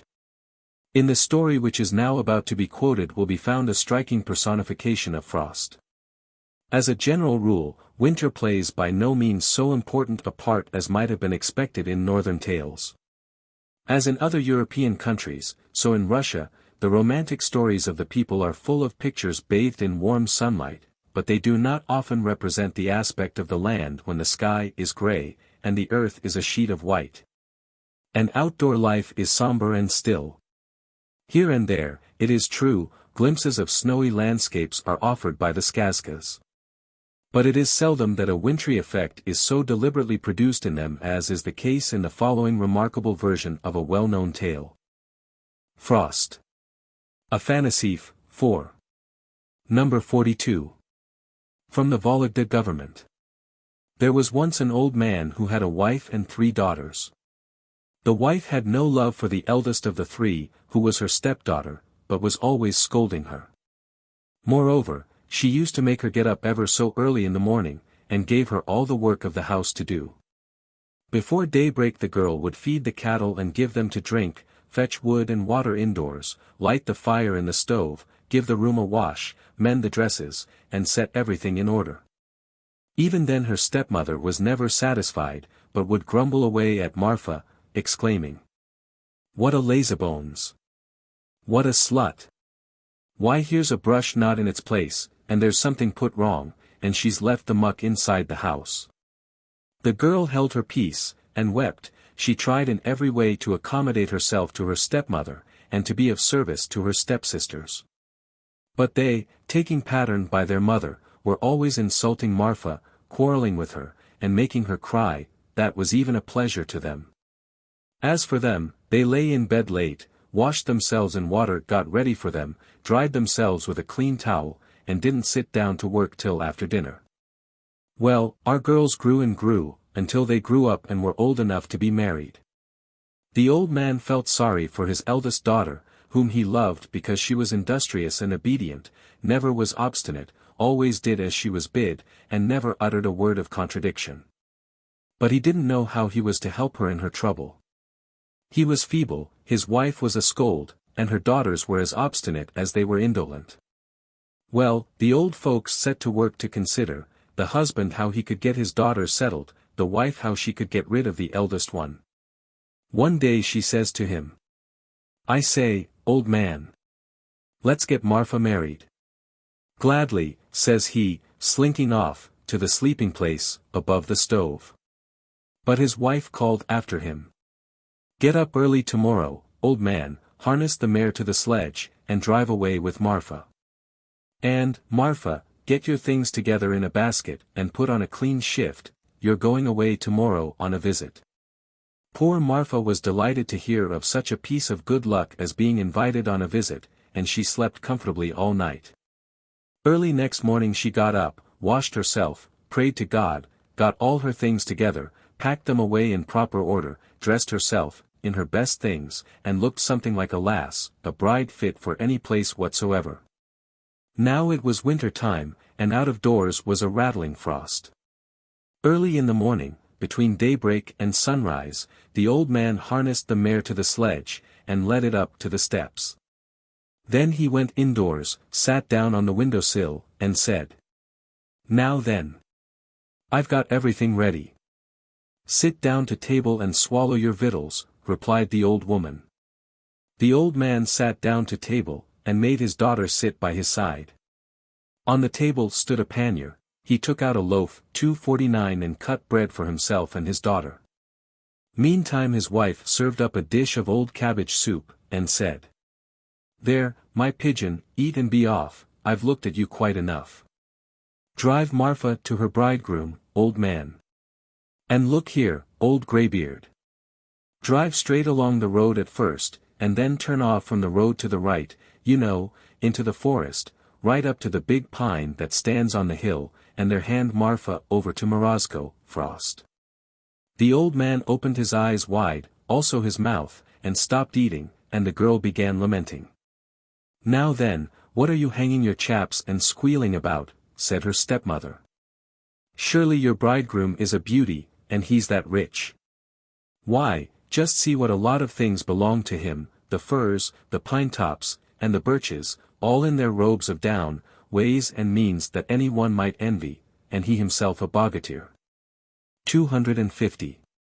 The old man silently placed the things on the sledge, made his daughter put on a warm pelisse, and set off on the journey.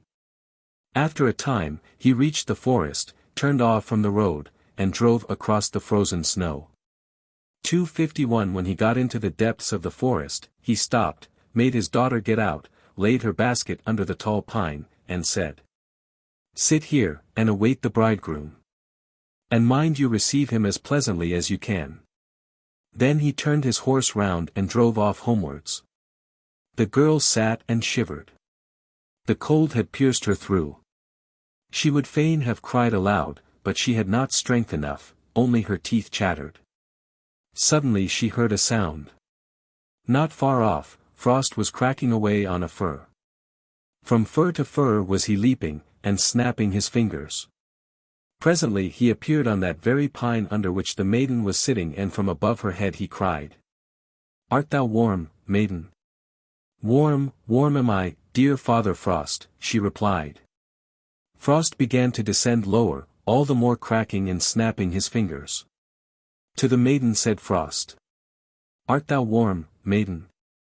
Art thou warm, fair one?" The girl could scarcely draw her breath, but still she replied, "Warm am I, Frost dear, warm am I, Father dear." Frost began cracking more than ever, and more loudly did he snap his fingers, and to the maiden he said, "Art thou warm, maiden? Art thou warm, pretty one?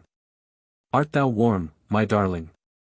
The girl was by this time numb with cold, and she could scarcely make herself heard as she replied, "Oh, quite warm, Frost dearest." Then Frost took pity on the girl, wrapped her up in furs, and warmed her with blankets. Next morning the old woman said to her husband, "Drive out, old greybeard, and wake the young couple." The old man harnessed his horse and drove off. When he came to where his daughter was, he found she was alive and had got a good pelisse, a costly bridal veil, and a pannier with rich gifts. He stowed everything away on the sledge without saying a word, took his seat on it with his daughter, and drove back. They reached home, and the daughter fell at her stepmother's feet. The old woman was thunderstruck when she saw the girl alive, and the new pelisse and the basket of linen. "Ah, you wretch," she cries. "But you shan't trick me." Well, a little later the old woman says to her husband, "Take my daughters, too, to their bridegroom. The presents he's made are nothing to what he'll give them." Well, early next morning the old woman gave her girls their breakfast, dressed them as befitted brides, and sent them off on their journey. In the same way as before the old man left the girls under the pine. There the girls sat, and kept laughing and saying, "Whatever is mother thinking of? All of a sudden to marry both of us off. As if there were no lads in our village, forsooth. Some rubbishy fellow may come, and goodness knows who he may be." The girls were wrapped up in pelisses, but for all that they felt the cold. I say, Praskovia. The frost's skinning me alive. Well, if our bridegroom 252 doesn't come quick, we shall be frozen to death here. Don't go talking nonsense, Mashka. As if suitors 253 generally turned up in the forenoon. Why, it's hardly dinner time yet. But I say, Praskovia. If only one comes, which of us will he take? Not you, you stupid goose. Then it will be you, I suppose. Of course it will be me. You, indeed. There now, have done talking stuff and treating people like fools. Meanwhile, Frost had numbed the girls' hands, so our damsels folded them under their dress, and then went on quarreling as before. What, you fright? You sleepy face. You abominable shrew. Why, you don't know so much as how to begin weaving, and as to going on with it, you haven't an idea. Aha, boaster. And what is it you know? Why, nothing at all except to go out to merrymakings and lick your lips there. We'll soon see which he'll take first. While the girls went on scolding like that, they began to freeze in downright earnest. Suddenly they both cried out at once. Why ever is he so long coming? Do you know, you've turned quite blue. Now, a good way off, Frost had begun cracking, snapping his fingers, and leaping from fur to fur. To the girls it sounded as if someone was coming. Listen, Praskovia. He's coming at last, and with bells, too. Get along with you. I won't listen, my skin is peeling with cold. And yet you're still expecting to get married. Then they began blowing on their fingers. Nearer and nearer came Frost. At length he appeared on the pine, above the heads of the girls, and said to them. Are ye warm, maidens? Are ye warm, pretty ones? Are ye warm, my darlings? Oh, Frost, it's awfully cold. We're utterly perished. We're expecting a bridegroom, but the confounded fellow has disappeared. Frost slid lower down the tree, cracked away more, snapped his fingers oftener than before. Are ye warm, maidens? Are ye warm, pretty ones? Get along with you. Are you blind that you can't see our hands and feet are quite dead? Still lower descended Frost, still more put forth his might, 254 and said. Are ye warm, maidens? Into the bottomless pit with you. Out of sight, accursed one, cried the girls, and became lifeless forms. 255. Next morning the old woman said to her husband. Old man, go and get the sledge harnessed. Put an armful of hay in it, and take some sheepskin wraps. I dare say the girls are half dead with cold. There's a terrible frost outside. And, mind you, old greybeard, do it quickly. Before the old man could manage to get a bite he was out of doors and on his way. When he came to where his daughters were, he found them dead. So he lifted the girls onto the sledge, wrapped a blanket round them, and covered them up with a bark mat. The old woman saw him from afar, ran out to meet him, and called out ever so loud. Where are the girls? In the sledge. The old woman lifted the mat, undid the blanket, and found the girls both dead. Then, like a thunderstorm, she broke out against her husband, abusing him saying. What have you done, you old wretch? You have destroyed my daughters, the children of my own flesh and blood, my never enough to be gazed on seedlings, my beautiful berries. I will thrash you with the tongs, I will give it you with the stove rake. That's enough, you old goose. You flattered yourself you were going to get riches, but your daughters were too stiff-necked.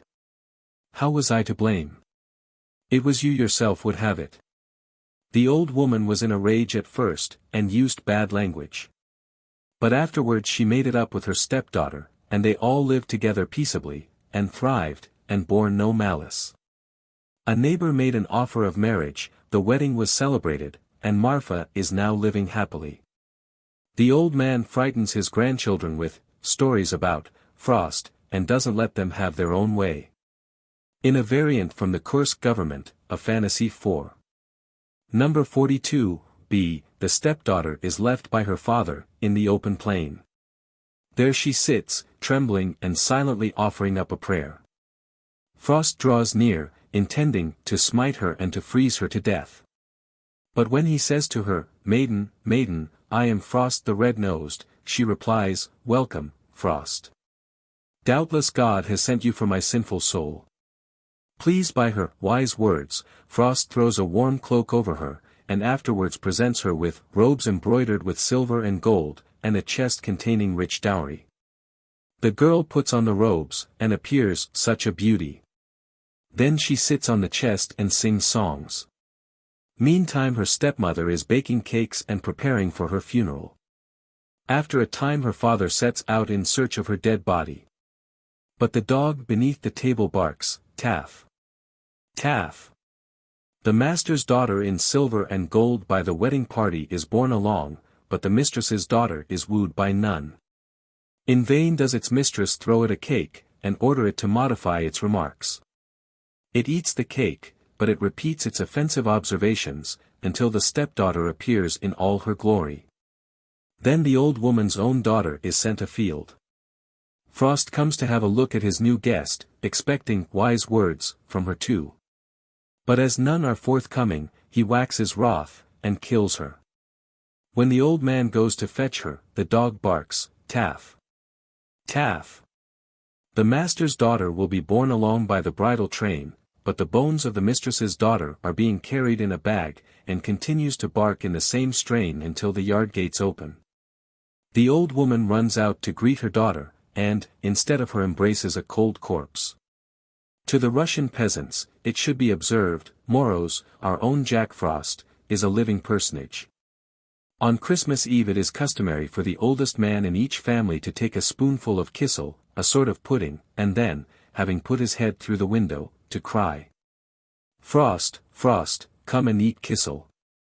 Frost, Frost, do not kill our oats. Drive our flax and hemp deep into the ground." The Cheremises have similar ideas, and are afraid of knocking the icicles off their houses, thinking that, if they do so, Frost will wax wroth and freeze them to death. In one of the skazkas, a peasant goes out one day to a field of buckwheat, and finds it all broken down. He goes home, and tells the bad news to his wife, who says, "It is Frost who has done this. Go and find him, and make him pay for the damage." So the peasant goes into the forest and, after wandering about for some time, lights upon a path which leads him to a cottage made of ice, covered with snow, and hung with icicles.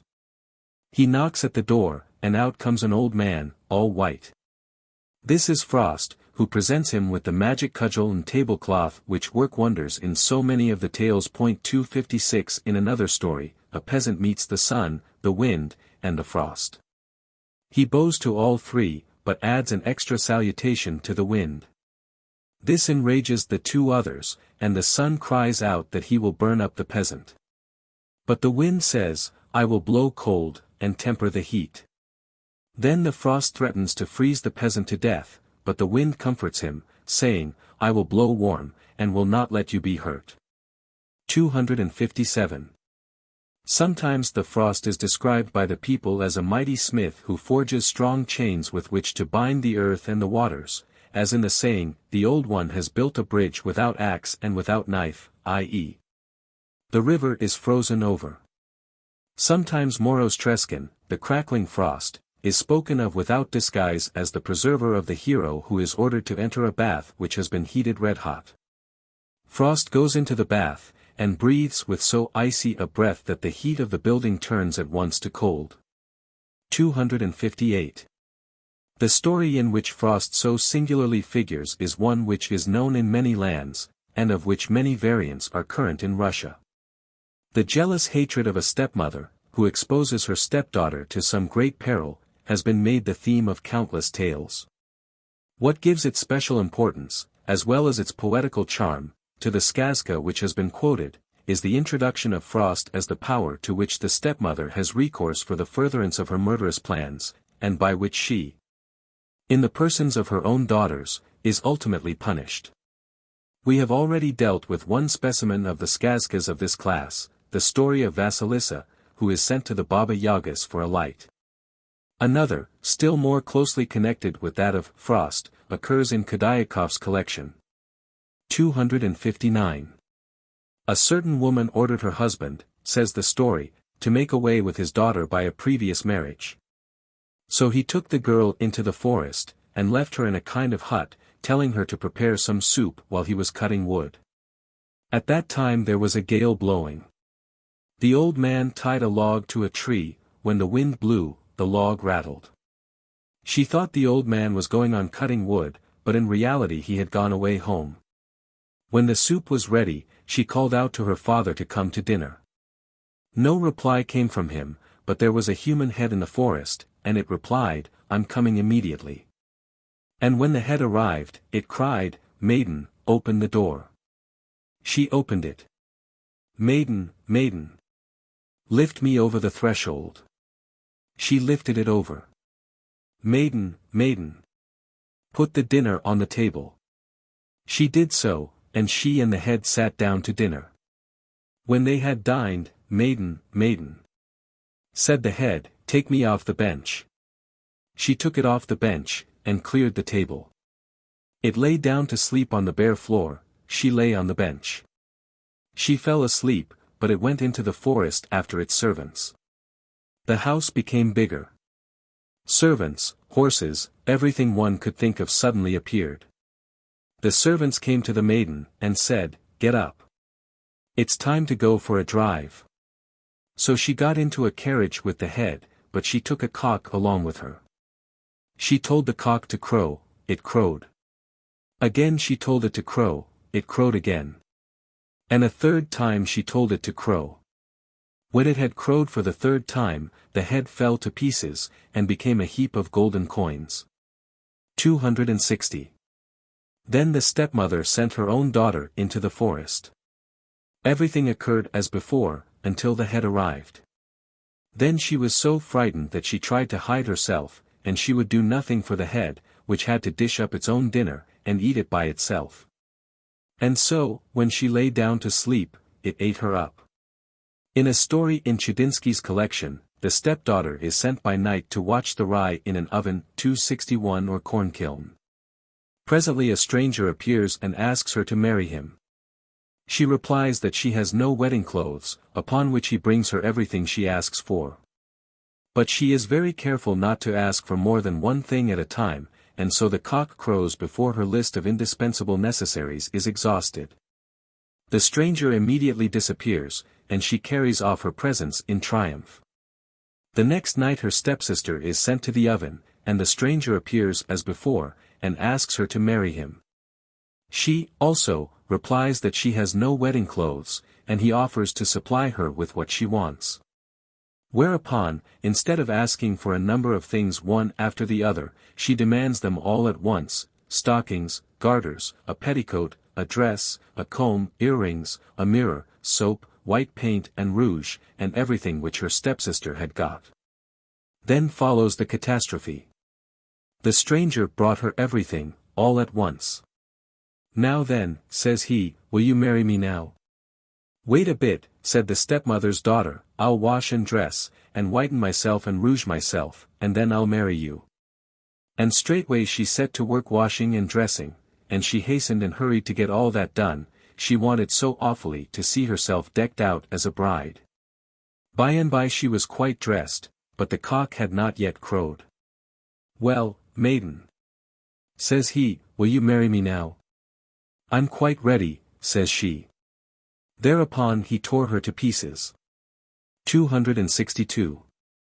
There is one other of those personifications of natural forces which play an active part in the Russian tales, about which a few words may be said. It often happens that the heroine-stealer whom the hero of the story has to overcome is called, not Koshchei nor the snake, but Vikhar, 263 the whirlwind. Here is a brief analysis of part of one of the tales in which this elementary abducer figures. There was a certain king, whose wife went out one day to walk in the garden. Suddenly a gale, Viator, sprang up. In the gale was the Vikhar bird. Vikhar seized the queen, and carried her off. She left 3 sons, and they, when they came to man's estate, said to their father, "Where is our mother? If she be dead, show us her grave. If she be living, tell us where to find her." "I myself know not where your mother is," replied the king. "Vikhar carried her off." "Well then," they said, "since Vikhar carried her off, and she is alive, give us your blessing.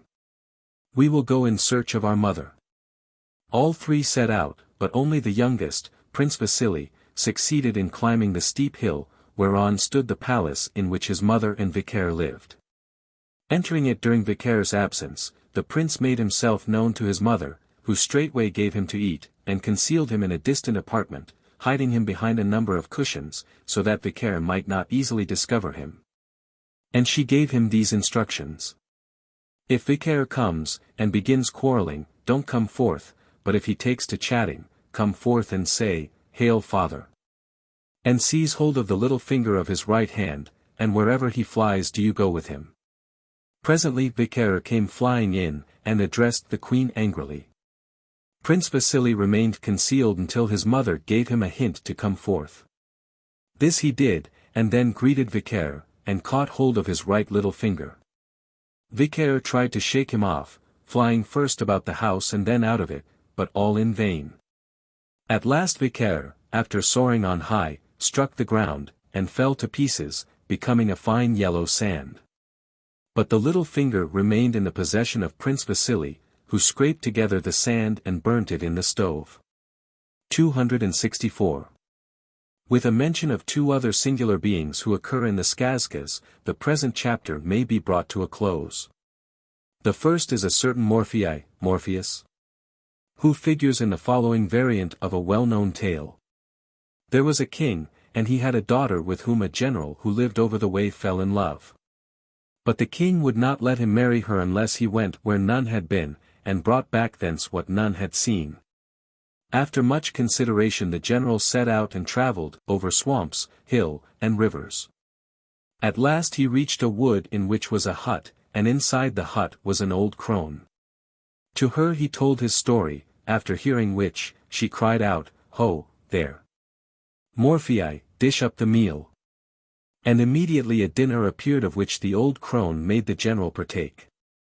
And next day, she presented that cook to the general, ordering him to serve the general honorably, as he had served her. The general took the cook and departed. By and by he came to a river and was appealed to for food by a shipwrecked crew. Morpheus, give them to eat. He cried, and immediately excellent viands appeared, with which the mariners were so pleased that they gave the general a magic volume in exchange for his cook, who, however, did not stay with them but secretly followed his master. A little later the general found another shipwrecked crew, who gave him, in exchange for his cook, a saber and a towel, each of magic power. Then the general returned to his own city, and his magic properties enabled him to convince the king that he was an eligible suitor for the hand of the princess. 265. The other is a mysterious personage whose name is O. The story in which he appears is one with which many countries are familiar, and of which numerous versions are to be found in Russia. A father sets out with his boy for the bazaar, hoping to find a teacher there who will instruct the child in such science as enables people to work little, and feed delicately, and dress well. After walking a long way the man becomes weary and exclaims, "Oh! I'm so tired." Immediately there appears an old magician, who says, "Why do you call me?" "I didn't call you," replies the old man. "I don't even know who you are." "My name is O," says the magician, "and you cried, oh.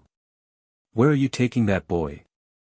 The father explains what it is he wants, and the magician undertakes to give the boy the requisite education, charging 1 assignat ruble for a year's tuition. 266. The teacher, in this story, is merely called a magician. But as in other Russian versions of it his counterpart is always described as being demoniacal, and is often openly styled a devil, it may be assumed that O belongs to the supernatural order of beings. It is often very difficult, however, to distinguish magicians from fiends in Storyland, the same powers being generally wielded, and that for the same purposes, by the one set of beings as by the other. Of those powers, and of the end to which the stories represent them as being turned, some mention will be made in the next chapter. Chapter 4. Magic and Witchcraft. Most of the magical properties of the Skazka drama closely resemble those which have already been rendered familiar to us by well-known folk tales. Of such as these, of Caps of Darkness, of 7-leagued boots, of magic cudgels, of Fortunatus's purses, and the like. 267, it is unnecessary, for the present, to say more than that they are of as common occurrence in Slavonic as in other stories. But there are some among them which materially differ from their counterparts in more western lands, and are therefore worthy of special notice. To the latter class belong the dolls of which mention has already been made, and the waters of life and death of which I am now about to speak.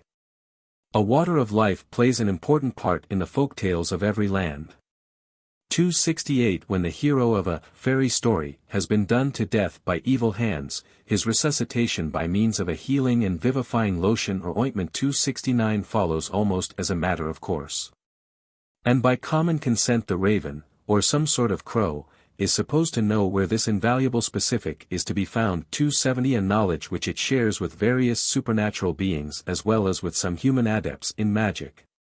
And sometimes with the snake.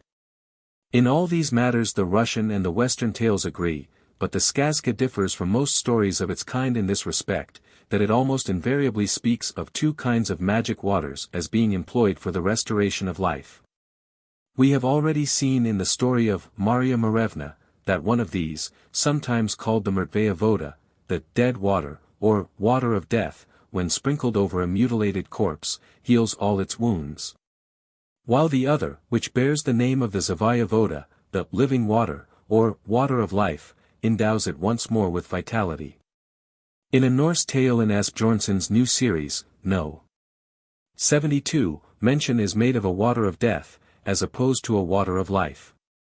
The death water, Dosens Vana, throws all whom it touches into a magic sleep, from which only life water, Livsens Vand, can rouse them. Page 57.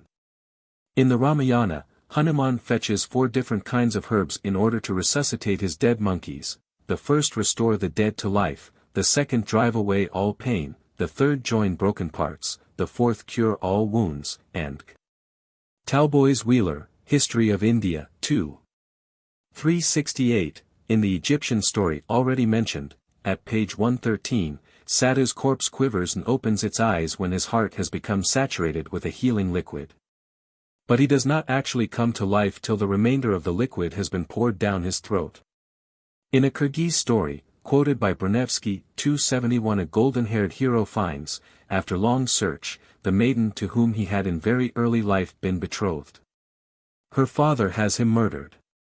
She persuades the murderer to show her the body of her dead love, and weeps over it bitterly.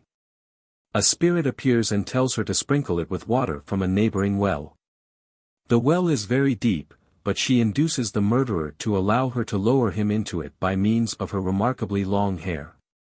He descends and hands up to her a cup of water. Having received it, she cuts off her hair, and lets the murderer drop and be drowned. Then she sprinkles her lover's corpse with the water, and he revives. But he lives only 3 days. She refuses to survive him, and is buried by his side. From the graves of the lovers spring 2 willows, which mingle their boughs as if in an embrace. And the neighbors set up near the spot 3 statues, his and her nurses. Such is the story, says Brunevsky, which the Kyrgyz tell with respect to some statues of unknown origin which stand, or used to stand, near the Ayaguza, a river falling into Lake Balkhash. A somewhat similar Armenian story is quoted by Haxthausen in his Transcaucasia, page 350 of the English translation. In the Kalevala, when Lemminkainen has been torn to pieces, his mother collects his scattered remains, and by a dexterous synthetical operation restores him to physical unity. But the silence of death still possesses him. Then she entreats the bee to bring vivifying honey. After 2 fruitless journeys, the bee succeeds in bringing back honey from the cellar of the Creator. When this has been applied, the dead man returns to life, sits up, and says in the words of the Russian heroes, "How long I have slept." 272. Here is another instance of a life-giving operation of a double nature. There is a well-known Indian story about 4 suitors for the hand of one girl. She dies, but is restored to life by one of her lovers, who happens one day to see a dead child resuscitated, and learns how to perform similar miracles. In 2 Sanskrit versions of the Vitalapankavansati, 273 as well as in the Hindi version, 274. The life-giving charm consists in a spell taken from a book of magic. But in the Tamil version, the process is described as being of a different and double nature. According to it, the mother of the murdered child, by the charm called Sisupabam recreated the body, and, by the incantation called Sanjeevi, restored it to life. The suitor, having learnt the charm and the incantation, took the bones and the ashes, of the dead girl, and having created out of them the body, by virtue of the charm Sisupabam gave life to that body by the Sanjeevi incantation. According to Mr. Babington, Sanjeevi is defined by the Tamils to be a medicine which restores to life by dissipating a mortal swoon. In the text the word is used for the art of using this medicine.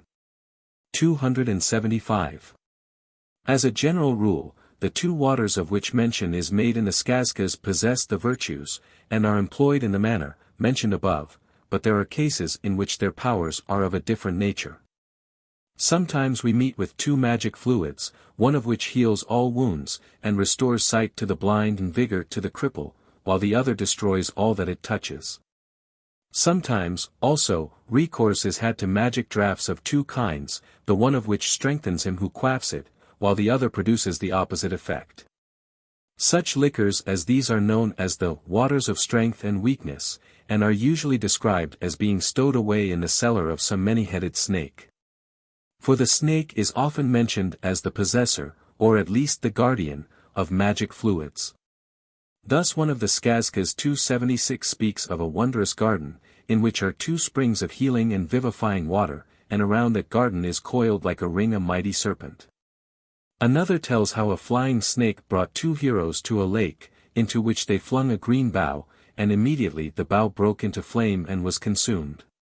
Then it took them to another lake, into which they cast a mouldy log. And the log straightway began to put forth buds and blossoms. 277. In some cases the magic waters are the property, not of a snake, but of one of the mighty heroines who so often occur in these stories, and who bear so great a resemblance to Brynhild. As well in other respects as in that of her enchanted sleep. Thus in one of the skazkas 278 an aged king dreams that, beyond thrice 9 lands, in the 30th country, there is a fair maiden from whose hands and feet water is flowing, of which water he who drinks will become 30 years younger. His sons go forth in search of this youth-giving liquid, and, after many adventures, the youngest is directed to the golden castle in which lives the fair maiden, whom his father has seen in his vision. He has been told that when she is awake her custom is to divert herself in the green fields with her Amazon host, for 9 days she rambles about, and then for 9 days she sleeps a heroic slumber. The prince hides himself among the bushes near the castle, and sees a fair maiden come out of it surrounded by an armed band, and all the band consists of maidens, each one more beautiful than the other. And the most beautiful, the most never enough to be gazed upon, is the queen herself. For 9 days he watches the fair band of Amazons as they ramble about. On the 10th day all is still, and he enters the castle. In the midst of her slumbering guards sleeps the queen on a couch of down, the healing water flowing from her hands and feet. With it he fills 2 flasks, and then he retires. When the queen awakes, she becomes conscious of the theft and pursues the prince. Coming up with him, she slays him with a single blow, but then takes compassion on him, and restores him to life. In another version of the story, the precious fluid is contained in a flask which is hidden under the pillow of the slumbering Tsar maiden. The prince steals it and flees, but he bears on him the weight of sin, and so, when he tries to clear the fence which girds the enchanted castle, his horse strikes one of the cords attached to it.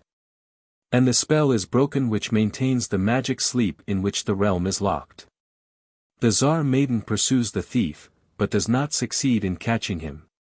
He is killed, however, by his elder brothers, who cut him into small pieces, and then take the flask of magic water to their father. The murdered prince is resuscitated by the mythical bird known by the name of the Tsartitsa, which collects his scattered fragments, puts them together, and sprinkles them first with dead water, and then with live water, conveyed for that purpose in its beak, after which the prince gets up, thanks his reviver, and goes his way. 279. In one of the numerous variants of the story in which a prince is exposed to various dangers by his sister, who is induced to plot against his life by her demon lover, the snake, the hero is sent in search of a healing and a vivifying water. Preserved between two lofty mountains which cleave closely together, except during 2 or 3 minutes of each day. He follows his instructions, rides to a certain spot, and there awaits the hour at which the mountains fly apart. Suddenly a terrible hurricane arose, a mighty thunder smote, and the 2 mountains were torn asunder. Prince Ivan spurred his heroic steed, flew like a dart between the mountains, dipped 2 flasks in the waters, and instantly turned back. He himself escapes safe and sound, but the hind legs of his horse are caught between the closing cliffs, and smashed to pieces. The magic waters, of course, soon remedied this temporary inconvenience. 280. In a Slovak version of this story, a murderous mother sends her son to 2 mountains, each of which is cleft open once in every 24 hours, the one opening at midday and the other at midnight. The former disclosing the water of life, the latter the water of death. 281. In a similar story from the Ukraine, mention is made of 2 springs of healing and life-giving water, which are guarded by iron-beaked ravens, and the way to which lies between grinding hills. The fox and the hare are sent in quest of the magic fluid. The fox goes and returns in safety, but the hare, on her way back, is not in time quite to clear the meeting cliffs, and her tail is jammed in between them. Since that time, hares have had no tails. 282. On the waters of strength and weakness much stress is laid in many of the tales about the many-headed snakes which carry off men's wives and daughters to their metallic castles. In one of these, for instance, the golden-haired Queen Anastasia has been torn away by a whirlwind from her husband, Tsar Baal-Baalayanin, the White King.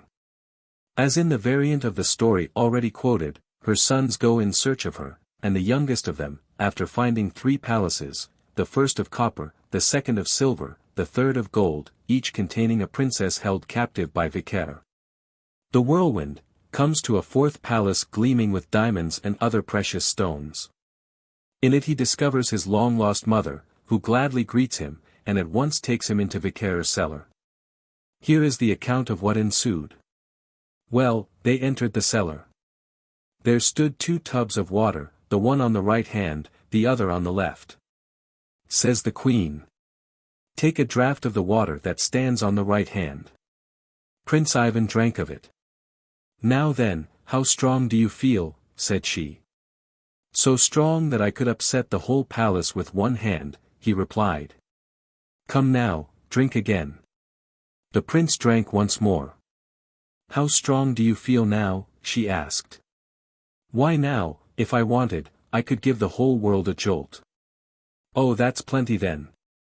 Now make these tubs change places, that which stands on the right, set on the left, and that which is on the left, change to the right. Prince Ivan took the tubs and made them change places. Says the queen. See now, my dear son, in one of these tubs is the water of strength, in the other is the water of weakness. 283. He who drinks of the former becomes a mighty hero, but he who drinks of the second loses all his vigor. Vicaire always quaffs the strong water, and places it on the right-hand side, therefore you must deceive him, or you will never be able to hold out against him. The queen proceeds to tell her son that, when Vicaire comes home, he must hide beneath her purple cloak, and watch for an opportunity of seizing her jailer's magic mace. 284. Vicaire will fly about till he is tired, and will then have recourse to what he supposes is the strong water. This will render him so feeble that the prince will be able to kill him.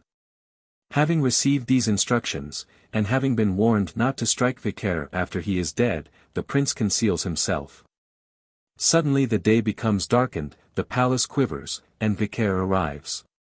Stamping on the ground, he becomes a noble gallant, who enters the palace, holding in his hands a battle mace. This Prince Ivan seizes, and a long struggle takes place between him and Vicaire, who flies away with him over seas and into the clouds. At last, Vicaire becomes exhausted and seeks the place where he expects to find the invigorating draught on which he is accustomed to rely. The result is as follows. Dropping right into his cellar, Vicaire ran to the tub which stood on the right, and began drinking the water of weakness. But Prince Ivan rushed to the left, quaffed a deep draught of the water of strength, and became the mightiest hero in the whole world. Then seeing that Vicaire was perfectly enfeebled, he snatched from him his keen falchion, and with a single blow struck off his head. Behind him voices began to cry. "Strike again! Strike again! Or he will come to life." "No," replied the prince, "a hero's hand does not strike twice, but finishes its work with a single blow." And straightway he lighted a fire, burnt the head and the trunk, and scattered the ashes to the winds. 285. The part played by the water of strength in this story may be compared with the important share which the exhilarating juice of the soma plant assumes in bracing Indra for his conflict with the hostile powers in the atmosphere. And Vicaire's sudden debility with that of Indra when the Asura Namuchi drank up Indra's strength along with a draught of wine and soma. 286. Sometimes, as has already been remarked, one of the two magic waters is even more injurious than the water of weakness. 287. The following may be taken as a specimen of the stories in which there is introduced a true water of death, one of those deadly springs which bear the same relation to the healing and vivifying founts that the enfeebling bears to the strengthening water. The Baba Yaga who figures in it is, as is so often the case, replaced by a snake in the variant to which allusion has already been made. The Blind Man and the Cripple. Afanasief, v. No. 35. In a certain kingdom there lived a king and queen. They had a son, Prince Ivan, and to look after that son was appointed a tutor named Katoma. 288. The king and queen lived to a great age, but then they fell ill, and despaired of ever recovering. So they sent for Prince Ivan and strictly enjoined him. "When we are dead, do you in everything respect and obey Katoma. If you obey him, you will prosper, but if you choose to be disobedient, you will perish like a fly." The next day the king and queen died. Prince Ivan buried his parents, and took to living according to their instructions. Whatever he had to do, he always consulted his tutor about it. Some time passed by. The prince attained to man's estate, and began to think about getting married. So one day he went to his tutor and said, "Katoma, I'm tired of living alone, I want to marry." "Well, prince. What's to prevent you? You're of an age at which it's time to think about a bride. Go into the great hall. There's a collection there of the portraits of all the princesses in the world, look at them and choose for yourself, whichever pleases you, to her send a proposal of marriage." Prince Ivan went into the great hall, and began examining the portraits. And the one that pleased him best was that of the Princess Anna the Fair, such a beauty. The like of her wasn't to be found in the whole world. Underneath her portrait were written these words: "If anyone asks her a riddle, and she does not guess it, him shall she marry, but he whose riddle she guesses shall have his head chopped off." Prince Ivan read this inscription, became greatly afflicted, and went off to his tutor. "I've been in the great hall," says he, "and I picked out for my bride Anna the Fair, only I don't know whether it's possible to win her." "Yes, prince. She's hard to get. If you go alone, you won't win her anyhow. But if you will take me with you, and if you will do what I tell you, perhaps the affair can be managed." Prince Ivan begged Katoma to go with him, and gave his word of honor to obey him whether in joy or grief. Well, they got ready for the journey and set off to sue for the hand of the Princess Anna the Fair. They traveled for 1 year, 2 years, 3 years, and traversed many countries. Says Prince Ivan, "We've been traveling all this time, uncle, and now we're approaching the country of Princess Anna the Fair. And yet we don't know what riddle to propound." "We shall manage to think of one in good time," replied Katoma. They went a little farther. Katoma was looking down on the road, and on it lay a purse full of money. He lifted it up directly, poured all the money out of it into his own purse, and said, "Here's a riddle for you, Prince Ivan. When you come into the presence of the princess, propound a riddle to her in these words: As we were coming along, we saw good lying on the road, and we took up the good with good, and placed it in our own good. That riddle she won't guess in a lifetime, but any other one she would find out directly. She would only have to look into her magic book, and as soon as she had guessed it, she'd order your head to be cut off. Well, at last Prince Ivan and his tutor arrived at the lofty palace in which lived the fair princess. At that moment she happened to be out on the balcony, and when she saw the newcomers, she sent out to know whence they came and what they wanted. Prince Ivan replied, "I have come from such and such a kingdom, and I wish to sue for the hand of the Princess Anna the Fair." When she was informed of this, the princess gave orders that the prince should enter the palace, and there in the presence of all the princes and boyars of her council should propound his riddle. "I've made this compact," she said. "Anyone whose riddle I cannot guess, him I must marry. But anyone whose riddle I can guess, him I may put to death." "Listen to my riddle, fair princess," said Prince Ivan. "As we came along, we saw good lying on the road, and we took up the good with good, and placed it in our own good." Princess Anna the Fair took her magic book, and began turning over its leaves and examining the answers of riddles. She went right through the book, but she didn't get at the meaning she wanted. Thereupon the princes and boyars of her council decided that the princess must marry Prince Ivan. She wasn't at all pleased, but there was no help for it, and so she began to get ready for the wedding. Meanwhile she considered within herself how she could spin out the time and do away with the bridegroom, and she thought the best way would be to overwhelm him with tremendous tasks.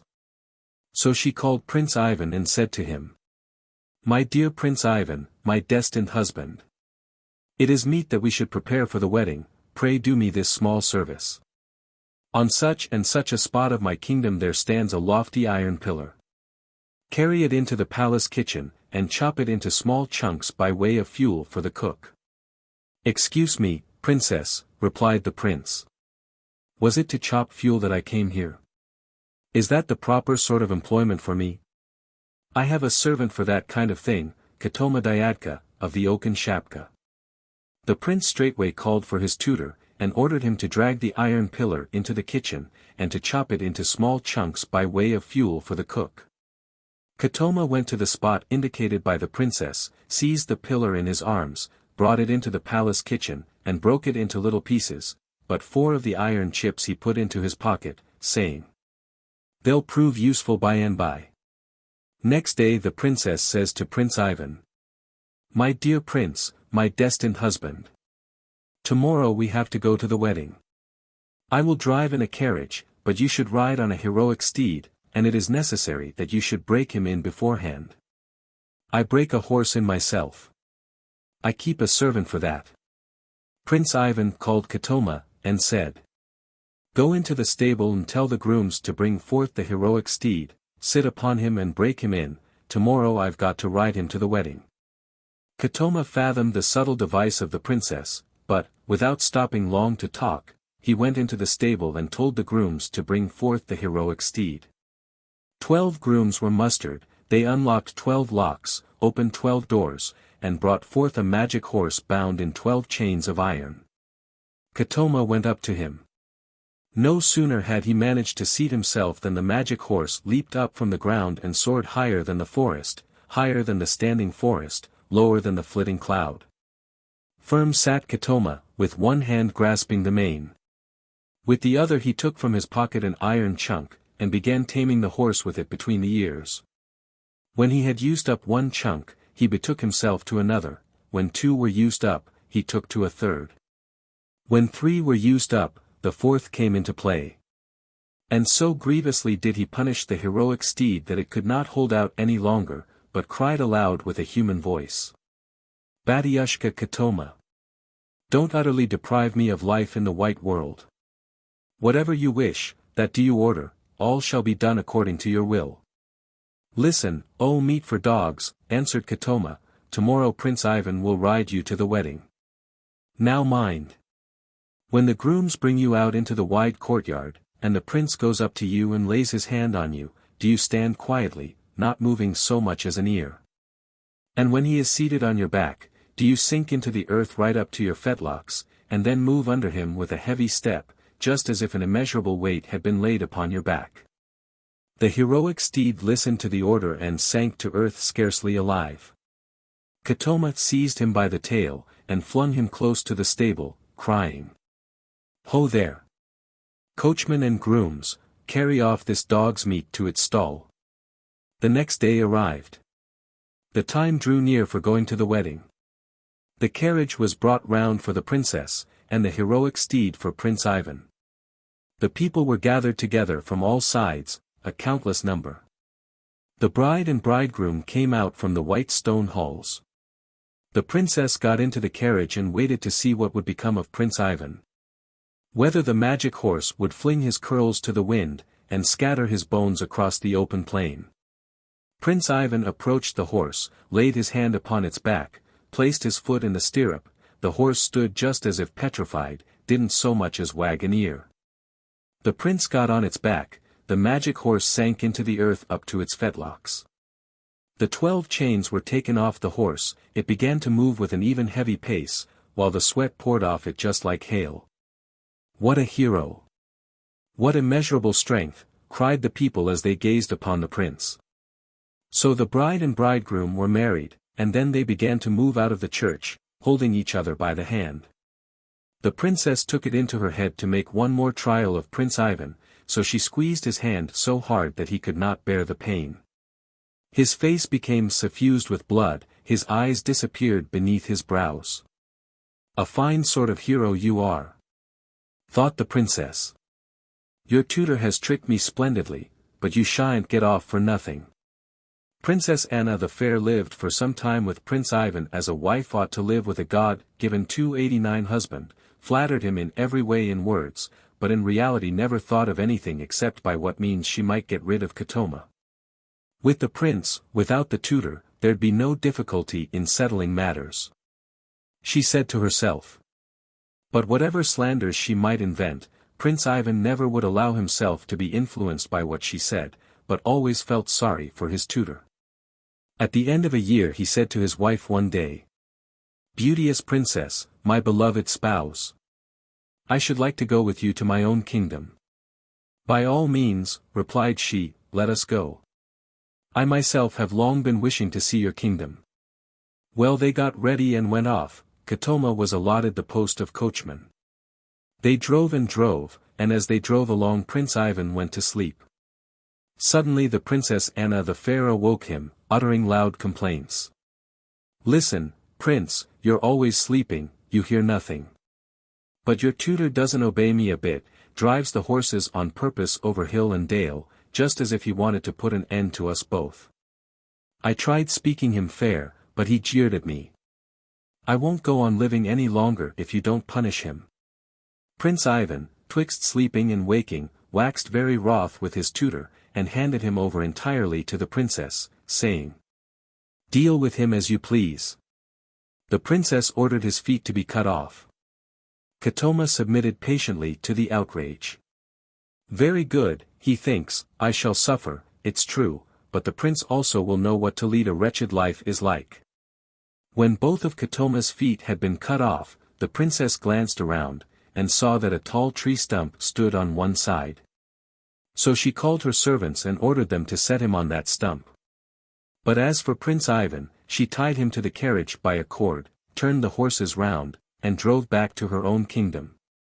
Katoma was left sitting on the stump, weeping bitter tears. "Farewell, Prince Ivan," he cries, "you won't forget me." Meanwhile Prince Ivan was running and bounding behind the carriage. He knew well enough by this time what a blunder he had made, but there was no turning back for him. When the Princess Anna the Fair arrived in her kingdom, she set Prince Ivan to take care of the cows. Every day he went afield with the herd at early morn, and in the evening he drove them back to the royal yard. At that hour the princess was always sitting on the balcony, and looking out to see that the number of the cows were all right. 290. Katoma remained sitting on the stump 1 day, 2 days, 3 days, without anything to eat or drink. To get down was utterly impossible, it seemed as if he must die of starvation. But not far away from that place there was a dense forest. In that forest was living a mighty hero who was quite blind. The only way by which he could get himself food was this: whenever he perceived by the sense of smell that any animal was running past him, whether a hare, or a fox, or a bear, he immediately started in chase of it. Caught it, and dinner was ready for him. The hero was exceedingly swift-footed, and there was not a single wild beast which could run away from him. Well, one day it fell out thus. A fox slunk past, the hero heard it, and was after it directly. It ran up to the tall stump, and turned sharp off on one side, but the blind hero hurried on, took a spring, and thumped his forehead against the stump so hard that he knocked the stump out by the roots. Katoma fell to the ground, and asked, "Who are you?" "I'm a blind hero. I've been living in the forest for 30 years. The only way I can get my food is this, to catch some game or other, and cook it at a wood fire. If it had not been for that, I should have been starved to death long ago." "You haven't been blind all your life?" "No, not all my life, but Princess Anna the Fair put my eyes out." "There now, brother," says Katoma. "And it's thanks to her, too, that I'm left here without any feet. She cut them both off, the accursed one." The two heroes had a talk, and agreed to live together, and join in getting their food. The blind man says to the lame, "Sit on my back and show me the way, I will serve you with my feet and you me with your eyes." So he took the cripple and carried him home, and Katoma sat on his back, kept a lookout all round, and cried out from time to time, "Right, left, straight on," and so forth. Well, they lived some time in the forest in that way, and caught hares, foxes, and bears for their dinner. One day the cripple says, "Surely we can never go on living all our lives without a soul to speak to. I have heard that in such and such a town lives a rich merchant who has a daughter, and that merchant's daughter is exceedingly kind to the poor and crippled. She gives alms to everyone. Suppose we carry her off, brother, and let her live here and keep house for us." The blind man took a cart, seated the cripple in it, and rattled it into the town, straight into the rich merchant's courtyard. The merchant's daughter saw them out of window, and immediately ran out, and came to give them alms. Approaching the cripple, she said, "Take this, in Christ's name, poor fellow." He seemed to be going to take the gift, but he seized her by the hand, pulled her into the cart, and called to the blind man, who ran off with it at such a pace that no one could catch him, even on horseback. The merchant sent people in pursuit, but no, they could not come up with him. The heroes brought the merchant's daughter into their forest hut, and said to her, "Be in the place of a sister to us, live here and keep house for us. Otherwise we poor sufferers will have no one to cook our meals or wash our shirts. God won't desert you if you do that." The merchant's daughter remained with them. The heroes respected her, loved her, acknowledged her as a sister. They used to be out hunting all day, but their adopted sister was always at home. She looked after all the housekeeping, prepared the meals, washed the linen. But after a time a Baba Yaga took to haunting their hut and sucking the breasts of the merchant's daughter. No sooner have the heroes gone off to the chase, than the Baba Yaga is there in a moment. Before long the fair maiden's face began to fall away, and she grew weak and thin. The blind man could see nothing, but Katoma remarked that things weren't going well. He spoke about it to the blind man, and they went together to their adopted sister, and began questioning her. But the Baba Yaga had strictly forbidden her to tell the truth. For a long time she was afraid to acquaint them with her trouble, for a long time she held out, but at last her brothers talked her over and she told them everything without reserve. "Every time you go away to the chase," says she, "there immediately appears in the cottage a very old woman with a most evil face, and long grey hair. And she sets me to dress her head, and meanwhile she sucks my breasts." "Ah!" says the blind man, "that's a Baba Yaga. Wait a bit, we must treat her after her own fashion. Tomorrow we won't go to the chase, but we'll try to entice her and lay hands upon her." So next morning the heroes didn't go out hunting. "Now then, Uncle Footless," says the blind man, "you get under the bench, and lie there ever so still, and I'll go into the yard and stand under the window.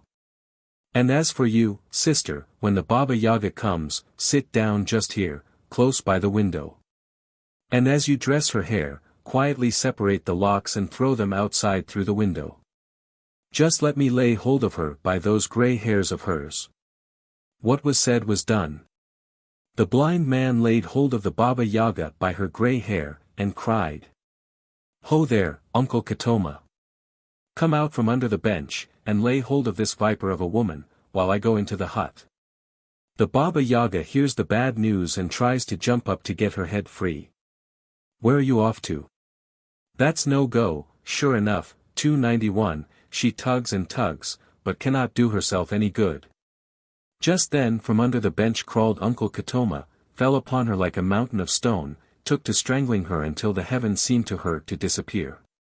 292 Then into the cottage bounded the blind man, crying to the cripple, "Now we must heap up a great pile of wood, and consume this accursed one with fire, and fling her ashes to the wind." The Baba Yaga began imploring them. "My fathers! My darlings! Forgive me! I will do all that is right." "Very good, old witch. Then show us the fountain of healing and life-giving water," said the heroes. "Only don't kill me, and I'll show it you directly." Well, Katoma sat on the blind man's back. The blind man took the Baba Yaga by her back hair, and she led them into the depths of the forest, brought them to a well, 293 and said, "That is the water that cures and gives life." "Look out, Uncle Katoma," cried the blind man, "don't make a blunder. If she tricks us now we shan't get right all our lives." Katoma cut a green branch off a tree, and flung it into the well. The bough hadn't so much as reached the water before it all burst into a flame. "Ha! So you're still up to your tricks," said the heroes, and began to strangle the Baba Yaga, with the intention of flinging her, the accursed one, into the fiery fount. More than ever did the Baba Yaga implore for mercy, swearing a great oath that she would not deceive them this time. "On my troth I will bring you to good water," says she. The heroes consented to give her one more trial, and she took them to another fount. Uncle Katoma cut a dry spray from a tree, and flung it into the fount. The spray had not yet reached the water when it already turned green, budded, and put forth blossoms. "Come now, that's good water," said Katoma. The blind man wetted his eyes with it, and saw directly. He lowered the cripple into the water, and the lame man's feet grew again. Then they both rejoiced greatly, and said to one another, "Now the time has come for us to get all right. We'll get everything back again we used to have. Only first we must make an end of the Baba Yaga. If we were to pardon her now, we should always be unlucky, she'd be scheming mischief all her life." Accordingly they went back to the fiery fount, and flung the Baba Yaga into it. Didn't it soon make an end of her? After this Katoma married the merchant's daughter, and the three companions went to the kingdom of Anna the Fair in order to rescue Prince Ivan. When they drew near to the capital, what should they see but Prince Ivan driving a herd of cows. "Stop, herdsman," says Katoma, "where are you driving these cows?" "I'm driving them to the princess's courtyard," replied the prince. "The princess always sees for herself whether all the cows are there. Here, herdsman, take my clothes and put them on, and I will put on yours and drive the cows." "No, brother. That cannot be done. If the princess found it out, I should suffer harm." "Never fear, nothing will happen. Katoma will guarantee you that." Prince Ivan sighed, and said, "Ah, good man. If Katoma had been alive, I should not have been feeding these cows afield." Then Katoma disclosed to him who he was. Prince Ivan warmly embraced him and burst into tears. "I never hoped even to see you again," said he. So they exchanged clothes. The tutor drove the cows to the princess's courtyard. Anna the Fair went into the balcony, looked to see if all the cows were there, and ordered them to be driven into the sheds. All the cows went into the sheds except the last one, which remained at the gate. Katoma sprang at it, exclaiming, What are you waiting for, dog's meat? Then he seized it by the tail, and pulled it so hard that he pulled the cow's hide right off. The princess saw this, and cried with a loud voice. What is that brute of a cowherd doing? Seize him and bring him to me. Then the servant seized Katoma and dragged him to the palace. He went with them, making no excuses, relying on himself. They brought him to the princess. She looked at him and asked. Who are you? Where do you come from? I am he whose feet you cut off and whom you set on a stump. My name is Katoma Dyadka, Okenshapka. Well, thinks the princess, now that he's got his feet back again, I must act straightforwardly with him for the future. And she began to beseech him and the prince to pardon her. She confessed all her sins, and swore an oath always to love Prince Ivan, and to obey him in all things. Prince Ivan forgave her, and began to live with her in peace and concord. The hero who had been blind remained with them, but Katoma and his wife went to the house of her father, the rich merchant, and took up their abode under his roof. There is a story in the Panchatantra, v. 12, which, in default of other parallels, may be worth comparing with that part of this skazka which refers to the blind man and the cripple in the forest. Here is an outline of it. To a certain king a daughter is born who has 3 breasts. Deeming her presence unfortunate, he offers 100,000 purses of gold to anyone who will marry her and take her away. For a long time no man takes advantage of the offer, but at last a blind man, who goes about led by a hunchback named Mantharaka or cripple, marries her, receives the gold, and is sent far away with his wife and his friend. All 3 live together in the same house.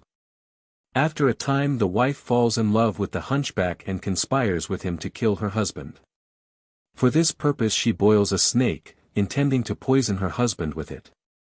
But he stirs the snake broth as it is cooking, and the steam which rises from it cures his blindness. Seeing the snake in the pot, he guesses what has occurred, so he pretends to be still blind, and watches his wife and his friend. They, not knowing he can see, embrace in his presence, whereupon he catches up the cripple by the legs, and dashes him against his wife. So violent is the blow that her 3rd breast is driven out of sight and the hunchback is beaten straight. Ben Fay, whose version of the story differs at the end from that given by Wilson, Essays, 2. 74, in his remarks on this story, pages 510-15, which he connects with Buddhist legends, observes that it occurs also in the Chudinamy, Rosen, 2. 228, but there the hunchback is replaced by a comely youth, and the similarity with the Russian story disappears. For a solar explanation of the Indian story see A. de Gubernatis, Zul, Mythology, I. 85. Of this story there are many variants. In one of them 294 a king promises to reward with vast wealth anyone who will find him a bride fairer than the sun, brighter than the moon, and whiter than snow. A certain mujik, named Nikita Kaltoma, offers to show him where a princess lives who answers to this description, and goes forth with him in search of her. On the way, Nikita enters several forges, desiring to have a war mace cast for him, and in one of them he finds 50 smiths tormenting an old man. 10 of them are holding him by the beard with pincers, the others are thundering away at his ribs with their hammers. Finding that the cause of this punishment is an unpaid debt of 50 rubles, Nikita ransoms the greybeard, who straightway disappears. Nikita obtains the mace he wants, which weighs 50 poods, or nearly a ton, and leaves the forge. Presently the old man whom he has ransomed comes running up to him, thanks him for having rescued him from a punishment which had already lasted 30 years, and bestows on him, as a token of gratitude, a cap of invisibility. Soon after this Nikita, attended by the king and his followers, reaches the palace of the royal heroine, Helena the Fair. She at first sends her warriors to capture or slay the unwelcome visitors, but Nikita attacks them with his mace, and leaves scarce one alive. Then she invites the king and his suite to the palace, having prepared in the meantime a gigantic bow fitted with a fiery arrow, wherewith to annihilate her guests. Guessing this, Nikita puts on his cap of invisibility, bends the bow, and shoots the arrow into the queen's terema, the women's chambers, and in a moment the whole upper story is in a blaze. After that the queen submits, and is married to the king. But Nikita warns him that for 3 nights running his bride will make trial of his strength by laying her hand on his breast and pressing it hard, so hard that he will not be able to bear the pressure. When that happens, he must slip out of the room, and let Nikita take his place. All this comes to pass, the bride lays her hand on the bridegroom's breast, and says, "Is my hand heavy? As a feather on water?" Replies the king, who can scarcely draw his breath beneath the crushing weight of the hand he has won. Then he leaves the room, under the pretext of giving an order, and Nikita takes his place. The queen renews the experiment, presses with one hand, presses with both, and with all her might. Nikita catches her up, and then flings her down on the floor. The room shakes beneath the blow, the bride arises, lies down quietly, and goes to sleep, and Nikita is replaced by the king. By the end of the 3rd night the queen gives up all hope of squeezing her husband to death, and makes up her mind to conjugal submission. 295. But before long, she, like Brynhild, finds out that she has been tricked, and resolves on revenge. Throwing Nikita into a slumber which lasts for 24 hours, she has his feet cut off, and sets him adrift in a boat. Then she degrades her husband, turning him into a swineherd, and she puts out the eyes of Nikita's brother Timofey. In the course of time the brothers obtain from a Baba Yaga the healing and vivifying waters, and so recover the eyes and feet they had lost. The witch queen is put to death, and Nikita lives happily as the king's prime minister. The specific actions of the 2 waters are described with great precision in this story. When the lame man sprinkles his legs with the healing water, they become whole at once. His legs are quite sound, only they don't move. Then he applies the vivifying water, and the use of his legs returns to him. Similarly, when the blind man applies the healing water to his empty orbits, he obtains new eyes, perfectly faultless eyes, only he cannot see with them. He applies the vivifying water, and begins to see even better than before. In a Ryazan variant of the story, 296, Ivan dearly bought, after his legs have been cut off at the knees, and he has been left in a forest, is found by a giant who has no arms, but who is so fleet that no post could catch him up. The 2 maimed heroes form an alliance. After a time, they carry off a princess who is suffering from some mysterious disease, and take her to their forest home. She tells them that her illness is due to a snake, which comes to her every night, entering by the chimney, and sucks away her strength. The hero seizes the snake, which takes them to the healing lake, and they are cured. Then they restore the princess, also cured, to her father. Ivan returns to the palace of the enchantress queen who had maimed him, and beats her with red-hot iron bars until he has driven out of her all her magic strength, leaving her only one woman's strength, and that a very poor one. In a Tula variant 297 the wicked wife, who has set her confiding husband to tend her pigs, is killed by the hero. She had put out his eyes, and had cut off the feet of another companion of her husband. In this variant also the healing waters are found by the aid of a snake. The supernatural steed which Katoma tamed belongs to an equine race which often figures in the skazkas.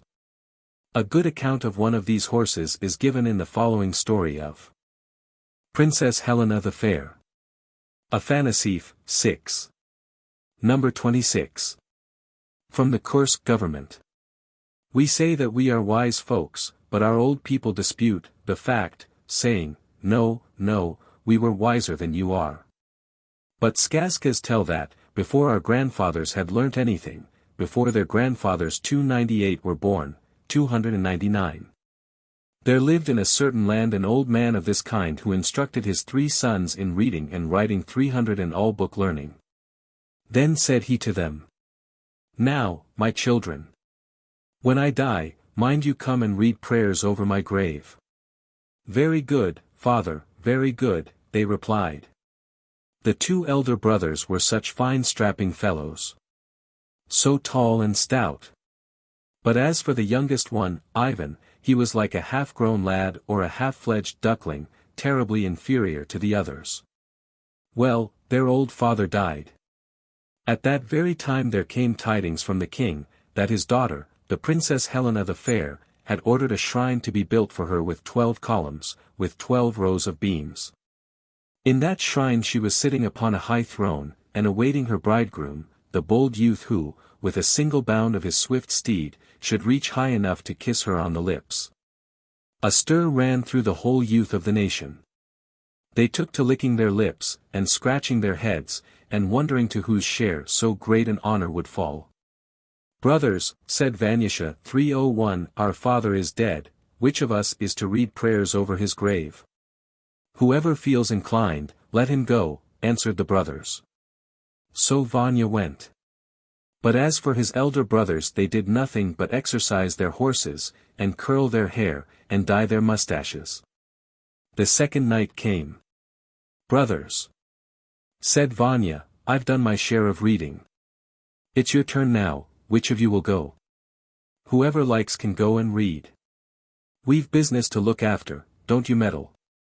And they cocked their caps, and shouted, and whooped, and flew this way, and shot that way, and roved about the open country. So Vanyusha read prayers this time also, and on the third night, too. Well, his brothers got ready their horses, combed out their mustaches, and prepared to go next morning to test their mettle before the eyes of Helena the Fair. "Shall we take the youngster?" they thought. "No, no. What would be the good of him? He'd make folks laugh and put us to confusion. Let's go by ourselves." So away they went. But Vanyusha wanted very much to have a look at the Princess Helena the Fair. He cried bitterly, and went out to his father's grave. And his father heard him in his coffin, and came out to him, shook the damp earth off his body, and said, "Don't grieve, Vanya.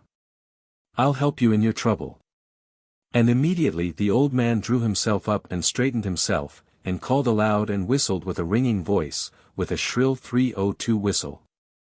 From goodness knows whence appeared a horse, the earth quaking beneath it, a flame rushing from its ears and nostrils. To and fro it flew, and then stood still before the old man, as if rooted in the ground, and cried, "What are thy commands?" Vanya crept into one of the horse's ears and out of the other, and turned into such a hero as no skazka can tell of, no pen describe.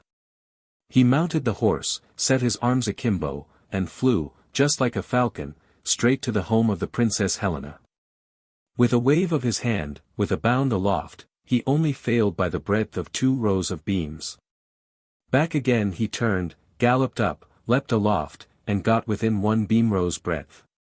Once more he turned, once more he wheeled, then shot past the eye like a streak of fire, took an accurate aim, and kissed 303 the fair Helena right on the lips. "Who is he? Who is he? Stop him! Stop him!" was the cry. Not a trace of him was to be found. Away he galloped to his father's grave, let the horse go free, prostrated himself on the earth, and besought his father's counsel. And the old man held counsel with him. When he got home he behaved as if he hadn't been anywhere. His brothers talked away, describing where they had been, what they had seen, and he listened to them as of old. The next day there was a gathering again.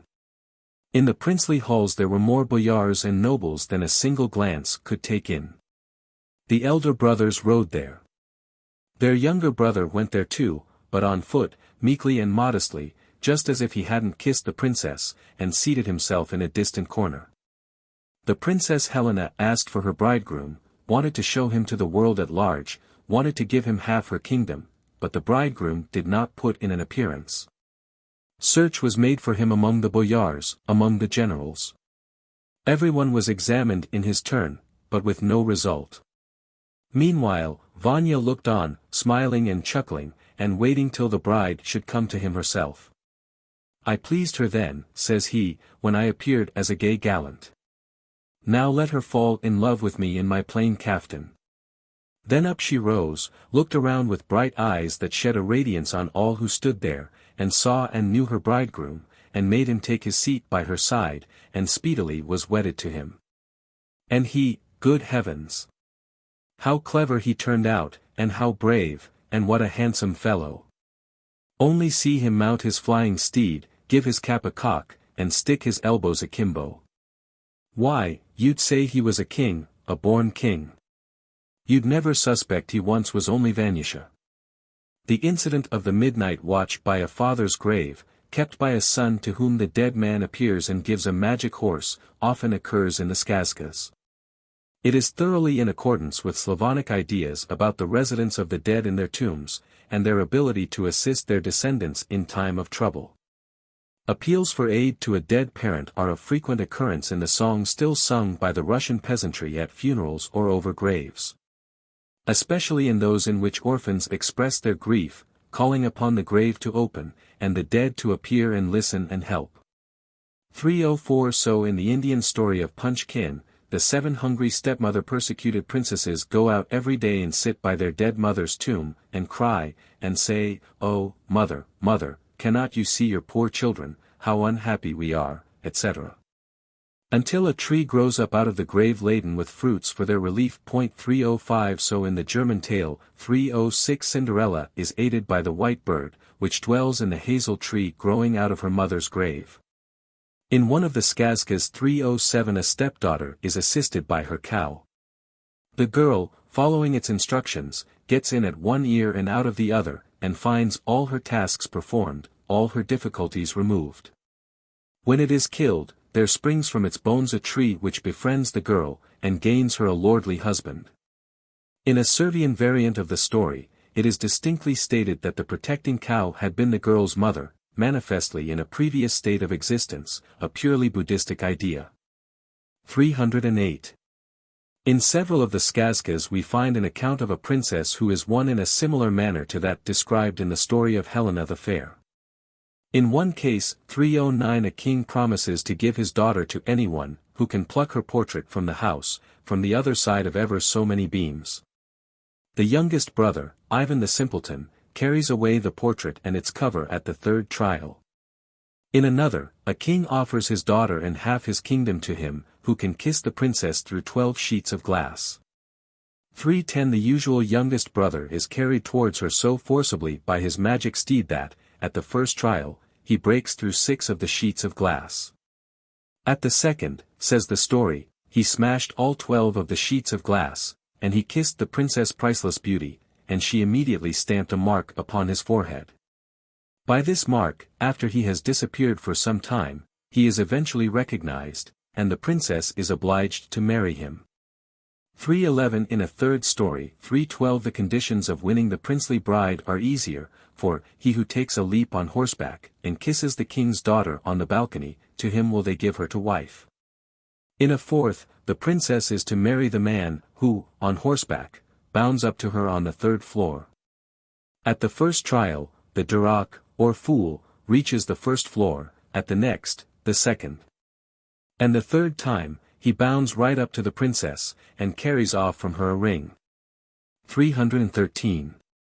In the Norse story of Dapplegrim, 314 a younger brother saves a princess who had been stolen by a troll, and hidden in a cave above a steep wall of rock as smooth as glass. Twice his magic horse tries in vain to surmount it, but the 3rd time it succeeds, and the youth carries off the princess, who ultimately becomes his wife. Another Norse story still more closely resembles the Russian tales. In The Princess on the Glass Hill, 315 the hero gains a princess as his wife by riding up a hill of glass, on the top of which she sits, with 3 golden apples in her lap, and by carrying off these precious fruits. He is enabled to perform this feat by a magic horse, which he obtains by watching his father's crops on 3 successive St. John's nights. In a Celtic story, 316 a king promises his daughter, and 2/3 of his kingdom, to anyone who can get her out of a turret which was aloft, on the top of 4 Carrigan towers. The hero Conall kicks one of the posts that was keeping the turret aloft, the post breaks, and the turret falls, but Conall catches it in his hands before it reaches the ground, a door opens, and out comes the Princess Sunbeam. And throws her arms about Conall's neck. In most of these stories the wife gaining leap is so vaguely described that it is allowable to suppose that the original idea has been greatly obscured in the course of travel. In some Eastern stories it is set in a much plainer light. In one modern collection, for instance, 317, it occurs 4 times. A princess is so fond of her marble bath, which is, like a little sea, with high spiked walls all around it, that she vows she will marry no one who cannot jump across it on horseback. Another princess determines to marry him only who can leap into the glass palace in which she dwells, surrounded by a wide river, and many kings and princes perish miserably in attempting to perform the feat. A third king's daughter lives in a garden hedged round with 7 hedges made of bayonets, by which her suitors are generally transfixed. A fourth has vowed to marry no man who cannot jump on foot over the 7 hedges made of spears, and across the 7 great ditches that surround her house, and hundreds of thousands of Rajas have tried to do it, and died in the attempt. The secluded princess of these stories may have been primarily akin to the heroine of the Sleeping Beauty tales, but no special significance appears now to be attributable to her isolation. The original idea seems to have been best preserved in the 2 legends of the wooing of Brynhild by Sigurd, in the first of which he awakens her from her magic sleep, while in the second he gains her hand, for Gunnar, by a daring and difficult ride, for him only would she have who should ride through the flaming fire that was drawn about her hall. Gunnar fails to do so, but Sigurd succeeds. His horse leaps into the fire, and a mighty roar arose as the fire burned ever madder, and the earth trembled, and the flames went up even unto the heavens, nor had any dared to ride as he rode, even as it were through the deep murk. 318. We will take next a story which is a great favorite in Russia, and which will serve as another illustration of the use made of magical properties in the skazkas. Emilian the Fool. Afanasief, 6. Number 32. From the Novgorod government. A chapbook version of this story will be found in Dietrich's collection, pages 152 to 68 of the English translation, also in Cately's Tales and Popular Fictions. There were once 3 brothers, of whom 2 were sharp-witted, but the third was a fool. The elder brothers set off to sell their goods in the towns down the river, 319, and said to the fool, "Now mind, fool. Obey our wives, and pay them respect as if they were your own mothers.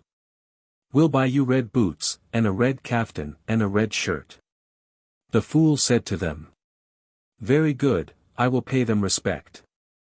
They gave the fool their orders and went away to the downstream towns, but the fool stretched himself on top of the stove and remained lying there. His brothers' wives say to him, "What are you about, fool? Your brothers ordered you to pay us respect, and in return for that each of them was going to bring you a present, but there you lie on the stove and don't do a bit of work. Go and fetch some water, at all events." The fool took a couple of pails and went to fetch the water.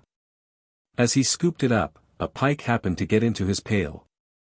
Says the fool, "Glory to God! Now I will cook this pike, and will eat it all myself. I won't give a bit of it to my sisters-in-law. I'm savage with them." The pike says to him with a human voice, "Don't eat me, fool. If you'll put me back again into the water you shall have good luck." Says the fool, "What sort of good luck shall I get from you?" "Why, this sort of good luck, whatever you say, that shall be done. Say, for instance, by the pike's command, at my request, go home, ye pails, and be set in your places." As soon as the fool had said this, the pails immediately went home of their own accord and became set in their places. The sisters-in-law looked and wondered. "What sort of a fool is this?" they say. "Why, he's so knowing, you see, that his pails have come home and gone to their places of their own accord." The fool came back and lay down on the stove. Again did his brothers' wives begin saying to him, "What are you lying on the stove for, fool? There's no wood for the fire, go and fetch some." The fool took 2 axes and got into a sledge, but without harnessing a horse to it. By the pike's command, he says, at my request, drive, into the forest, O sledge. Away went the sledge at a rattling pace, as if urged on by some one. The fool had to pass by a town, and the people he met were jammed into corners by his horseless sledge in a way that was perfectly awful. They all began crying out, "Stop him! Catch him! But they couldn't lay hands on him. The fool drove into the forest, got out of the sledge, sat down on a log and said, "One of you axes fell the trees, while the other cuts them up into billets." Well, the firewood was cut up and piled on the sledge. Then says the fool, "Now then, one of you axes, go and cut me a cudgel, 320 as heavy a one as I can lift." The axe went and cut him a cudgel, and the cudgel came and lay on top of the load. The fool took his seat and drove off. He drove by the town, but the townspeople had met together and had been looking out for him for ever so long. So they stopped the fool, laid hands upon him, and began pulling him about. Says the fool, "By the pike's command, at my request, go, O cudgel, and bestir thyself." Out jumped the cudgel, and took to thumping and smashing, and knocked over ever such a lot of people. There they lay on the ground, strewed about like so many sheaves of corn. The fool got clear of them and drove home, heaped up the wood, and then lay down on the stove. Meanwhile, the townspeople got up a petition against him, and denounced him to the king, saying, "Folks say there's no getting hold of him the way we tried. 321 We must entice him by cunning, and the best way of all will be to promise him a red shirt, and a red kaftan, and red boots." So the king's runners came for the fool. "Go to the king," they say, "he will give you red boots, a red kaftan, and a red shirt." Well, the fool said, "By the pike's command, at my request, do thou, O stove, go to the king." He was seated on the stove at the time. The stove went. The fool arrived at the king's. The king was going to put him to death, but he had a daughter, and she took a tremendous liking to the fool. So she began begging her father to give her in marriage to the fool. Her father flew into a passion. He had them married, and then ordered them both to be placed in a tub, and the tub to be tarred over and thrown into the water, all which was done. Long did the tub float about on the sea. His wife began to beseech the fool. "Do something to get us cast on shore." "By the pike's command, at my request," said the fool, "cast this tub ashore and tear it open." He and his wife stepped out of the tub. Then she again began imploring him to build some sort of a house. The fool said, "By the pike's command, at my request, let a marble palace be built, and let it stand immediately opposite the king's palace." This was all done in an instant. In the morning the king saw the new palace, and sent to inquire who it was that lived in it. As soon as he learnt that his daughter lived there, that very minute he summoned her and her husband. They came. The king pardoned them, and they all began living together and flourishing. 322. The pike, observes Afanasief, is a fish of great repute in northern mythology. One of the old Russian songs still sung at Christmas, tells how a pike comes from Novgorod, its scales of silver and gold, its back woven with pearls, a costly diamond gleaming in its head instead of eyes. And this song is one which promises wealth, a fact connecting the Russian fish with that Scandinavian pike which was a shape assumed by Andvari, the dwarf guardian of the famous treasure. From which sprang the woes recounted in the Volsunga saga and the Nibelungenlied. According to a Lithuanian tradition, 323 there is a certain lake which is ruled by the monstrous pike Strukis. It sleeps only once a year, and then only for a single hour. It used always to sleep on St. John's night, but a fisherman once took advantage of its slumber to catch a quantity of its scaly subjects.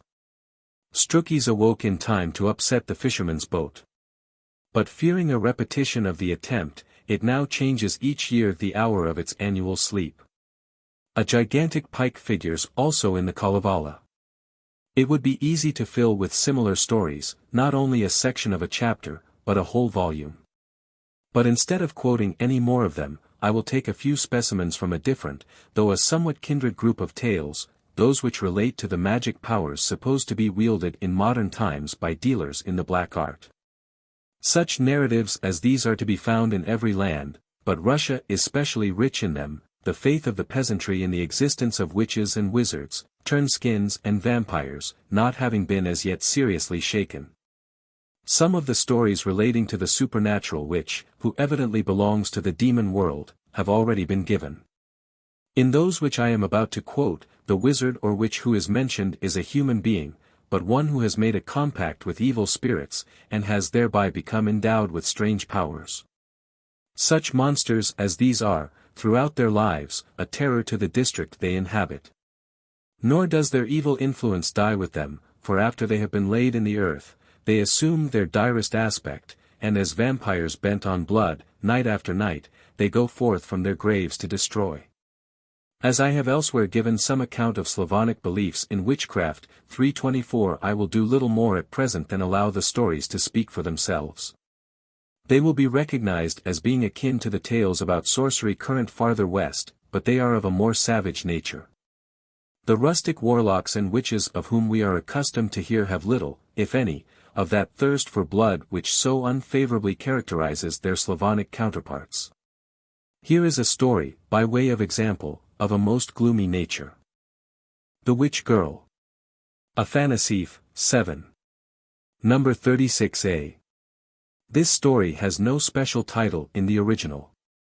Late one evening, a Cossack rode into a village, pulled up at its last cottage, and cried, "Hey, master! Will you let me spend the night here? Come in, if you don't fear death." What sort of a reply is that, thought the Cossack, as he put his horse up in the stable. After he had given it its food he went into the cottage. There he saw its inmates, men and women and little children, all sobbing and crying and praying to God, and when they had done praying, they began putting on clean shirts. "What are you crying about?" asked the Cossack. "Why, you see," replied the master of the house, "in our village death goes about at night. Into whatsoever cottage she looks, there, next morning, one has to put all the people who lived in it into coffins, and carry them off to the graveyard. Tonight it's our turn. Never fear, master. Without God's will, no pig gets its fill." The people of the house lay down to sleep, but the Cossack was on the lookout and never closed an eye. Exactly at midnight the window opened. At the window appeared a witch all in white. She took a sprinkler, passed her arm into the cottage, and was just on the point of sprinkling, when the Cossack suddenly gave his saber a sweep, and cut her arm off close to the shoulder. The witch howled, squealed, yelped like a dog, and fled away. But the Cossack picked up the severed arm, hid it under his cloak, washed away the stains of blood, and lay down to sleep. Next morning the master and mistress awoke, and saw that everyone, without a single exception, was alive and well, and they were delighted beyond expression. "If you like," says the Cossack, "I'll show you death. Call together all the Sotniks and Desiatniks 325 as quickly as possible, and let's go through the village and look for her." Straightway all the Sotniks and Desiatniks came together and went from house to house. In this one there's nothing, in that one there's nothing, until at last they come to the Ponomar S326 cottage. "Is all your family present?" asks the Cossack. "No, my own. One of my daughters is ill. She's lying on the stove there." The Cossack looked towards the stove. One of the girl's arms had evidently been cut off. Thereupon he told the whole story of what had taken place, and he brought out and showed the arm which had been cut off. The commune rewarded the Cossack with a sum of money, and ordered that witch to be drowned. Stories of this kind are common in all lands, but the witches about whom they are told generally assume the forms of beasts of prey, especially of wolves, or of cats. A long string of similar tales will be found in Dr. Wilhelm Hertz's excellent and exhaustive monograph on werewolves. 327. Very important also is the Polish story told by Wojcicki 328 of the village which is attacked by the plague, embodied in the form of a woman, who roams from house to house in search of victims. One night, as she goes her rounds, all doors and windows have been barred against her except one casement. This has been left open by a nobleman who is ready to sacrifice himself for the sake of others. The pest maiden arrives, and thrusts her arm in at his window. The nobleman cuts it off, and so rids the village of its fatal visitor. In an Indian story, 329, a hero undertakes to watch beside the couch of a haunted princess. When all is still, a Rakshasa appears on the threshold, opens the door, and thrusts into the room an arm, which the hero cuts off. The fiend disappears howling, and leaves his arm behind. The horror of the next story is somewhat mitigated by a slight infusion of the grotesque, but this may arise from a mere accident, and be due to the exceptional cheerfulness of some link in the chain of its narrators. The Headless Princess. Afanasief, 7. Number 36b. This story, also, is without special title. In a certain country there lived a king, and this king had a daughter who was an enchantress. Near the royal palace there dwelt a priest, and the priest had a boy of 10 years old, who went every day to an old woman to learn reading and writing. Now it happened one day that he came away from his lessons late in the evening, and as he passed by the palace he looked in at one of the windows. At that window the princess happened to be sitting and dressing herself. She took off her head, lathered it with soap, washed it with clean water, combed its hair, plaited its long back braid, and then put it back again in its proper place. The boy was lost in wonder. What a clever creature, thinks he. A downright witch. And when he got home he began telling everyone how he had seen the princess without her head. All of a sudden the king's daughter fell grievously ill, and she sent for her father, and strictly enjoined him, saying, "If I die, make the priest's son read the Psalter over me 3 nights running." The princess died. They placed her in a coffin, and carried it to church. Then the king summoned the priest, and said, "Have you got a son?" "I have, your majesty." "Well then," said the king, "let him read the Psalter over my daughter 3 nights running." The priest returned home, and told his son to get ready. In the morning the priest's son went to his lessons, and sat over his book looking ever so gloomy. "What are you unhappy about?" asked the old woman. "How can I help being unhappy, when I'm utterly done for?" "Why, what's the matter? Speak out plainly." "Well then, Granny, I've got to read psalms over the princess, and, do you know, she's a witch." "I knew that before you did. But don't be frightened, there's a knife for you. When you go into the church, trace a circle round you, then read away from your psalter and don't look behind you. Whatever happens there, whatever horrors may appear, mind your own business and go on reading. But if you look behind you, it will be all over with you." In the evening the boy went to the church, traced a circle round him with the knife, and betook himself to the psalter. 12 o'clock struck. The lid of the coffin flew up. The princess arose, leapt out, and cried, "Now I'll teach you to go peeping through my windows, and telling people what you saw." She began rushing at the priest's son, but she couldn't anyhow break into the circle. Then she began to conjure up all sorts of horrors. But in spite of all that she did, he went on reading, and never gave a look round. And at daybreak the princess rushed at her coffin, and tumbled into it at full length, all of a heap. The next night everything went on just the same.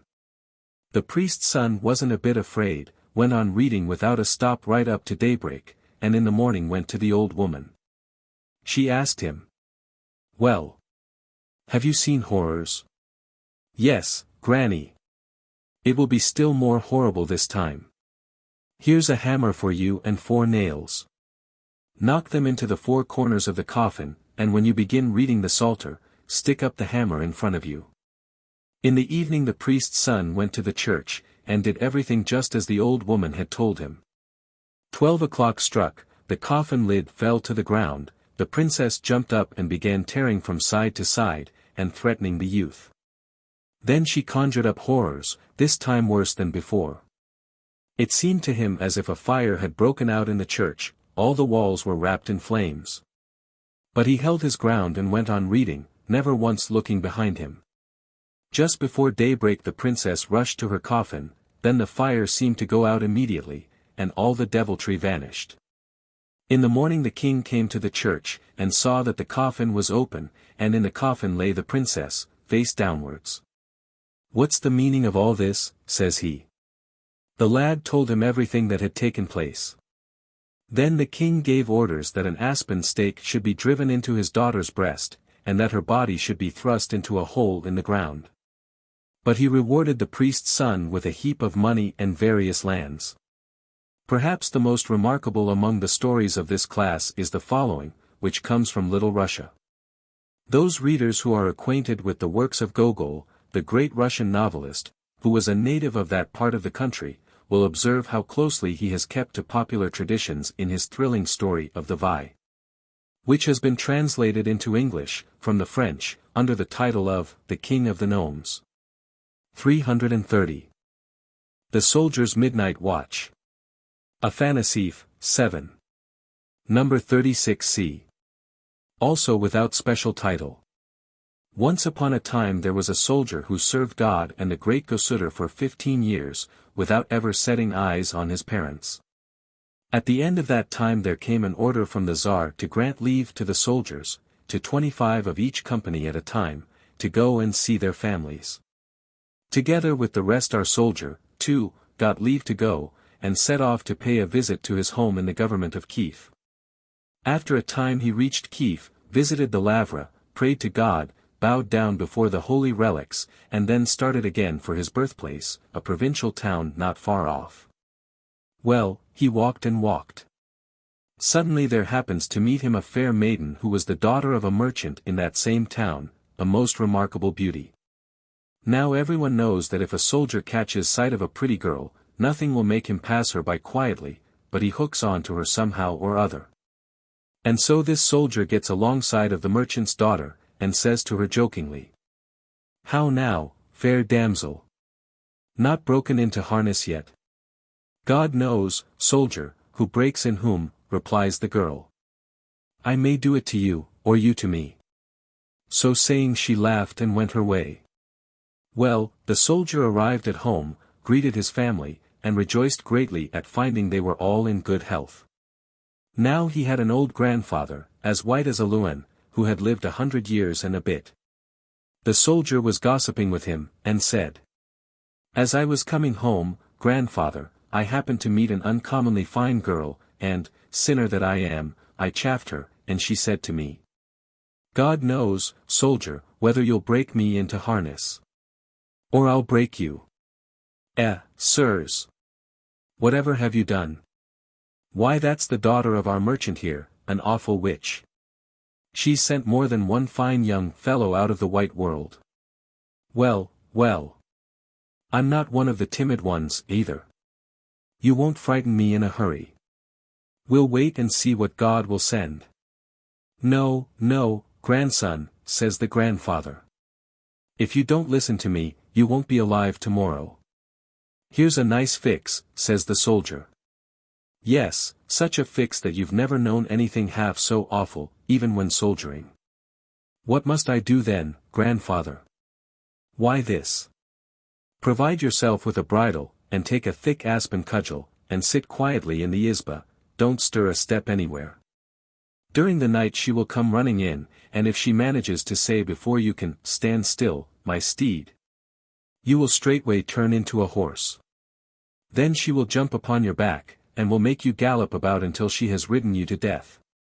But if you manage to say before she speaks, Tpro, stand still, jade, she will be turned into a mare. Then you must bridle her and jump on her back. She will run away with you over hill and dale, but do you hold your own, hit her over the head with the aspen cudgel, and go on hitting her until you beat her to death." The soldier hadn't expected such a job as this, but there was no help for it. So he followed his grandfather's advice, provided himself with a bridle and an aspen cudgel, took his seat in a corner, and waited to see what would happen. At the midnight hour the passage door creaked and the sound of steps was heard. The witch was coming. The moment the door of the room opened, the soldier immediately cried out, "Tpro! Stand still, jade!" The witch turned into a mare, and he bridled her, led her into the yard, and jumped on her back. The mare carried him off over hills and dales and ravines, and did all she could to try and throw her rider. But no. The soldier stuck on tight, and thumped her over the head like anything with the aspen cudgel, and went on treating her with a taste of the cudgel until he knocked her off her feet, and then pitched into her as she lay on the ground. Gave her another half-dozen blows or so, and at last beat her to death. By daybreak he got home. "Well, my friend, how have you got on?" asks his grandfather. "Glory be to God, grandfather. I've beaten her to death." "All right. Now lie down and go to sleep." The soldier lay down and fell into a deep slumber. Towards evening the old man awoke him. "Get up, grandson." He got up. "What's to be done now?" "As the merchant's daughter is dead, you see, her father will come after you, and will bid you to his house to read psalms over the dead body." "Well, grandfather, am I to go, or not?" "If you go, there'll be an end of you, and if you don't go, there'll be an end of you. Still, it's best to go." "But if anything happens, how shall I get out of it?" "Listen, grandson. When you go to the merchant's he will offer you brandy. Don't you drink much, drink only a moderate allowance. Afterwards the merchant will take you into the room in which his daughter is lying in her coffin, and will lock you in there. You will read out from the Psalter all the evening, and up to midnight. Exactly at midnight a strong wind will suddenly begin to blow, the coffin will begin to shake, its lid will fall off. Well, as soon as these horrors begin, jump onto the stove as quick as you can, squeeze yourself into a corner, and silently offer up prayers. She won't find you there." Half an hour later came the merchant, and besought the soldier, crying, "Ah, soldier! There's a daughter of mine dead, come and read the Psalter over her." The soldier took a psalter and went off to the merchant's house. The merchant was greatly pleased, seated him at his table, and began offering him brandy to drink. The soldier drank, but only moderately, and declined to drink any more. The merchant took him by the hand and led him to the room in which the corpse lay. "Now then," he says, "read away at your psalter." Then he went out and locked the door. There was no help for it, so the soldier took to his psalter and read and read. Exactly at midnight there was a great blast of wind, the coffin began to rock, its lid flew off. The soldier jumped quickly on to the stove, hid himself in a corner, guarded himself by a sign of the cross, and began whispering prayers.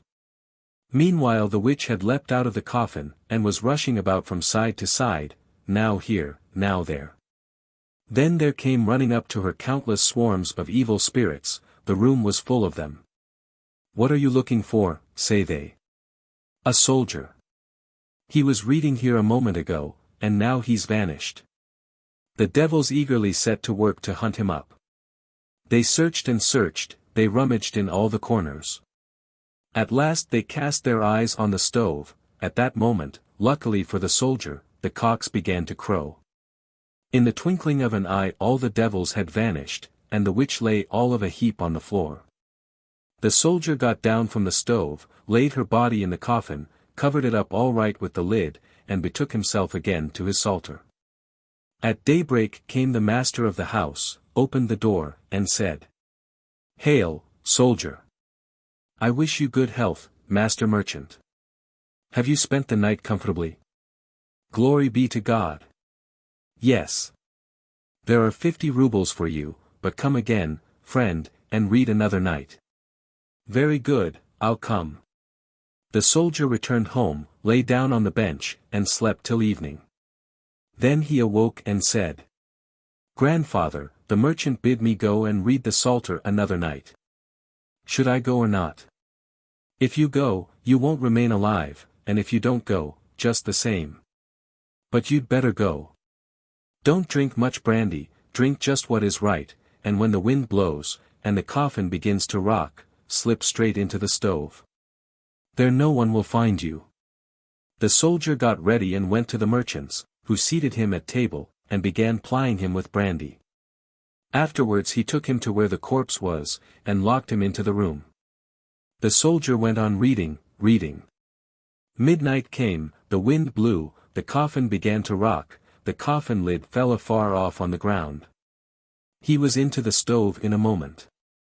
Out jumped the witch and began rushing about, round her swarmed devils, the room was full of them. "What are you looking for?" they cry. "Why, there he was reading a moment ago, and now he's vanished out of sight. I can't find him." The devils flung themselves on the stove. "Here's the place," they cried, "where he was last night." There was the place, but he wasn't there. This way and that they rushed. Suddenly the cocks began to crow, the devils vanished, the witch lay stretched on the floor. The soldier stayed a while to recover his breath, crept out of the stove, put the merchant's daughter back in her coffin, and took to reading the Psalter again. Presently he looks round, the day has already dawned. His host arrives. "Hail, soldier," says he. "I wish you good health, master merchant. Has the night passed comfortably?" "Glory be to God." "Yes." "Come along here, then." The merchant led him out of the room, gave him 100 rubles, and said, "Come, please, and read here a third night, I shan't treat you badly." "Good, I'll come." The soldier returned home. "Well, grandson, what has God sent you?" says his grandfather. "Nothing much, grandfather. The merchant told me to come again. Should I go or not?" "If you go, you won't remain alive, and if you don't go, you won't remain alive. But you'd better go." "But if anything happens, where must I hide?" "I'll tell you, grandson. Buy yourself a frying pan, and hide it so that the merchant shan't see it. When you go to his house he'll try to force a lot of brandy on you. You look out, don't drink much, drink just what you can stand. At midnight, as soon as the wind begins to roar, and the coffin to rock, do you that very moment climb on to the stovepipe, and cover yourself over with the frying pan. There no one will find you out." The soldier had a good sleep, bought himself a frying pan, 331 hid it under his cloak, and towards evening went to the merchant's house. The merchant seated him at table and took to plying him with liquor, tried every possible kind of invitation and cajolery on him. "No," says the soldier, "that will do. I've had my whack. I won't have any more." "Well, then, if you won't drink, come along and read your Psalter." The merchant took him to his dead daughter, left him alone with her, and locked the door. The soldier read and read. Midnight came, the wind blew, the coffin began to rock, the cover flew afar off. The soldier jumped up on the stovepipe, covered himself with the frying pan, protected himself with a sign of the cross, and awaited what was going to happen. Out jumped the witch and began rushing about. Round her came swarming countless devils, the izba was full of them. They rushed about in search of the soldier, they looked into the stove. "Here's the place," they cried, "where he was last night. There's the place, but he's not there." This way and that they rush, cannot see him anywhere. Presently there stepped across the threshold a very old devil. "What are you looking for?" "The soldier. He was reading here a moment ago, and now he's disappeared." "Ah! No eyes. And who's that sitting on the stovepipe there?" The soldier's heart thumped like anything, he all but tumbled down on the ground. "There he is, sure enough," cried the devils, "but how are we to settle him? Surely it's impossible to reach him there." "Impossible, forsooth. Run and lay your hands on a candle end which has been lighted without a blessing having been uttered over it." In an instant the devils brought the candle end, piled up a lot of wood right under the stovepipe, and set it alight. The flame leapt high into the air, the soldier began to roast, first one foot, then the other, he drew up under him. "Now," thinks he, "my death has come." All of a sudden, luckily for him, the cocks began to crow, the devils vanished, the witch fell flat on the floor. The soldier jumped down from the stovepipe, and began putting out the fire. When he had put it out he set everything to rights, placed the merchant's daughter in her coffin, covered it up with the lid, and betook himself to reading the Psalter. At daybreak came the merchant, and listened at the door to find out whether the soldier was alive or not. When he heard his voice he opened the door and said, "Hail, soldier! I wish you good health, master merchant. Have you passed the night comfortably? Glory be to God, I've seen nothing bad. The merchant gave him 150 rubles, and said. You've done a deal of work, soldier. Do a little more. Come here tonight and carry my daughter to the graveyard. Good, I'll come. Well, friend, what has God given? Glory be to God, grandfather, I've got off safe. The merchant has asked me to be at his house tonight, to carry his daughter to the graveyard. Should I go or not? If you go, you won't be alive, and if you don't go, you won't be alive. But you must go, it will be better so. But what must I do? Tell me. Well, this. When you get to the merchant's, everything will be ready there. At 10 o'clock the relations of the deceased will begin taking leave of her. And afterwards they will fasten 3 iron hoops round the coffin, and place it on the funeral car, and at 11 o'clock they will tell you to take it to the graveyard. Do you drive off with the coffin, but keep a sharp lookout. One of the hoops will snap. Never fear, keep your seat bravely, a second will snap, keep your seat all the same. But when the third hoop snaps, instantly jump onto the horse's back and through the dugga, the wooden arch above its neck, and run away backwards. Do that, and no harm will come to you. The soldier lay down to sleep, slept till the evening, and then went to the merchant's. At 10 o'clock the relations began taking leave of the deceased, then they set to work to fasten iron hoops round the coffin. They fastened the hoops, set the coffin on the funeral car, and cried. Now then, soldier. Drive off, and God speed you. The soldier got into the car and set off. At first he drove slowly, but as soon as he was out of sight he let the horse go full split. Away he galloped, but all the while he kept an eye on the coffin. Snap went one hoop, and then another. The witch began gnashing her teeth. Stop, she cried, you shan't escape. I shall eat you up in another moment. No, dovey. Soldiers are crown property, no one is allowed to eat them. Here the last hoop snapped, onto the horse jumped the soldier, and through the dugga, and then set off running backwards. The witch leapt out of the coffin and tore away in pursuit. Lighting on the soldier's footsteps she followed them back to the horse, ran right round it, saw the soldier wasn't there, and set off again in pursuit of him. She ran and ran, lighted again on his footsteps, and again came back to the horse. Utterly at her wit's end, she did the same thing some 10 times over. Suddenly the cocks began crowing. There lay the witch stretched out flat on the road. The soldier picked her up, put her in the coffin, slammed the lid down, and drove her to the graveyard.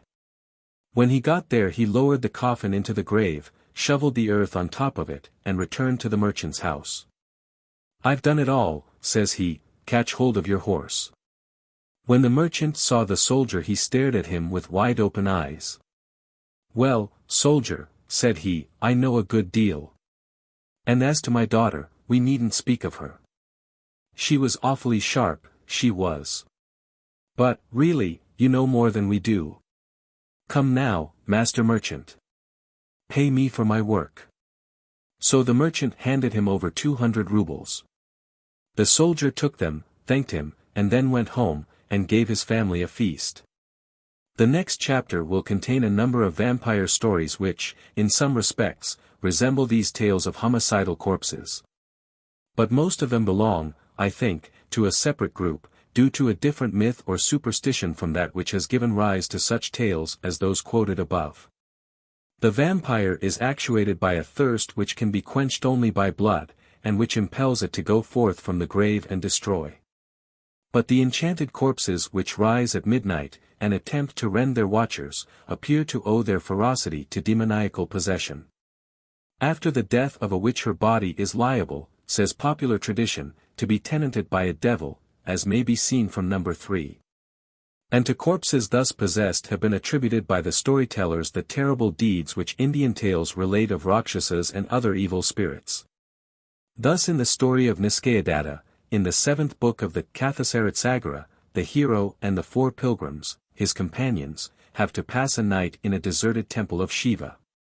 It is haunted by a Yakshini, a female demon, who turns men by spells into brutes, and then eats them, so they sit watching and praying beside a fire round which they have traced a circle of ashes. At midnight the demon enchantress arrives, dancing and, blowing on a flute made of a dead man's bone. Fixing her eyes on one of the pilgrims, she mutters a spell, accompanied by a wild dance. Out of the head of the doomed man grows a horn. He loses all command over himself, leaps up, and dances into the flames. The Yakshini seizes his half-burnt corpse and devours it. Then she treats the second and the third pilgrim in the same way. But just as she is turning to the fourth, she lays her flute on the ground. In an instant the hero seizes it, and begins to blow it and to dance wildly around the Yakshini, fixing his eyes upon her and applying to her the words of her own spell. Deprived by it of all power, she submits, and from that time forward renders the hero good service. 332. In one of the skazkas a malignant witch is destroyed by a benignant female power. It had been predicted that a certain baby princess would begin flying about the world as soon as she was 15. So her parents shut her up in a building in which she never saw the light of day, nor the face of a man. For it was illuminated by artificial means, and none but women had access to it. But one day, when her nurses and Mamzeli had gone to a feast at the palace, she found a door unlocked, and made her way into the sunlight. After this her attendants were obliged to allow her to go where she wished, when her parents were away. As she went roaming about the palace she came to a cage, in which a Tsartitsa 333 lay, as if, dead. This bird, her guardians told her, slept soundly all day, but at night her papa flew about on it. Farther on she came to a veiled portrait. When the veil was lifted, she cried in astonishment, "Can such beauty be?" and determined to fly on the Tsartitsa to the original of the picture. So at night she sought the Tsartitsa, which was sitting up and flapping its wings, and asked whether she might fly abroad on its back. The bird consented and bore her far away. 3 times it carried her to the room of the prince whose portrait she had so much admired. On the first and second occasion he remained asleep during her visit, having been plunged into a magic slumber by the Tsartitsa. But during her third visit he awoke, and he and she wept, and exchanged betrothal rings. So long did they remain talking that, before the Tsartitsa and his rider could get back, the day began to dawn, the bird sank lower and fell to the ground. Then the princess, thinking it was really dead, buried it in the earth, having first cut off its wings, and attached them to herself so as to walk more lightly. After various adventures she comes to a land of mourning. "Why are you so mournful?" she asks. "Because our king's son has gone out of his mind," is the reply. "He eats a man every night." Thereupon she goes to the king and obtains leave to watch the prince by night. As the clock strikes 12 the prince, who is laden with chains, makes a rush at her, but the wings of the Tsartitsa rustle around her, and he sits down again. This takes place 3 times, after which the light goes out. She leaves the room in search of the means of rekindling it, sees a glimmer in the distance, and sets off with a lantern in search of it. Presently she finds an old witch who is sitting before a fire, above which seethes a cauldron. "What have you got there?" she asks. "When this cauldron seethes," replies the witch, "within it does the heart of Prince Ivan rage madly." Pretending to be merely getting a light, the princess contrives to splash the seething liquid over the witch, who immediately falls dead. Then she looks into the cauldron, and there, in truth, she sees the prince's heart. When she returns to his room he has recovered his senses. "Thank you for bringing a light," he says.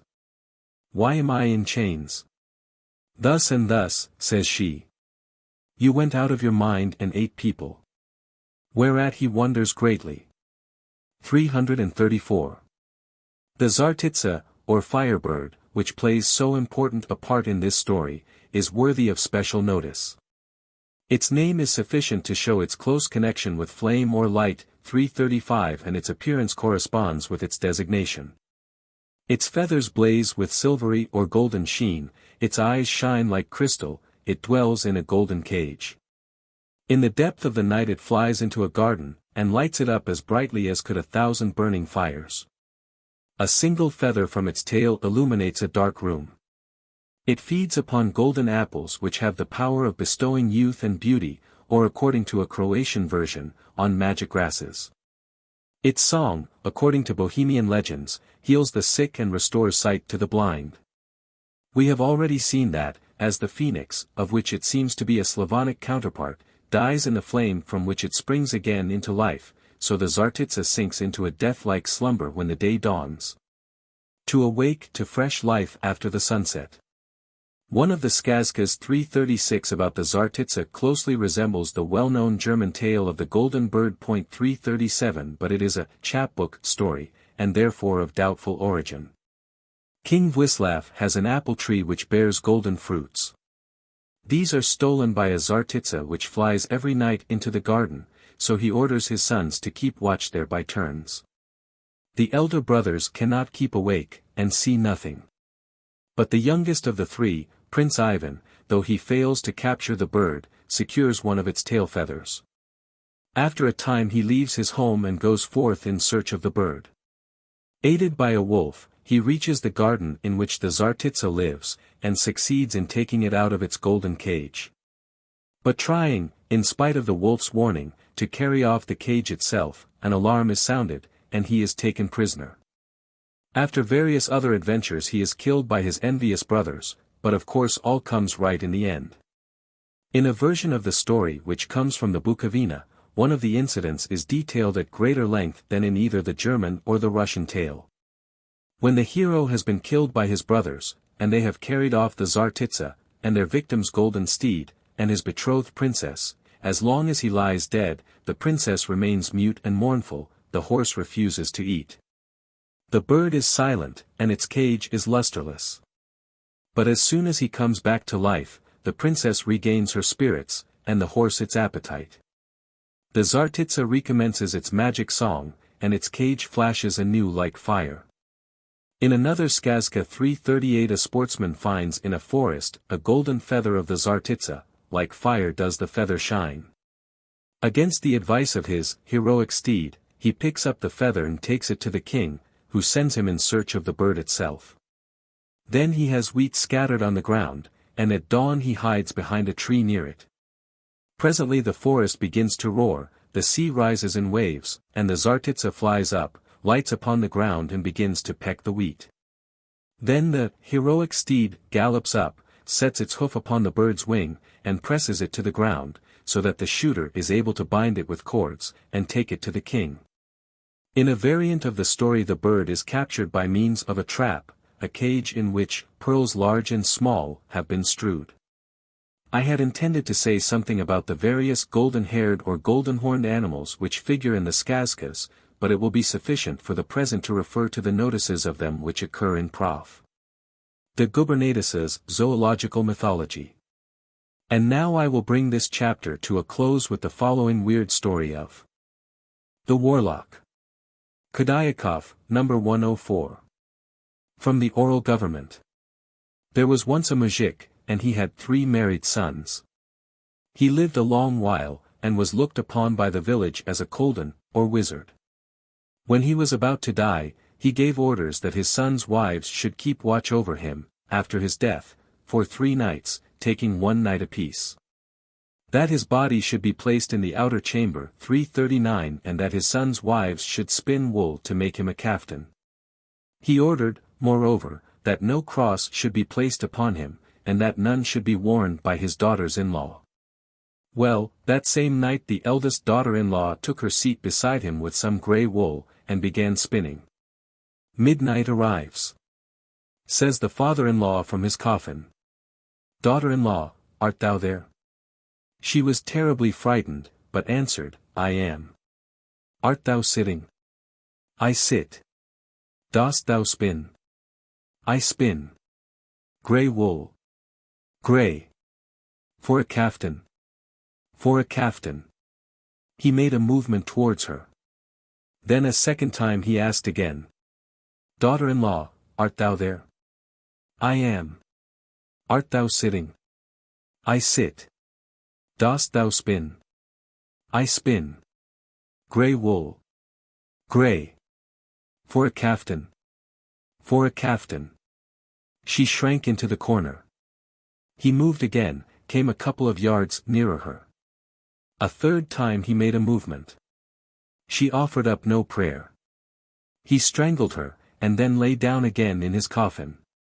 His sons removed her body, and next evening, in obedience to his paternal behest, they sent another of his daughters-in-law to keep watch. To her just the same thing happened, he strangled her as he had done the first one. But the third was sharper than the other two.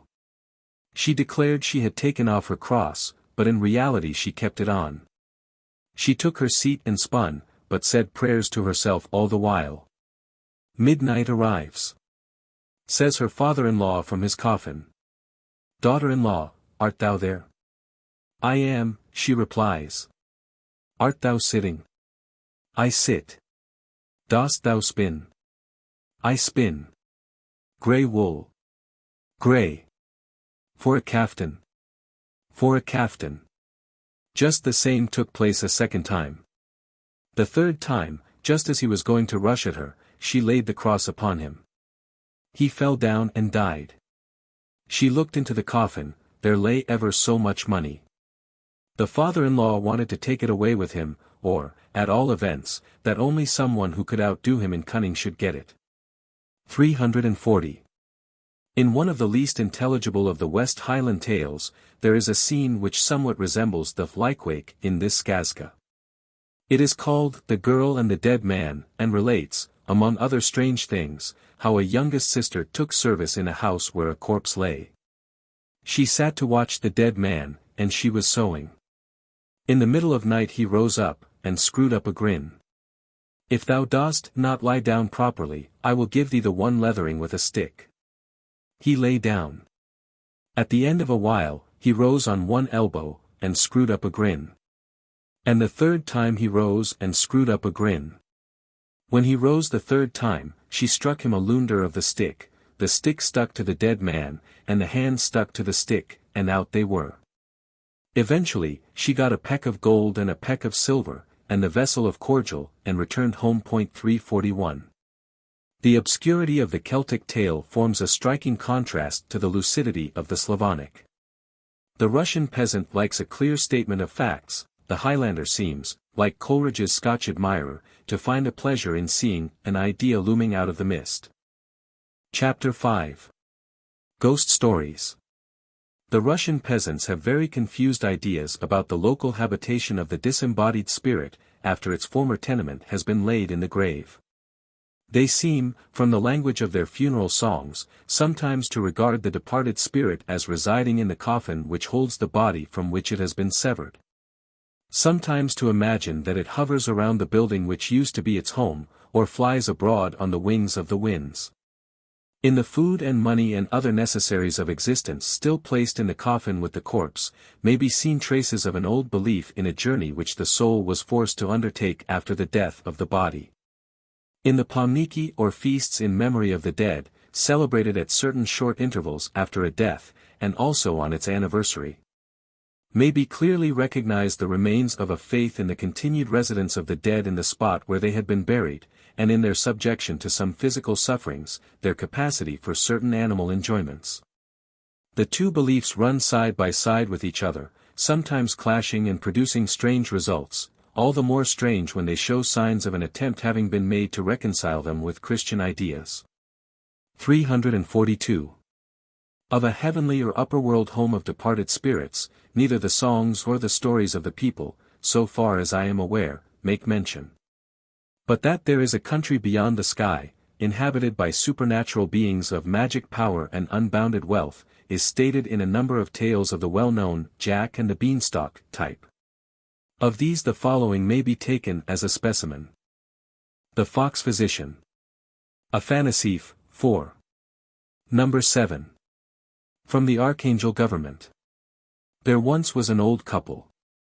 The old man planted a cabbage head in the cellar under the floor of his cottage, the old woman planted one in the ash hole. The old woman's cabbage, in the ash hole, withered away entirely, but the old man's grew and grew up to the floor. The old man took his hatchet and cut a hole in the floor above the cabbage. The cabbage went on growing again. Grew right up to the ceiling. Again the old man took his hatchet and cut a hole in the ceiling above the cabbage. The cabbage grew and grew right up to the sky. How was the old man to get a look at the head of the cabbage? He began climbing up the cabbage stalk, climbed and climbed, climbed and climbed, climbed right up to the sky, cut a hole in the sky, and crept through. There he sees a mill 343 standing. The mill gives a turn, out come a pie and a cake with a pot of stewed grain on top. The old man ate his fill, drank his fill, and then lay down to sleep. When he had slept enough he slid down to earth again, and cried. Old woman! Why, old woman! How one does live up in heaven! There's a mill there, every time it turns, out come a pie and a cake, with a pot of kasha on top. How can I get there, old man? Slip into this sack, old woman. I'll carry you up. The old woman thought a bit, and then got into the sack. The old man took the sack in his teeth, and began climbing up to heaven. He climbed and climbed, long did he climb. The old woman got tired of waiting and asked. Is it much farther, old man? We've half the way to go still. Again he climbed and climbed, climbed and climbed. A second time the old woman asked. Is it much farther, old man? The old man was just beginning to say, not much farther, when the sack slipped from between his teeth, and the old woman fell to the ground and was smashed all to pieces. The old man slid down the cabbage stalk and picked up the sack. But it had nothing in it but bones, and those broken very small. The old man went out of his house and wept bitterly. Presently a fox met him. What are you crying about, old man? How can I help crying?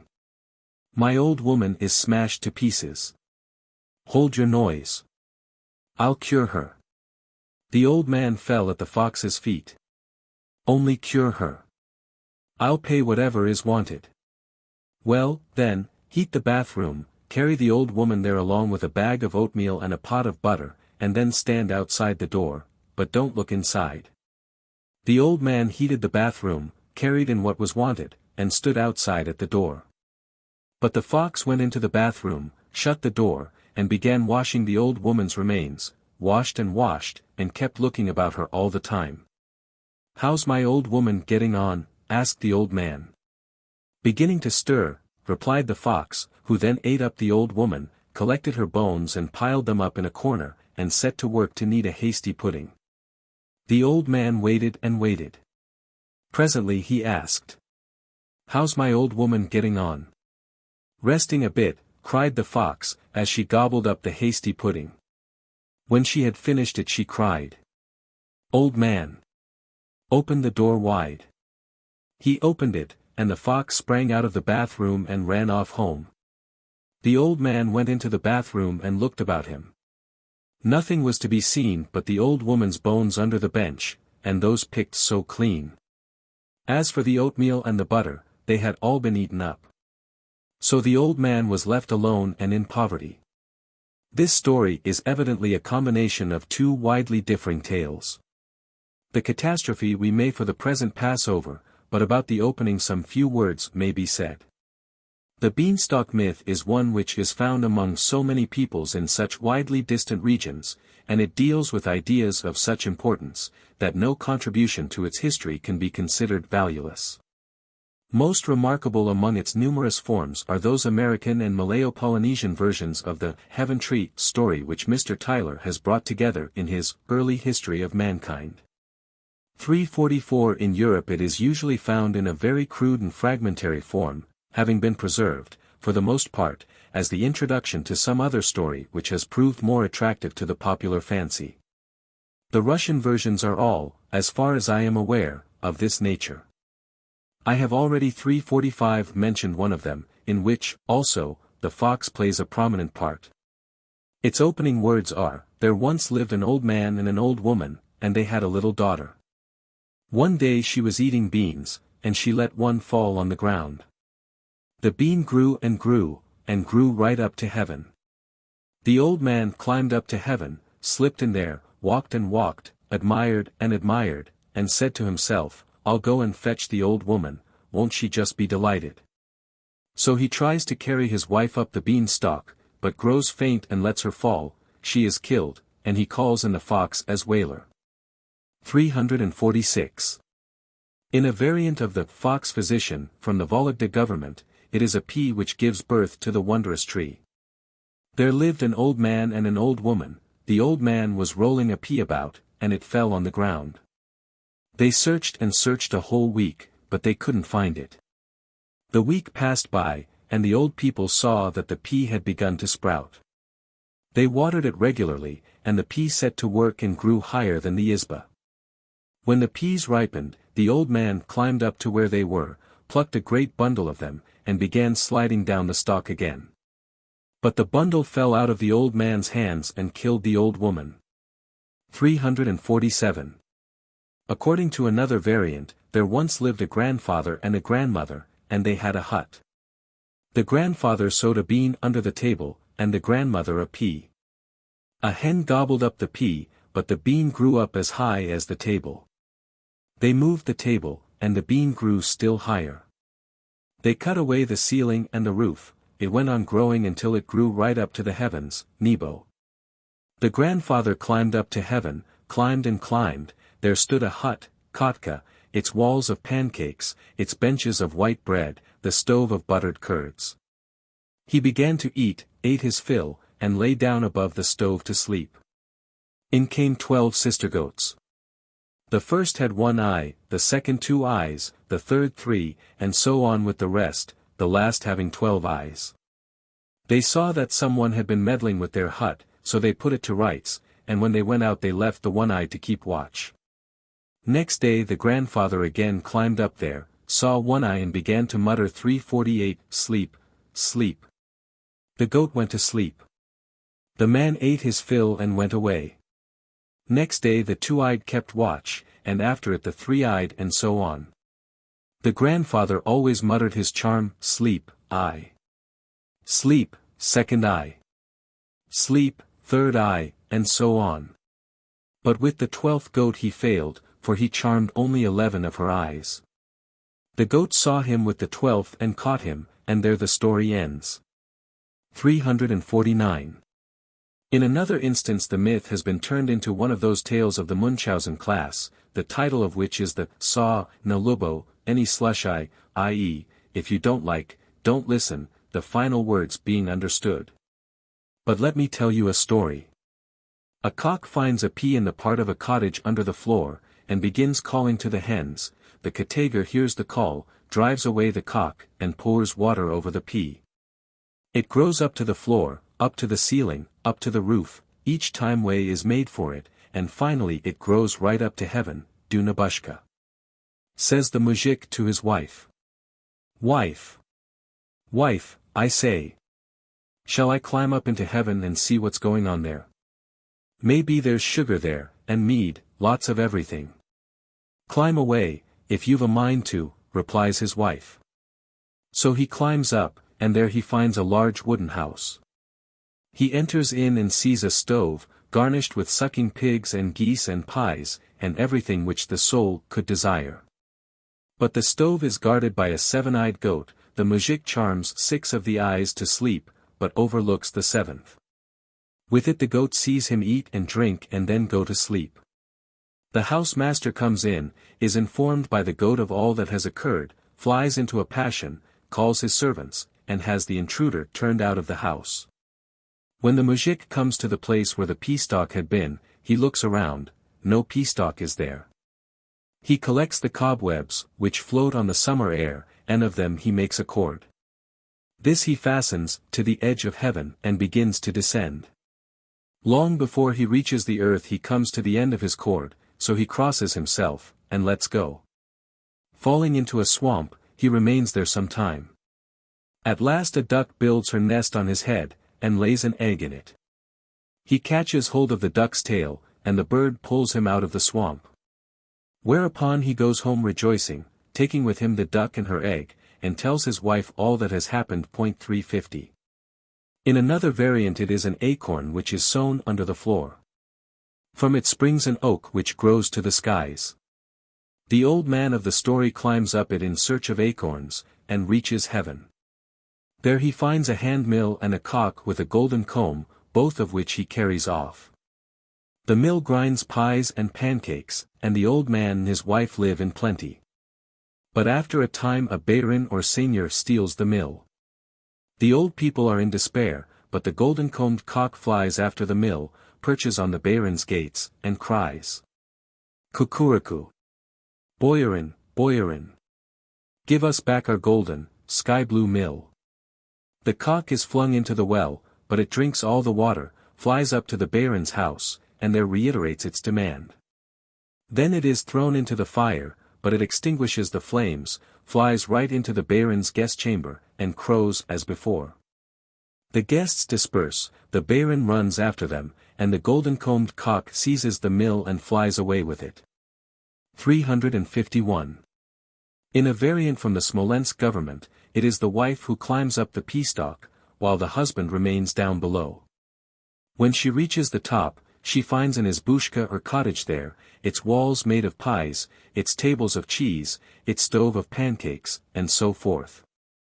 After she has feasted and gone to sleep in a corner, in come 3 goats, of which the first has 2 eyes and 2 ears, the second has 3 of each of these organs, and the third has 4. The old woman sends to sleep the ears and the eyes of the first and the second goat, but when the third watches it retains the use of its 4th eye and 4th ear, in spite of the incantations uttered by the intruder, and so finds her out. On being questioned, she explains that she has come from the earthly realm into the heavenly, and promises not to repeat her visit if she is dismissed in peace. So the goats let her go, and give her a bag of nuts, apples, and other good things to take with her. She slides down the pea-stalk and tells her husband all that has happened. He persuades her to undertake a second ascent together with him, so off they set in company, their young granddaughter climbing after them. Suddenly the pea-stalk breaks, they fall headlong and are never heard of again. Since that time, says the story, no one has ever set foot in that heavenly izbushka, so no one knows anything more about it. 352.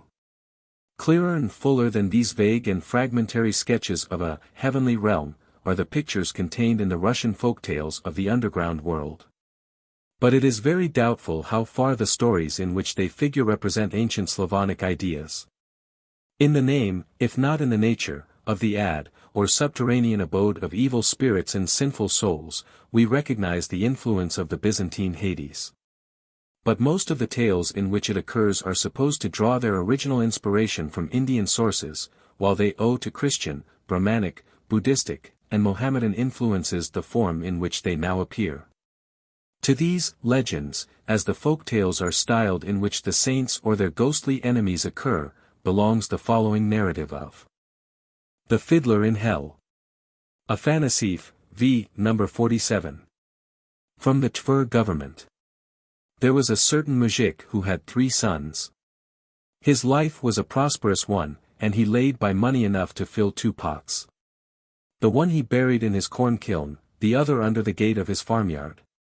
Well, the muzhik died, and never said a word about the money to any one. One day there was a festival in the village. A fiddler was on his way to the revel when, all of a sudden, he sank into the earth, sank right through and tumbled into hell, lighting exactly there where the rich muzhik was being tormented.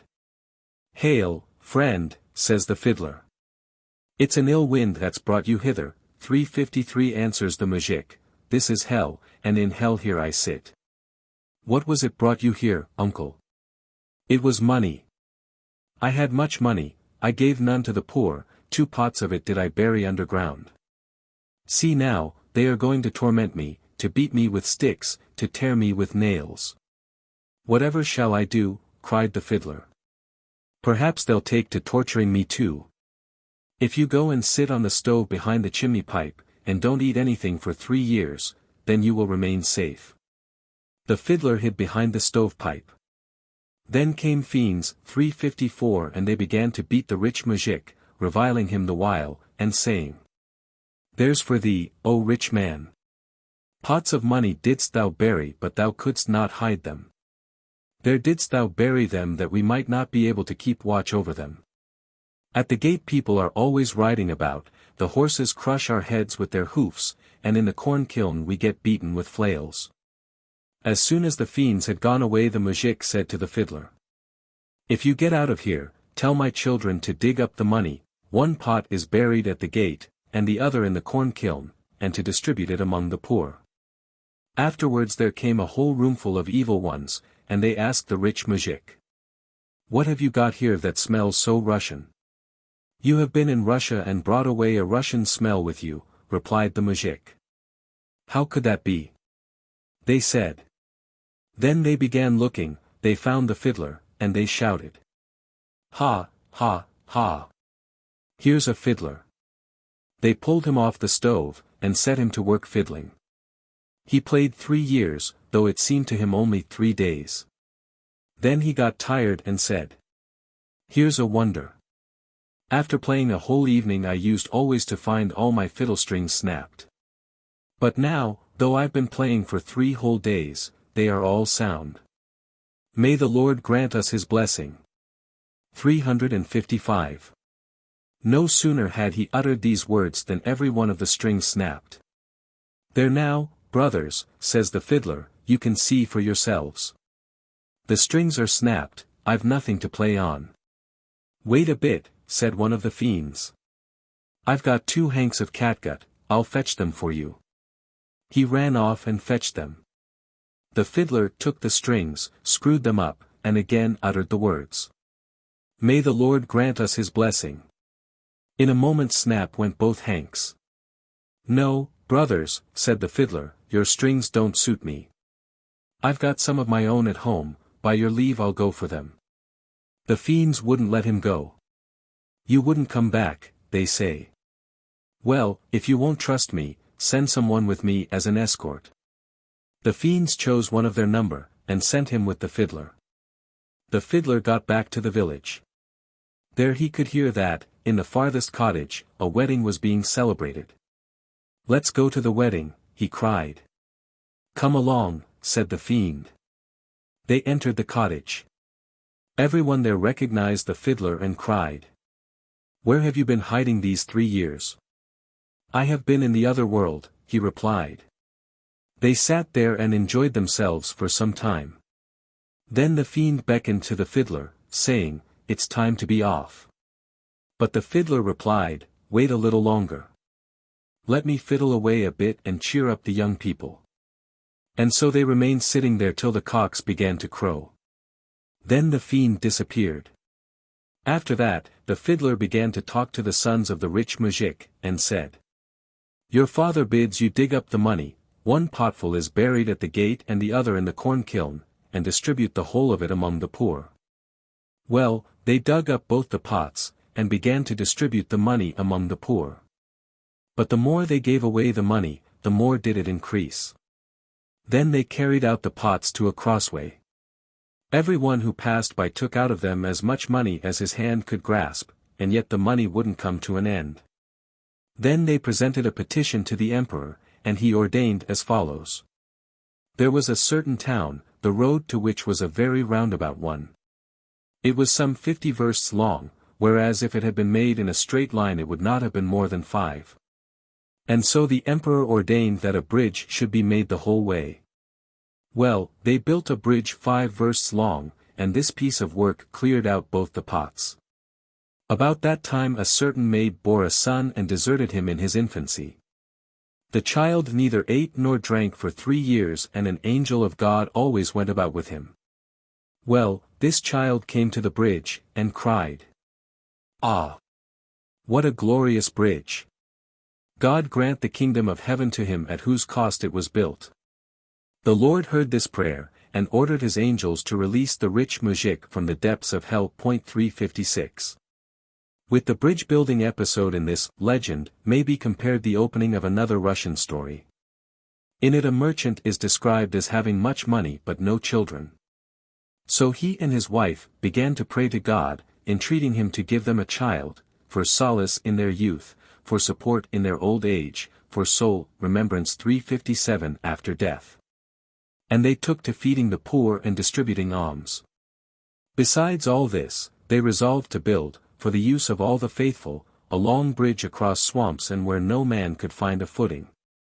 Much wealth did the merchant expend, but he built the bridge, and when the work was completed he sent his manager Fedor, saying, "Go and sit under the bridge, and listen to what folks say about me, whether they bless me or revile me." Fedor set off, sat under the bridge, and listened. Presently 3 holy elders went over the bridge, and said one to another, "How ought the man who built this bridge to be rewarded? Let there be born to him a fortunate son. Whatsoever that son says, it shall be done, whatsoever he desires, that will the Lord bestow." 358. The rest of the story closely resembles the German tale of the Pink. 359 in the corresponding Bohemian story of the treacherous servant. 360 it may be observed, the bridge-building incident has been preserved.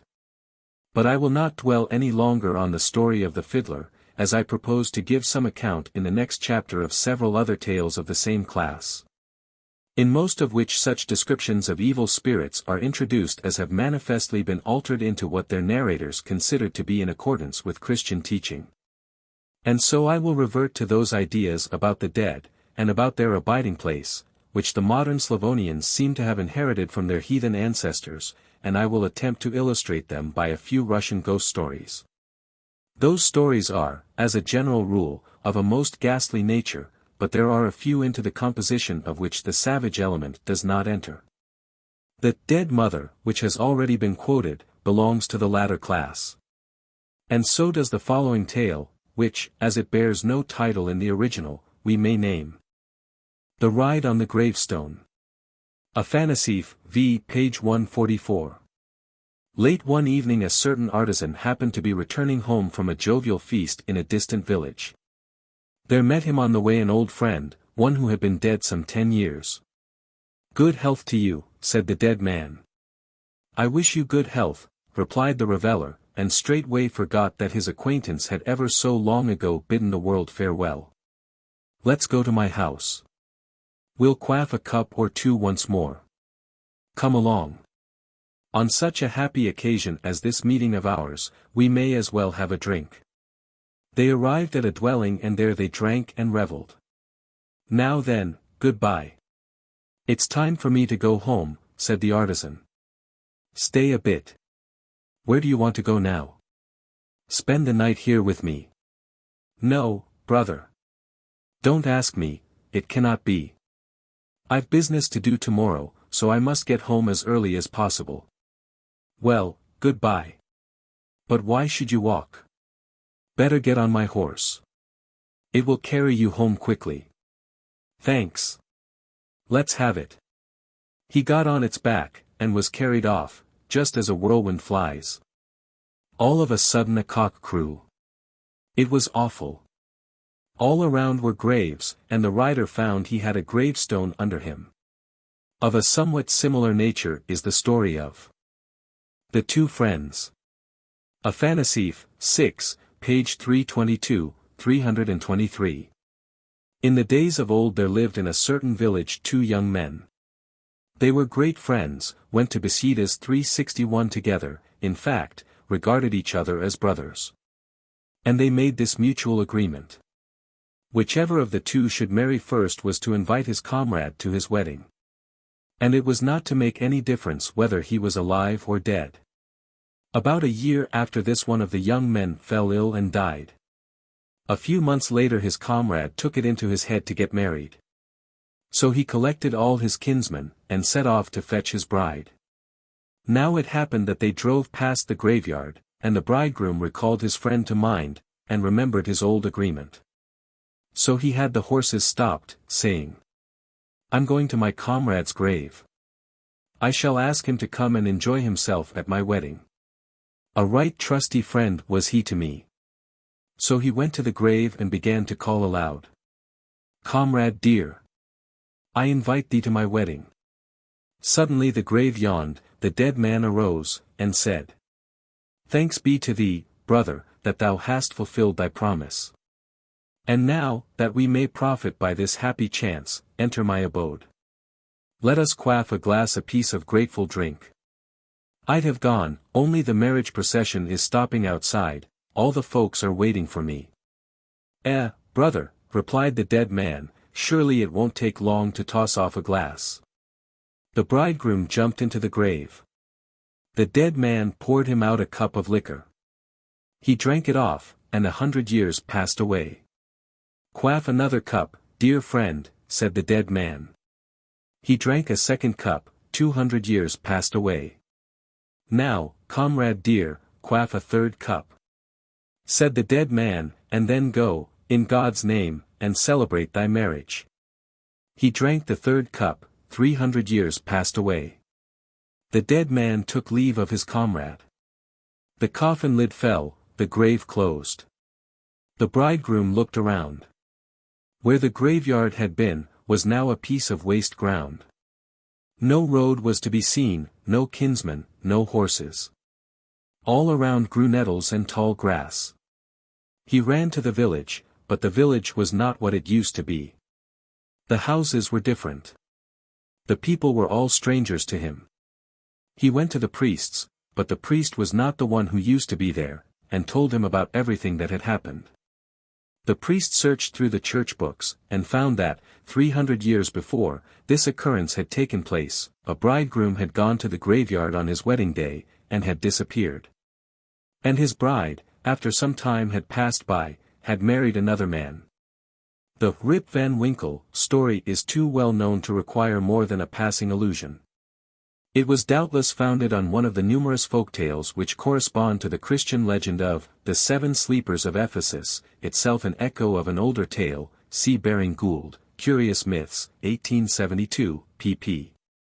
93-112, and Cox, Mythology of the Aryan Nations, I. 413, and to that of the monk who listens to a bird singing in the convent garden, and remains entranced for the space of many years, of which latter legend a Russian version occurs in Chudinsky's collection, number 17, pages 92-4. Very close indeed is the resemblance between the Russian story of the Two Friends, and the Norse Friends in Life and Death, as Bjornson's new series, number 62, pages 5-7. In the latter the bridegroom knocks hard and long on his dead friend's grave. At length its occupant appears, and accounts for his delay by saying he had been far away when the first knocks came, and so had not heard them. Then he follows the bridegroom to church and from church, and afterwards the bridegroom sees him back to his tomb. On the way the living man expresses a desire to see something of the world beyond the grave, and the corpse fulfills his wish, having first placed on his head a sod cut in the graveyard. After witnessing many strange sights, the bridegroom is told to sit down and wait till his guide returns. When he rises to his feet, he is all overgrown with mosses and shrub, var han overwachsen med mos og busker, and when he reaches the outer world he finds all things changed. But from these dim sketches of a life beyond, or rather within the grave, in which memories of old days and old friendships are preserved by ghosts of an almost genial and entirely harmless disposition, we will now turn to those more elaborate pictures in which the dead are represented under an altogether terrific aspect. It is not as an incorporeal being that the visitor from the other world is represented in the skazkas. He comes not as a mere phantom, intangible, impalpable, incapable of physical exertion, haunting the dwelling which once was his home, or the spot to which he is drawn by the memory of some unexpiated crime. It is as a vitalized corpse that he comes to trouble mankind, often subject to human appetites, constantly endowed with more than human strength and malignity. His apparel is generally that of the grave, and he cannot endure to part with it, as may be seen from the following story. The Shroud. Afanasief, v. No. 30a, pages 140-2. From the Voronezh government. In a certain village there was a girl who was lazy and slothful, hated working but would gossip and chatter away like anything. Well, she took it into her head to invite the other girls to a spinning party. For in the villages, as every one knows, it is the lazybones who gives the spinning feast, and the sweet-toothed are those who go to it. Well, on the appointed night she got her spinners together. They span for her, and she fed them and feasted them. Among other things they chatted about was this, which of them all was the boldest? Says the lazybones, Lazaka. I'm not afraid of anything. Well then, say the spinners, if you're not afraid, go past the graveyard to the church, take down the holy picture from the door, and bring it here. Good, I'll bring it. Only each of you must spin me a distaff full. That was just her sort of notion, to do nothing herself, but to get others to do it for her. Well, she went, took down the picture, and brought it home with her. Her friends all saw that sure enough it was the picture from the church. But the picture had to be taken back again, and it was now the midnight hour. Who was to take it? At length the lazybones said. You girls go on spinning. I'll take it back myself. I'm not afraid of anything. So she went and put the picture back in its place. As she was passing the graveyard on her return, she saw a corpse in a white shroud, seated on a tomb. It was a moonlight night. Everything was visible. She went up to the corpse, and drew away its shroud from it. The corpse held its peace, not uttering a word, no doubt the time for it to speak had not come yet. Well, she took the shroud and went home. There. Says she, I've taken back the picture and put it in its place, and, what's more, here's a shroud I took away from a corpse. Some of the girls were horrified, others didn't believe what she said, and laughed at her. But after they had supped and lain down to sleep, all of a sudden the corpse tapped at the window and said, Give me my shroud. Give me my shroud. The girls were so frightened they didn't know whether they were alive or dead. But the lazybones took the shroud, went to the window, opened it, and said, There, take it. No, replied the corpse, restore it to the place you took it from. Just then the cock suddenly began to crow. The corpse disappeared.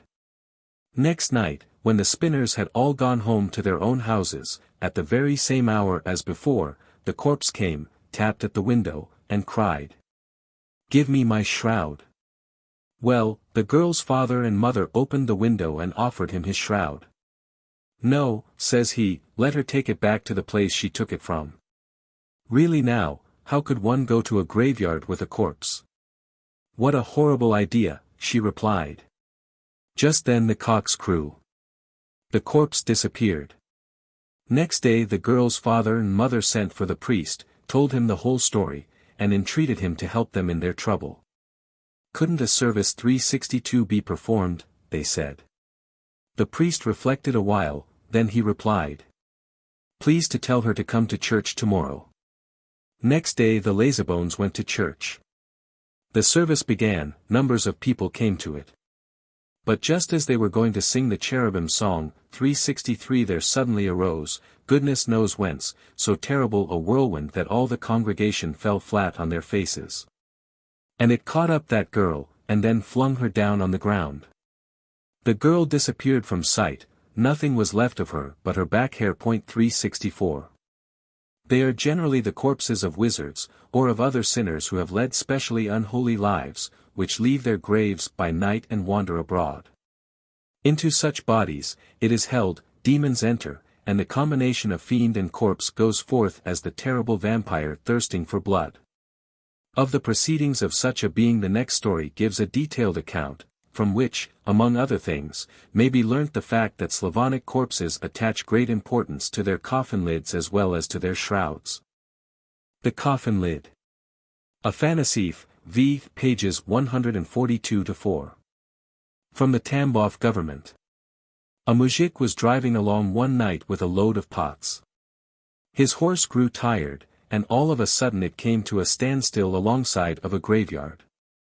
The mujik unharnessed his horse and set it free to graze, meanwhile he laid himself down on one of the graves. But somehow he didn't go to sleep.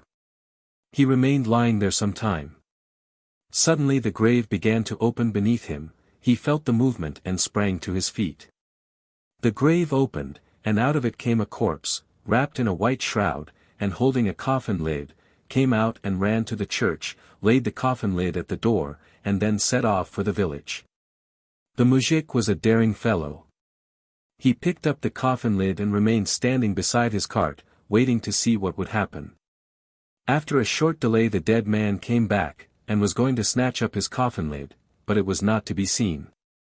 Then the corpse began to track it out, traced it up to the muzhik, and said, "Give me my lid, if you don't, I'll tear you to bits." "And my hatchet, how about that?" answers the muzhik. "Why, it's I who'll be chopping you into small pieces." "Do give it back to me, good man," begs the corpse. "I'll give it when you tell me where you've been and what you've done."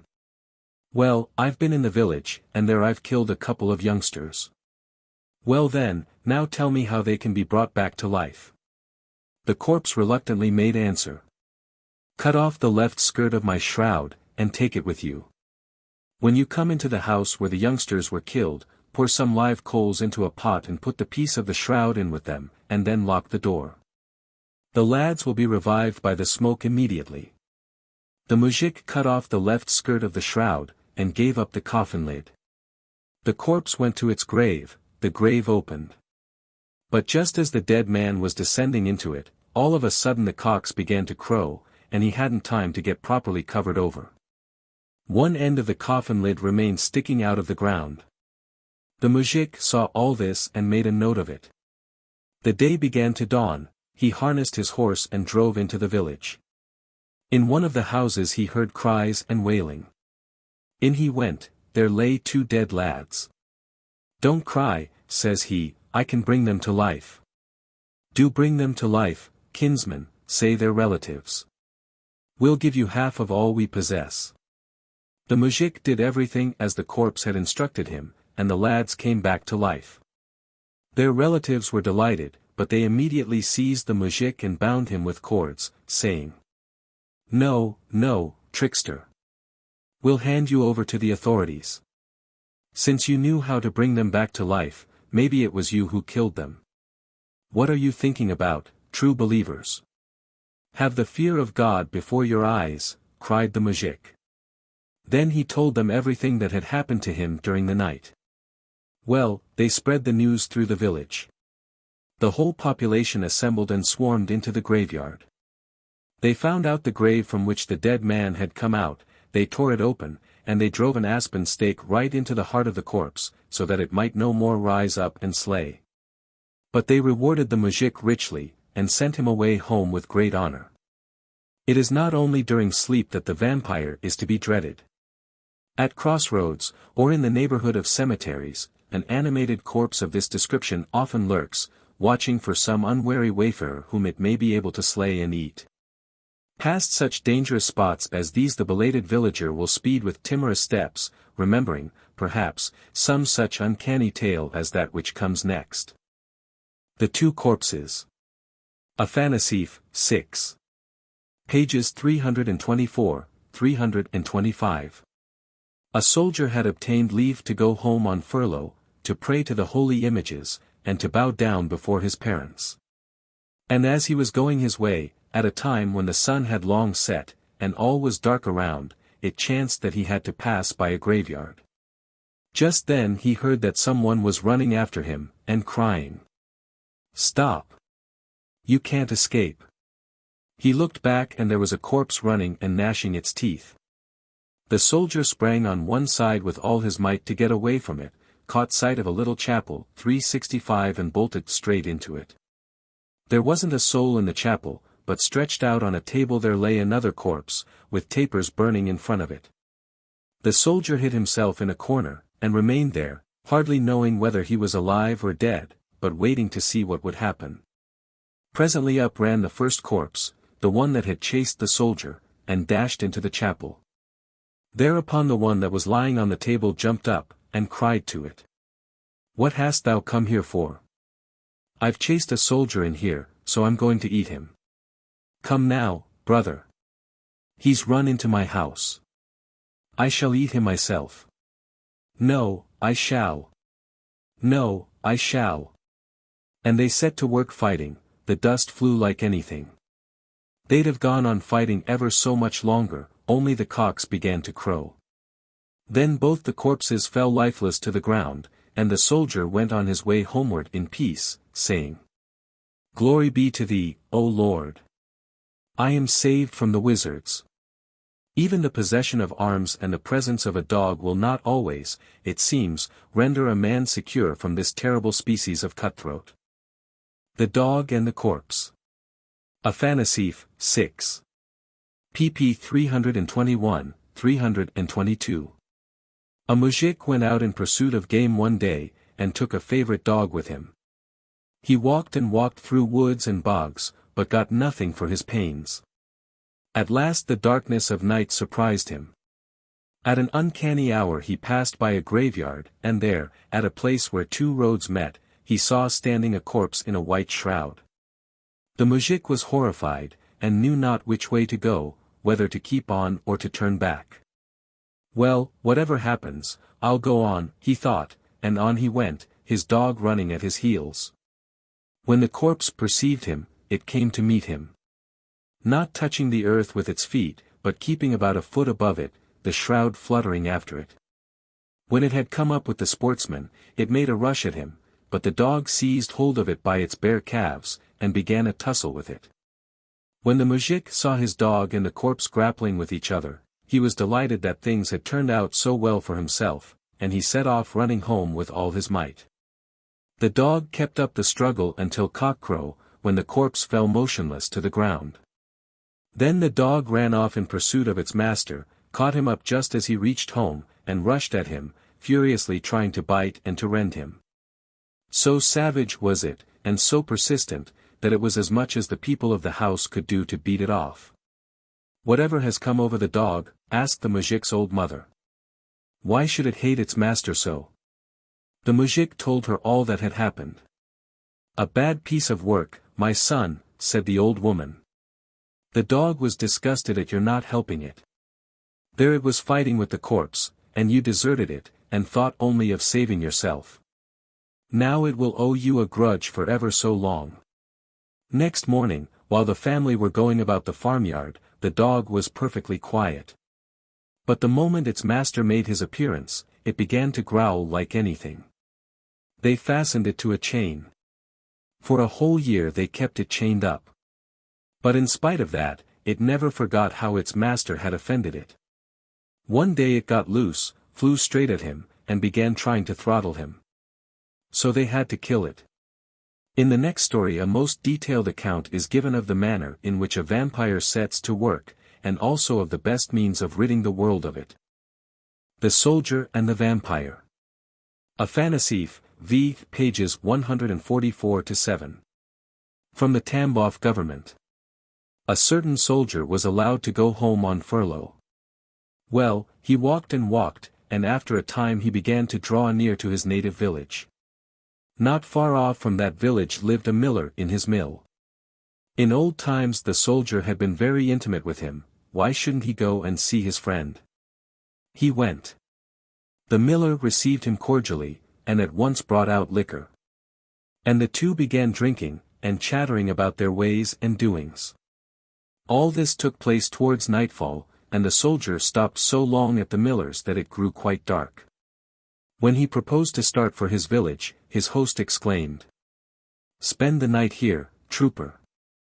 It's very late now, and perhaps you might run into mischief." "How so?" "God is punishing us. A terrible warlock has died among us, and by night he rises from his grave, wanders through the village, and does such things as bring fear upon the very boldest. How could even you help being afraid of him?" "Not a bit of it.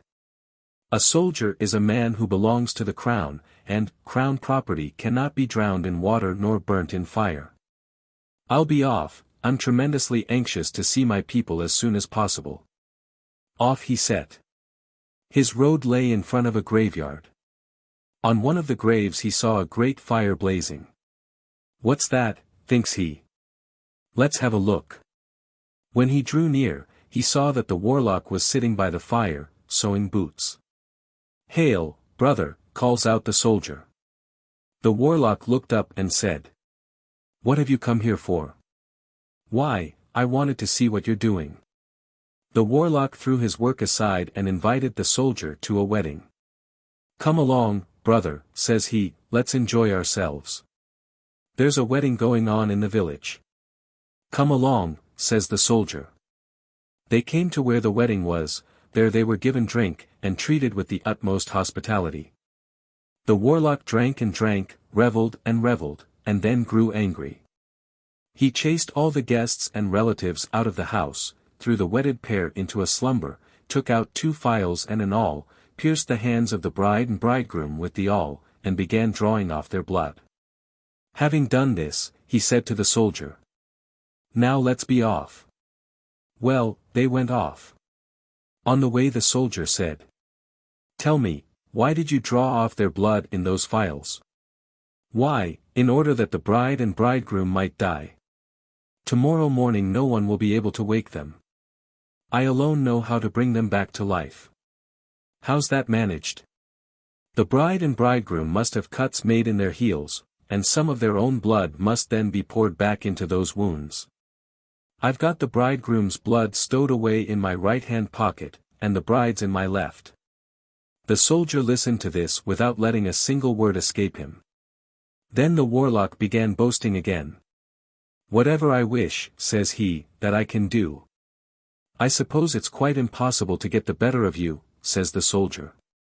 "Why impossible? If anyone were to make a pyre of aspen boughs, 100 loads of them, and were to burn me on that pyre, then he'd be able to get the better of me. Only he'd have to look out sharp in burning me. For snakes and worms and different kinds of reptiles would creep out of my inside, and crows and magpies and jackdaws would come flying up. All these must be caught and flung on the pyre. If so much as a single maggot were to escape, then there'd be no help for it, in that maggot I should slip away." The soldier listened to all this and did not forget it. He and the warlock talked, and at last they arrived at the grave. "Well, brother," said the warlock, "now I'll tear you to pieces. Otherwise you'd be telling all this." "What are you talking about?" "Don't you deceive yourself, I serve God and the emperor." The warlock gnashed his teeth, howled aloud, and sprang at the soldier, who drew his sword and began laying about him with sweeping blows. They struggled and struggled. The soldier was all but at the end of his strength. "Ah!" thinks he, "I'm a lost man, and all for nothing." Suddenly the cocks began to crow. The warlock fell lifeless to the ground. The soldier took the phials of blood out of the warlock's pockets, and went on to the house of his own people. When he had got there, and had exchanged greetings with his relatives, they said, "Did you see any disturbance, soldier?" "No, I saw none." "There now.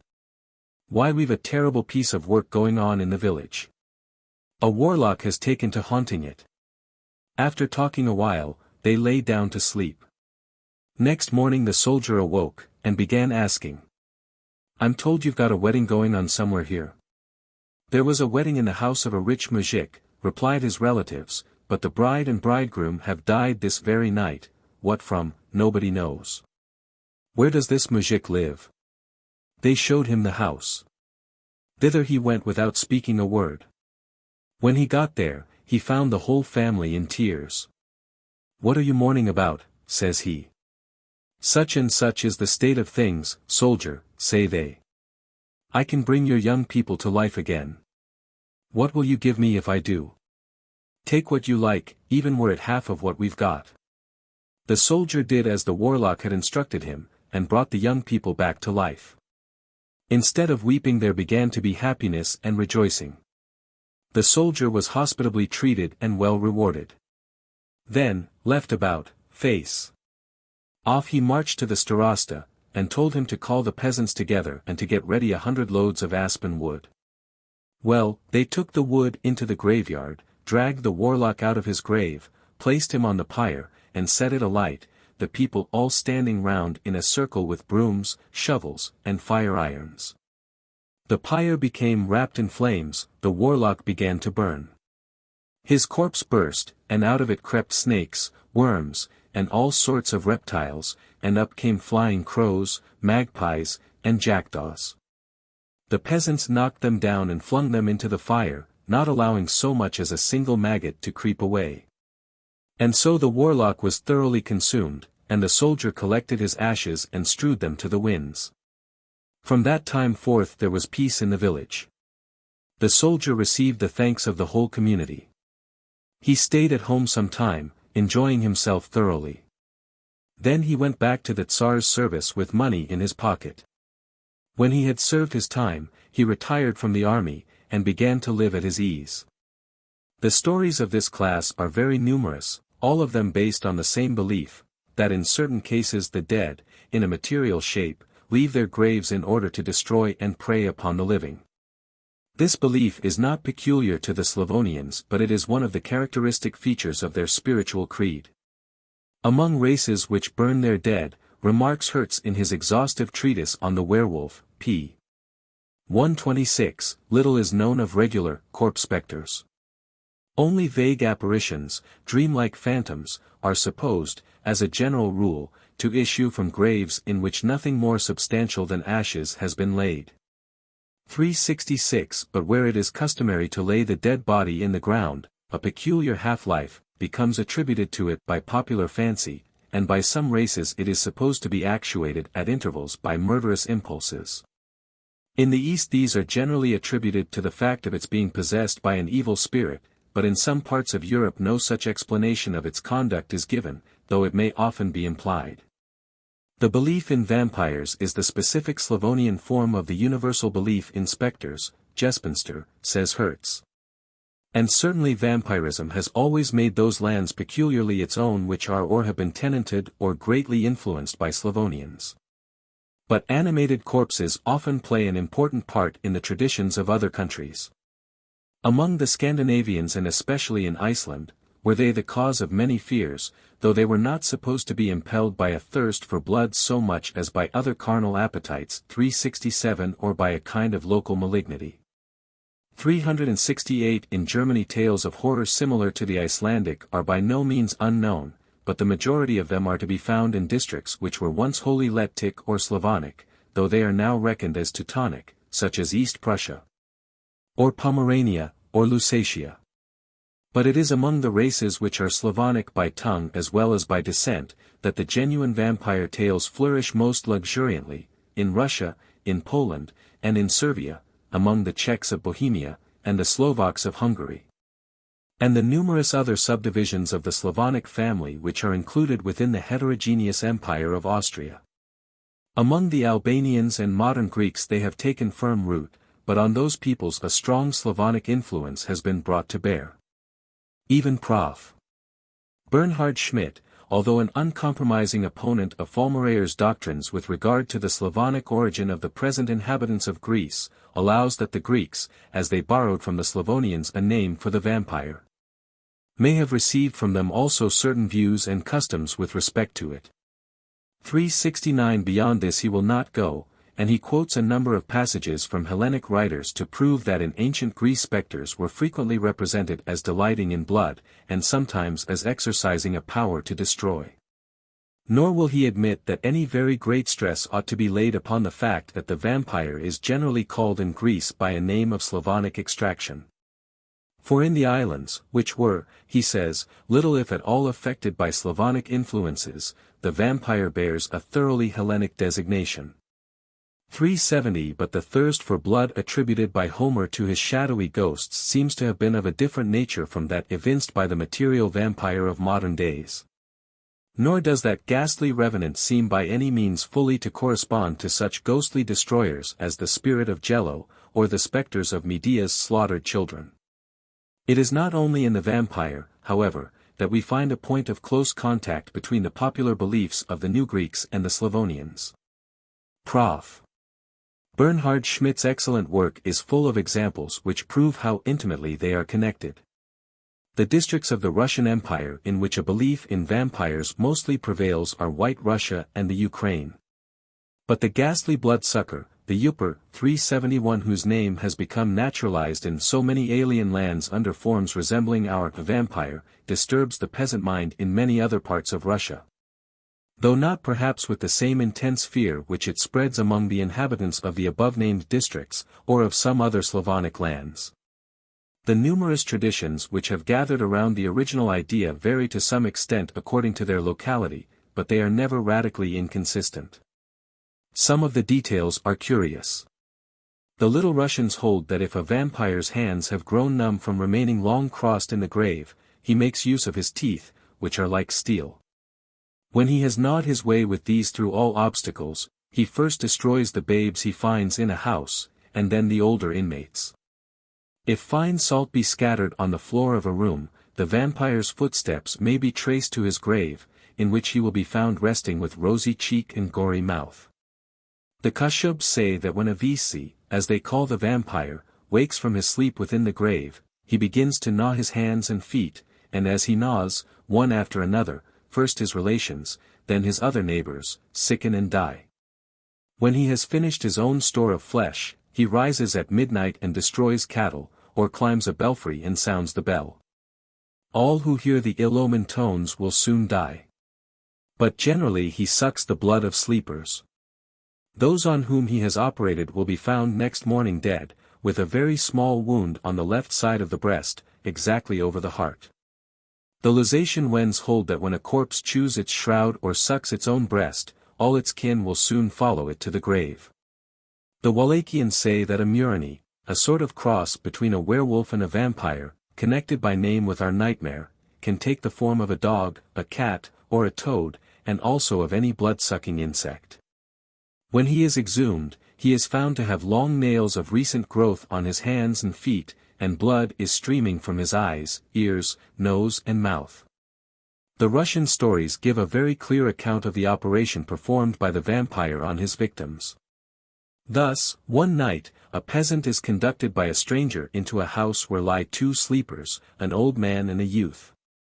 The stranger takes a pail, places it near the youth, and strikes him on the back. Immediately the back opens, and forth flows rosy blood. The stranger fills the pail full, and drinks it dry. Then he fills another pail with blood from the old man, slakes his brutal thirst, and says to the peasant, "It begins to grow light. Let us go back to my dwelling." 372. Many skazkas also contain, as we have already seen, very clear directions how to deprive a vampire of his baleful power. According to them, as well as to their parallels elsewhere, a stake must be driven through the murderous corpse. In Russia an aspen stake is selected for that purpose, but in some places one made of thorn is preferred. But a Bohemian vampire, when staked in this manner in the year 1337, says Manhart, 373, merely exclaimed that the stick would be very useful for keeping off dogs.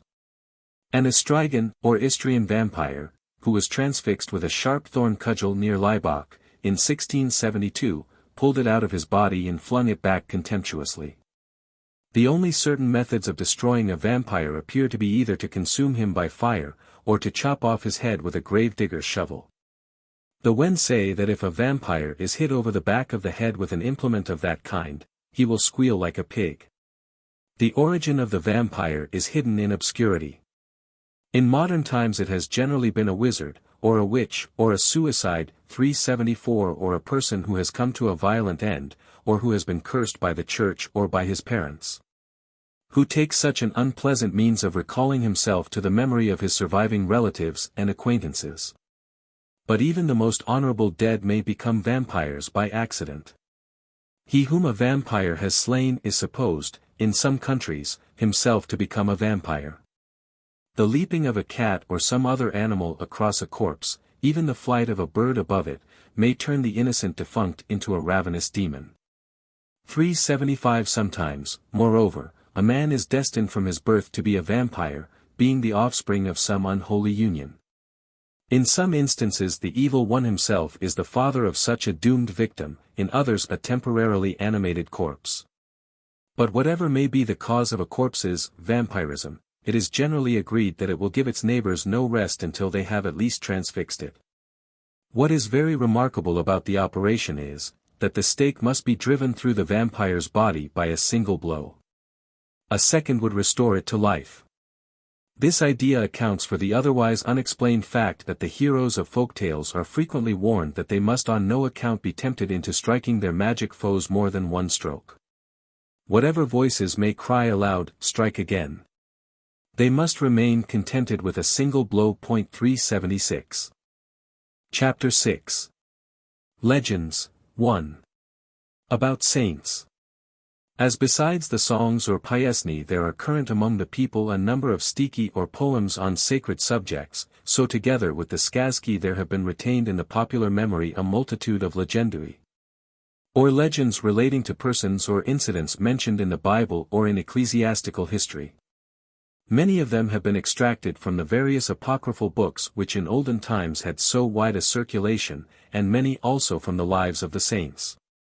Some of them may be traced to such adaptations of Indian legends as the Varlam and Josaphat, attributed to Saint John of Damascus. And others appear to be ancient heathen traditions, which, with altered names and slightly modified incidents, have been made to do service as Christian narratives.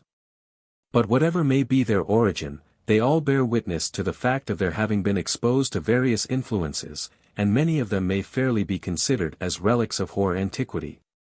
Memorials of that misty period when the pious Slavonian chronicler, struck by the confusion of Christian with heathen ideas and ceremonies then prevalent, styled his countrymen a two-faithed people.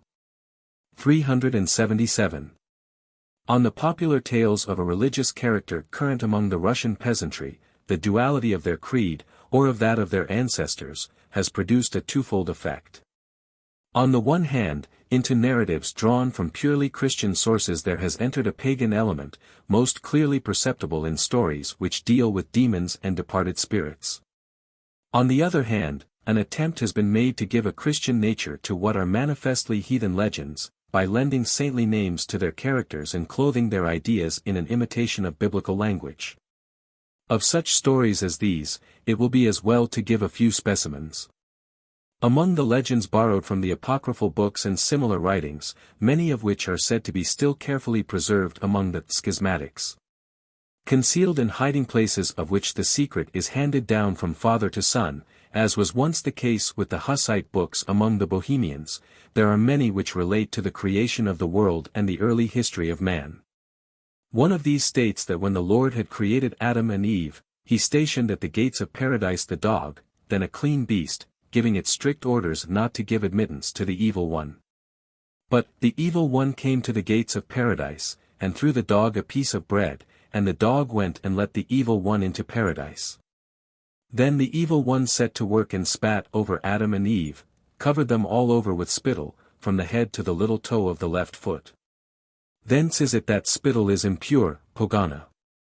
So Adam and Eve were turned out of paradise, and the Lord said to the dog, "Listen, O dog. Thou wert a dog, Sabaka, a clean beast, through all paradise the most holy didst thou roam. Henceforward shalt thou be a hound, P.S., or pios, an unclean beast. Into a dwelling it shall be a sin to admit thee, into a church if thou dost run, the church must be consecrated anew." And so, the story concludes, ever since that time it has been called not a dog but a hound, skin deep it is unclean, pogana, but clean within.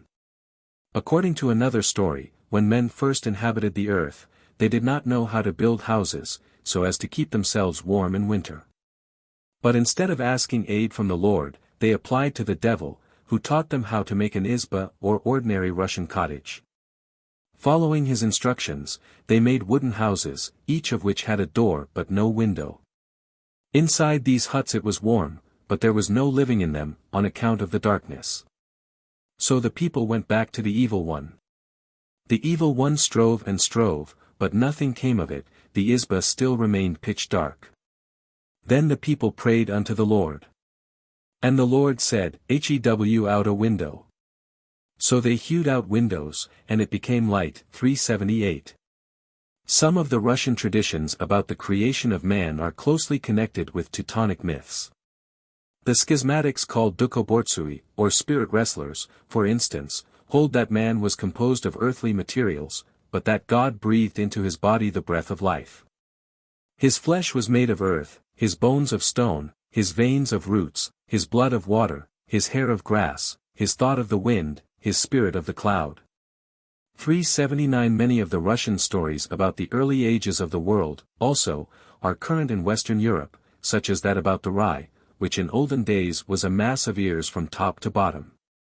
But some lazy harvest women having cursed God's corn, the Lord waxed wroth and began to strip the ears from the stem. But when the last ear was about to fall, the Lord had pity upon the penitent culprits, and allowed the single ear to remain as we now see it. 380. A Little Russian variant of this story says that Elijah, was so angry at seeing the base uses to which a woman turned God's corn, that he began to destroy all the corn in the world. But a dog begged for, and received a few ears. From these, after Ilya's wrath was spent, mankind obtained seed, and corn began to grow again on the face of the earth, but not in its pristine bulk and beauty. It is on account of the good service thus rendered to our race that we ought to cherish and feed the dog. 381. Another story, from the Archangel government, tells how a certain king, as he roamed a field with his princes and boyars, found a grain of corn as large as a sparrow's egg. Marveling greatly at its size, he tried in vain to obtain from his followers some explanation thereof. Then they bethought them of a certain man from among the old people, who might be able to tell them something about it. But when the old man came, scarcely able to crawl along on a pair of crutches, he said he knew nothing about it, but perhaps his father might remember something. So they sent for his father, who came limping along with the help of one crutch, and who said, "I have a father living, in whose granary I have seen just such a seed." So they sent for his father, a man 170 years old. And the patriarch came, walking nimbly, needing neither guide nor crutch. Then the king began to question him, saying, "Who sowed this sort of corn?" "I sowed it, and reaped it," answered the old man, "and now I have some of it in my granary. I keep it as a memorial. When I was young, the grain was large and plentiful, but after a time it began to grow smaller and smaller. Now tell me," asked the king, "how comes it, old man, that thou goest more nimbly than thy son and thy grandson?" "Because I lived according to the law of the Lord," answered the old man. "I held mine own, I grasped not at what was another's." 382. The existence of hills is accounted for by legendary lore in this wise. When the Lord was about to fashion the face of the earth, he ordered the devil to dive into the watery depths and bring thence a handful of the soil he found at the bottom. The devil obeyed, but when he filled his hand, he filled his mouth also. The Lord took the soil, sprinkled it around, and the earth appeared, all perfectly flat. The devil, whose mouth was quite full, looked on for some time in silence. At last he tried to speak, but choked, and fled in terror.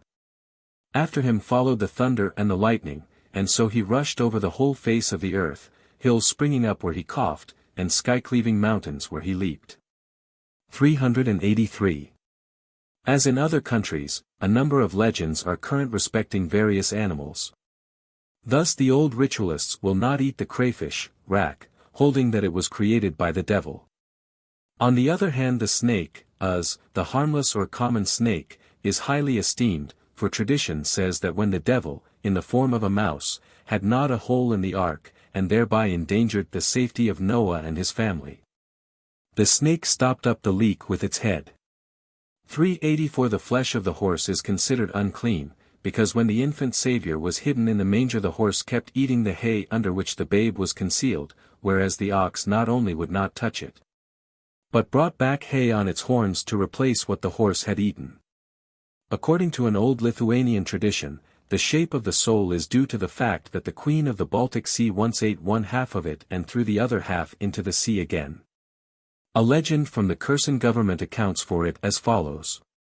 At the time of the angelical salutation, the Blessed Virgin told the Archangel Gabriel that she would give credit to his words, if a fish, one side of which had already been eaten, were to come to life again. That very moment the fish came to life, and was put back in the water. With the birds many graceful legends are connected. There is a bird, probably the peewit, which during dry weather may be seen always on the wing, and piteously crying Pete, Pete, 385 as if begging for water. Of it the following tale is told.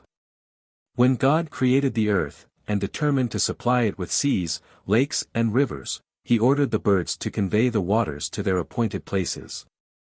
They all obeyed except this bird, which refused to fulfill its duty, saying that it had no need of seas, lakes, or rivers, to slake its thirst. Then the Lord waxed wroth and forbade it and its posterity ever to approach a sea or stream, allowing it to quench its thirst with that water only which remains in hollows and among stones after rain. From that time it has never ceased its wailing cry of, "Drink, drink, Pete, Pete." 386. When the Jews were seeking for Christ in the garden, says a Kharkov legend, all the birds, except the sparrow, tried to draw them away from his hiding place. Only the sparrow attracted them thither by its shrill chirping. Then the Lord cursed the sparrow, and forbade that men should eat of its flesh. In other parts of Russia, tradition tells that before the crucifixion the swallows carried off the nails provided for the use of the executioners, but the sparrows brought them back. And while our Lord was hanging on the cross the sparrows were maliciously exclaiming "Jif! Jif!" or "He is living! He is living!" in order to urge on the tormentors to fresh cruelties. But the swallows cried, with opposite intent, "Umer! Umer! He is dead! He is dead!" Therefore it is that to kill a swallow is a sin, and that its nest brings good luck to a house. But the sparrow is an unwelcome guest, whose entry into a cottage is a presage of woe. As a punishment for its sins, its legs have been fastened together by invisible bonds, and therefore it always hops, not being able to run. 387. A great number of the Russian legends refer to the visits which Christ and his apostles are supposed to pay to men's houses at various times, but especially during the period between Easter Sunday and Ascension Day. In the guise of indigent wayfarers, the sacred visitors enter into farmhouses and cottages and ask for food and lodging. Therefore to this day the Russian peasant is ever unwilling to refuse hospitality to any man, fearing lest he might repulse angels unawares. Tales of this kind are common in all Christian lands, especially in those in which their folklore has preserved some traces of the old faith in the heathen gods who once walked the earth, and in patriarchal fashion dispense justice among men. Many of the Russian stories closely resemble those of a similar nature which occur in German and Scandinavian collections, all of them, for instance, agreeing in the unfavorable light in which they place St. Peter.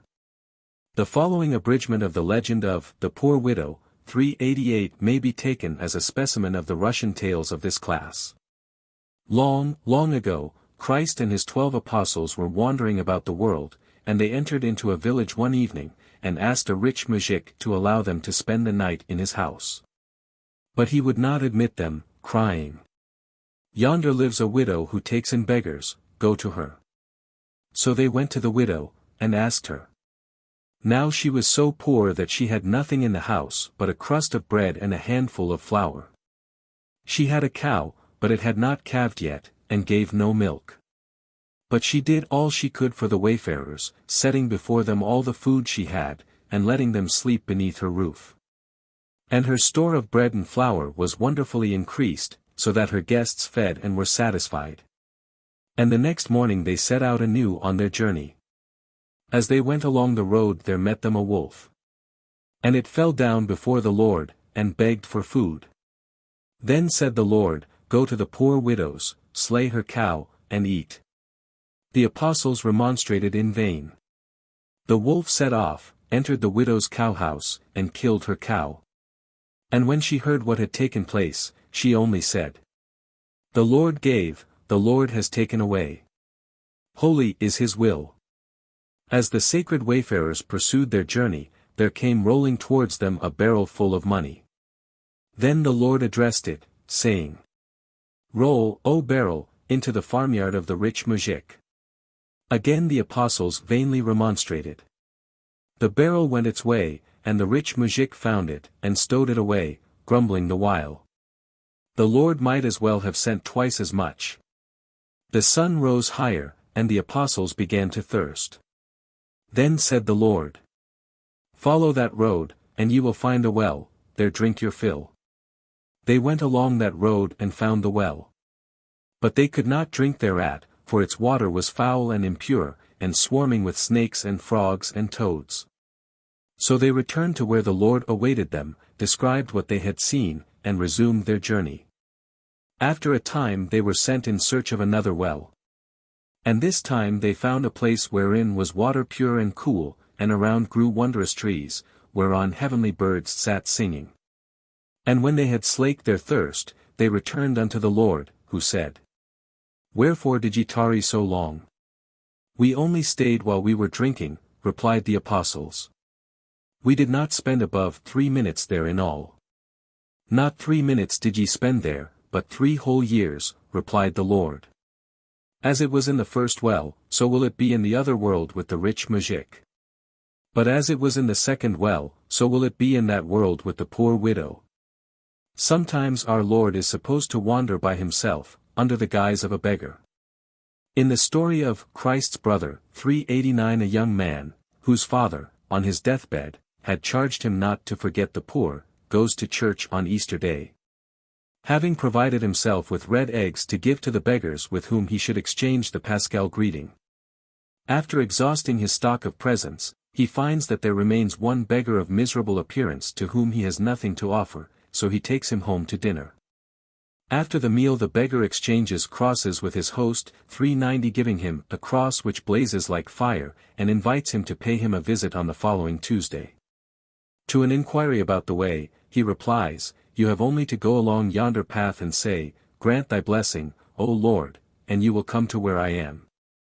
The young man does as he is told, and commences his journey on the Tuesday. On his way he hears voices, as though of children, crying, "O Christ's brother, ask Christ for us, have we to suffer long?"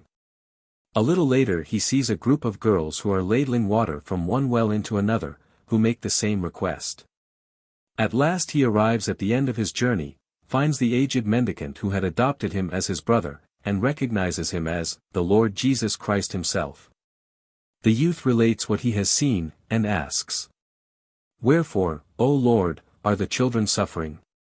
"Their mothers cursed them while still unborn," is the reply.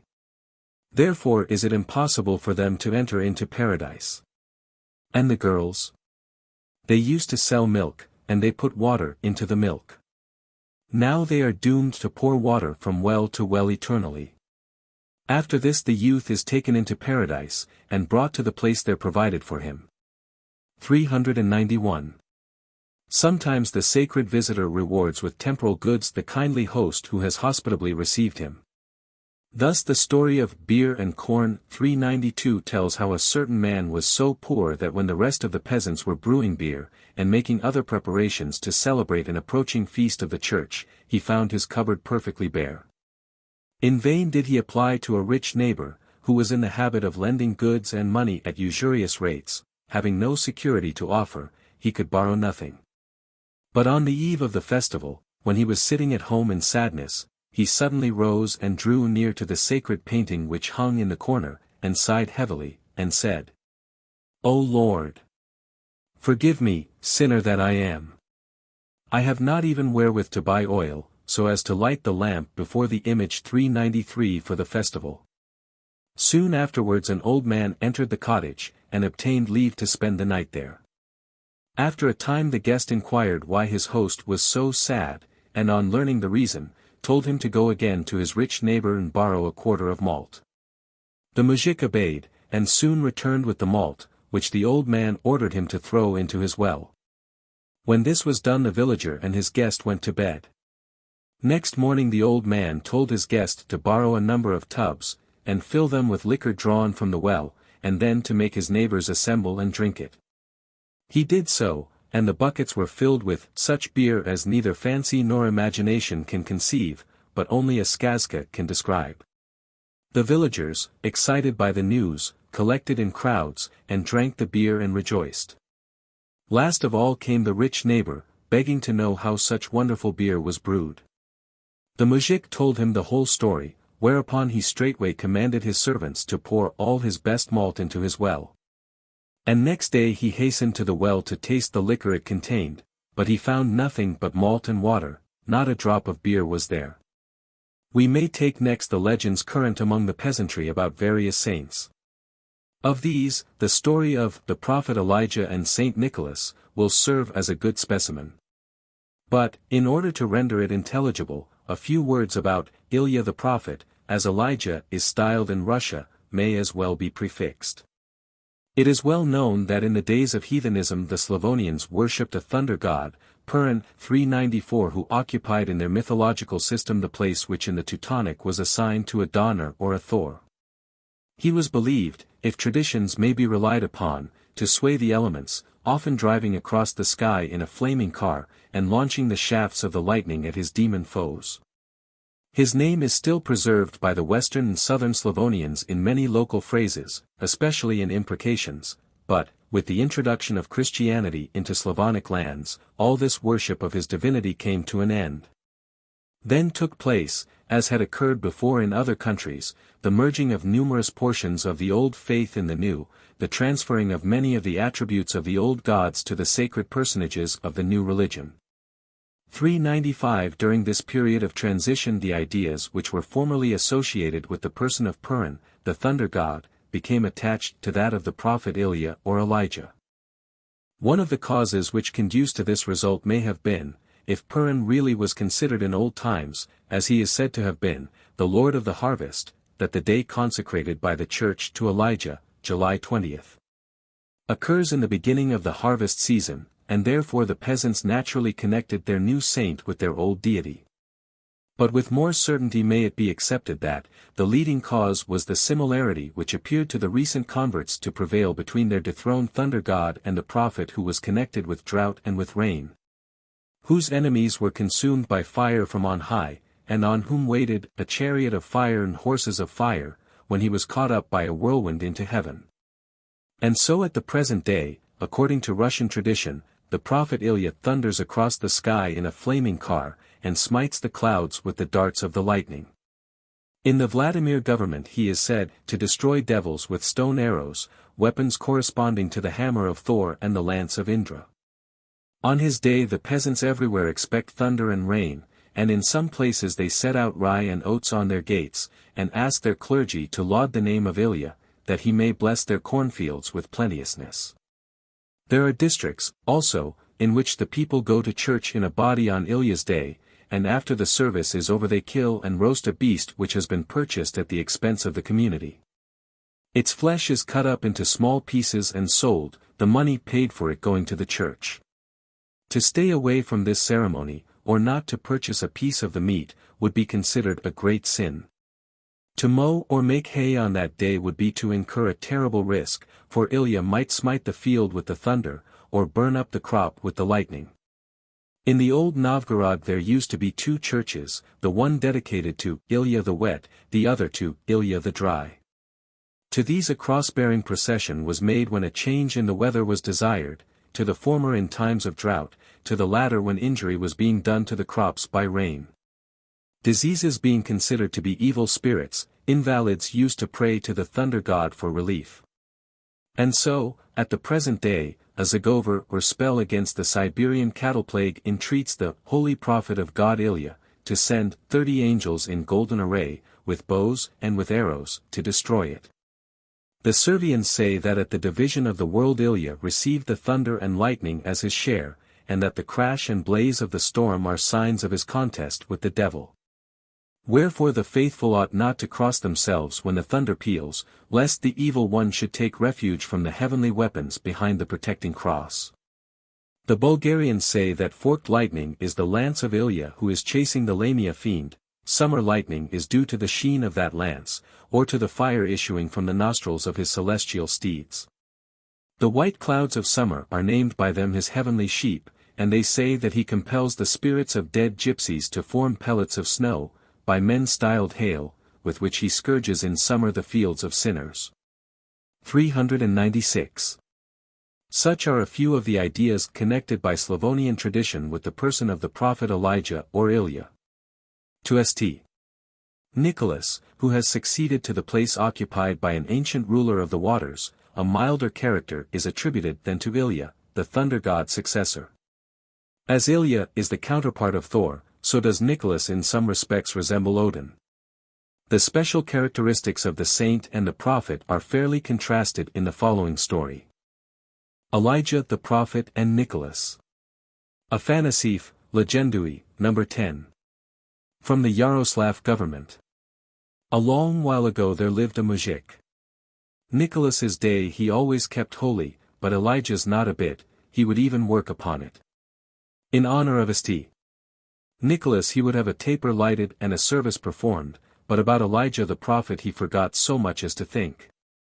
Well, it happened one day that Elijah and Nicholas were walking over the land belonging to this muzhik.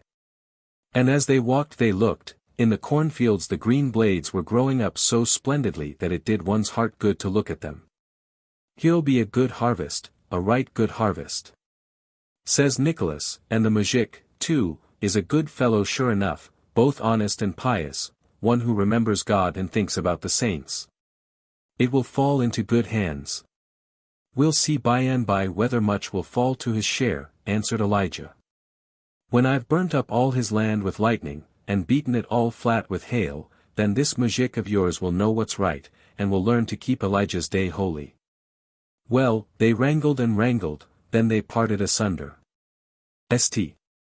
Nicholas went off straight to the muzhik and said, "Sell all your corn at once, just as it stands, to the priest of Elijah. 397. If you don't, nothing will be left of it, it will all be beaten flat by hail." Off rushed the muzhik to the priest. "Won't your reverence buy some standing corn? I'll sell my whole crop. I'm in such pressing need of money just now. It's a case of pay up with me." "Buy it, father. I'll sell it cheap." They bargained, and came to an agreement.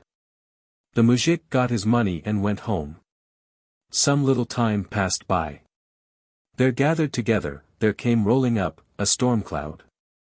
With a terrible raining and hailing did it empty itself over the muzhik's cornfields, cutting down all the crop as if with a knife, not even a single blade did it leave standing. Next day Elijah and Nicholas walked past.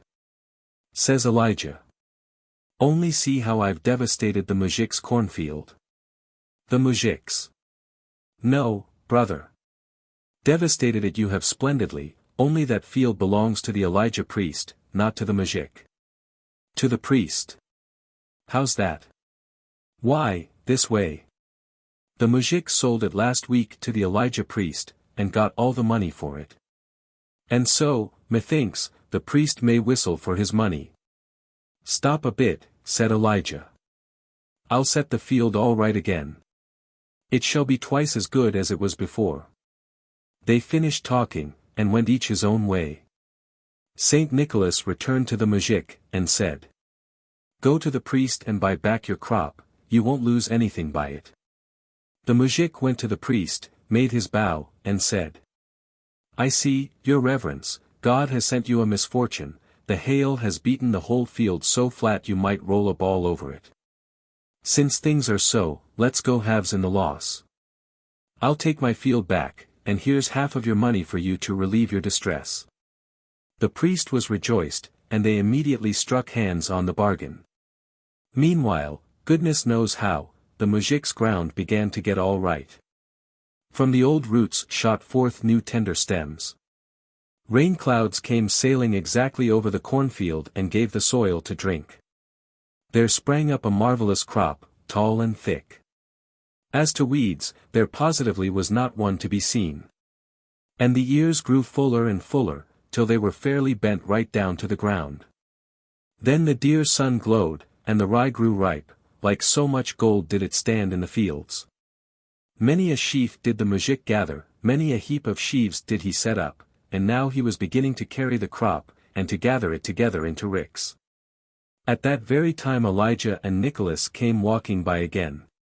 Joyfully did the prophet gaze on all the land, and say, "Only look, Nicholas. What a blessing! Why, I have rewarded the priest in such wise, that he will never forget it all his life." The priest? "No, brother. The blessing indeed is great, but this land, you see, belongs to the muzhik. The priest hasn't got anything whatsoever to do with it." "What are you talking about?" "It's perfectly true. When the hail beat all the cornfield flat, the muzhik went to the priest and bought it back again at half price. "Stop a bit," says Elijah.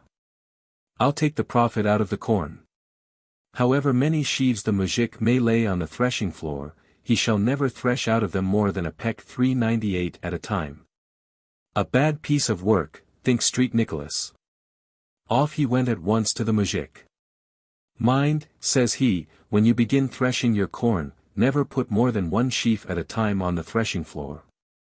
The muzhik began to thresh. From every sheaf he got a peck of grain. All his bins, all his storehouses, he crammed with rye.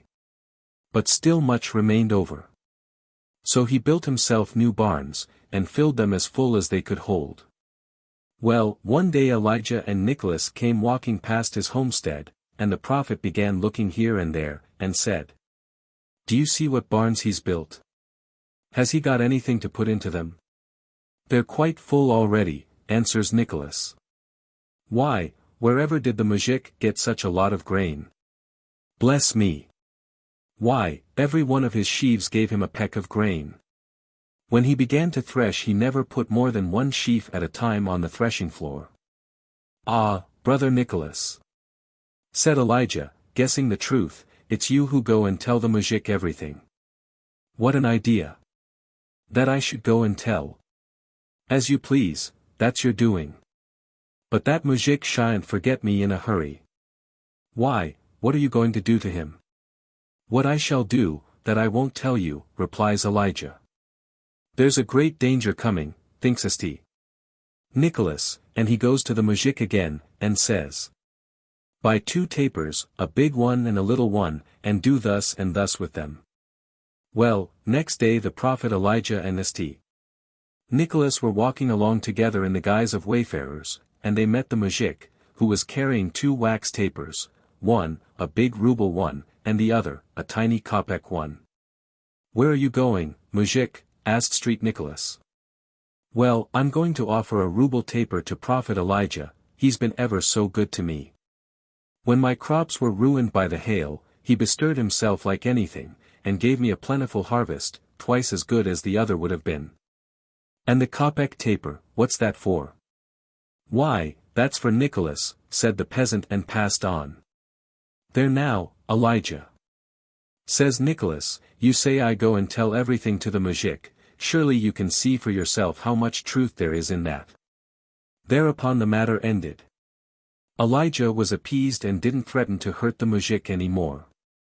And the muzhik led a prosperous life, and from that time forward he held in equal honor Elijah's day and Nicholas's day. It is not always to the prophet Ilya that the power once attributed to Purim is now ascribed. The pagan wielder of the thunderbolt is represented in modern traditions by more than one Christian saint. Sometimes, as Saint George, he transfixes monsters with his lance, sometimes, as St. Andrew, he smites with his mace a spot given over to witchcraft. There was a village, says one of the legends of the Chernigov government, in which lived more than 1,000 witches, and they used to steal the holy stars, until at last, there was not one left to light our sinful world. Then God sent the holy Andrew, who struck with his mace, and all that village was swallowed up by the earth, and the place thereof became a swamp. 399. About St. George many stories are told, and still more ballads, if we may be allowed to call them so, are sung. Under the names of Georgy, Yuri, and Yegory the Brave, he is celebrated as a patron as well of wolves as of flocks and herds, as a Christian confessor struggling and suffering for the faith amid pagan foes, and as a chivalrous destroyer of snakes and dragons. The discrepancies which exist between the various representations given of his character and his functions are very glaring. But they may be explained by the fact that a number of legendary ideas sprung from separate sources have become associated with his name. So that in one story his actions are in keeping with the character of an old Slavonian deity, in another, with that of a Christian or a Buddhist saint. In some parts of Russia, when the cattle go out for the first time to the spring pastures, a pie, made in the form of a sheep, is cut up by the chief herdsman. And the fragments are preserved as a remedy against the diseases to which sheep are liable. On St. George's Day in spring, April 23, the fields are sanctified by a church service, at the end of which they are sprinkled with holy water. In the Tula government a similar service is held over the wells. On the same day, in some parts of Russia, a youth, who is called by the Slovenes the Green Yagari, is dressed like our own Jack in the Green, with foliage and flowers. Holding a lighted torch in one hand and a pie in the other, he goes out to the cornfields, followed by girls singing appropriate songs. A circle of brushwood is then lighted, in the center of which is set the pie. All who take part in the ceremony then sit down around the fire, and eventually the pie is divided among them. Numerous legends speak of the strange connection which exists between St. George and the wolf. In Little Russia that animal is called St. George's dog, and the carcasses of sheep which wolves have killed are not used for human food, it being held that they have been assigned by divine command to the beasts of the field. The human victim whom St. George has doomed to be thus destroyed nothing can save. A man, to whom such a fate had been allotted, tried to escape from his assailants by hiding behind a stove. But a wolf transformed itself into a cat, and at midnight, when all was still, it stole into the house and seized the appointed prey. A hunter, who had been similarly doomed, went on killing wolves for some time, and hanging up their skins. But when the fatal hour arrived, one of the skins became a wolf, and slew him by whom it had before been slain. In Little Russia the wolves have their own herdsman 400, a being like unto a man, who is often seen in company with St. George. There were two brothers, says a popular tale, the one rich, the other poor. The poor brother had climbed up a tree one night, and suddenly he saw beneath him what seemed to be two men, the one driving a pack of wolves, the other attending to the conveyance of a quantity of bread. These two beings were St. George and the Lisuan. And St. George distributed the bread among the wolves, and one loaf which remained over he gave to the poor brother, who afterwards found that it was of a miraculous nature, always renewing itself and so supplying its owner with an inexhaustible store of bread. The rich brother, hearing the story, climbed up the tree one night in hopes of obtaining a similar present. But that night St. George found that he had no bread to give to one of his wolves, so he gave it the rich brother instead. 401. One of the legends attributes strange forgetfulness on one occasion to St. George. A certain gypsy who had a wife and 7 children, and nothing to feed them with, was standing by a roadside lost in reflection, when Yagari the Brave came riding by. Hearing that the saint was on his way to heaven, the gypsy besought him to ask of God how he was to support his family. St. George promised to do so, but forgot. Again the gypsy saw him riding past, and again the saint promised and forgot. In a third interview the gypsy asked him to leave behind his golden stirrup as a pledge. A third time St. George leaves the presence of the Lord without remembering the commission with which he has been entrusted. But when he is about to mount his charger the sight of the solitary stirrup recalls it to his mind. So he returns and states the gypsy's request, and obtains the reply that, the gypsy's business is to cheat and to swear falsely. As soon as the gypsy is told this, he thanks the saint and goes off home. "Where are you going?" cries Yagari. "Give me back my golden stirrup." "What stirrup?" asks the gypsy. "Why, the one you took from me." "When did I take one from you?" "I see you now for the first time in my life, and never a stirrup did I ever take, so help me heaven." So Yagari had to go away without getting his stirrup back. 402. There is an interesting Bulgarian legend in which St. George appears in his Christian capacity of dragon slayer, but surrounded by personages belonging to heathen mythology. The inhabitants of the pagan city of Troyan, it states, did not believe in Christ, but in gold and silver. Now there were 70 conduits in that city which supplied it with spring water. And the Lord made these conduits run with liquid gold and silver instead of water, so that all the people had as much as they pleased of the metals they worshipped, but they had nothing to drink. After a time the Lord took pity upon them, and there appeared at a little distance from the city a deep lake. To this they used to go for water. Only the lake was guarded by a terrible monster, which daily devoured a maiden, whom the inhabitants of Troyan were obliged to give to it in return for leave to make use of the lake. This went on for 3 years, at the end of which time it fell to the lot of the king's daughter to be sacrificed by the monster.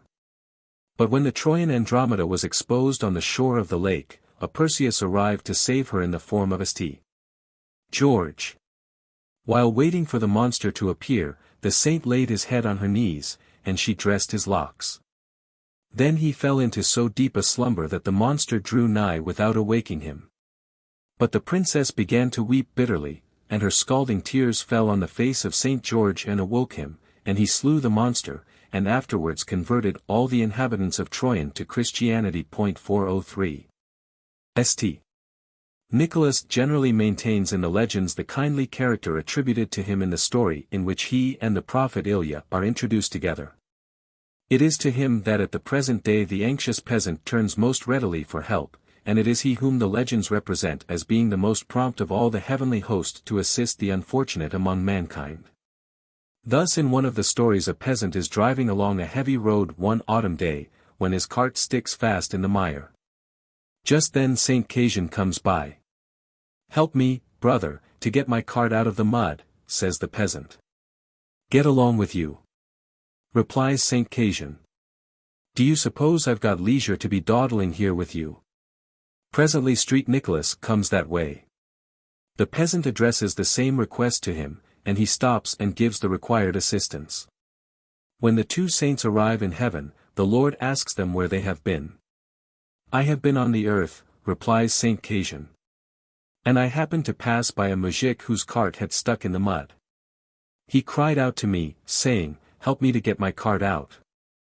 But I was not going to spoil my heavenly apparel.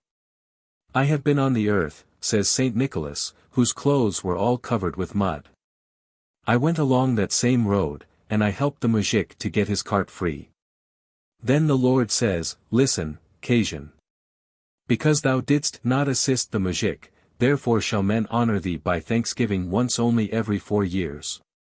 But to thee, Nicholas, because thou didst assist the mujik to set free his cart, shall men twice every year offer up thanksgiving." Ever since that time, says the story, it has been customary to offer prayers and thanksgiving, molebnoi, to Nicholas twice a year, but to Cassian only once every leap year, 404. In another story St. Nicholas comes to the aid of an adventurer who watches beside the coffin of a bewitched princess. There were 2 mujiks in a certain village, we are told, one of whom was very rich and the other very poor. One day the poor man, who was in great distress, went to the house of the rich man and begged for a loan. "I will repay it, on my word. Here is Nicholas as a surety," he cried, pointing to a picture of Saint Nicholas. Thereupon the rich man lent him 20 rubles. The day for repayment came, but the poor man had not a single kopeck. Furious at his loss, the rich man rushed to the picture of Saint Nicholas, crying, "Why don't you pay up for that pauper? You stood surety for him, didn't you?" And as the picture made no reply, he tore it down from the wall, set it on a cart and drove it away, flogging it as he went, and crying, "Pay me my money! Pay me my money!" As he drove past the inn a young merchant saw him, and cried, "What are you doing, you infidel?" The mujik explained that as he could not get his money back from a man who was in his debt, he was proceeding against a surety. Whereupon the merchant paid the debt, and thereby ransomed the picture, which he hung up in a place of honor, and kept a lamp burning before it. Soon afterwards an old man offered his services to the merchant, who appointed him his manager. And from that time all things went well with the merchant. But after a while a misfortune befell the land in which he lived, for an evil which enchanted the king's daughter, who lay dead all day long, but at night got up and ate people. So she was shut up in a coffin and placed in a church, and her hand, with half the kingdom as her dowry, was offered to anyone who could disenchant her. The merchant, in accordance with his old manager's instructions, undertook the task, and after a series of adventures succeeded in accomplishing it.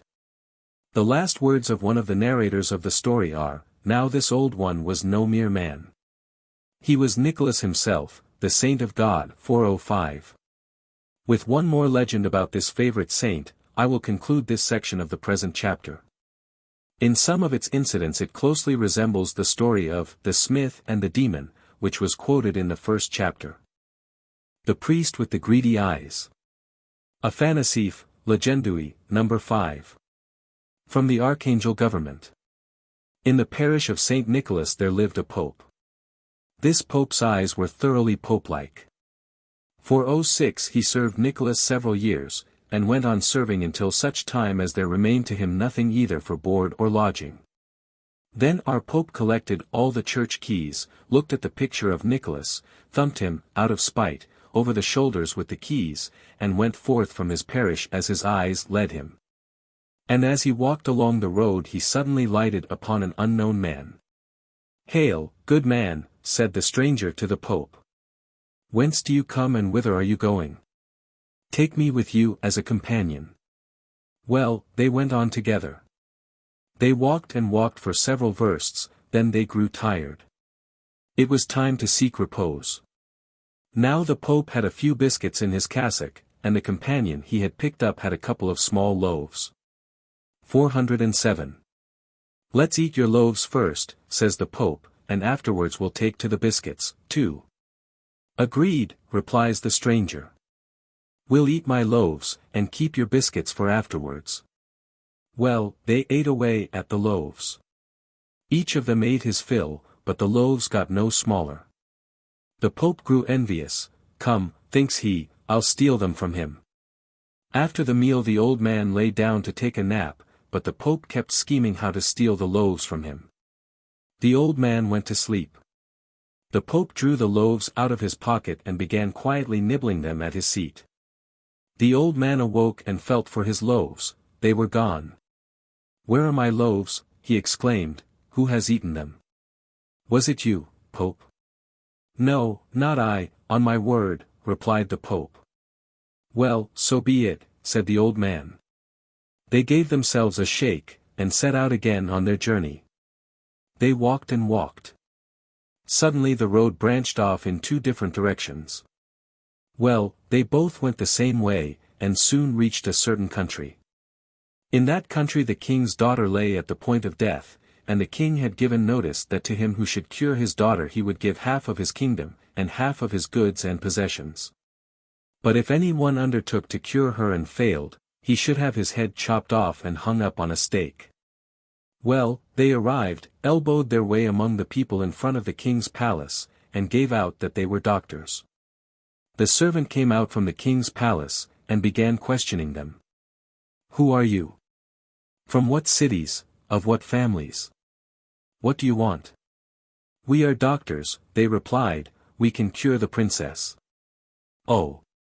If you are doctors, come into the palace." So they went into the palace, saw the princess, and asked the king to supply them with a private apartment, a tub of water, a sharp sword, and a big table. The king supplied them with all these things. Then they shut themselves up in the private apartment, laid the princess on the big table, cut her into small pieces with the sharp sword, flung them into the tub of water, washed them, and rinsed them. Afterwards they began putting the pieces together. When the old man breathed on them the different pieces stuck together. When he had put all the pieces together properly, he gave them a final puff of breath, the princess began to quiver, and then arose alive and well. The king came in person to the door of their room, and cried, "In the name of the Father, and the Son, and the Holy Ghost." "Amen," they replied. "Have you cured the princess?" asked the king. "We've cured her," say the doctors. "Here she is." Out went the princess to the king, alive and well. Says the king to the doctors, "What sort of valuables will you have? Would you like gold or silver? Take whatever you please." Well, they began taking gold and silver. The old man used only a thumb and 2 fingers, but the Pope seized whole handfuls, and kept on stowing them away in his wallet, shoveling them into it, and then lifting it a bit to see if he was strong enough to carry it. At last they took their leave of the king and went their way. The old man said to the Pope, "We'll bury this money in the ground, and go and make another cure." Well, they walked and walked, and at length they reached another country. In that country, Also, the king had a daughter at the point of death, and he had given notice that whoever cured his daughter should have half of his kingdom and of his goods and possessions. But if he failed to cure her, he should have his head chopped off and hung up on a stake. 408 Then the evil one afflicted the envious pope, suggesting to him, why shouldn't he go and perform the cure by himself, without saying a word to the old man, and so lay hold of all the gold and silver for himself. So the pope walked about in front of the royal gates, forced himself on the notice of the people there, and gave out that he was a doctor.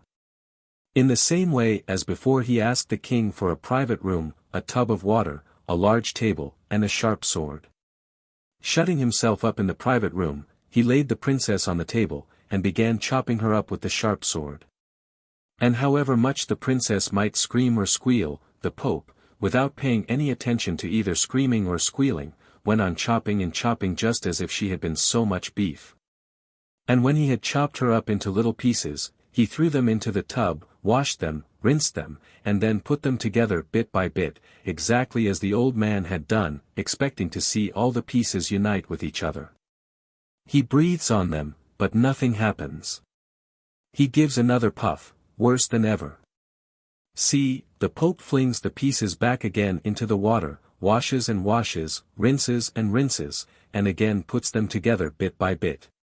Again he breathes on them, but still nothing comes of it. Woe is me, thinks the pope, here's a mess. Next morning the king arrives and looks, the doctor has had no success at all, he's only messed the dead body all over with muck. The king ordered the doctor off to the gallows. Then our pope besought him, crying, O king! O free to do thy will! Spare me for a little time. I will run for the old man, he will cure the princess. The pope ran off in search of the old man. He found the old man, and cried, Old man! I am guilty, wretch that I am. The devil got hold of me. I wanted to cure the king's daughter all by myself, but I couldn't. Now they're going to hang me. Do help me. The old man returned with the pope. The pope was taken to the gallows. Says the old man to the pope. Pope! Who ate my loaves? Not I, on my word. So help me heaven, not I. The pope was hoisted on to the second step. Says the old man to the pope. Pope! Who ate my loaves? Not I, on my word. So help me heaven, not I. He mounted the third step, and again it was, not I. And now his head was actually in the noose, but it's, not I, all the same. Well, there was nothing to be done. Says the old man to the king. O king! O free to do thy will! Permit me to cure the princess. And if I do not cure her, order another noose to be got ready. A noose for me, and a noose for the pope. Well, the old man put the pieces of the princess's body together, bit by bit, and breathed on them, and the princess stood up alive and well. The king recompensed them both with silver and gold. Let's go and divide the money, Pope, said the old man. So they went. They divided the money into 3 heaps. The Pope looked at them, and said, How's this? There's only 2 of us. For whom is this third share? That, says the old man, is for him who ate my loaves. I ate them, old man, cries the Pope, I did really, so help me heaven. Then the money is yours, says the old man. Take my share too. And now go and serve in your parish faithfully. Don't be greedy, and don't go hitting Nicholas over the shoulders with the keys. Thus spake the old man, and straightway disappeared. The principal motive of this story is, of course, the same as that of The Smith and the Demon, in No. 13, see above, page 70. A miraculous cure is effected by a supernatural being. A man attempts to do likewise, but fails. When about to undergo the penalty of his failure, he is saved by that being, who reads him a moral lesson. In the original form of the tale, the supernatural agent was probably a demigod, whom a vague Christian influence has in one instance degraded into the devil, in another, canonized as Street Nicholas. The Medea's Cauldron episode occurs in very many folk tales, such as the German Bruder Lustig, Grimm, number 81, and Das junge Geglut Mannlein, Grimm, number 147, in the latter of which our Lord, accompanied by St. Peter, spends a night in a smith's house, and makes an old beggarman young by first placing him in the fire, and then plunging him into water. After the departure of his visitors, the smith tries a similar experiment on his mother-in-law, but quite unsuccessfully. In the corresponding Norse tale of The Master Smith, Asbjornsen and Mo, number 21, Das Ent, No. 16, an old beggar woman is the victim of the smith's unsuccessful experiment. In another Norse tale, that of Peak, Asbjornsen's new series, number 101, p. 219, a king is induced to kill his wife and his daughter in the mistaken belief that he will be able to restore them to life. In one of the stories of the Dasakumra Karita, a king is persuaded to jump into a certain lake in the hope of obtaining a new and improved body. He is then killed by his insidious advisor, who usurps his throne, pretending to be the renovated monarch. In another story in the same collection, a king believes that his wife will be able to confer on him by her magic skill a most celestial figure, and under that impression confides to her all his secrets, after which she brings about his death. See Wilson's Essays, 2. 217, and 262, and Jacob's Hindu Tales, pages 180, 315. Chapter 6. Legends, 2, about demons. From the stories which have already been quoted, some idea may be gained of the part which evil spirits play in Russian popular fiction. In one of them, No. 1, figures the ghoul which feeds on the dead. In several, numbers 37, 38, 45-48, we see the fiend-haunted corpse hungering after human flesh and blood. The history of the bad wife, No. 7, proves how a demon may suffer at a woman's hands. That of the dead witch, number 3, shows to what indignities the remains of a wicked woman may be subjected by the fiends with whom she has chosen to associate. In the Awful Drunkard, No. 6, and the Fiddler in Hell, number 41, the abode of evil spirits is portrayed, and some light is thrown on their manners and customs, and in the Smith and the Demon, number 13, the portrait of one of their number is drawn in no unkindly spirit. The difference which exists between the sketches of fiends contained in these stories is clearly marked. So much so that it would of itself be sufficient to prove that there is no slight confusion of ideas in the minds of the Russian peasants with regard to the demoniacal beings whom they generally call kordi or devils. Still more clearly is the contrast between those ideas brought out by the other stories, many in number, into which those powers of darkness enter. It is evident that the traditions from which the popular conception of the ghostly enemy has been evolved must have been of a complex and even conflicting character. Of very heterogeneous elements must have been composed the form under which the popular fancy, in Russia as well as in other lands, has embodied the abstract idea of evil. The diabolical characters in the Russian tales and legends are constantly changing the proportions of their figures, the nature of their attributes.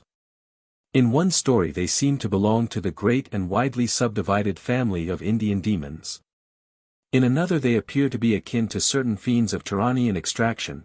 In a third they display features which may have been inherited from the forgotten deities of old Slavonic mythology. In all the stories which belong to the legendary class, they bear manifest signs of having been subjected to Christian influences, the effect of which has been insufficient to do more than slightly to disguise their heathenism.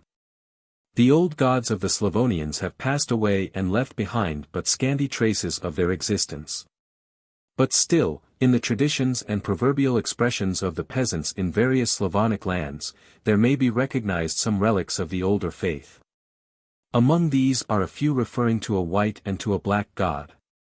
Thus, among the peasants of White Russia some vague memory still exists of a white or bright being, now called Bailun 409, who leads belated travelers out of forests, and bestows gold on men who do him good service. Dark is it in the forest without Bailun, is one phrase, and another, spoken of a man on whom fortune has smiled, is, he must have made friends with Bailun. On the other hand, the memory of the black or evil god is preserved in such imprecations as the Ukraine, "May the black god smite thee." For 10 to ancient pagan traditions, also, into which a Christian element has entered, may be assigned the popular belief that infants which have been cursed by their mothers before their birth, or which are suffocated during their sleep, or which die from any causes unchristened or christened by a drunken priest, become the prey of demons.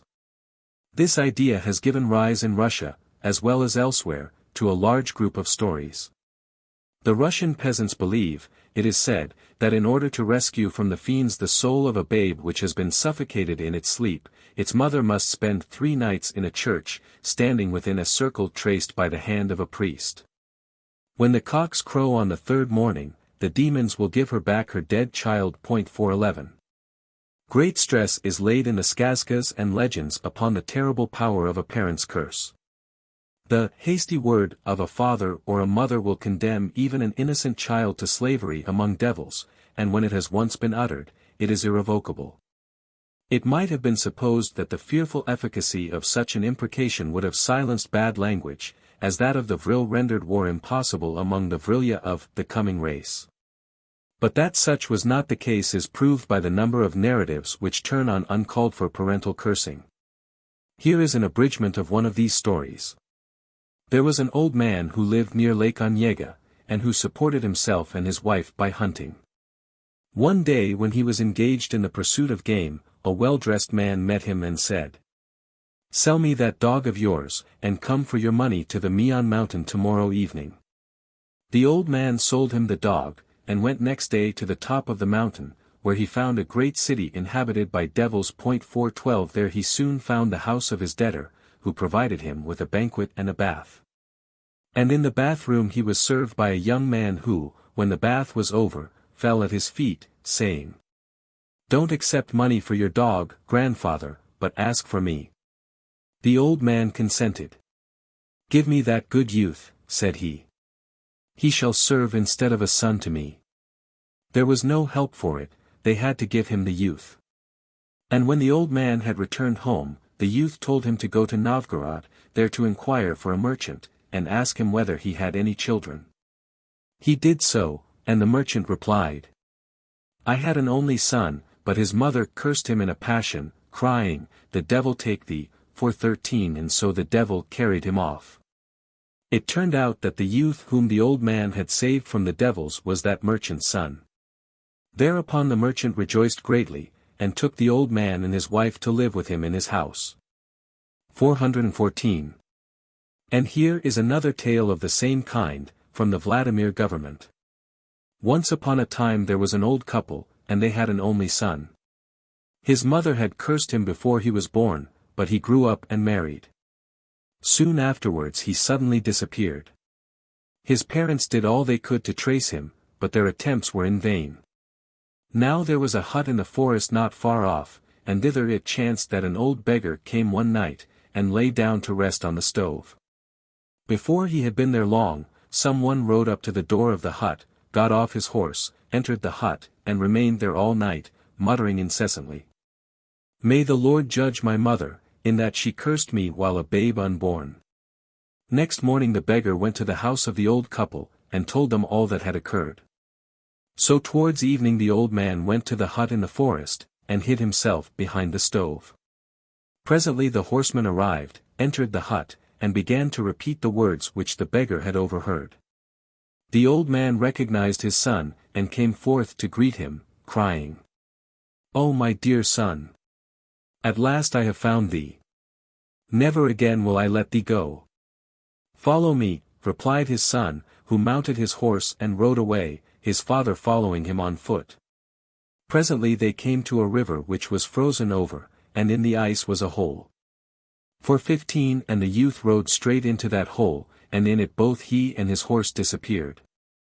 The old man lingered long beside the ice hole, then he returned home and said to his wife, "I have found our son, but it will be hard to get him back. Why, he lives in the water." Next night the youth's mother went to the hut, but she succeeded no better than her husband had done. So on the 3rd night his young wife went to the hut and hid behind the stove. And when she heard the horseman enter she sprang forth, exclaiming, "My darling dear, my lifelong spouse! Now will I never part from thee." "Follow me," replied her husband. And when they came to the edge of the ice-hole, "If thou goest into the water, then will I follow after thee," cried she. "If so, take off thy cross," he replied. She took off her cross, leaped into the ice-hole, and found herself in a vast hall.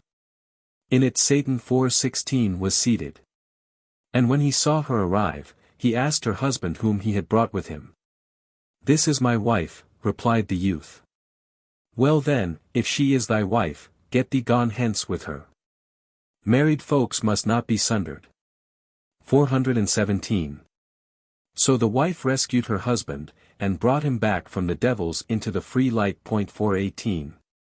Sometimes it is a victim's own imprudence, and not a parent's hasty word, which has placed him in the power of the evil one. There is a well-known story, which has spread far and wide over Europe, of a soldier who abstains for a term of years from washing, shaving, and hair-combing, and who serves, or at least obeys, the devil during that time. At the end of which he is rewarded by the fiend with great wealth. His appearance being against him, he has some difficulty in finding a wife, rich as he is. But after the elder sisters of a family have refused him, the youngest accepts him.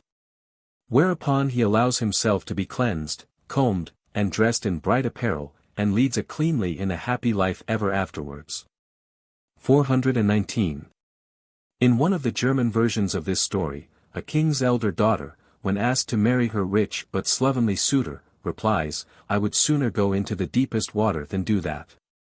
In a Russian version, for 20 the unwashed soldier lends a large sum of money to an impoverished monarch, who cannot pay his troops, and asks his royal creditor to give him one of his daughters in marriage by way of recompense.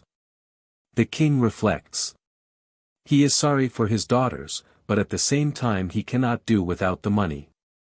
At last, he tells the soldier to get his portrait painted, and promises to show it to the princesses, and see if one of them will accept him. The soldier has his likeness taken, touch for touch, just exactly as he is, and the king shows it to his daughters. The eldest princess sees that the picture is that of a monster, with disheveled hair, and uncut nails, and unwiped nose, and cries, "I won't have him. I'd sooner have the devil." Now the devil was standing behind her, pen and paper in hand. He heard what she said, and booked her soul. When the second princess is asked whether she will marry the soldier, she exclaims, "No indeed. I'd rather die an old maid, I'd sooner be linked with the devil, than marry that man." When the devil heard that, he booked her soul too. But the youngest princess, the Cordelia of the family, when she is asked whether she will marry the man who has helped her father in his need, replies, "It's fated I must, it seems. I'll marry him, and then, God's will be done." While the preparations are being made for the marriage, the soldier arrives at the end of his term of service to the little devil, who had hired him, and from whom he had received his wealth in return for his abstinence and cleanliness. So he calls the little devil, and says, "Now turn me into a nice young man." Accordingly, the little devil cut him up into small pieces, threw them into a cauldron and set them on to boil. When they were done enough, he took them out and put them together again properly, bone to bone, joint to joint, vein to vein. Then he sprinkled them with the waters of life and death, and up jumped the soldier, a finer lad than stories can describe, or pens portray. The story does not end here. When the little devil returns to the lake from which he came, the grandfather of the demons asks him, "How about the soldier?" "He has served his time honestly and honorably," is the reply. "Never once did he shave, have his hair cut, wipe his nose, or change his clothes." The grandfather flies into a passion. "What? In 15 whole years you couldn't entrap a soldier? What, all that money wasted for nothing? What sort of a devil do you call yourself after that?"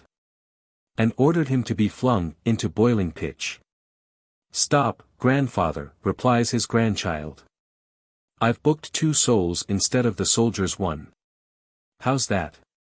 Why, this way. The soldier wanted to marry one of 3 princesses, but the elder one and the second one told their father that they'd sooner marry the devil than the soldier. So you see, both of them are ours. After he had heard this explanation, the grandfather acknowledged that the little devil was in the right, and ordered him to be set free. The imp, you see, understood his business. For 2 German versions of this story, see the tales of Des Teufels Russiger Bruder, and Der Bärenhater, Grimm, Numbers 100, 101, and BD, 3. Pages 181, 182. More than 12 centuries ago, Huiwensang transferred the following story from India to China. A certain rishi passed many times 10,000 years in a religious ecstasy. His body became like a withered tree. At last he emerged from his ecstasy, and felt inclined to marry, so he went to a neighboring palace, and asked the king to bestow upon him one of his daughters. The king, exceedingly embarrassed, called the princesses together, and asked which of them would consent to accept the dreaded suitor, who, of course, had not paid the slightest attention to his toilette for hundreds of centuries. 99 of those ladies flatly refused to have anything to do with him, but the 100th, the last and youngest of the party, agreed to sacrifice herself for her father's sake. But when the rishi saw his bride he was discontented, and when he heard that her elder and fairer sisters had all refused him, he pronounced a curse which made all 99 of them humpbacks, and so destroyed their chance of marrying at all. Stanislas Julian's, Memoirs sur les Contres Occidentales, 1857, pages 244-7. As the idea that a hasty word can place its utterer or its victim in the power of the evil one, not only after death, but also during this life, has given rise to numerous Russian legends, and as it still exists, to some extent. As a living faith in the minds of the Russian peasantry, it may be as well to quote at length one of the stories in which it is embodied. It will be recognized as a variant of the stories about the youth who visits the Water King, and elopes with one of that monarch's daughters. The main difference between the legend we are about to quote, and the skazkas which have already been quoted, is that a devil of the satanic type is substituted in it for the mythical personage, whether Slavonic Neptune or Indian Rakshasa, who played a similar part in them. The Hasty Word. Afanasief, v. No. 48. In a certain village there lived an old couple in great poverty, and they had one son. The son grew up for 21 and the old woman began to say to the old man, "It's time for us to get our son married." "Well then, go and ask for a wife for him," said he. So she went to a neighbor to ask for his daughter for her son, the neighbor refused. She went to a second peasant's, but the second refused too, to a third, but he showed her the door. She went round the whole village, not a soul would grant her request. So she returned home and cried, "Well, old man, our lad's an unlucky fellow." "How so?" "I've trudged round to every house, but no one will give him his daughter." "That's a bad business," says the old man, "the summer will soon be coming, but we have no one to work for us here. Go to another village, old woman, perhaps you will get a bride for him there." The old woman went to another village, visited every house from one end to the other, but there wasn't an atom of good to be got out of it.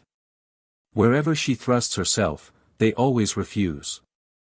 With what she left home, with that she returned home. "No," she says, "no one wants to become related to us poor beggars." "If that's the case," answers the old man, "there's no use in wearing out your legs. Jump up onto the Palladi." 422. The son was sorely afflicted, and began to entreat his parents, saying, "My born father and my born mother, give me your blessing. I will go and seek my fate myself." "But where will you go?" "Where my eyes lead me." So they gave him their blessing, and let him go whithersoever it pleased him. 423. Well, the youth went out upon the highway, began to weep very bitterly, and said to himself as he walked, "Was I born into the world worse than all other men, that not a single girl is willing to marry me? Methinks if the devil himself would give me a bride, I'd take even her." Suddenly, as if rising from the earth, there appeared before him a very old man. "Good day, good youth." "Good day, old man. What was that you were saying just now?" The youth was frightened and did not know what reply to make. "Don't be afraid of me. I shan't do you any harm, and moreover, perhaps I may get you out of your trouble. Speak boldly." The youth told him everything precisely. "Poor creature that I am. There isn't a single girl who will marry me. Well, as I went along I became exceedingly wretched, and in my misery I said, if the devil offered me a bride, I'd take even her." The old man laughed and said, "Follow me, I'll let you choose a lovely bride for yourself." By and by they reached a lake. "Turn your back to the lake and walk backwards," said the old man. Scarcely had the youth had time to turn round and take a couple of steps, when he found himself under the water and in a white stone palace, all its rooms splendidly furnished, cunningly decorated. The old man gave him to eat and to drink. Afterwards he introduced 12 maidens, each one more beautiful than the other. "Choose whichever you like. Whichever you choose, her will I bestow upon you." "That's a puzzling job," said the youth. "Give me till tomorrow morning to think about it, grandfather." "Well, think away," said the old man, and led his guest to a private chamber. The youth lay down to sleep and thought, "Which one shall I choose?" Suddenly the door opened. A beautiful maiden entered. "Are you asleep, or not, good youth?" says she. "No, fair maiden. I can't get to sleep, for I'm always thinking which bride to choose. That's the very reason I have come to give you counsel. You see, good youth, you've managed to become the devil's guest. Now listen. If you want to go on living in the white world, then do what I tell you. But if you don't follow my instructions, you'll never get out of here alive. Tell me what to do, fair maiden. I won't forget it all my life. Tomorrow the fiend will bring you 12 maidens, each one exactly like the others. But you take a good look and choose me. A fly will be sitting above my right eye, that will be a certain guide for you." And then the fair maiden proceeded to tell him about herself, who she was. "Do you know the priest of such and such a village?" she says. "I'm his daughter, the one who disappeared from home when 9 years old. One day my father was angry with me, and in his wrath he said, 'May devils fly away with you.' I went out on the steps and began to cry. All of a sudden the fiends seized me and brought me here, and here I am living with them." Next morning the old man brought in the 12 fair maidens, one just like another, and ordered the youth to choose his bride. He looked at them and took her above whose right eye sat a fly. The old man was loath to give her up, so he shifted the maidens about, and told him to make a fresh choice. The youth pointed out the same one as before. The fiend obliged him to choose yet a third time. He again guessed his bride aright. "Well, you're in luck. Take her home with you," said the fiend. Immediately the youth and the fair maiden found themselves on the shore of the lake, and until they reached the high road they kept on walking backwards. Presently the devils came rushing after them in hot pursuit. "Let us recover our maiden," they cry. They look, there are no footsteps going away from the lake, all the footsteps lead into the water. They ran to and fro, they searched everywhere, but they had to go back empty-handed. Well, the good youth brought his bride to her village, and stopped opposite the priest's house. The priest saw him and sent out his laborer, saying, "Go and ask who those people are. We're travelers. Please let us spend the night in your house," they replied. "I have merchants paying me a visit," says the priest, "and even without them there's but little room in the house." "What are you thinking of, father?" says one of the merchants. "It's always one's duty to accommodate a traveler, they won't interfere with us." "Very well, let them come in." So they came in, exchanged greetings, and sat down on a bench in the back corner. "Don't you know me, father?" presently asks the fair maiden. "Of a surety I am your own daughter." Then she told him everything that had happened. They began to kiss and embrace each other, to pour forth tears of joy. "And who is this man?" says the priest. "That is my betrothed. He brought me back into the white world. If it hadn't been for him I should have remained down there forever." After this the fair maiden untied her bundle, and in it were gold and silver dishes. She had carried them off from the devils. The merchant looked at them and said, "Ah! Those are my dishes. One day I was feasting with my guests, and when I got drunk I became angry with my wife.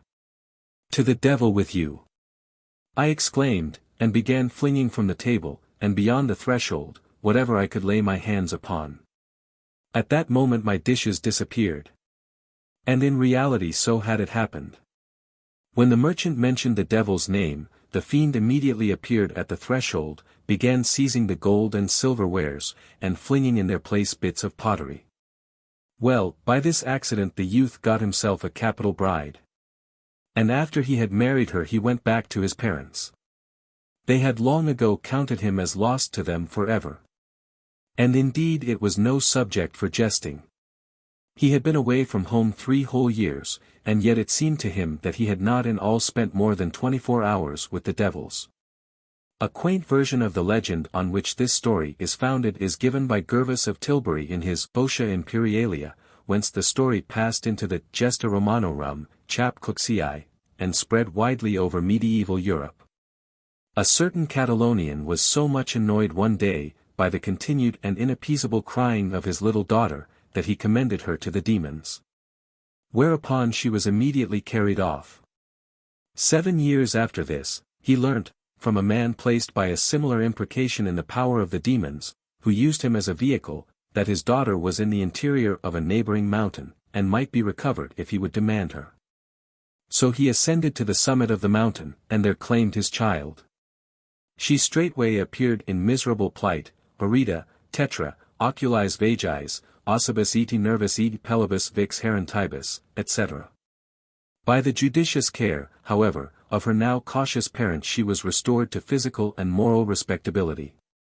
For some valuable observations on this story see Liebrecht's edition of the Botia Imperialia, pages 137-9. In the German story of Die Sieben Raben, Grimm, No. 25, a father's hasty word turns his 6 sons into ravens. When devils are introduced into a story of this class, it always assumes a grotesque, if not an absolutely comic air. The evil spirits are almost always duped and defeated, and that result is generally due to their remarkable want of intelligence. For they display in their dealings with their human antagonists a deficiency of intellectual power which almost amounts to imbecility. The explanation of this appears to be that the devils of European folklore have nothing in common with the rebellious angels of Miltonic theology beyond their vague denomination. Nor can any but a nominal resemblance be traced between their chiefs or grandfathers and the thunder-smitten but still majestic Lucifer, son of the morning. The demon rabble of popular tales are merely the lubber-fiends of heathen mythology, beings endowed with supernatural might, but scantily provided with mental power, all of terrific manual clutch, but of weak intellectual grasp.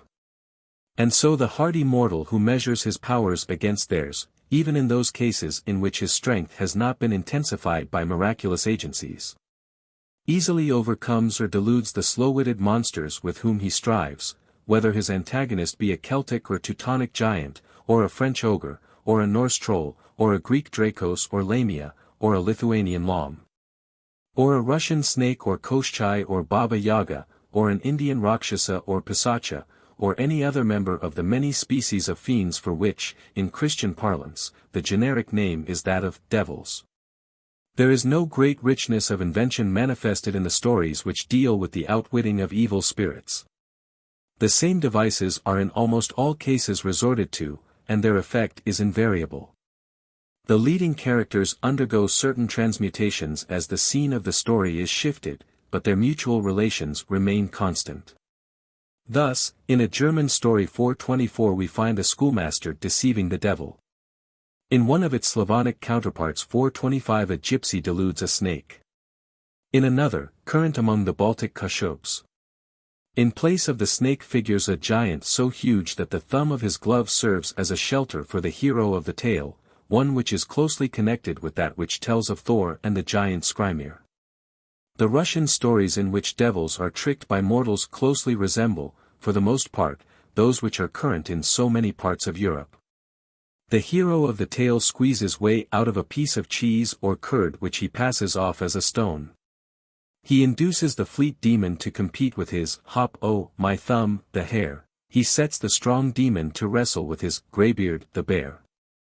He frightens the grandfather of the fiends by proposing to fling that potentate's magic staff so high in the air that it will never come down, and he persuades his diabolical opponents to keep pouring gold into a perforated hat or sack. Sometimes, however, a less familiar incident occurs. Thus in a story from the Tambov government, Zachary the Unlucky is sent by the tailor, his master, to fetch a fiddle from a wolf fiend. The demon agrees to let him have it on condition that he spends 3 years in continually weaving nets without ever going to sleep. Zachary sets to work, but at the end of a month he grows drowsy. The wolf asks if he is asleep. "No, I'm not asleep," he replies, "but I'm thinking which fish there are most of in the river, big ones or little ones."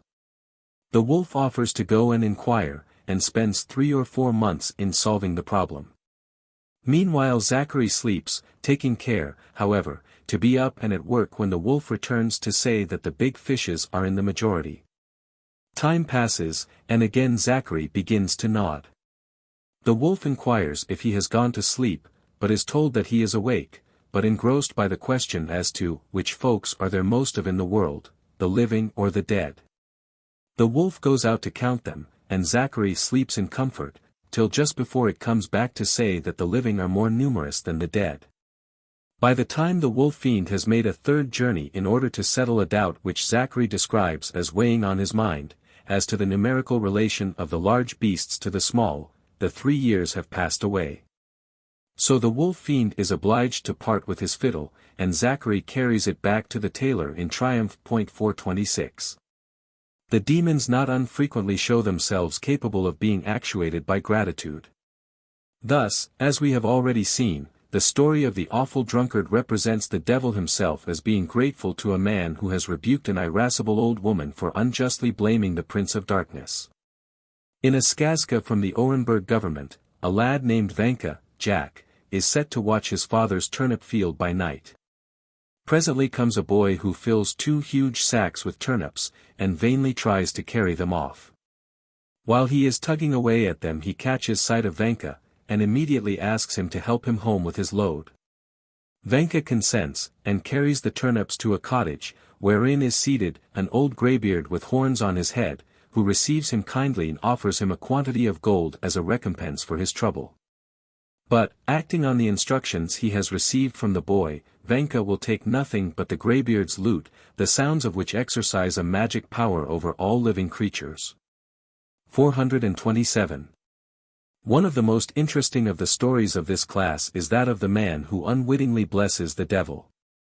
As a specimen of its numerous variants we may take the opening of a skazka respecting the origin of brandy. There was a muzhik who had a wife and 7 children, and one day he got ready to go afield, to plow. When his horse was harnessed, and everything ready, he ran indoors to get some bread.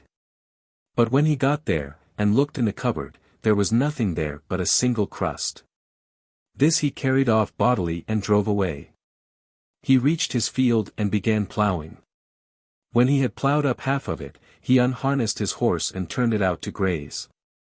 After that he was just going to eat the bread, when he said to himself, "Why didn't I leave this crust for my children?" So after thinking about it for a while, he set it aside. Presently a little demon came sidling up and carried off the bread. The muzhik returned and looked about everywhere, but no bread was to be seen. However, all he said was, "God be with him who took it." The little demon 428 ran off to the devil 429 and cried, "Grandfather, I've stolen Uncle Sidor's 430 bread." "Well, what did he say?" "He said, 'God be with him.'"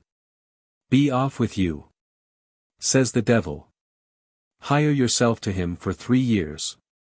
So the little demon ran back to the muzhik. The rest of the story tells how the imp taught Isidore to make corn brandy, and worked for him a long time faithfully. But at last one day Isidore drank so much brandy that he fell into a drunken sleep. From this he was roused by the imp, whereupon he exclaimed in a rage, "Go to the devil," and straightway the little demon disappeared. 431. In another version of the story, 432, when the peasant finds that his crust has disappeared, he exclaims, "Here's a wonder. I've seen nobody, and yet somebody has carried off my crust. Well, here's good luck to him. 433 I dare say I shall starve to death."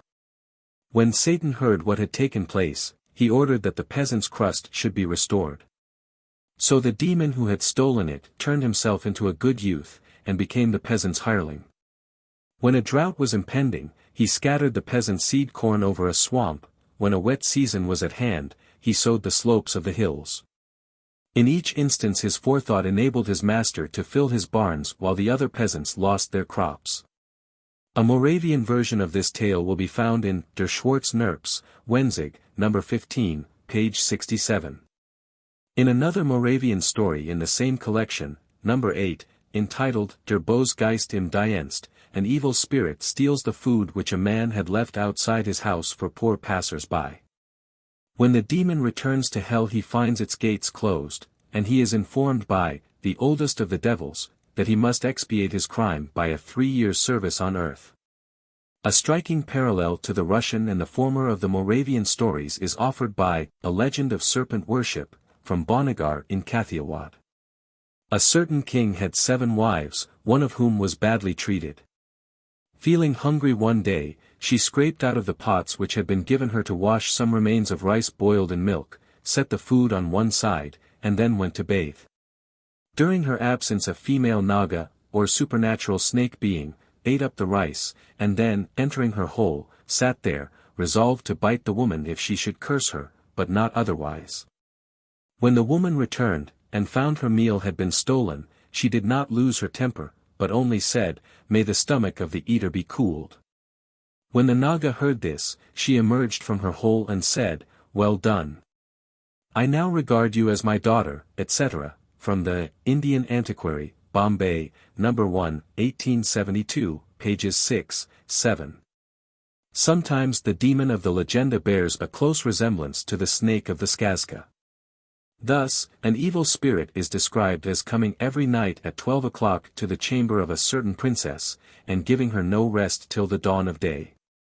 A soldier, the fairy prince in a lower form, comes to her rescue, and awaits the arrival of the fiend in her room, which he has had brilliantly lighted. Exactly at midnight up flies the evil spirit, assumes the form of a man, and tries to enter the room. But he is stopped by the soldier, who persuades him to play cards with him for Phillips, tricks him in various ways, and Phillips him to such effect with a species of 3-man beetle, that the demon beats a hasty retreat. The next night Satan sends another devil to the palace. The result is the same as before, and the process is repeated every night for a whole month. At the end of that time, Grandfather Satan himself confronts the soldier, but he receives so tremendous a beating that he flies back howling to his swamp. After a time, the soldier induces the whole of the fiendish party to enter his knapsack, prevents them from getting out again by signing it with a cross, and then has it thumped on an anvil to his heart's content. Afterwards he carries it about on his back, the fiends remaining under it all the while. But at last some women open it, during his absence from a cottage in which he has left it, and out rush the fiends with a crash and a roar. Meeting the soldier on his way back to the cottage, they are so frightened that they fling themselves into the pool below a mill wheel, and there, the story declares, they still remain. 434. This legend is evidently nothing more than an adaptation of one of the tales about the dull demons of olden times, whom the Christian storyteller has transformed into Satan and his subject fiends. By way of a conclusion to this chapter, which might be expanded indefinitely, so numerous are the stories of the class of which it treats, we will take the moral tale of the gossip's bedstead. For 35 a certain peasant, it relates, was so poor that, in order to save himself from starvation, he took to sorcery. After a time he became an adept in the black art, and contracted an intimate acquaintance with the fiendish races. When his son had reached man's estate, the peasant saw it was necessary to find him a bride, so he set out to seek one among his friends the devils. On arriving in their realm he soon found what he wanted, in the person of a girl who had drunk herself to death, and who, in common with other women who had died of drink, was employed by the devils as a water carrier. Her employers at once agreed to give her in marriage to the son of their friend, and a wedding feast was instantly prepared. While the consequent revelry was in progress, Satan offered to present to the bridegroom a receipt which a father had given to the devils when he sold them his son. But when the receipt was sought for, the production of which would have enabled the bridegroom to claim the youth in question as his slave, it could not be found. A certain devil had carried it off, and refused to say where he had hidden it. In vain did his master cause him to be beaten with iron clubs, he remained obstinately mute. At length Satan exclaimed, "Stretch him on the gossip's bedstead." As soon as the refractory devil heard these words, he was so frightened that he surrendered the receipt, which was handed over to the visitor. Astonished at the result, the peasant inquired what sort of bedstead that was which had been mentioned with so much effect. "Well, I'll tell you, but don't you tell anyone else," replied Satan, after hesitating for a time.